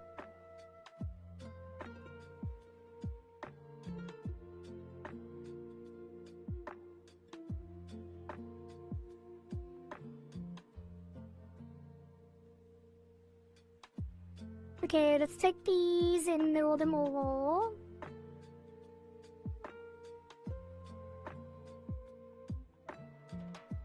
That does not look great. Does not look great.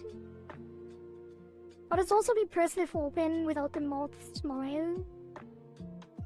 So I guess this one doesn't have to be the perfect smile that I had in mind yet.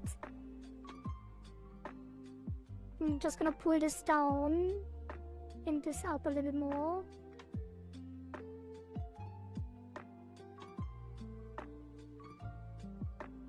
And then copy and paste.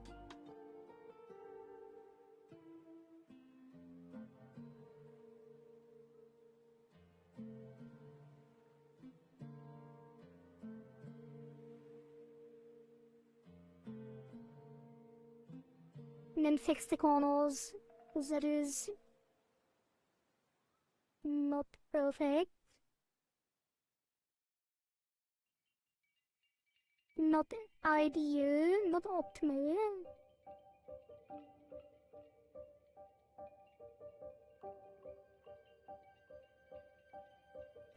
Oh, that's fine. Copy and paste. And then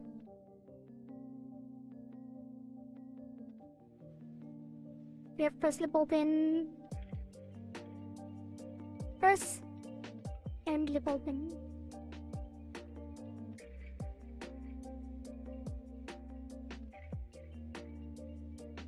And now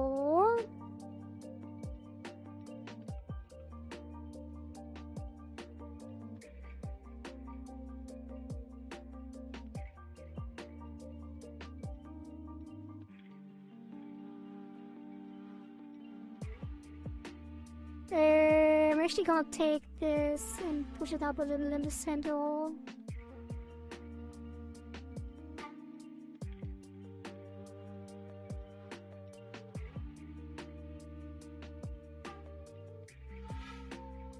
Why is the top lip not centered?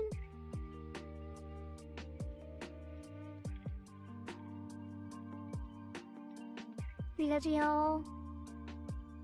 Move it up.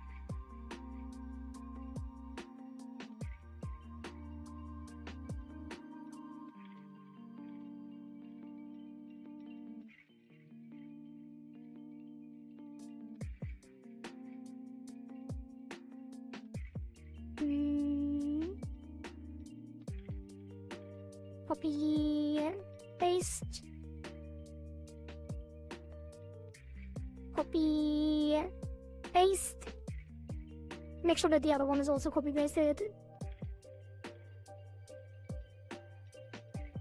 Probably already was.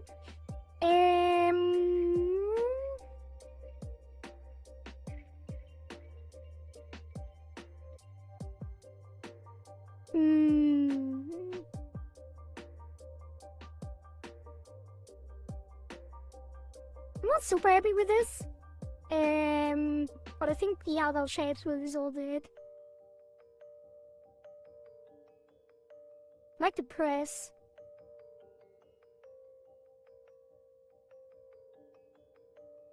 think the corners come down too much.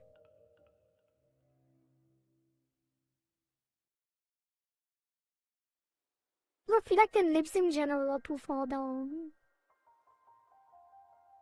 compared to the teeth.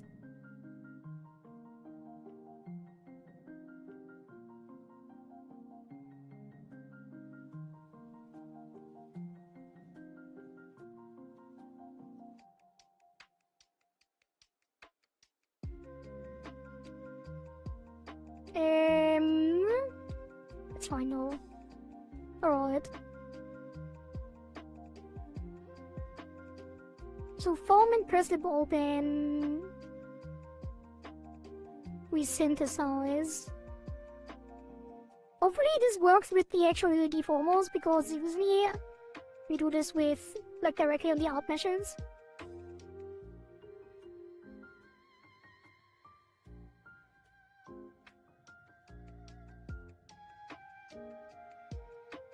Great, what's happening?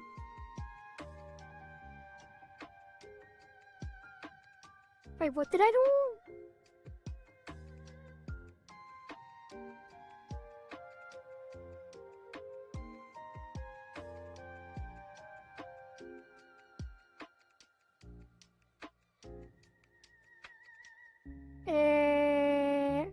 Form and press lip open. Synthesize. Our mouth reset and jaw open. Right.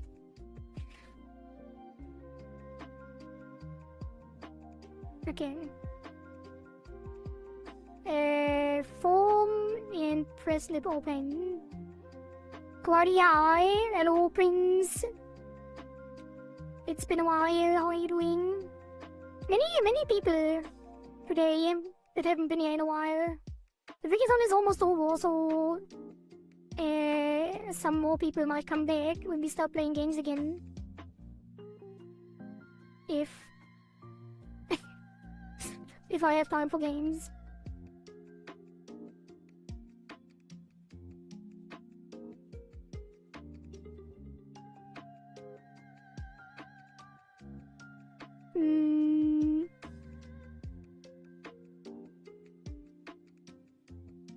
Okay.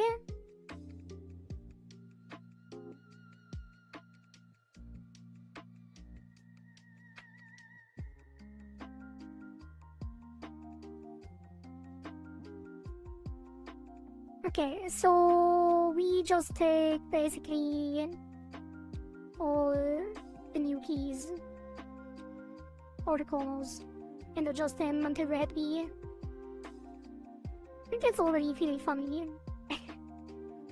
But it doesn't really look like smiling, does it?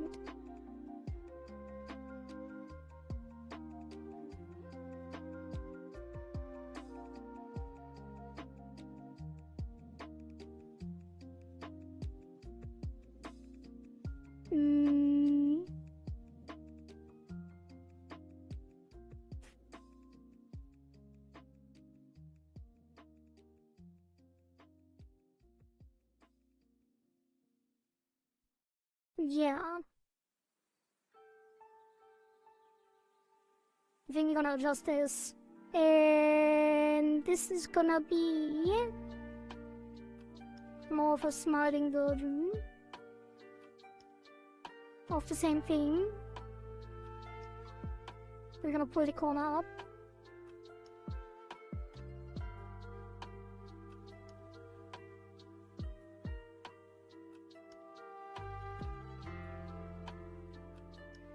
And then copy and paste.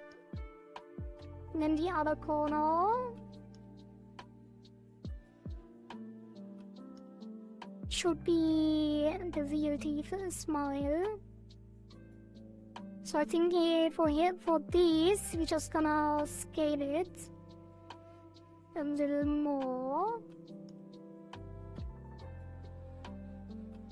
And then pull up the lip here.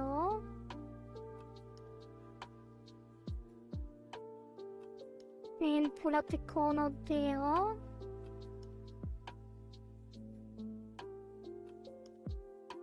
And pull this down some more.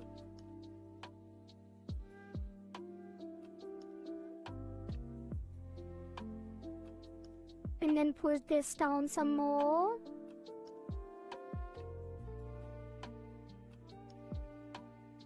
And then pull this up some more.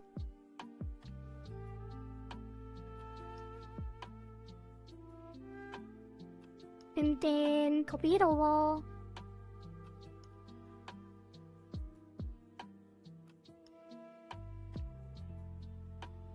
How's that? Pretty bad. Like, it's not terrible. It's the problem is putting up the corners to put the smile not centered on the teeth, which looks a little weird. But also, it's not that big of a deal.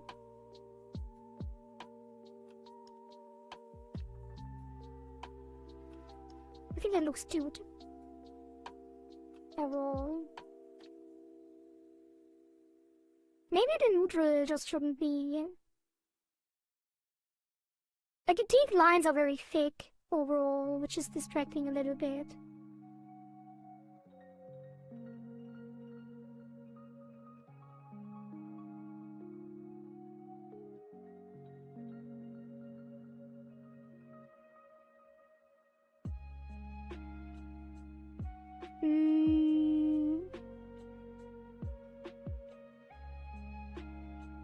I'm gonna pull down the lip a little more.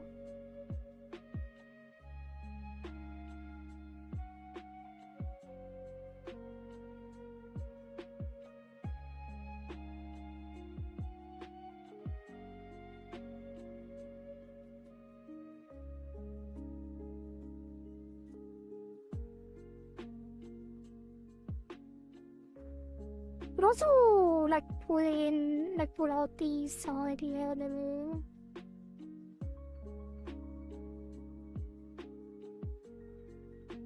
With like additional smiling vibes.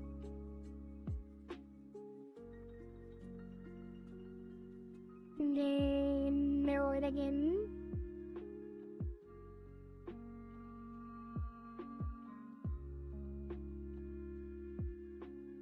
Would also work better later with the open, probably.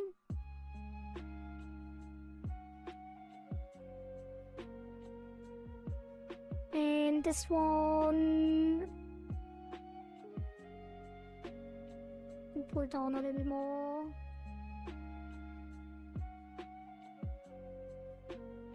Bring it out a bit.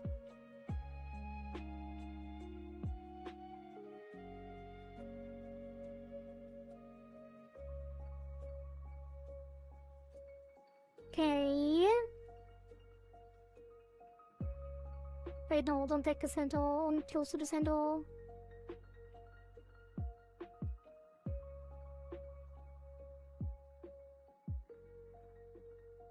And then this one can bring the top lip further down.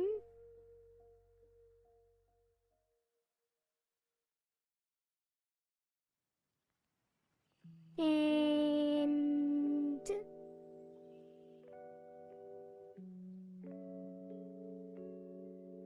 maybe this can even disappear on the sides.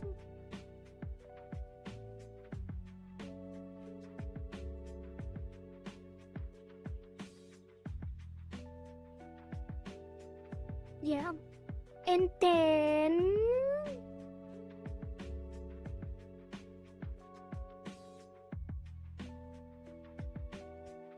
this one can bring this further down.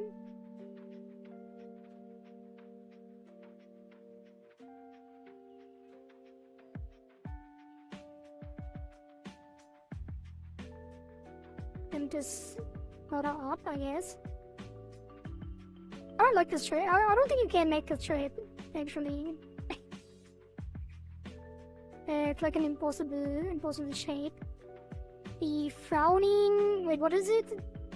Press, lip, frown. I guess you can, kinda. Wait, that's not press lip. No, it's press, open, frown. Yeah, I'm pretty sure it is almost impossible.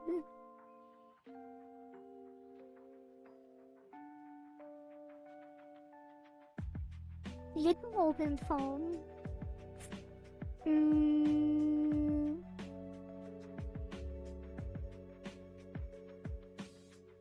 What? No, this.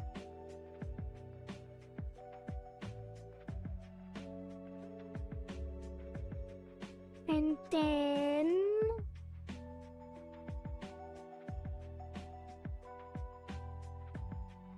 make sure that the funnel doesn't move anything. And funnel is one, press lip open should do nothing. That's the rule of thumb.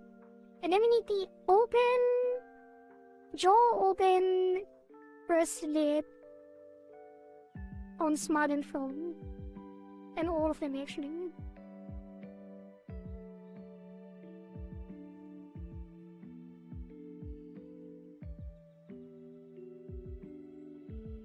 Okay, so for all of the... Yeah, for everything. Everything gets the lips poured out. Like all of the mouth forms on press lip open. No, let's press lip first, not lip open.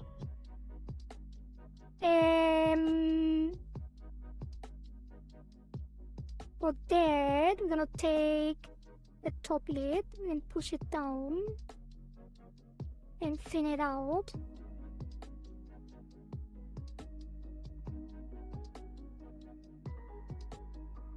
Maybe I shouldn't be thinning it so aggressively.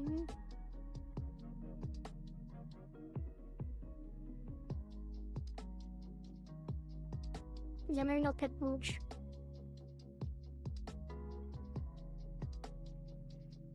But then again, I kind of want to have the option to have like the lips.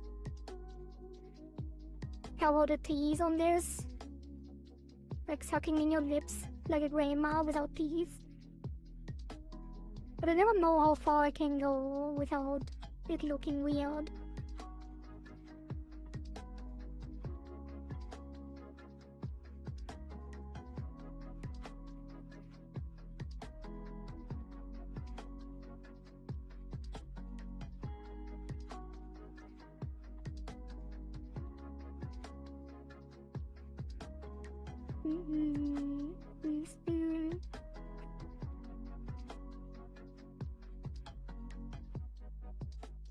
The bottom. Just push this up.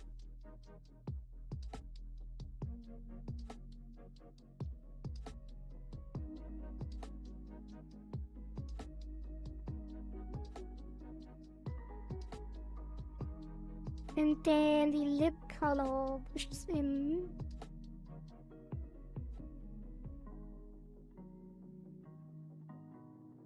Some more.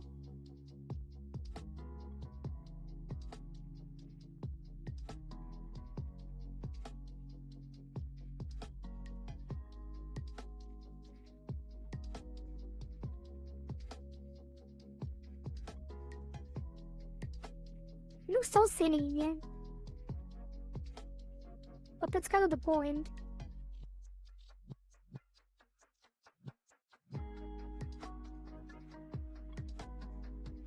Why is the...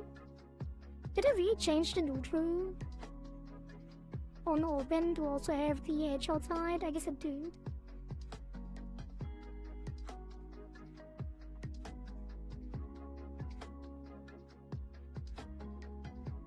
I'm gonna push this in on the press lid.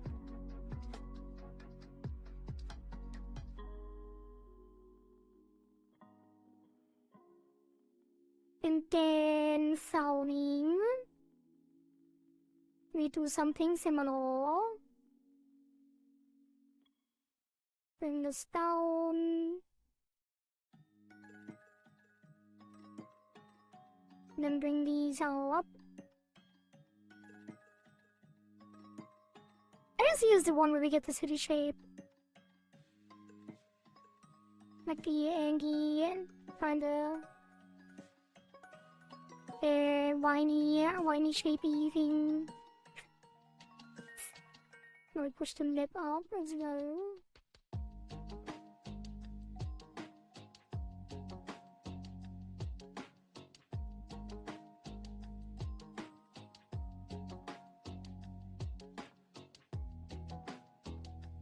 How is that symmetrical? It's not. Or is it? I guess it is. I'm losing track. I need to blink more. Gotta take another sip.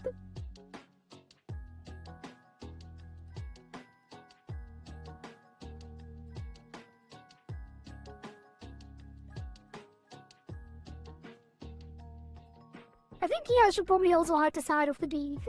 So I'm gonna take these and actually bring this in a little as well.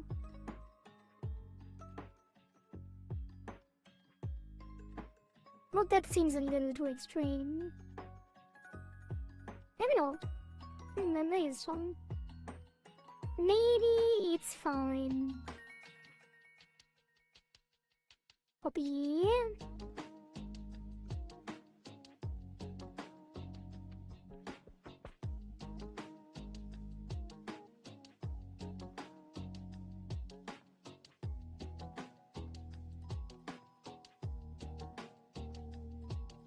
And then the smile.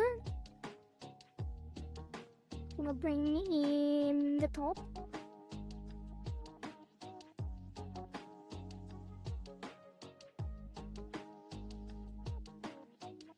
And the bottom.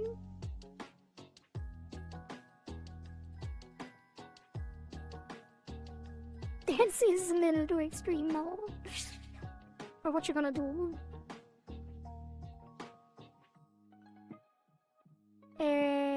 Push this in.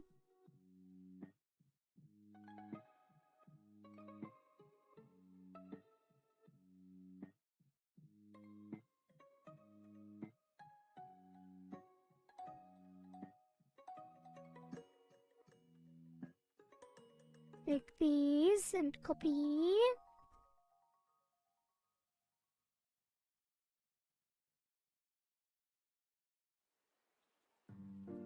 It's so silly.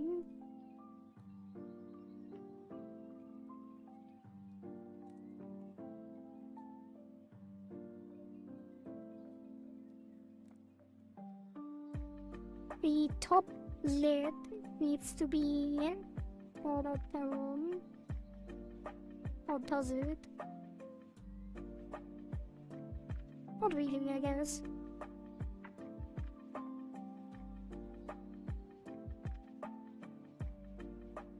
And then we do all the same for the press, for the lip open. And for the lip open, we're gonna take the edges up.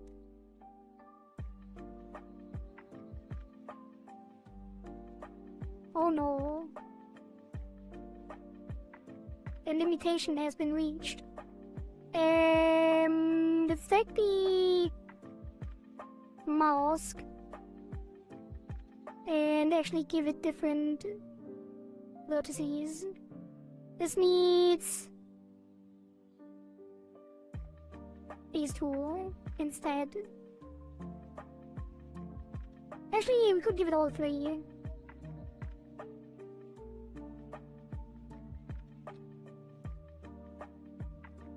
And then when we get to the problematic shape,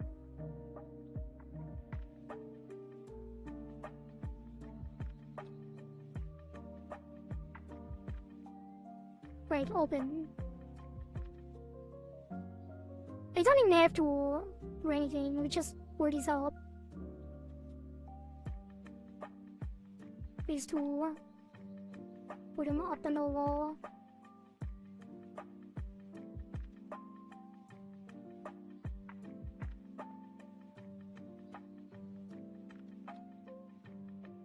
And then press open on this. Should now not be a problem. Hello, Emily.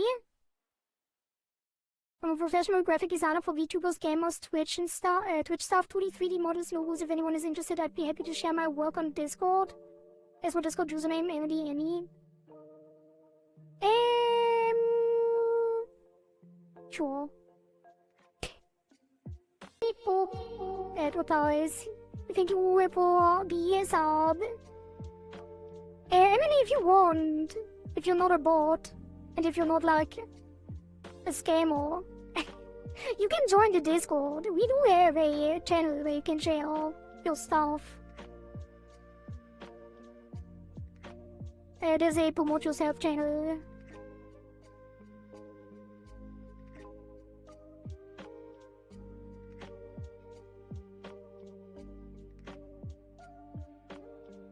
I'll be heading off for a while, but occasionally stopping by. Have a nice stream. Thank you, Klein, for being here for so long. It's been quite a long stream, so it's really nice that you hung out for that long. I hope you like how it's going so far. Have a nice rest of the day. Alright, let's take the nip open. And that will be pulling these up, which should now not be a problem.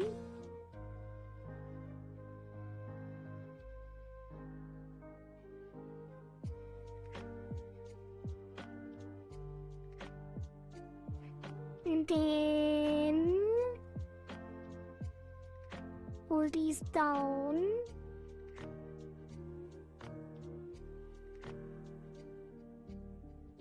I don't want it to like distort the line out too much. Need to be a little careful.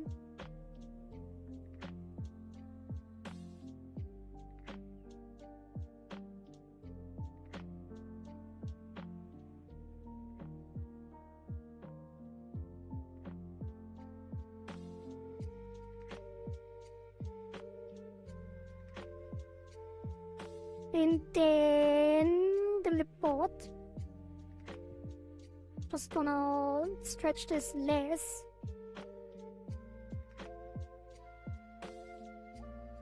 Less aggressively.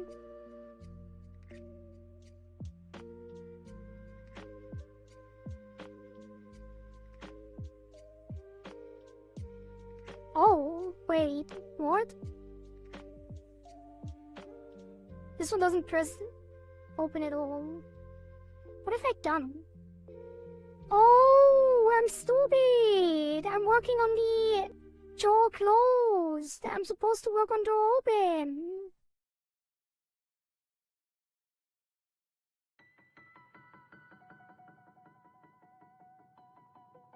Oh, Lord.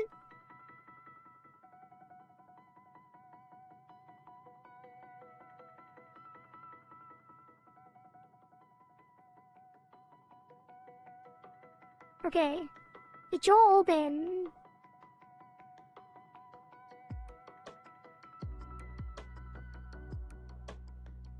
Wait, have I not done the press? Oh yeah, I did the press on both. Now I do the lip open. That's the one. And here, we're gonna take this up. To show the teeth.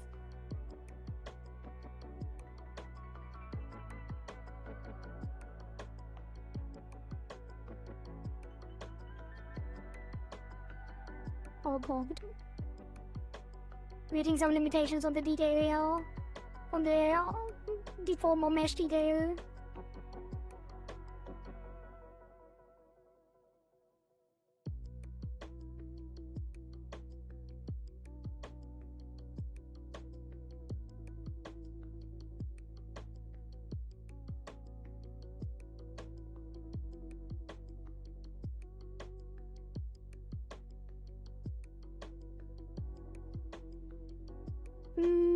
That's why usually it's probably better to take the alt mesh directly, but then again, how much of a difference does it really make?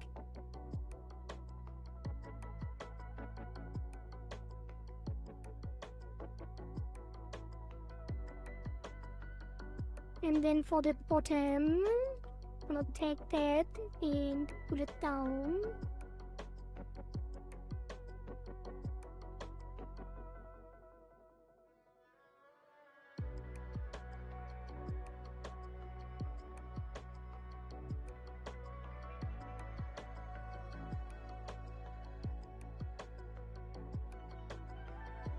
And then the bottom gets widened as well.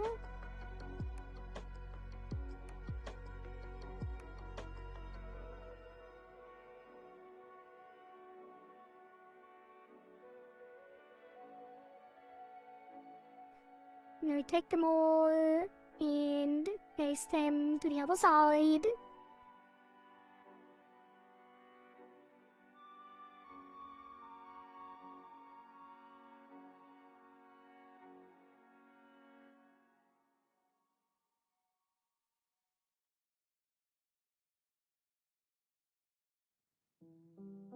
Maybe bring them up slightly.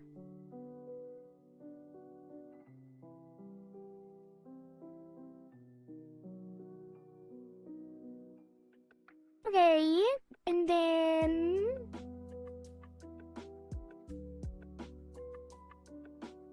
the neutral.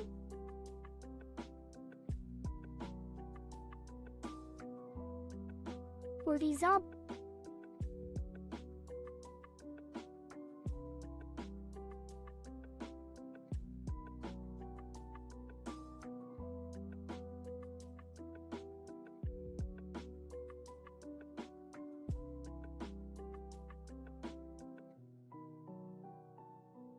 Maybe even pull this up. I'm not sure. You might want to. Oh yeah, I forgot. This is actually the star, the flower on the teeth, which never shows. What have I done? Why isn't it showing? I guess it would show here. Yeah, it will show on the smile. So I don't have to drag this out that far yet.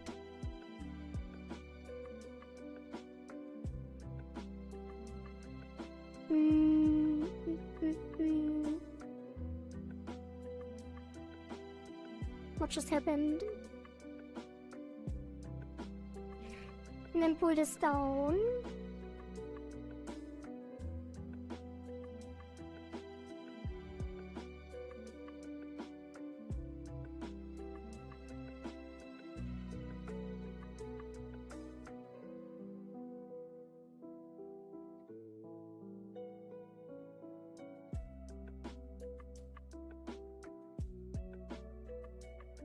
And then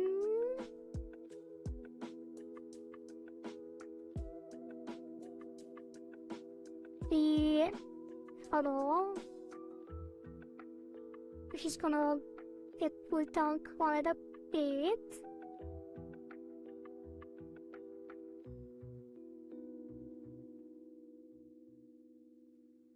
Am I actually supposed to like squish in the corners? Probably.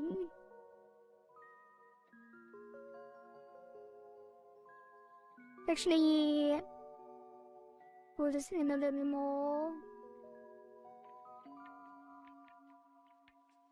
So it doesn't look as smiley because the smiling is in mouth form.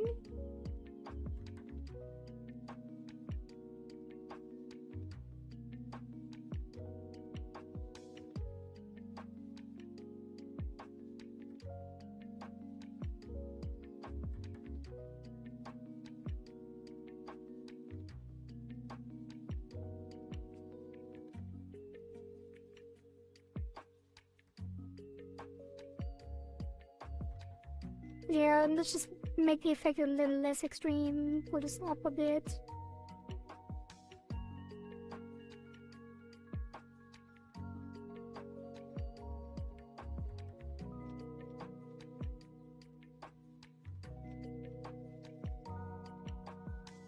And this one can squish in a bit.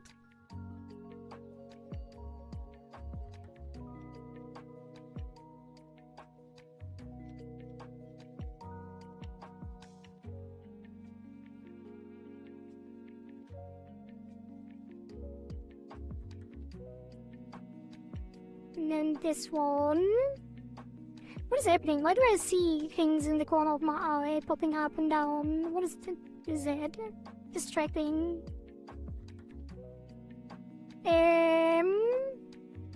Then this one on the mouth. Press. No, lip open. Squish this in slightly. And then the top gets pushed up to reveal the teeth even more.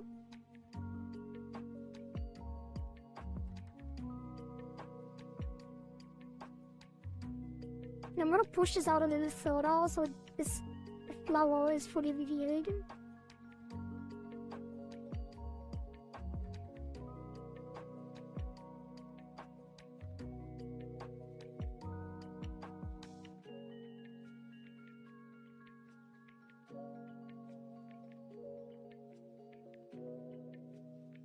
And then the bottom catches up.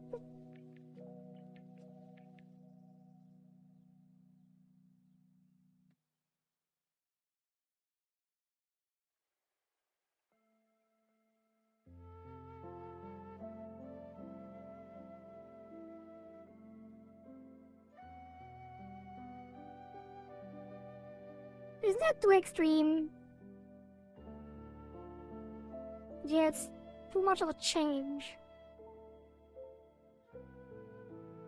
We'll put this down a little more. Put these down too. I have a feeling all of this is gonna look weird. We might have to do a lot of tweaking still.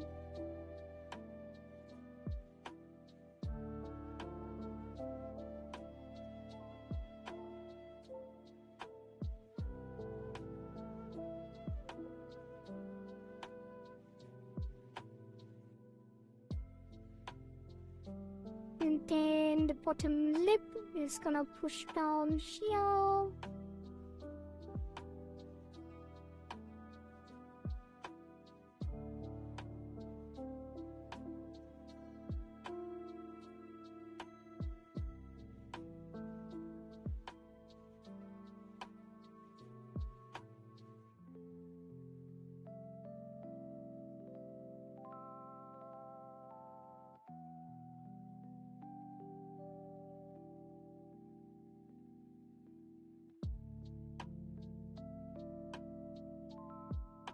Okay, and then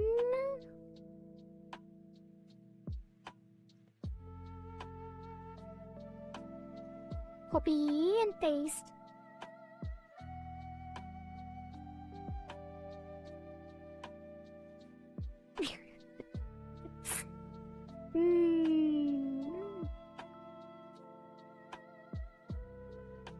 I'm not too happy with that, actually, to be honest.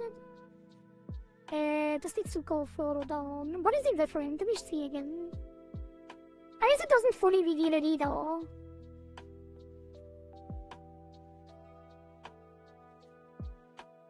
So we should be able to just take this, push it back down again.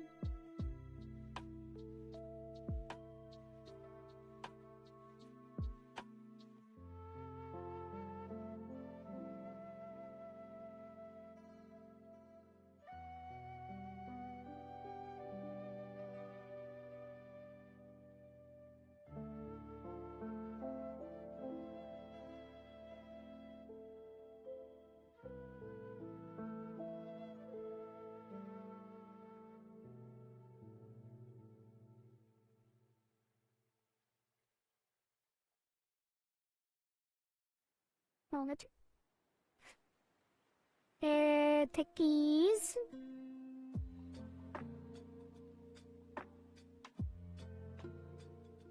Should be fine with that.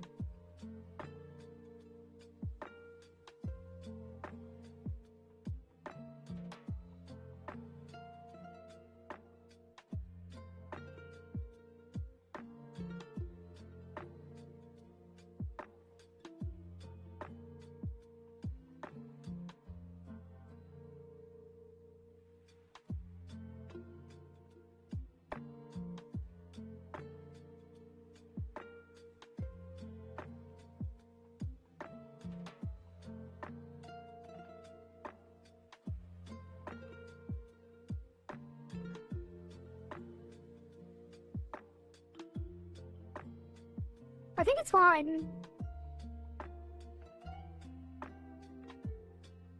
The mole is not on the lips. I don't want it to. Like, I was thinking earlier that maybe I should have the mole move with the lips as well.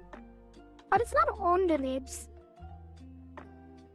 It's more on the chin, and it is moving with the chin already, with the jaw. So that should be fine, right?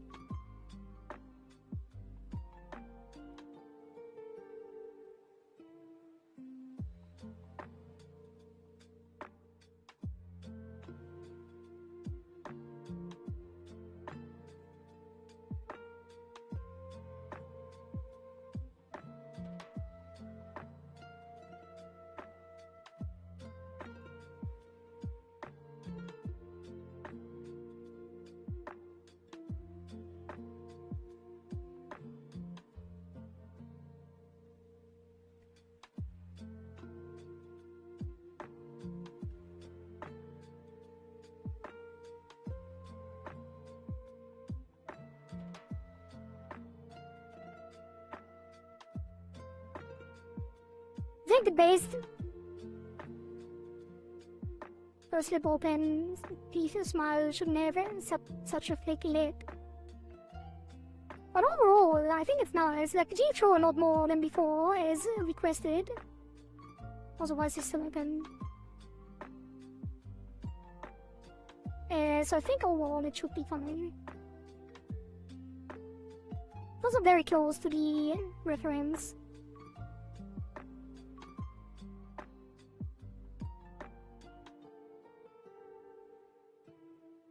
Oops. As it could, like this, and bring it down slightly.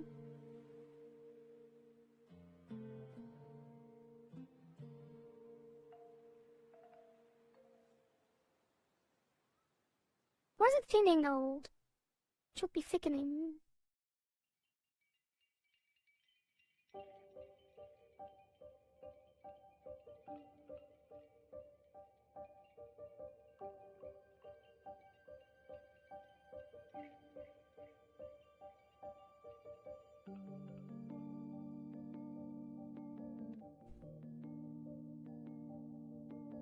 I moved it sideways at some point. It's dead, man.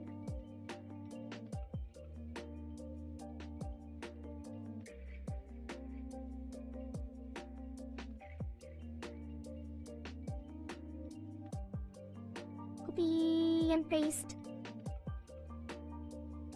Alright, save that.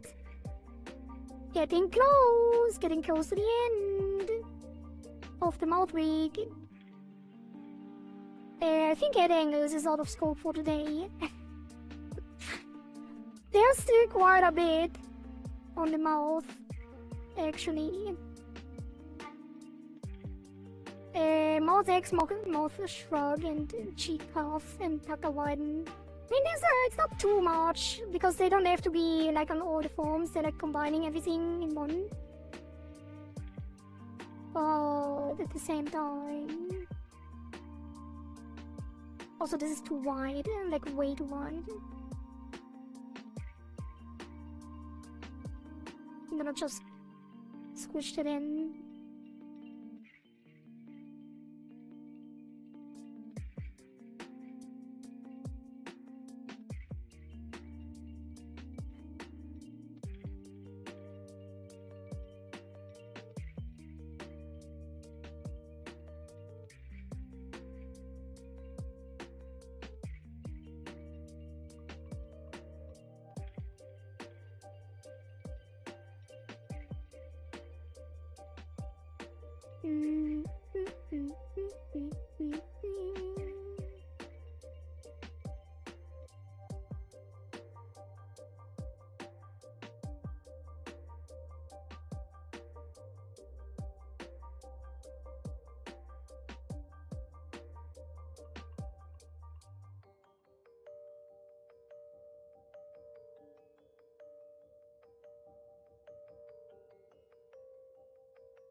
Okay, looks good to me. Save again.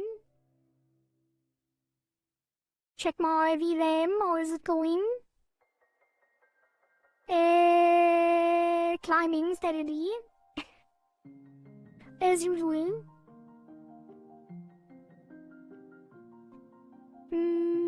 I guess you can restart real quick.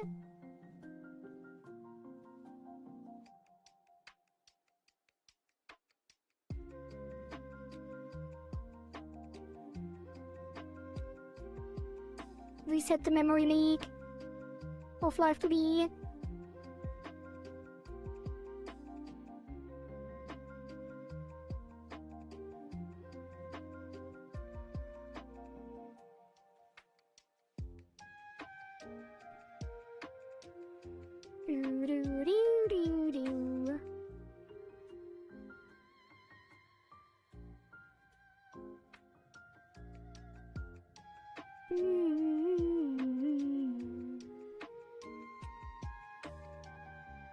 Okay, and then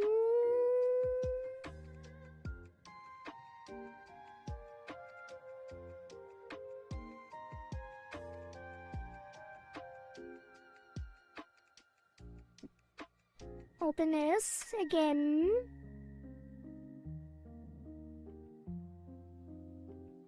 And then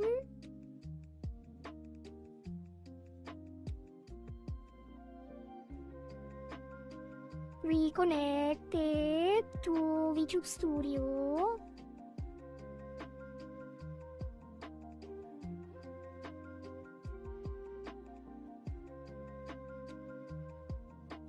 Let's get the easy stuff out of the way. Try again. There you go. So, let's start with mouth shrug. And maybe even cheek puff, because these should be fairly simple. So, mouth shrug is gonna be everything that is on the other mouth things.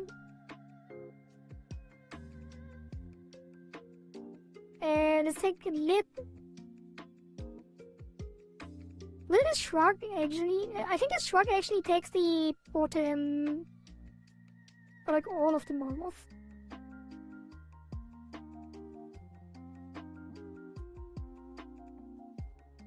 Because the jaw is gonna move up on shrug. Wait, is it?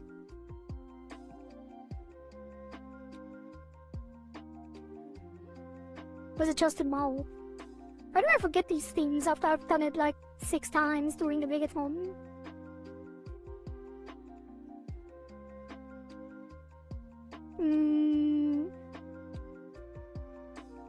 I guess it wouldn't. Because technically, the jaw open, like when the jaw is closed, it can't go further up. It would just be the nose. It would be the nose and the lips. But I'm gonna double check.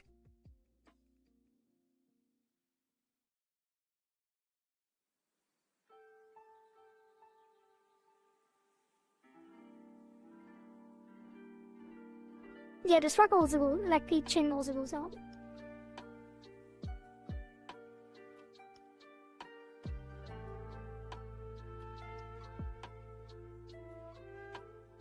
Alright, let's take this up on shrug.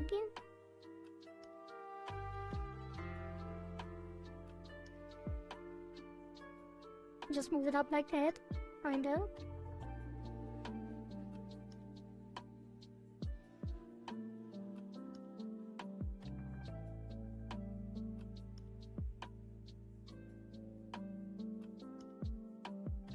Make sure it's symmetrical. Oh. There we go.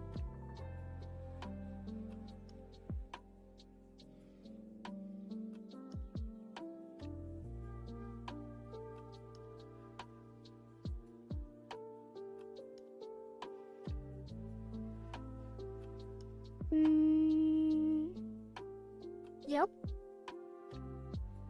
And then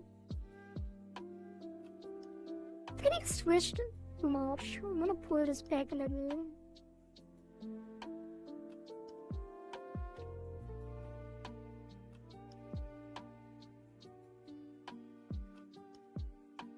Yeah, copy before pasting. I always do that, but it still complains.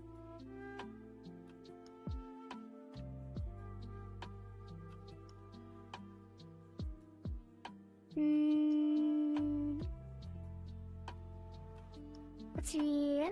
The face is gonna take the jaw.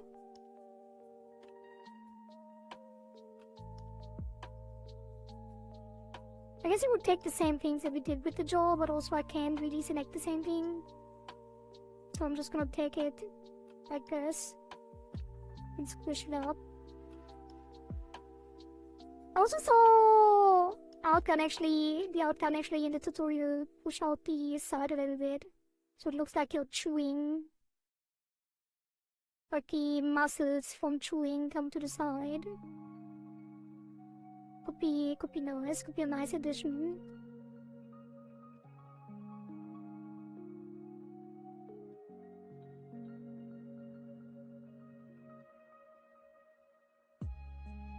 Yeah, I'm gonna pull this back down even more.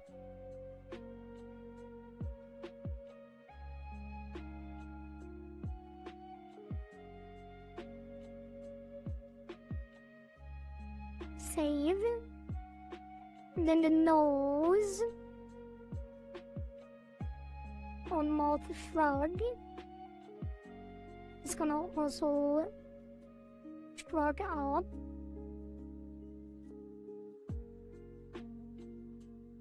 And pull up the tip even further.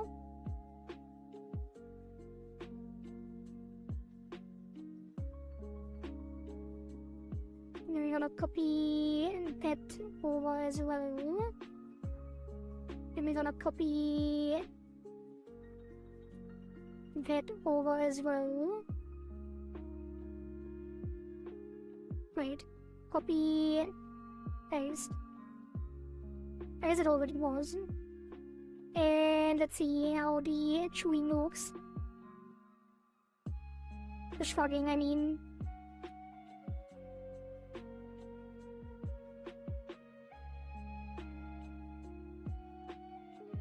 Why is the mole moving on jaw open but not on shrug?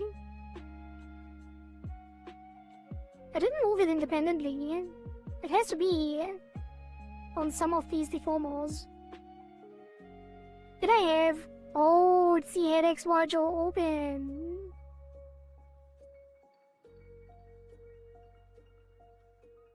Can I also have used this?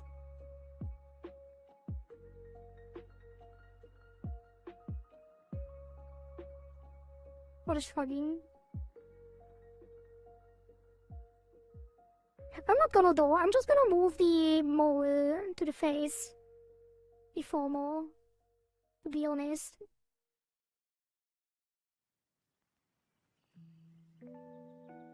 Why not? That makes it way easier.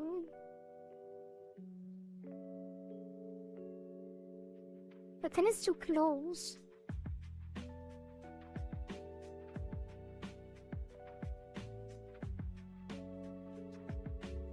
I guess it gets its own shrug.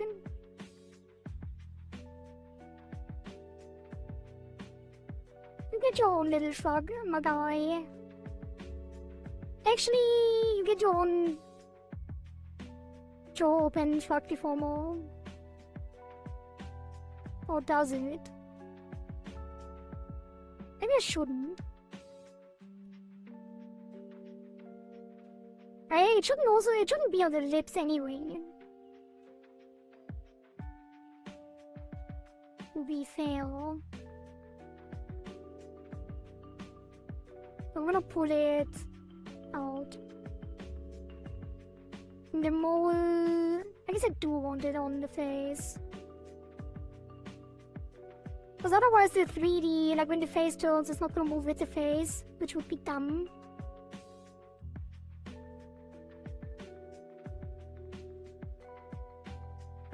But I also feel like it has to move more.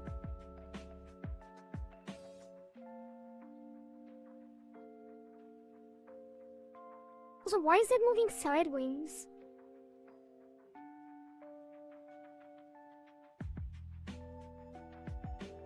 When the jaw comes up.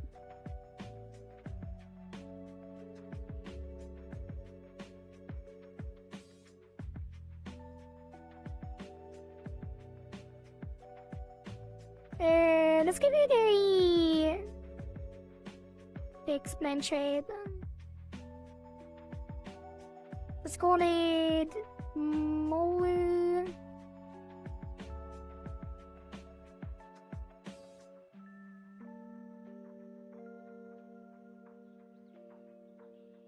What would it be? I guess jaw open. X shrug. This is just gonna be 4x4. Or even too much, 2x2. And then the jaw open. It's just gonna move down further.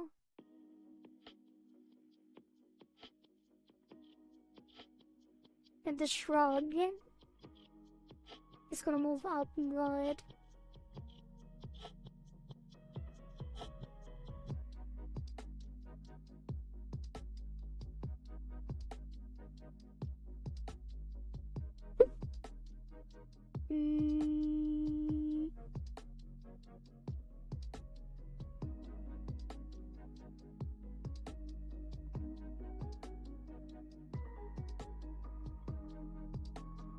Odd.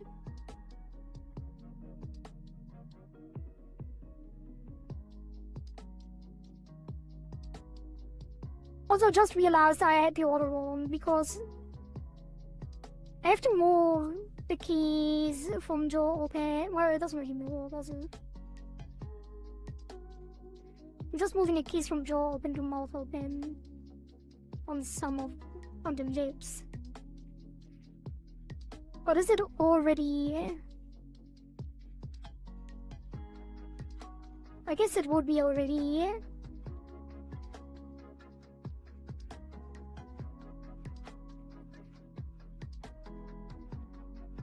No. Yes.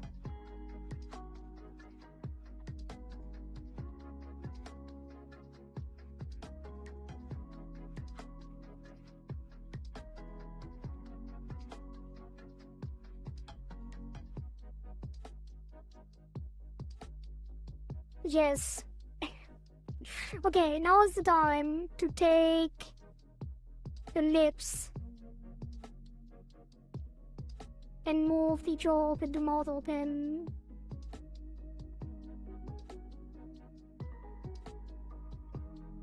And fix the weird behavior. By moving them up and squishing them down slightly.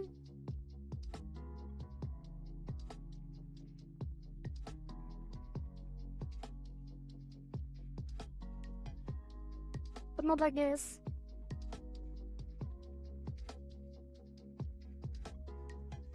Because this needs to be on the...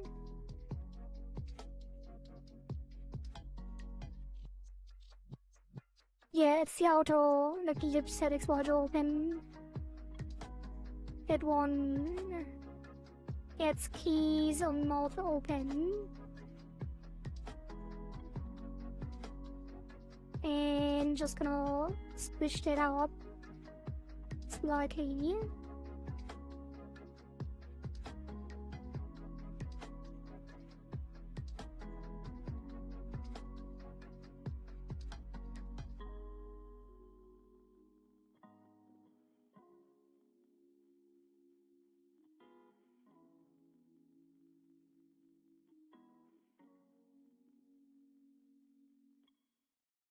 Like, mouth will never be fully open when your jaw's closed, so this only matters in extreme cases. So having it only on this key should probably fix most of the issues. The mouth funnel usually looks weird then too. I don't know why it happens like that, but I usually just add another key on funnel as well. And then only on mouth open, funnel, jaw closed. This is gonna move back down.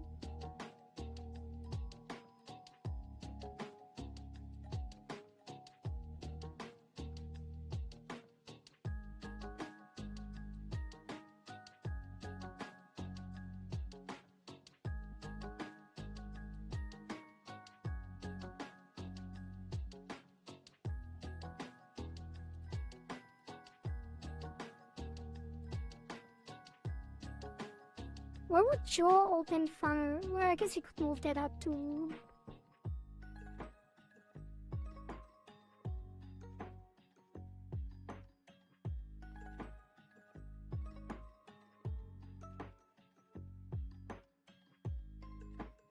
Jaw open funnel with mouth closed.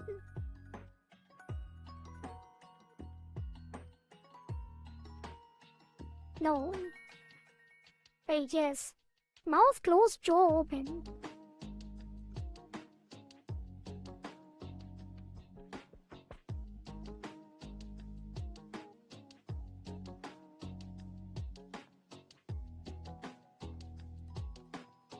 I guess it don't make sense, actually, to be that far down.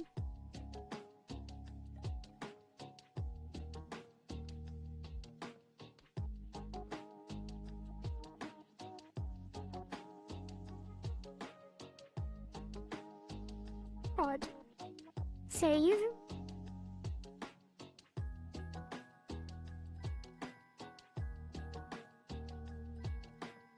What is this? Oh, it's the shrug. This...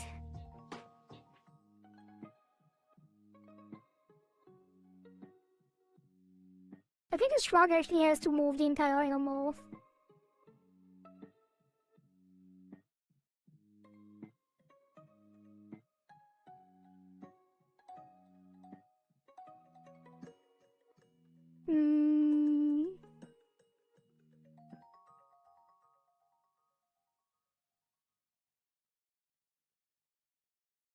Let's see. Let me double check.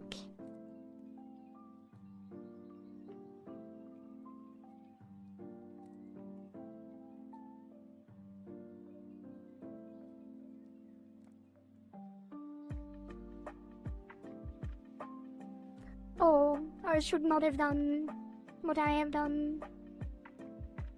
The pucker, like a shrug, should not have been on these.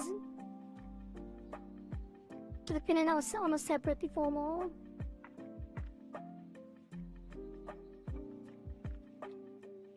I guess they are separate deformers technically. Maybe it is fine. It's probably fine.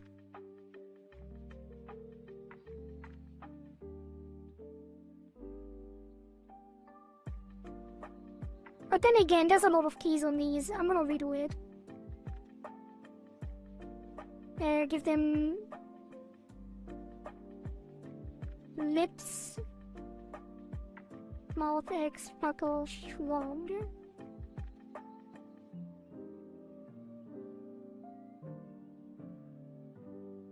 Why? Why is the mole still selected? Wait, what is happening? Oh. These three. God damn it! I deleted the wrong key. I had the mole selected instead of the lips. Delete the key. And that will be lips, mouth X, pucker, shrug.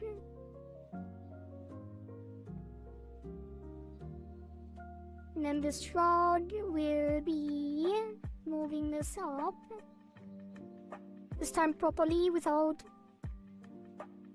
distorting the lips too much. But pulling it up instead of pushing it up.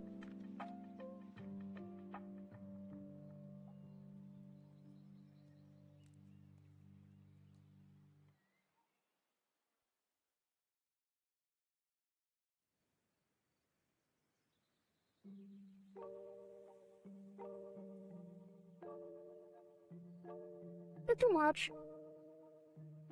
Not really.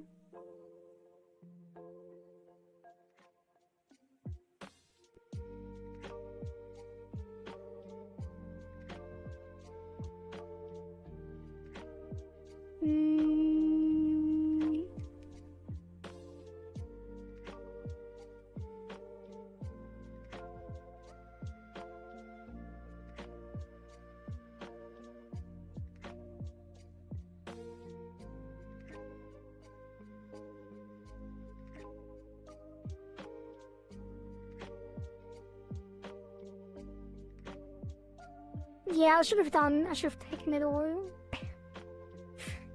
Let me revert that again. But then again, not really. I'm deforming this one more than the inner mouth, so let's take all the inner mouth.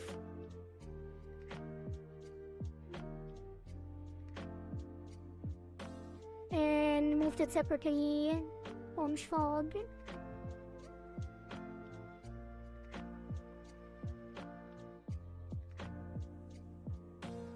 So that is aligned. This edge is on the corner on the top, so I'm gonna move this up and then push this up a little. And now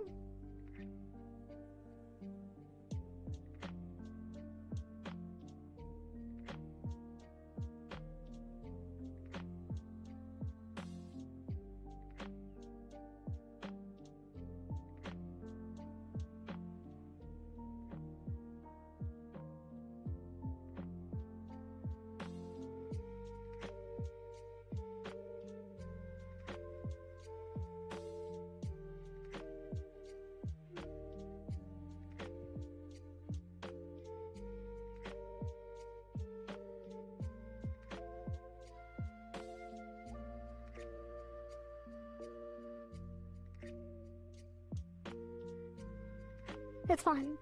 I'm gonna move it slightly further up.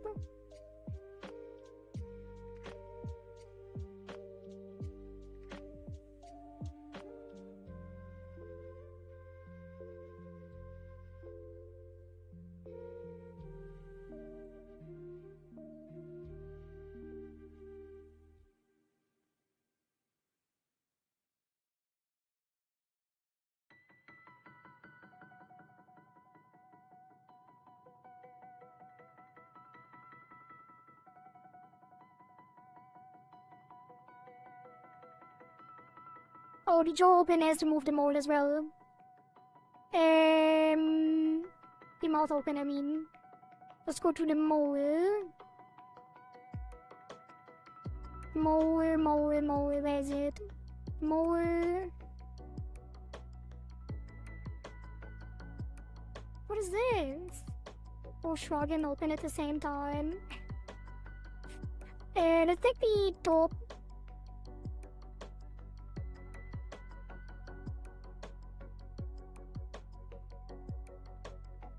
No, what did happen? What just happened? What? Shrug and open. Let's just take these three and put them up. Not gonna make a difference. And then the mouth open.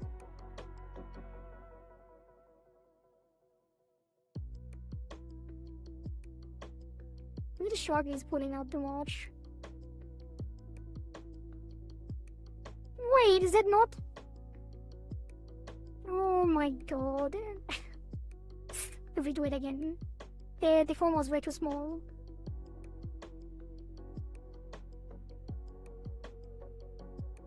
Then there is 16, 12, 8.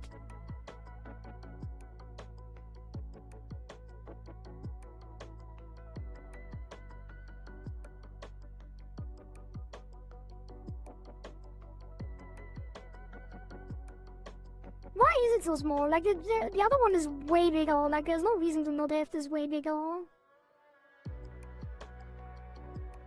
Actually, there is a reason, a small reason. Because I don't want the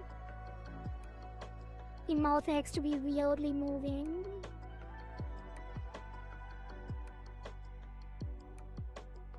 Because of the shape. Let's actually have this 12/8.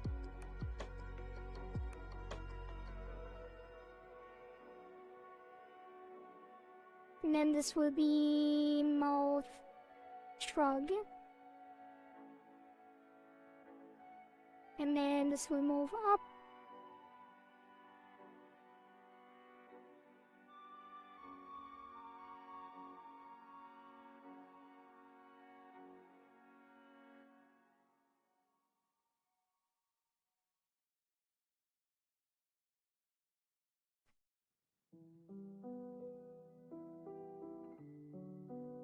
And when the mouth is closed, gonna look correct.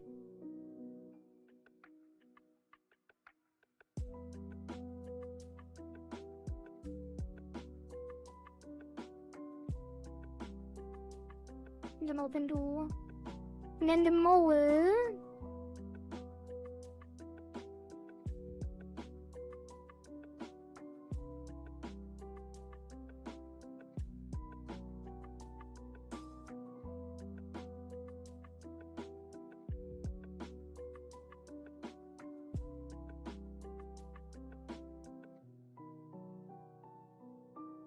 Gets the mouth open as well.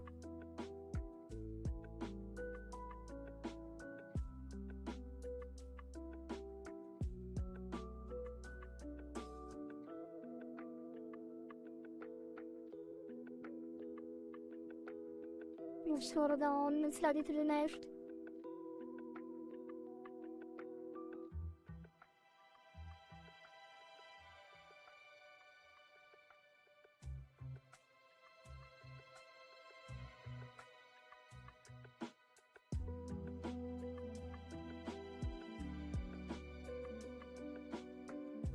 Why does it look so weird?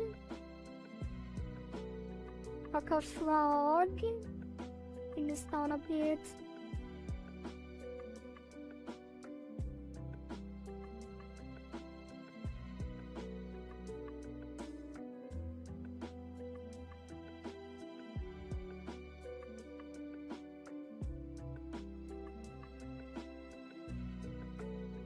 And then that's fine.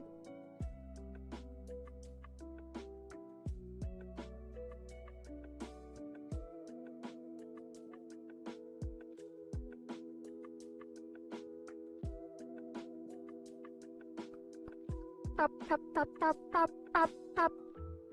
Up, up, up, up, up. Up, up, up. Okay. No more takes.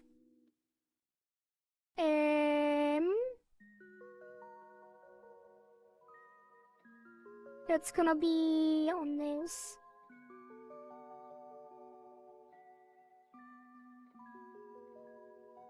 Mouth X.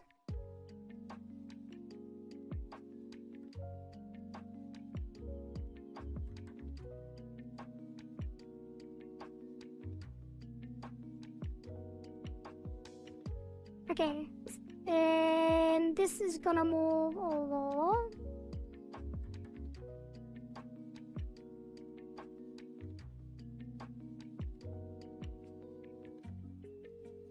And rotate.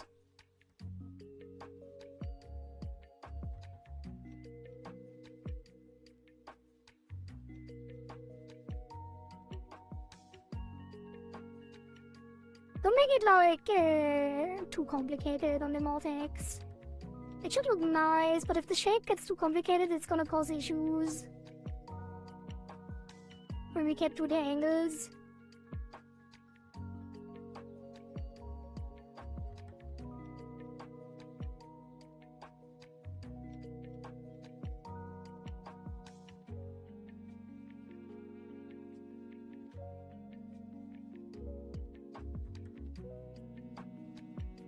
Also gives that interpolation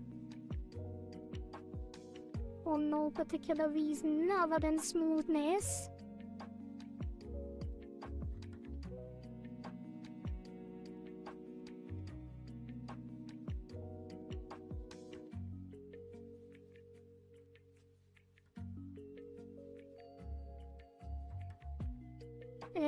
Make it a little more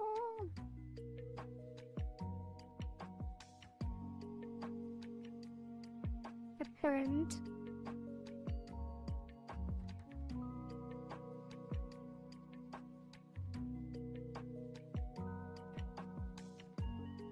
Is it too much? It might be too much.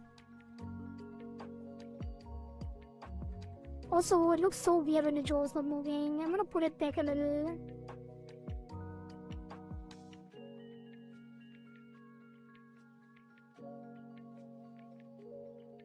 Maybe no. Maybe it is just the jaw that's missing.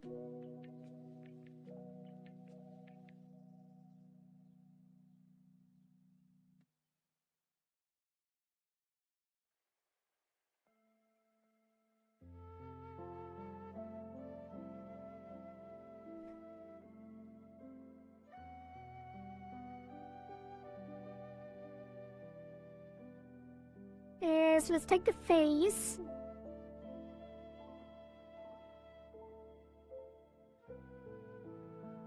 And on the blend, and I'll give that interpolation as well. And then this will be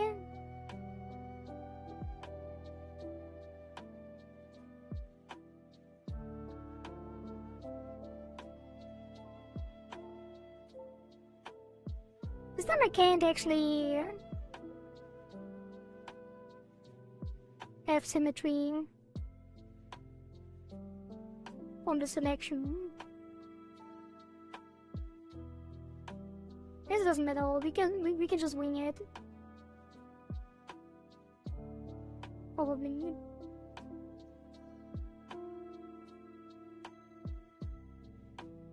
Just bring this over there.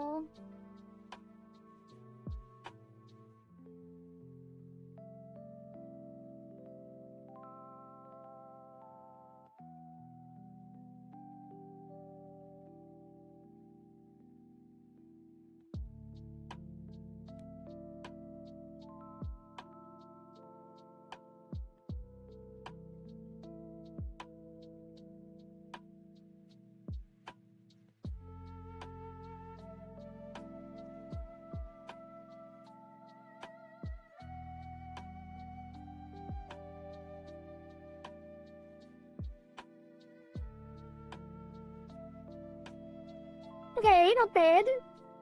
And then the open mouth X is gonna be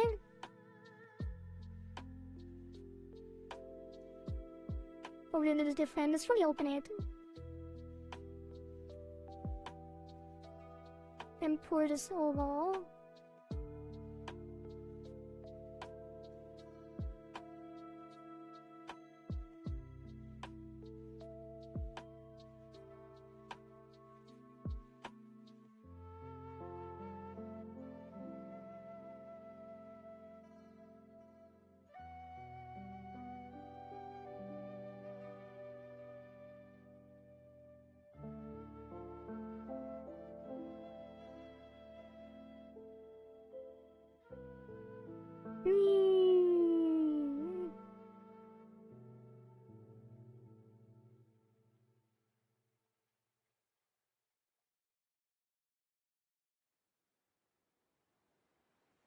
I should have just done a blend share. Usually it turns out quite well.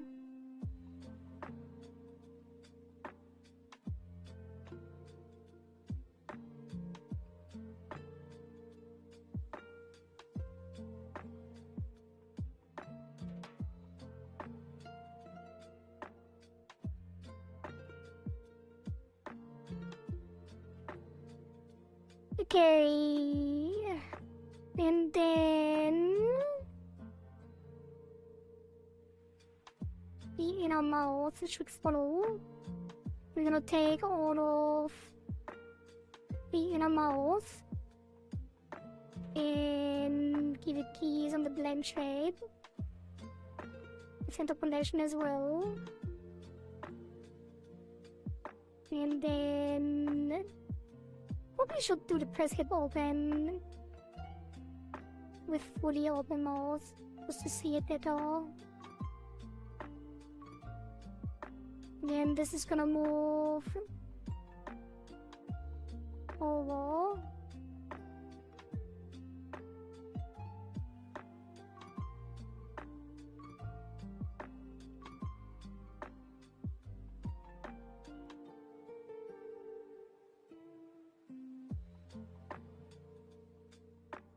How bad is that?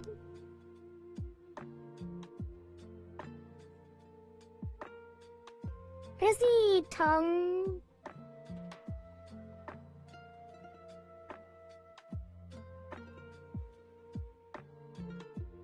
In the back would move different. Would pull this over.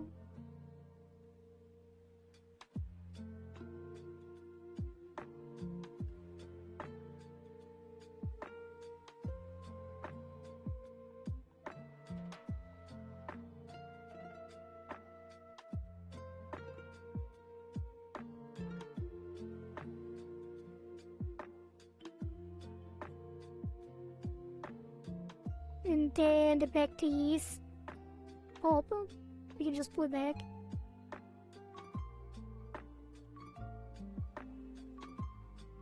Or putting the other ones forward.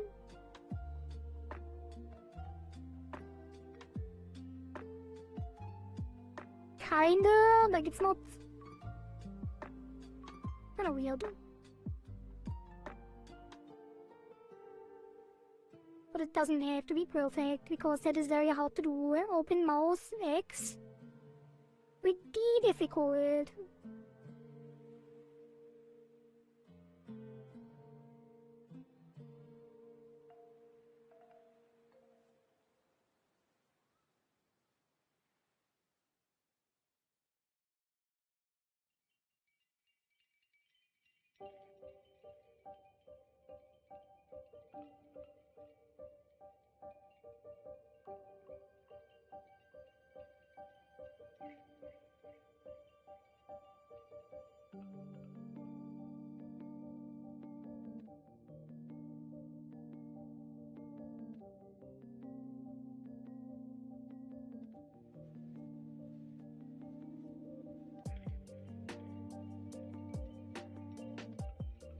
I think we can move the chin even more. And so let's take this. Move it over some more.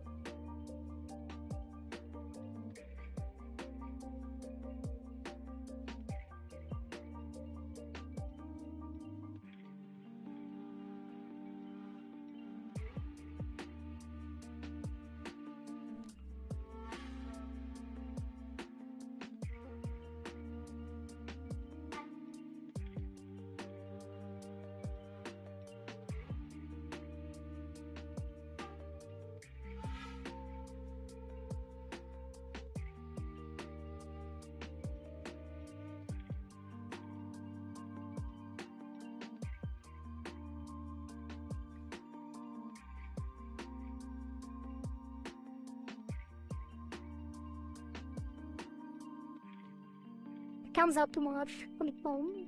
The thumb filter.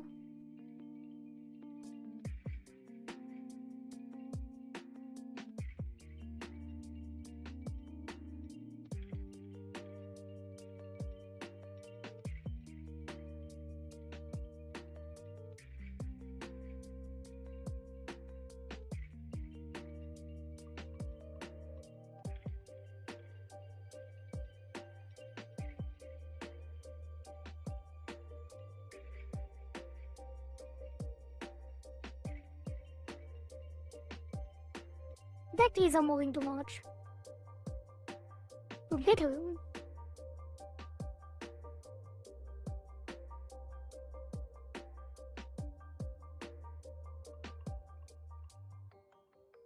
Yeah, I shouldn't have like individually moved him in the first place.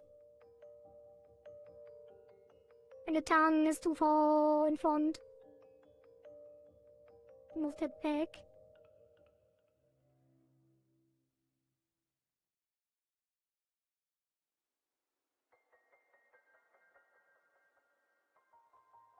Needs to stay be aligned with the front teeth.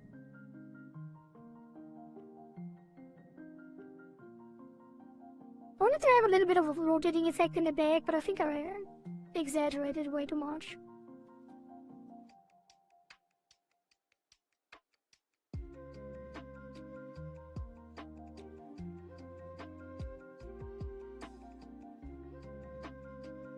That's gonna be good enough. She would, thank you, Kevin, and a winner. Wow, the team.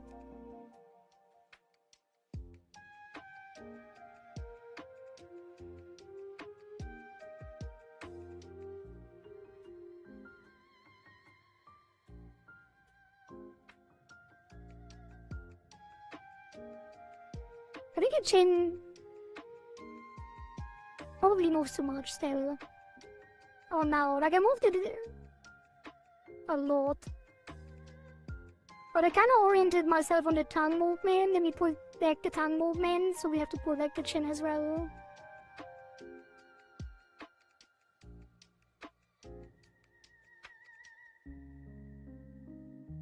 Bring it back slightly.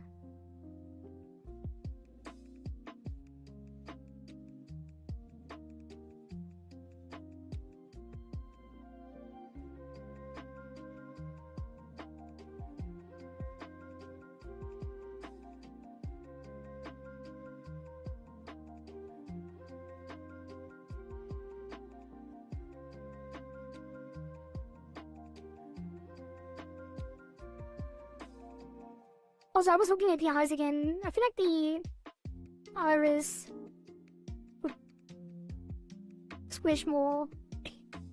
Like the iris could squish more. And I think we have to tune down the physics a little bit. I think they go over the boundaries a little.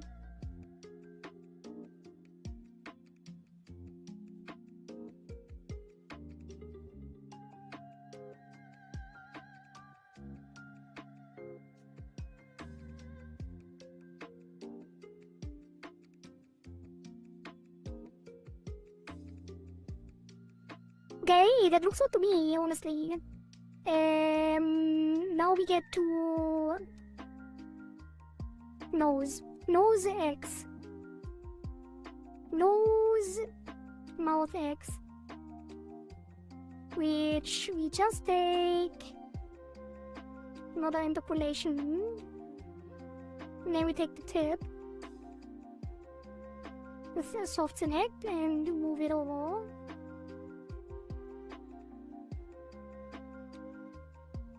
Already good enough. Maybe even too much.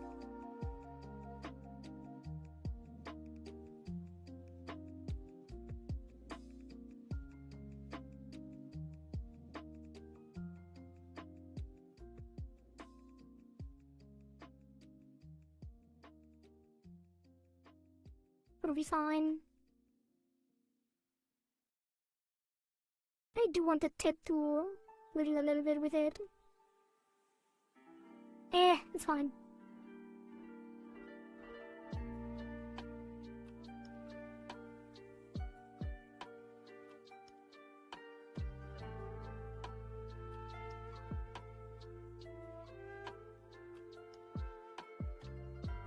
I guess you can move it a little more.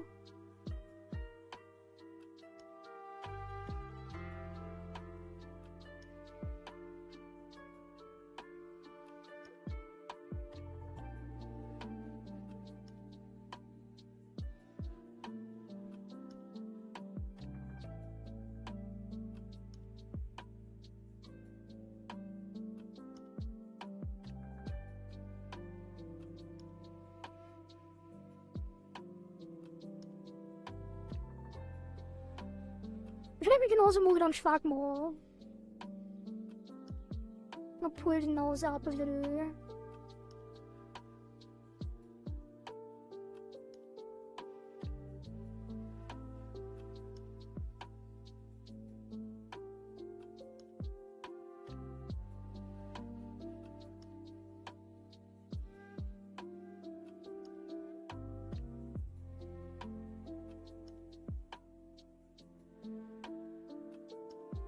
I feel like my mouth X, Taco, like mouth X and shrug, and the jaw and everything really make the model come alive.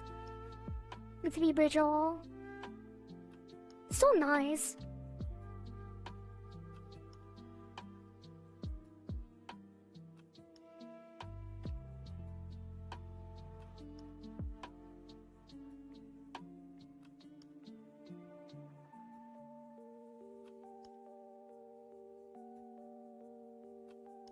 I think your eyes mic would also be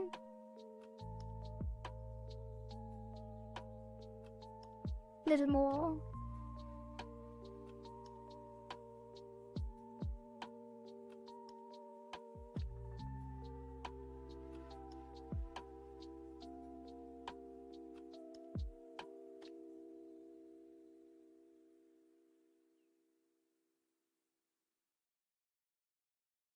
Okay, I'm testing too much. Says no Paco wine. I don't really like Paco wine.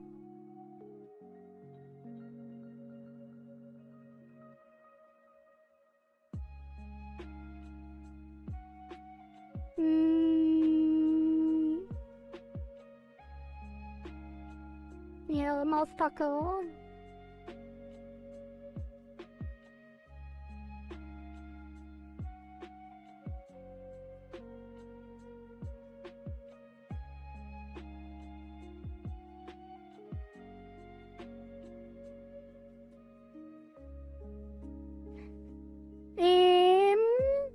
Oh. I'm gonna drink some more water.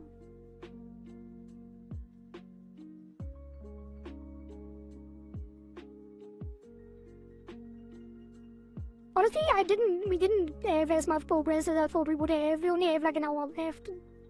Didn't even start on head angles. We might not finish tomorrow. It's too much.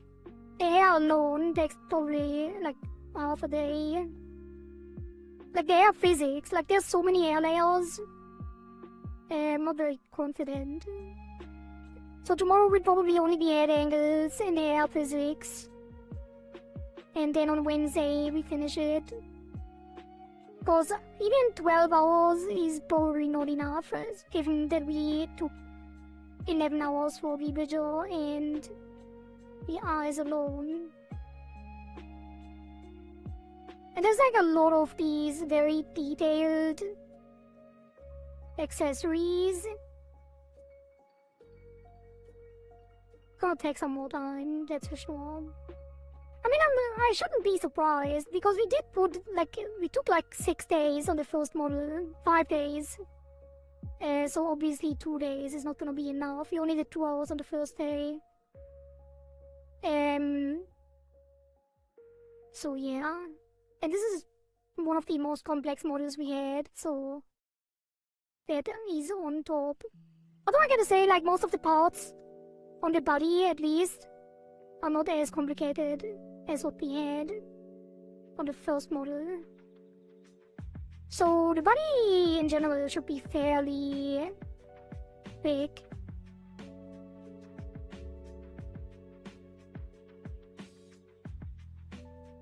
But let's focus on finishing the VBridger mouse today.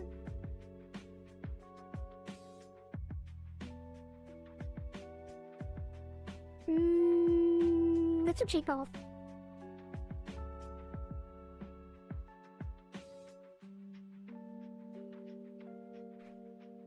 Face, what's the face? Ace, head wide short, open. I think for the cheek puff, we are just gonna take. First of all, set everything to default. Cheek puff. L.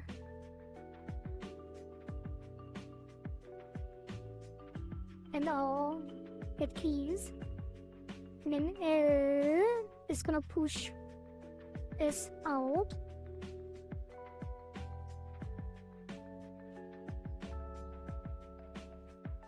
It's the first time we have a model with an actual chin. Like, so far, we always had models that had a round chin. So the cheek buff is very, very noticeable on this one.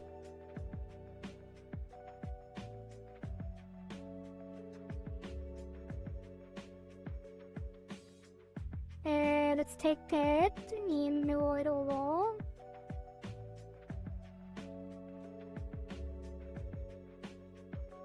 Oh, let's see.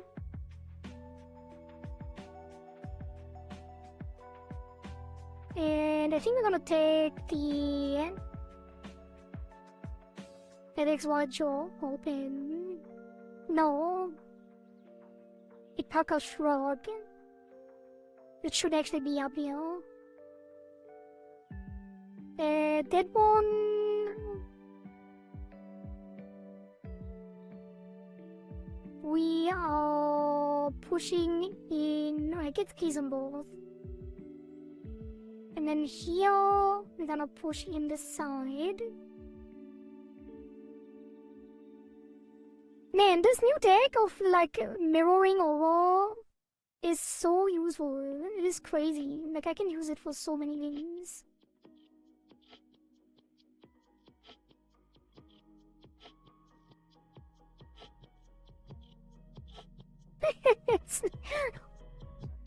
It's too much. It's too much. It's funny, but it's too much. I'm gonna take this and probably give it like an in-between. Although, I think I want to reset it. It should just be the side here that comes out. And the squish is gonna do the rest.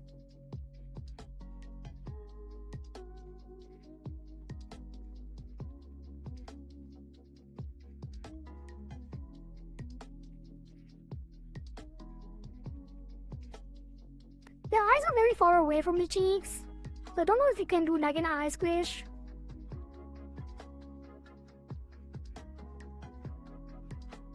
I guess I could do it a little bit, but...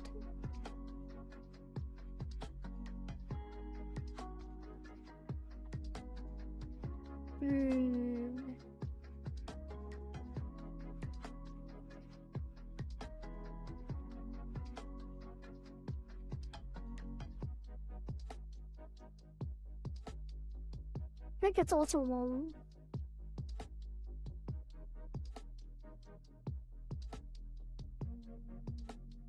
Oops.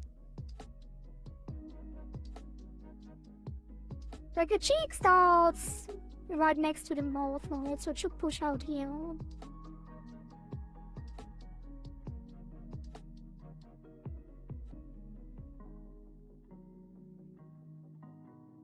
But also, it looks weird.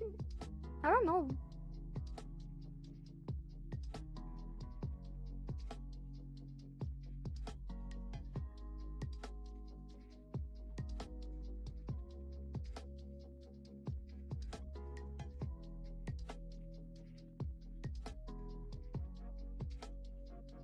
Like, did it reflect it inside? What the hell was that? Or I rejected it on the wrong key. This should have been the one.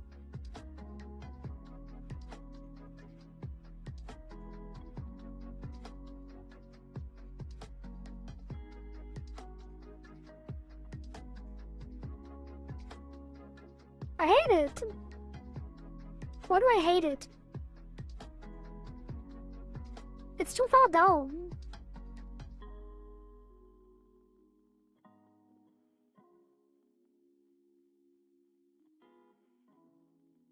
Maybe I did have it right in the first time.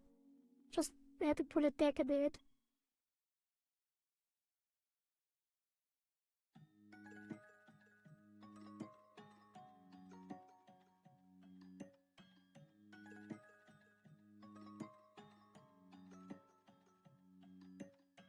Copy. Paste. That probably is correct. More correct.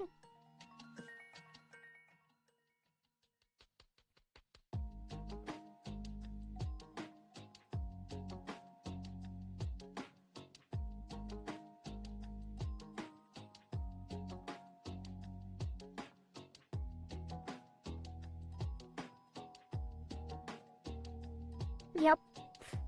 And then gonna take the face and give it some blend weights for the cheek puff, which is gonna be on angle X, and it's gonna deactivate when angle X is on -30.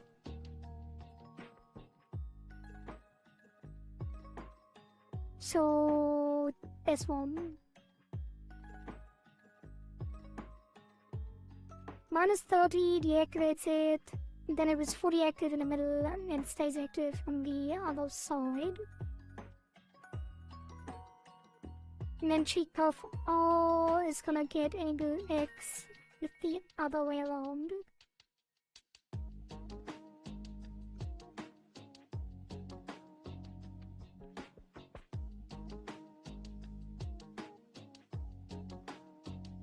There we go.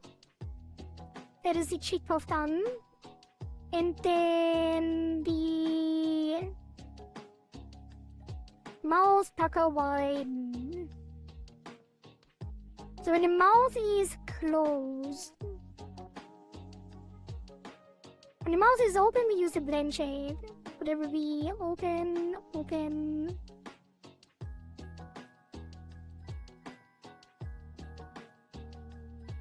And the blend shape is gonna get the pucker widen before more.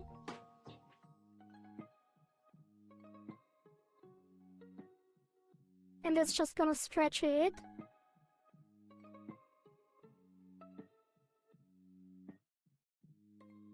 And squish it.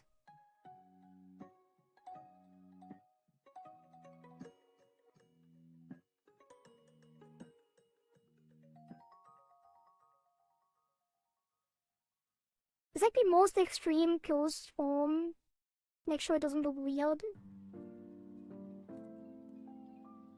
It's just a funnel. And squish it as much in as possible without it looking weird.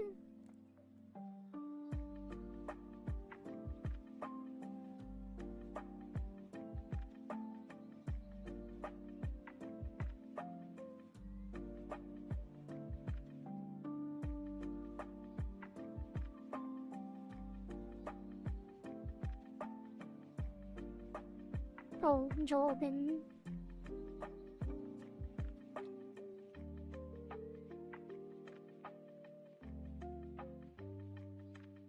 Should have stretched it out.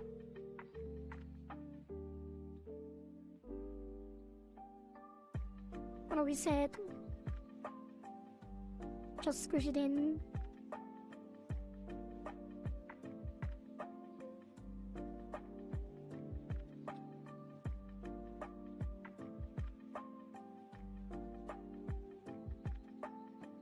What is this?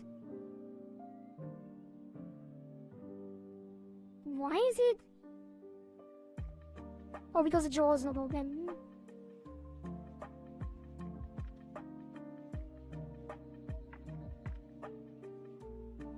It's so weird.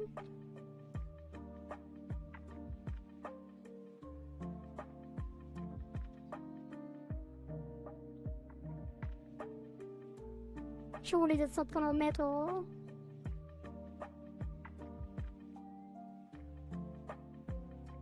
Yeah, I shouldn't have. I'm not so extreme. I'm gonna put it back. Is it normal or symmetrical? I'm losing my mind. I think I've rotated it.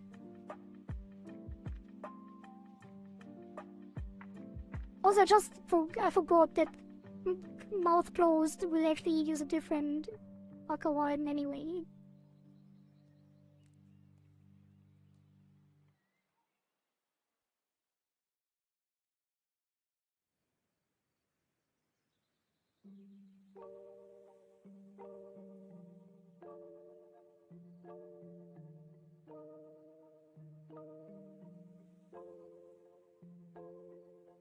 Okay.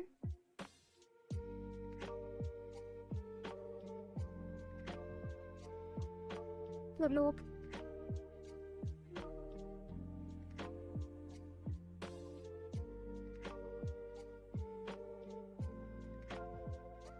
Oh, it doesn't. No, why not? Actually, is it not following? No, it is.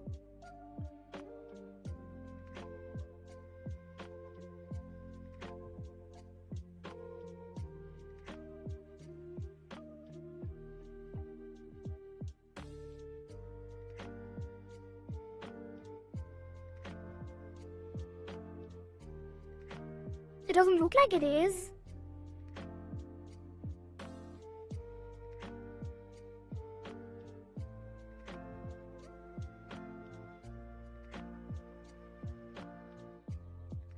Yes, you do want to squish it and stretch it more.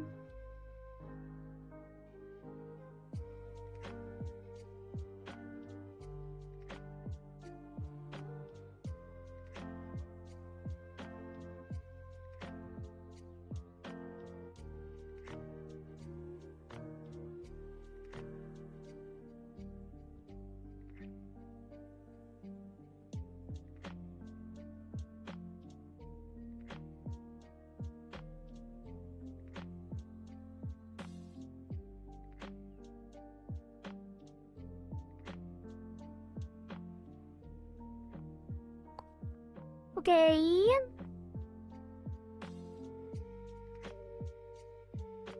That's fine. The pucker widen on the mouth closed. Not entirely sure how I want to handle it. But it is technically already... Do we really need to? We kinda do.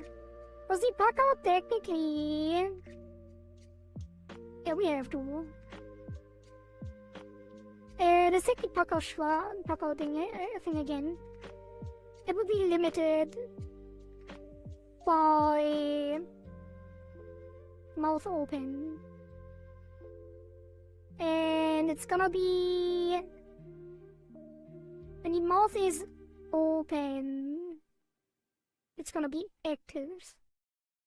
When the mouth is closed, it's not gonna be active.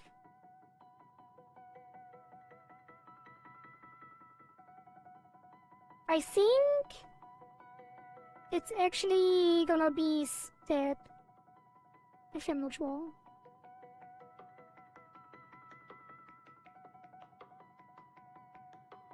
No, it's not gonna be step.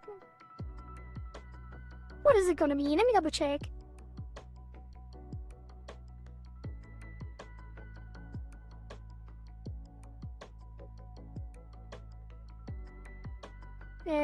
It's just gonna be things.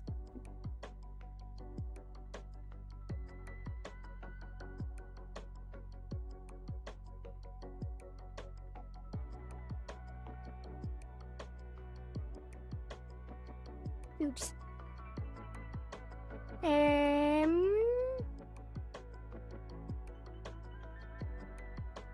Wait, why is it not doing anything? Oh, because the mouth is not open.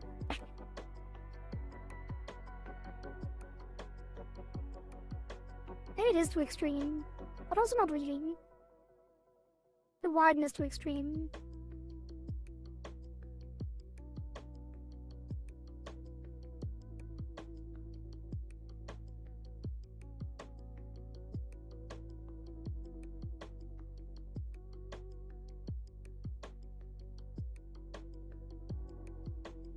And then mouth pucker widen on the lips.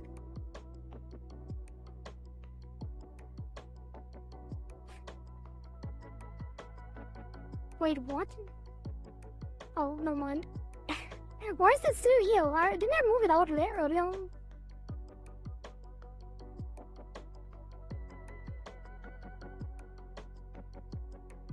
I think I'm gonna remove these photos. Just confusing me.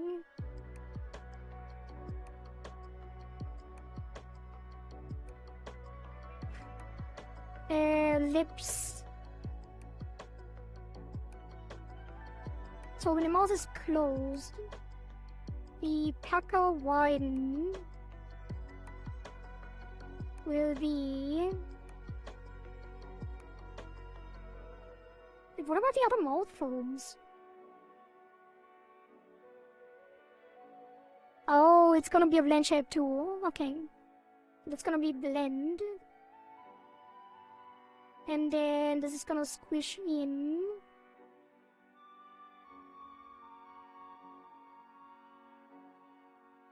On that. I guess not much we can do anyway, actually. Because we don't have a top lid color. So we can't pull out the top lid much. Which means...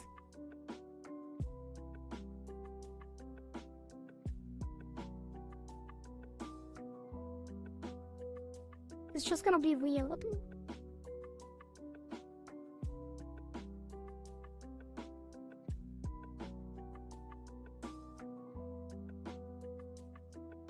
Oops. Yeah.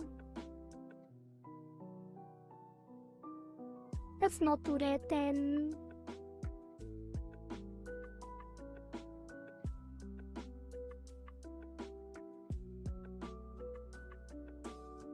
It's unnecessary. We just don't limit the blend rates. Basically, and keep it on the pucker slot. If there was like a more pronounced lip, like a lipstick, or actual lip texture, then it would make sense. Then we could make like a kiss mouth. But if we try to do that with just the lip lines and the bottom lip color, it's gonna mess up all the other forms. Which means... remove this.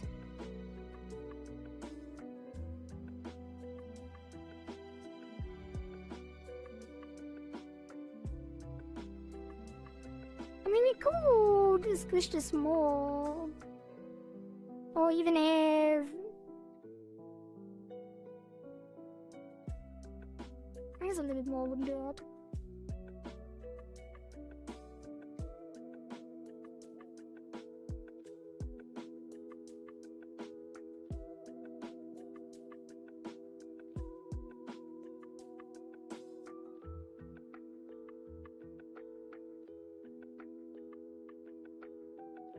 Alright. Save? Is it everything? Probably.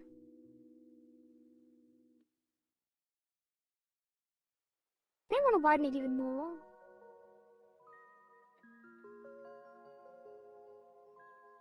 Because the widen doesn't really activate when the mouth is open to it.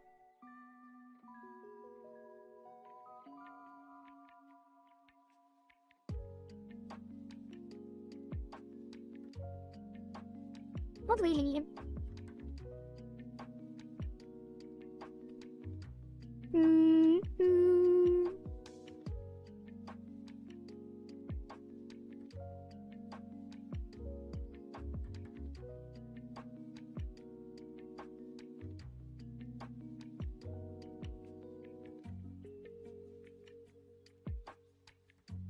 I think I want the pupil on the eyes to bounce more. Where was it? I think that's we are done with the mouth though, I'm pretty sure.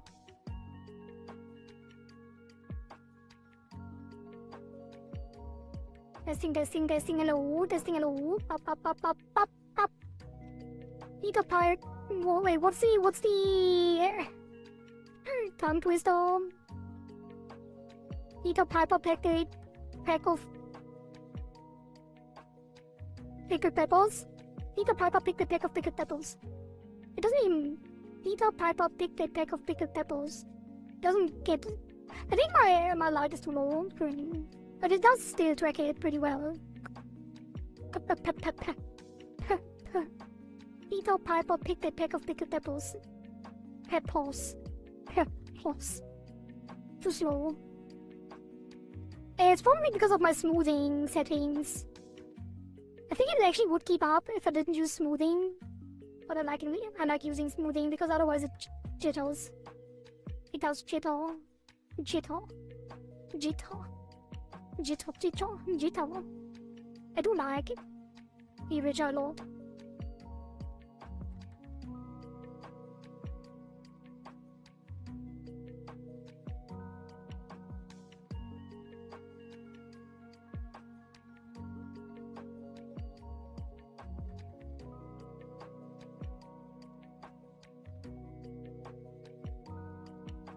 Okay, I think that's it though. Like there's no point in starting the head angles. Everything else is done. Like the next step has to be head angles. Although...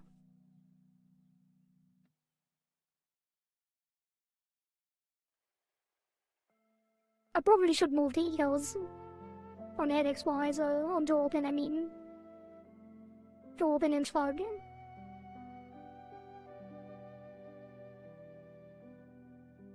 But then again, I'll probably do that when I get to the ears on the head angles.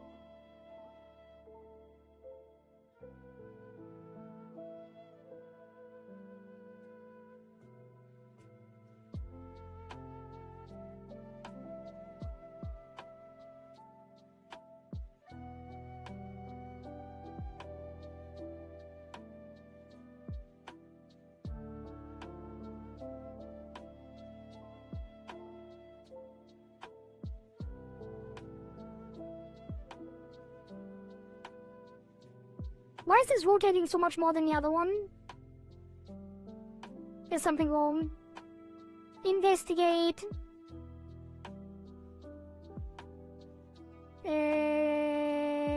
Iris. Iris physics. It's not rotating. Why is it not rotating? Oh, it is rotating. Right. Right. Like that's already wrong. This one squishes out. And this one squishes in. This one squishes up. That one too. So that's correct. But this one rotates in. Yeah, it's the X. X squish needs to be reflected.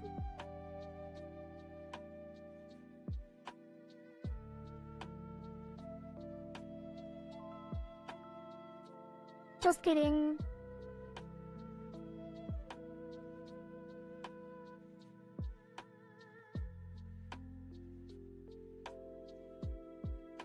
What is happening? Beep boop. Beep boop. Saka! Saka! And Raiders! Thank you for the raid! For those who don't know me, I'm Kohari. I am the Queen of the Abyss. I'm a pufferfish demon. And we are currently on our last and final model for the Live2D Rigathon, where I break you for free. Also, there's an ad currently.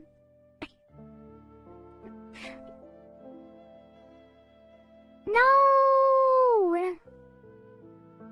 I'm gonna give you a shout out anyway. Already. But yes, I was rigging for free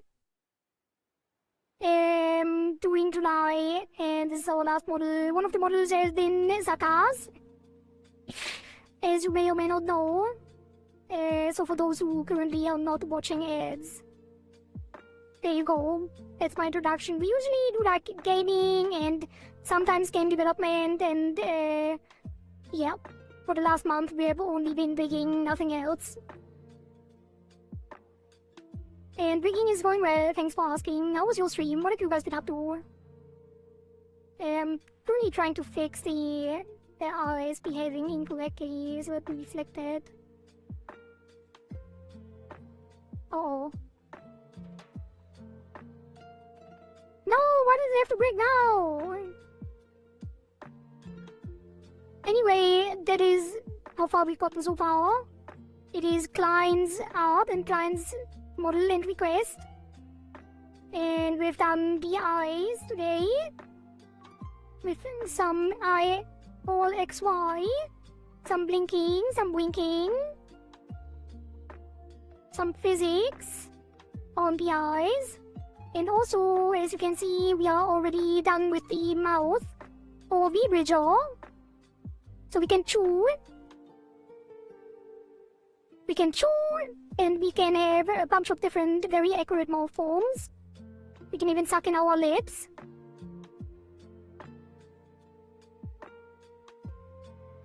Pretending like we don't have teeth. And push our lips out.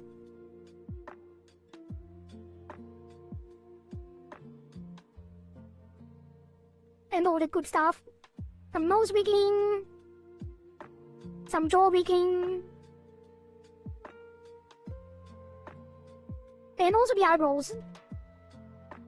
Kind of worried.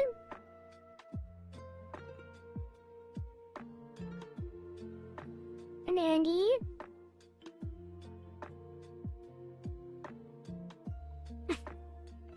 Yep, that's what we did today. Eyes, eyebrows, and mouth. Basically. And again, sorry for the ads. Unfortunate timing, but welcome raiders. And I've been going for like 11 hours, so the stream is not gonna continue for long. I just want to fix the final issues with the irises, with the physics in the eyes that are currently misbehaving.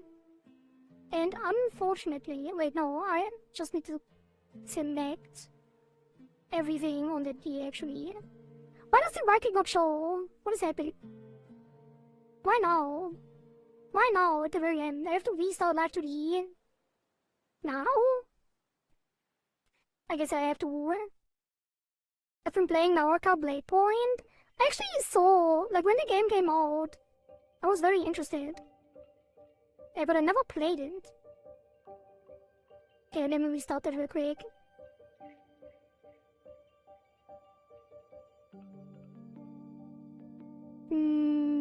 Also, I'm dropping like a whole lot of frames. I don't know what happened. Can you even watch the stream? I guess it was just during the hiccup of Live2D.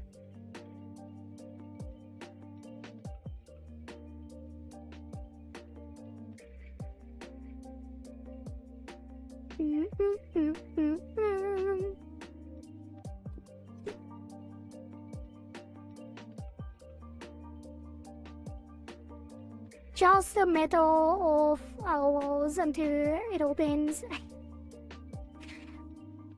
We don't have a lot of time. I said I'm gonna do 12-hour streams, but that was kinda a lie. Because I can't even do 12 hours. If I go to exactly 12 hours, YouTube will nuke my board. Kinda. So I have to end early anyway. So 11.5 hours is the target, more or less. For today and tomorrow at least. Although, as I said earlier, I have a feeling that I won't even finish this model tomorrow. Because the hair, there's so many hair layers. The hair physics alone will take a very long time. And the head angles are very complicated too. So if I'm lucky and focused, we'll get the head angles and the hair physics done tomorrow. But even that is kind of wishful thinking. Alright, where were we? Fixing the eye. This. Physics. Let's see, squish. Select everything on that. Wait, did I mess up? I might have reflected one of them. And not the other. It's rotating to the right, this one is rotating to the right as well. And the other one is rotating to the left, which is correct. So the... Oh, also we have some toggles. I forgot about that. Yeah, I'm not gonna show you now. I have to finish this. I have to finish this first. The... Iris glow, is that what it's called? Is that it? Just iris? Okay, that one needs to be reflected. Again.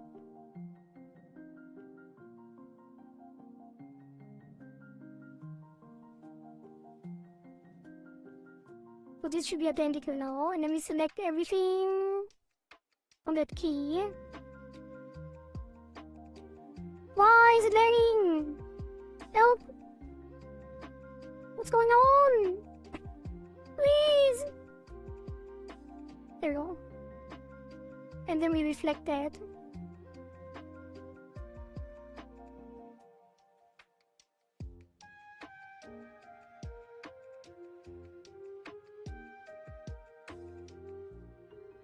That should have fixed it.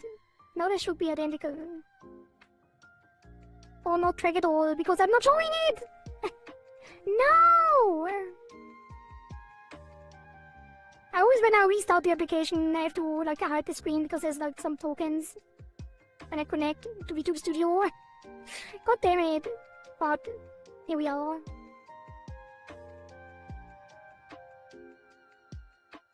It's still warm.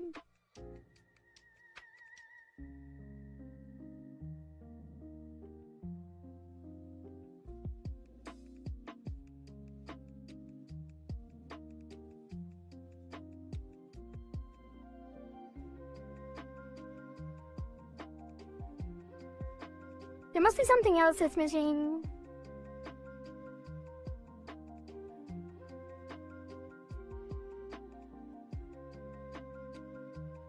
Why does it look so different too? I feel like it's barely moving compared to the other one.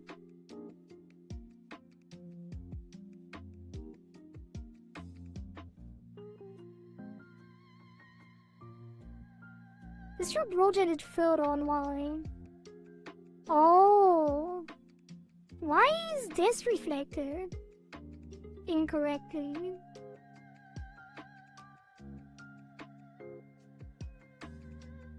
Oh, it's not. It kinda is. So X does have to be reflected, but only on the iris rotation.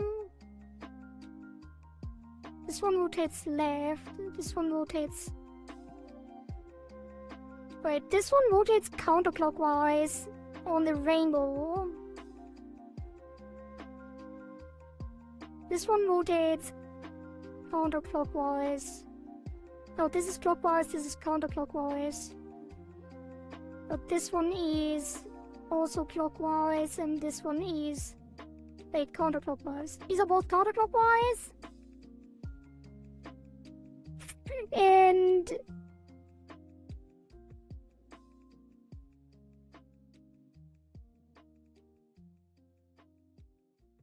these two are opposites. Which means... because it is reflected, the Y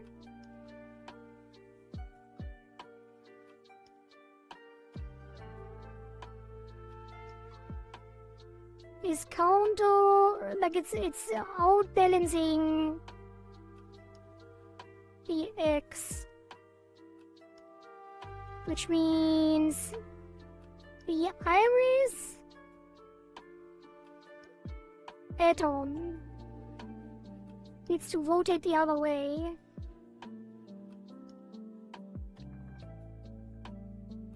Wait, I can reflect that. No, I can't. Because it would reflect this ching as well.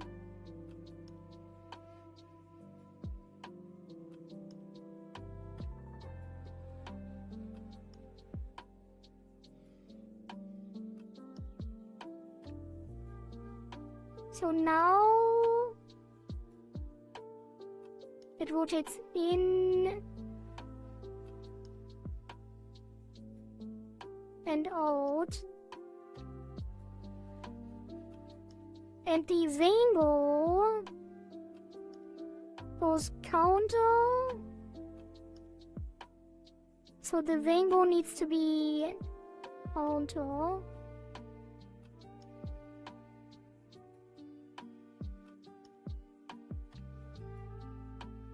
And then clockwise.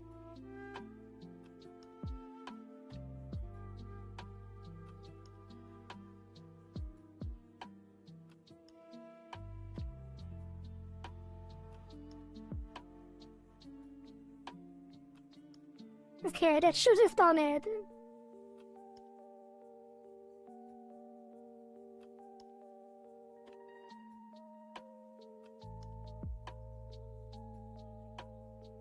Or did it? Because the X moves it counterclockwise and clockwise. And that is clockwise and counterclockwise, which means actually we have to take a rainbow here as well and invert it. That is counterclockwise, and that is clockwise.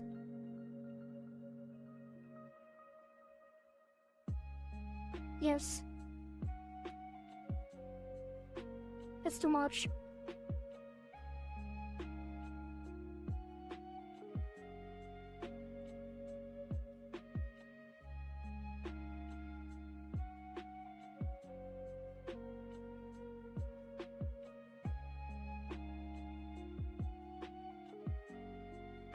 Okay.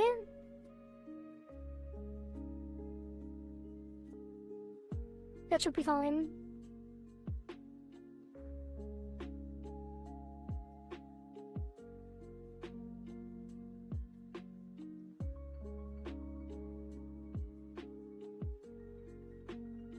There we go! There we go!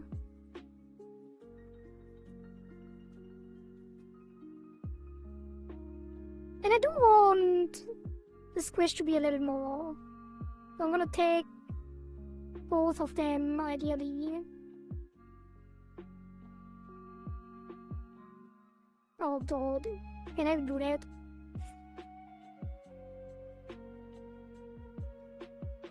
Ah, let's leave it. It's fine, it's good enough. Watch it. That is it.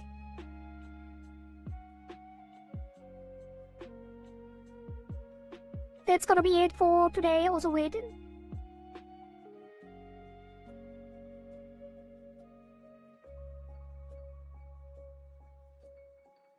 Oops. What is happening? There we go.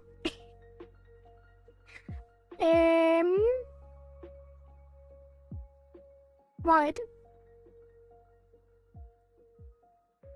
That's gonna be it for today, and we have done the eye blinking,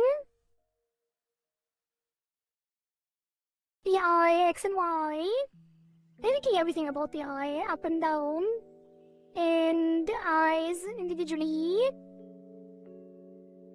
the eye smiling, and the eye physics, as you can see, very bouncy, very detailed.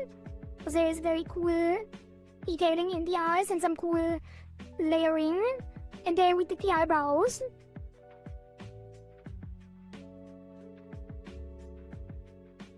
With some blurry shapes as well. Some VBridger eye and up, eyebrow and up. And some transparency behind the hair. And then we did the VBridger mouth. As you can see, it's very responsive to chewing and general lip shapes. Up, up, up.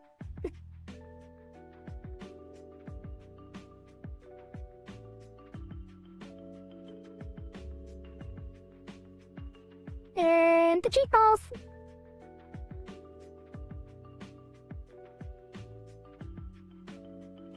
There we go.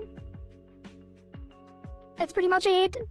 And tomorrow we will continue on the head angles and the air physics for another 12 hours. Let's find someone to raid. Save one more time.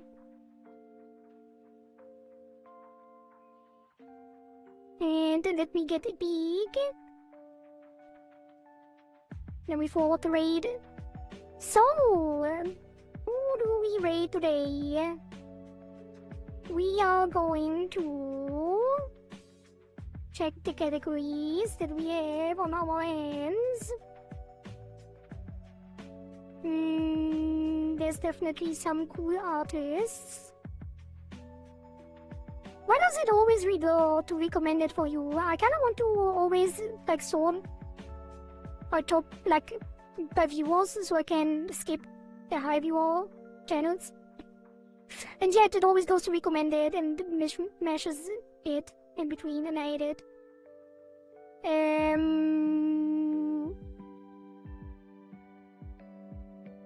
So, damn, there's some really cool thing going on here. Someone doing a redesign, but they are Vigor, but they are redesigning.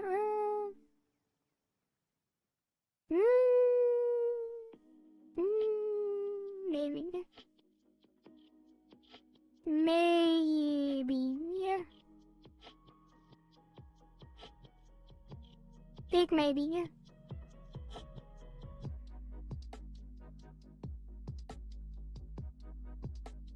Oh, that's so cute. Many cute channels that we could raid. Oh damn, that's a really cool chibi.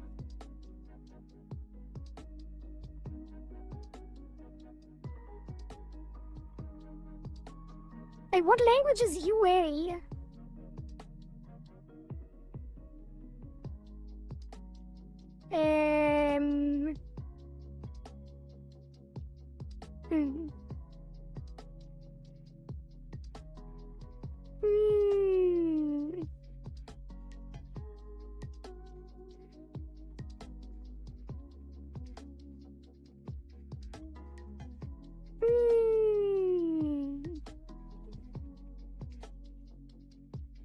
Okay, I think we have to look into art category. There was someone really cute. Now I lost them. I lost track.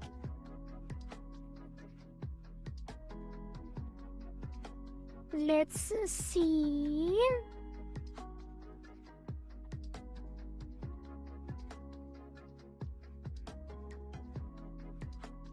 Where did they go? Where did they go?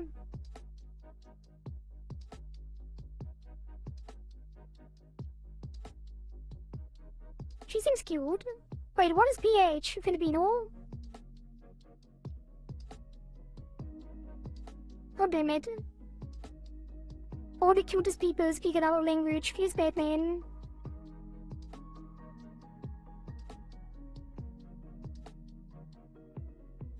There's someone German. And then there's myself.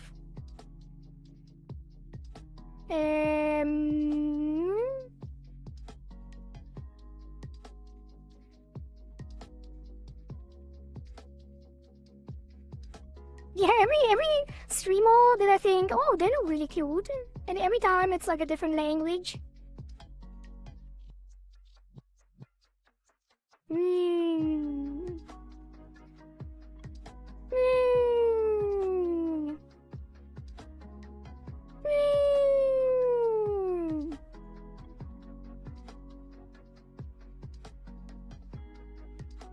The art category is vast and full of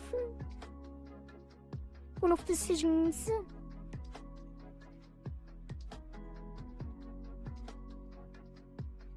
Wait, it says the live, but a VTuber TH? Wait, what does that mean? Is it not German? Oh, no, it's like Thailand?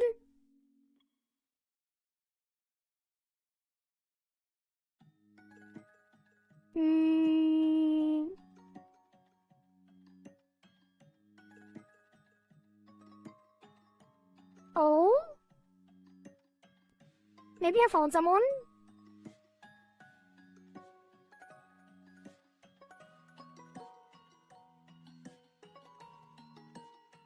Yeah, I think I found someone. It's not rigging, but it's she's cute.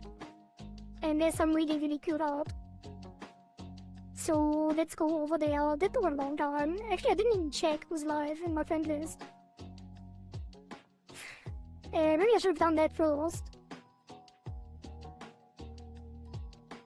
Wow, now it's too late.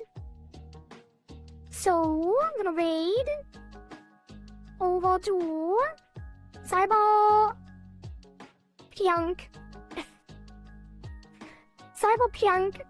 Have fun over there, chat. Be nice, and I will see you when I see you. Thank you all for watching. Thank you all for being here. Thank you all for keeping me company. And I'll see you tomorrow for another 11-hour stream. Probably. And most likely not finishing the model because there's a lot to do still. But we'll try. Bye-bye. Bye.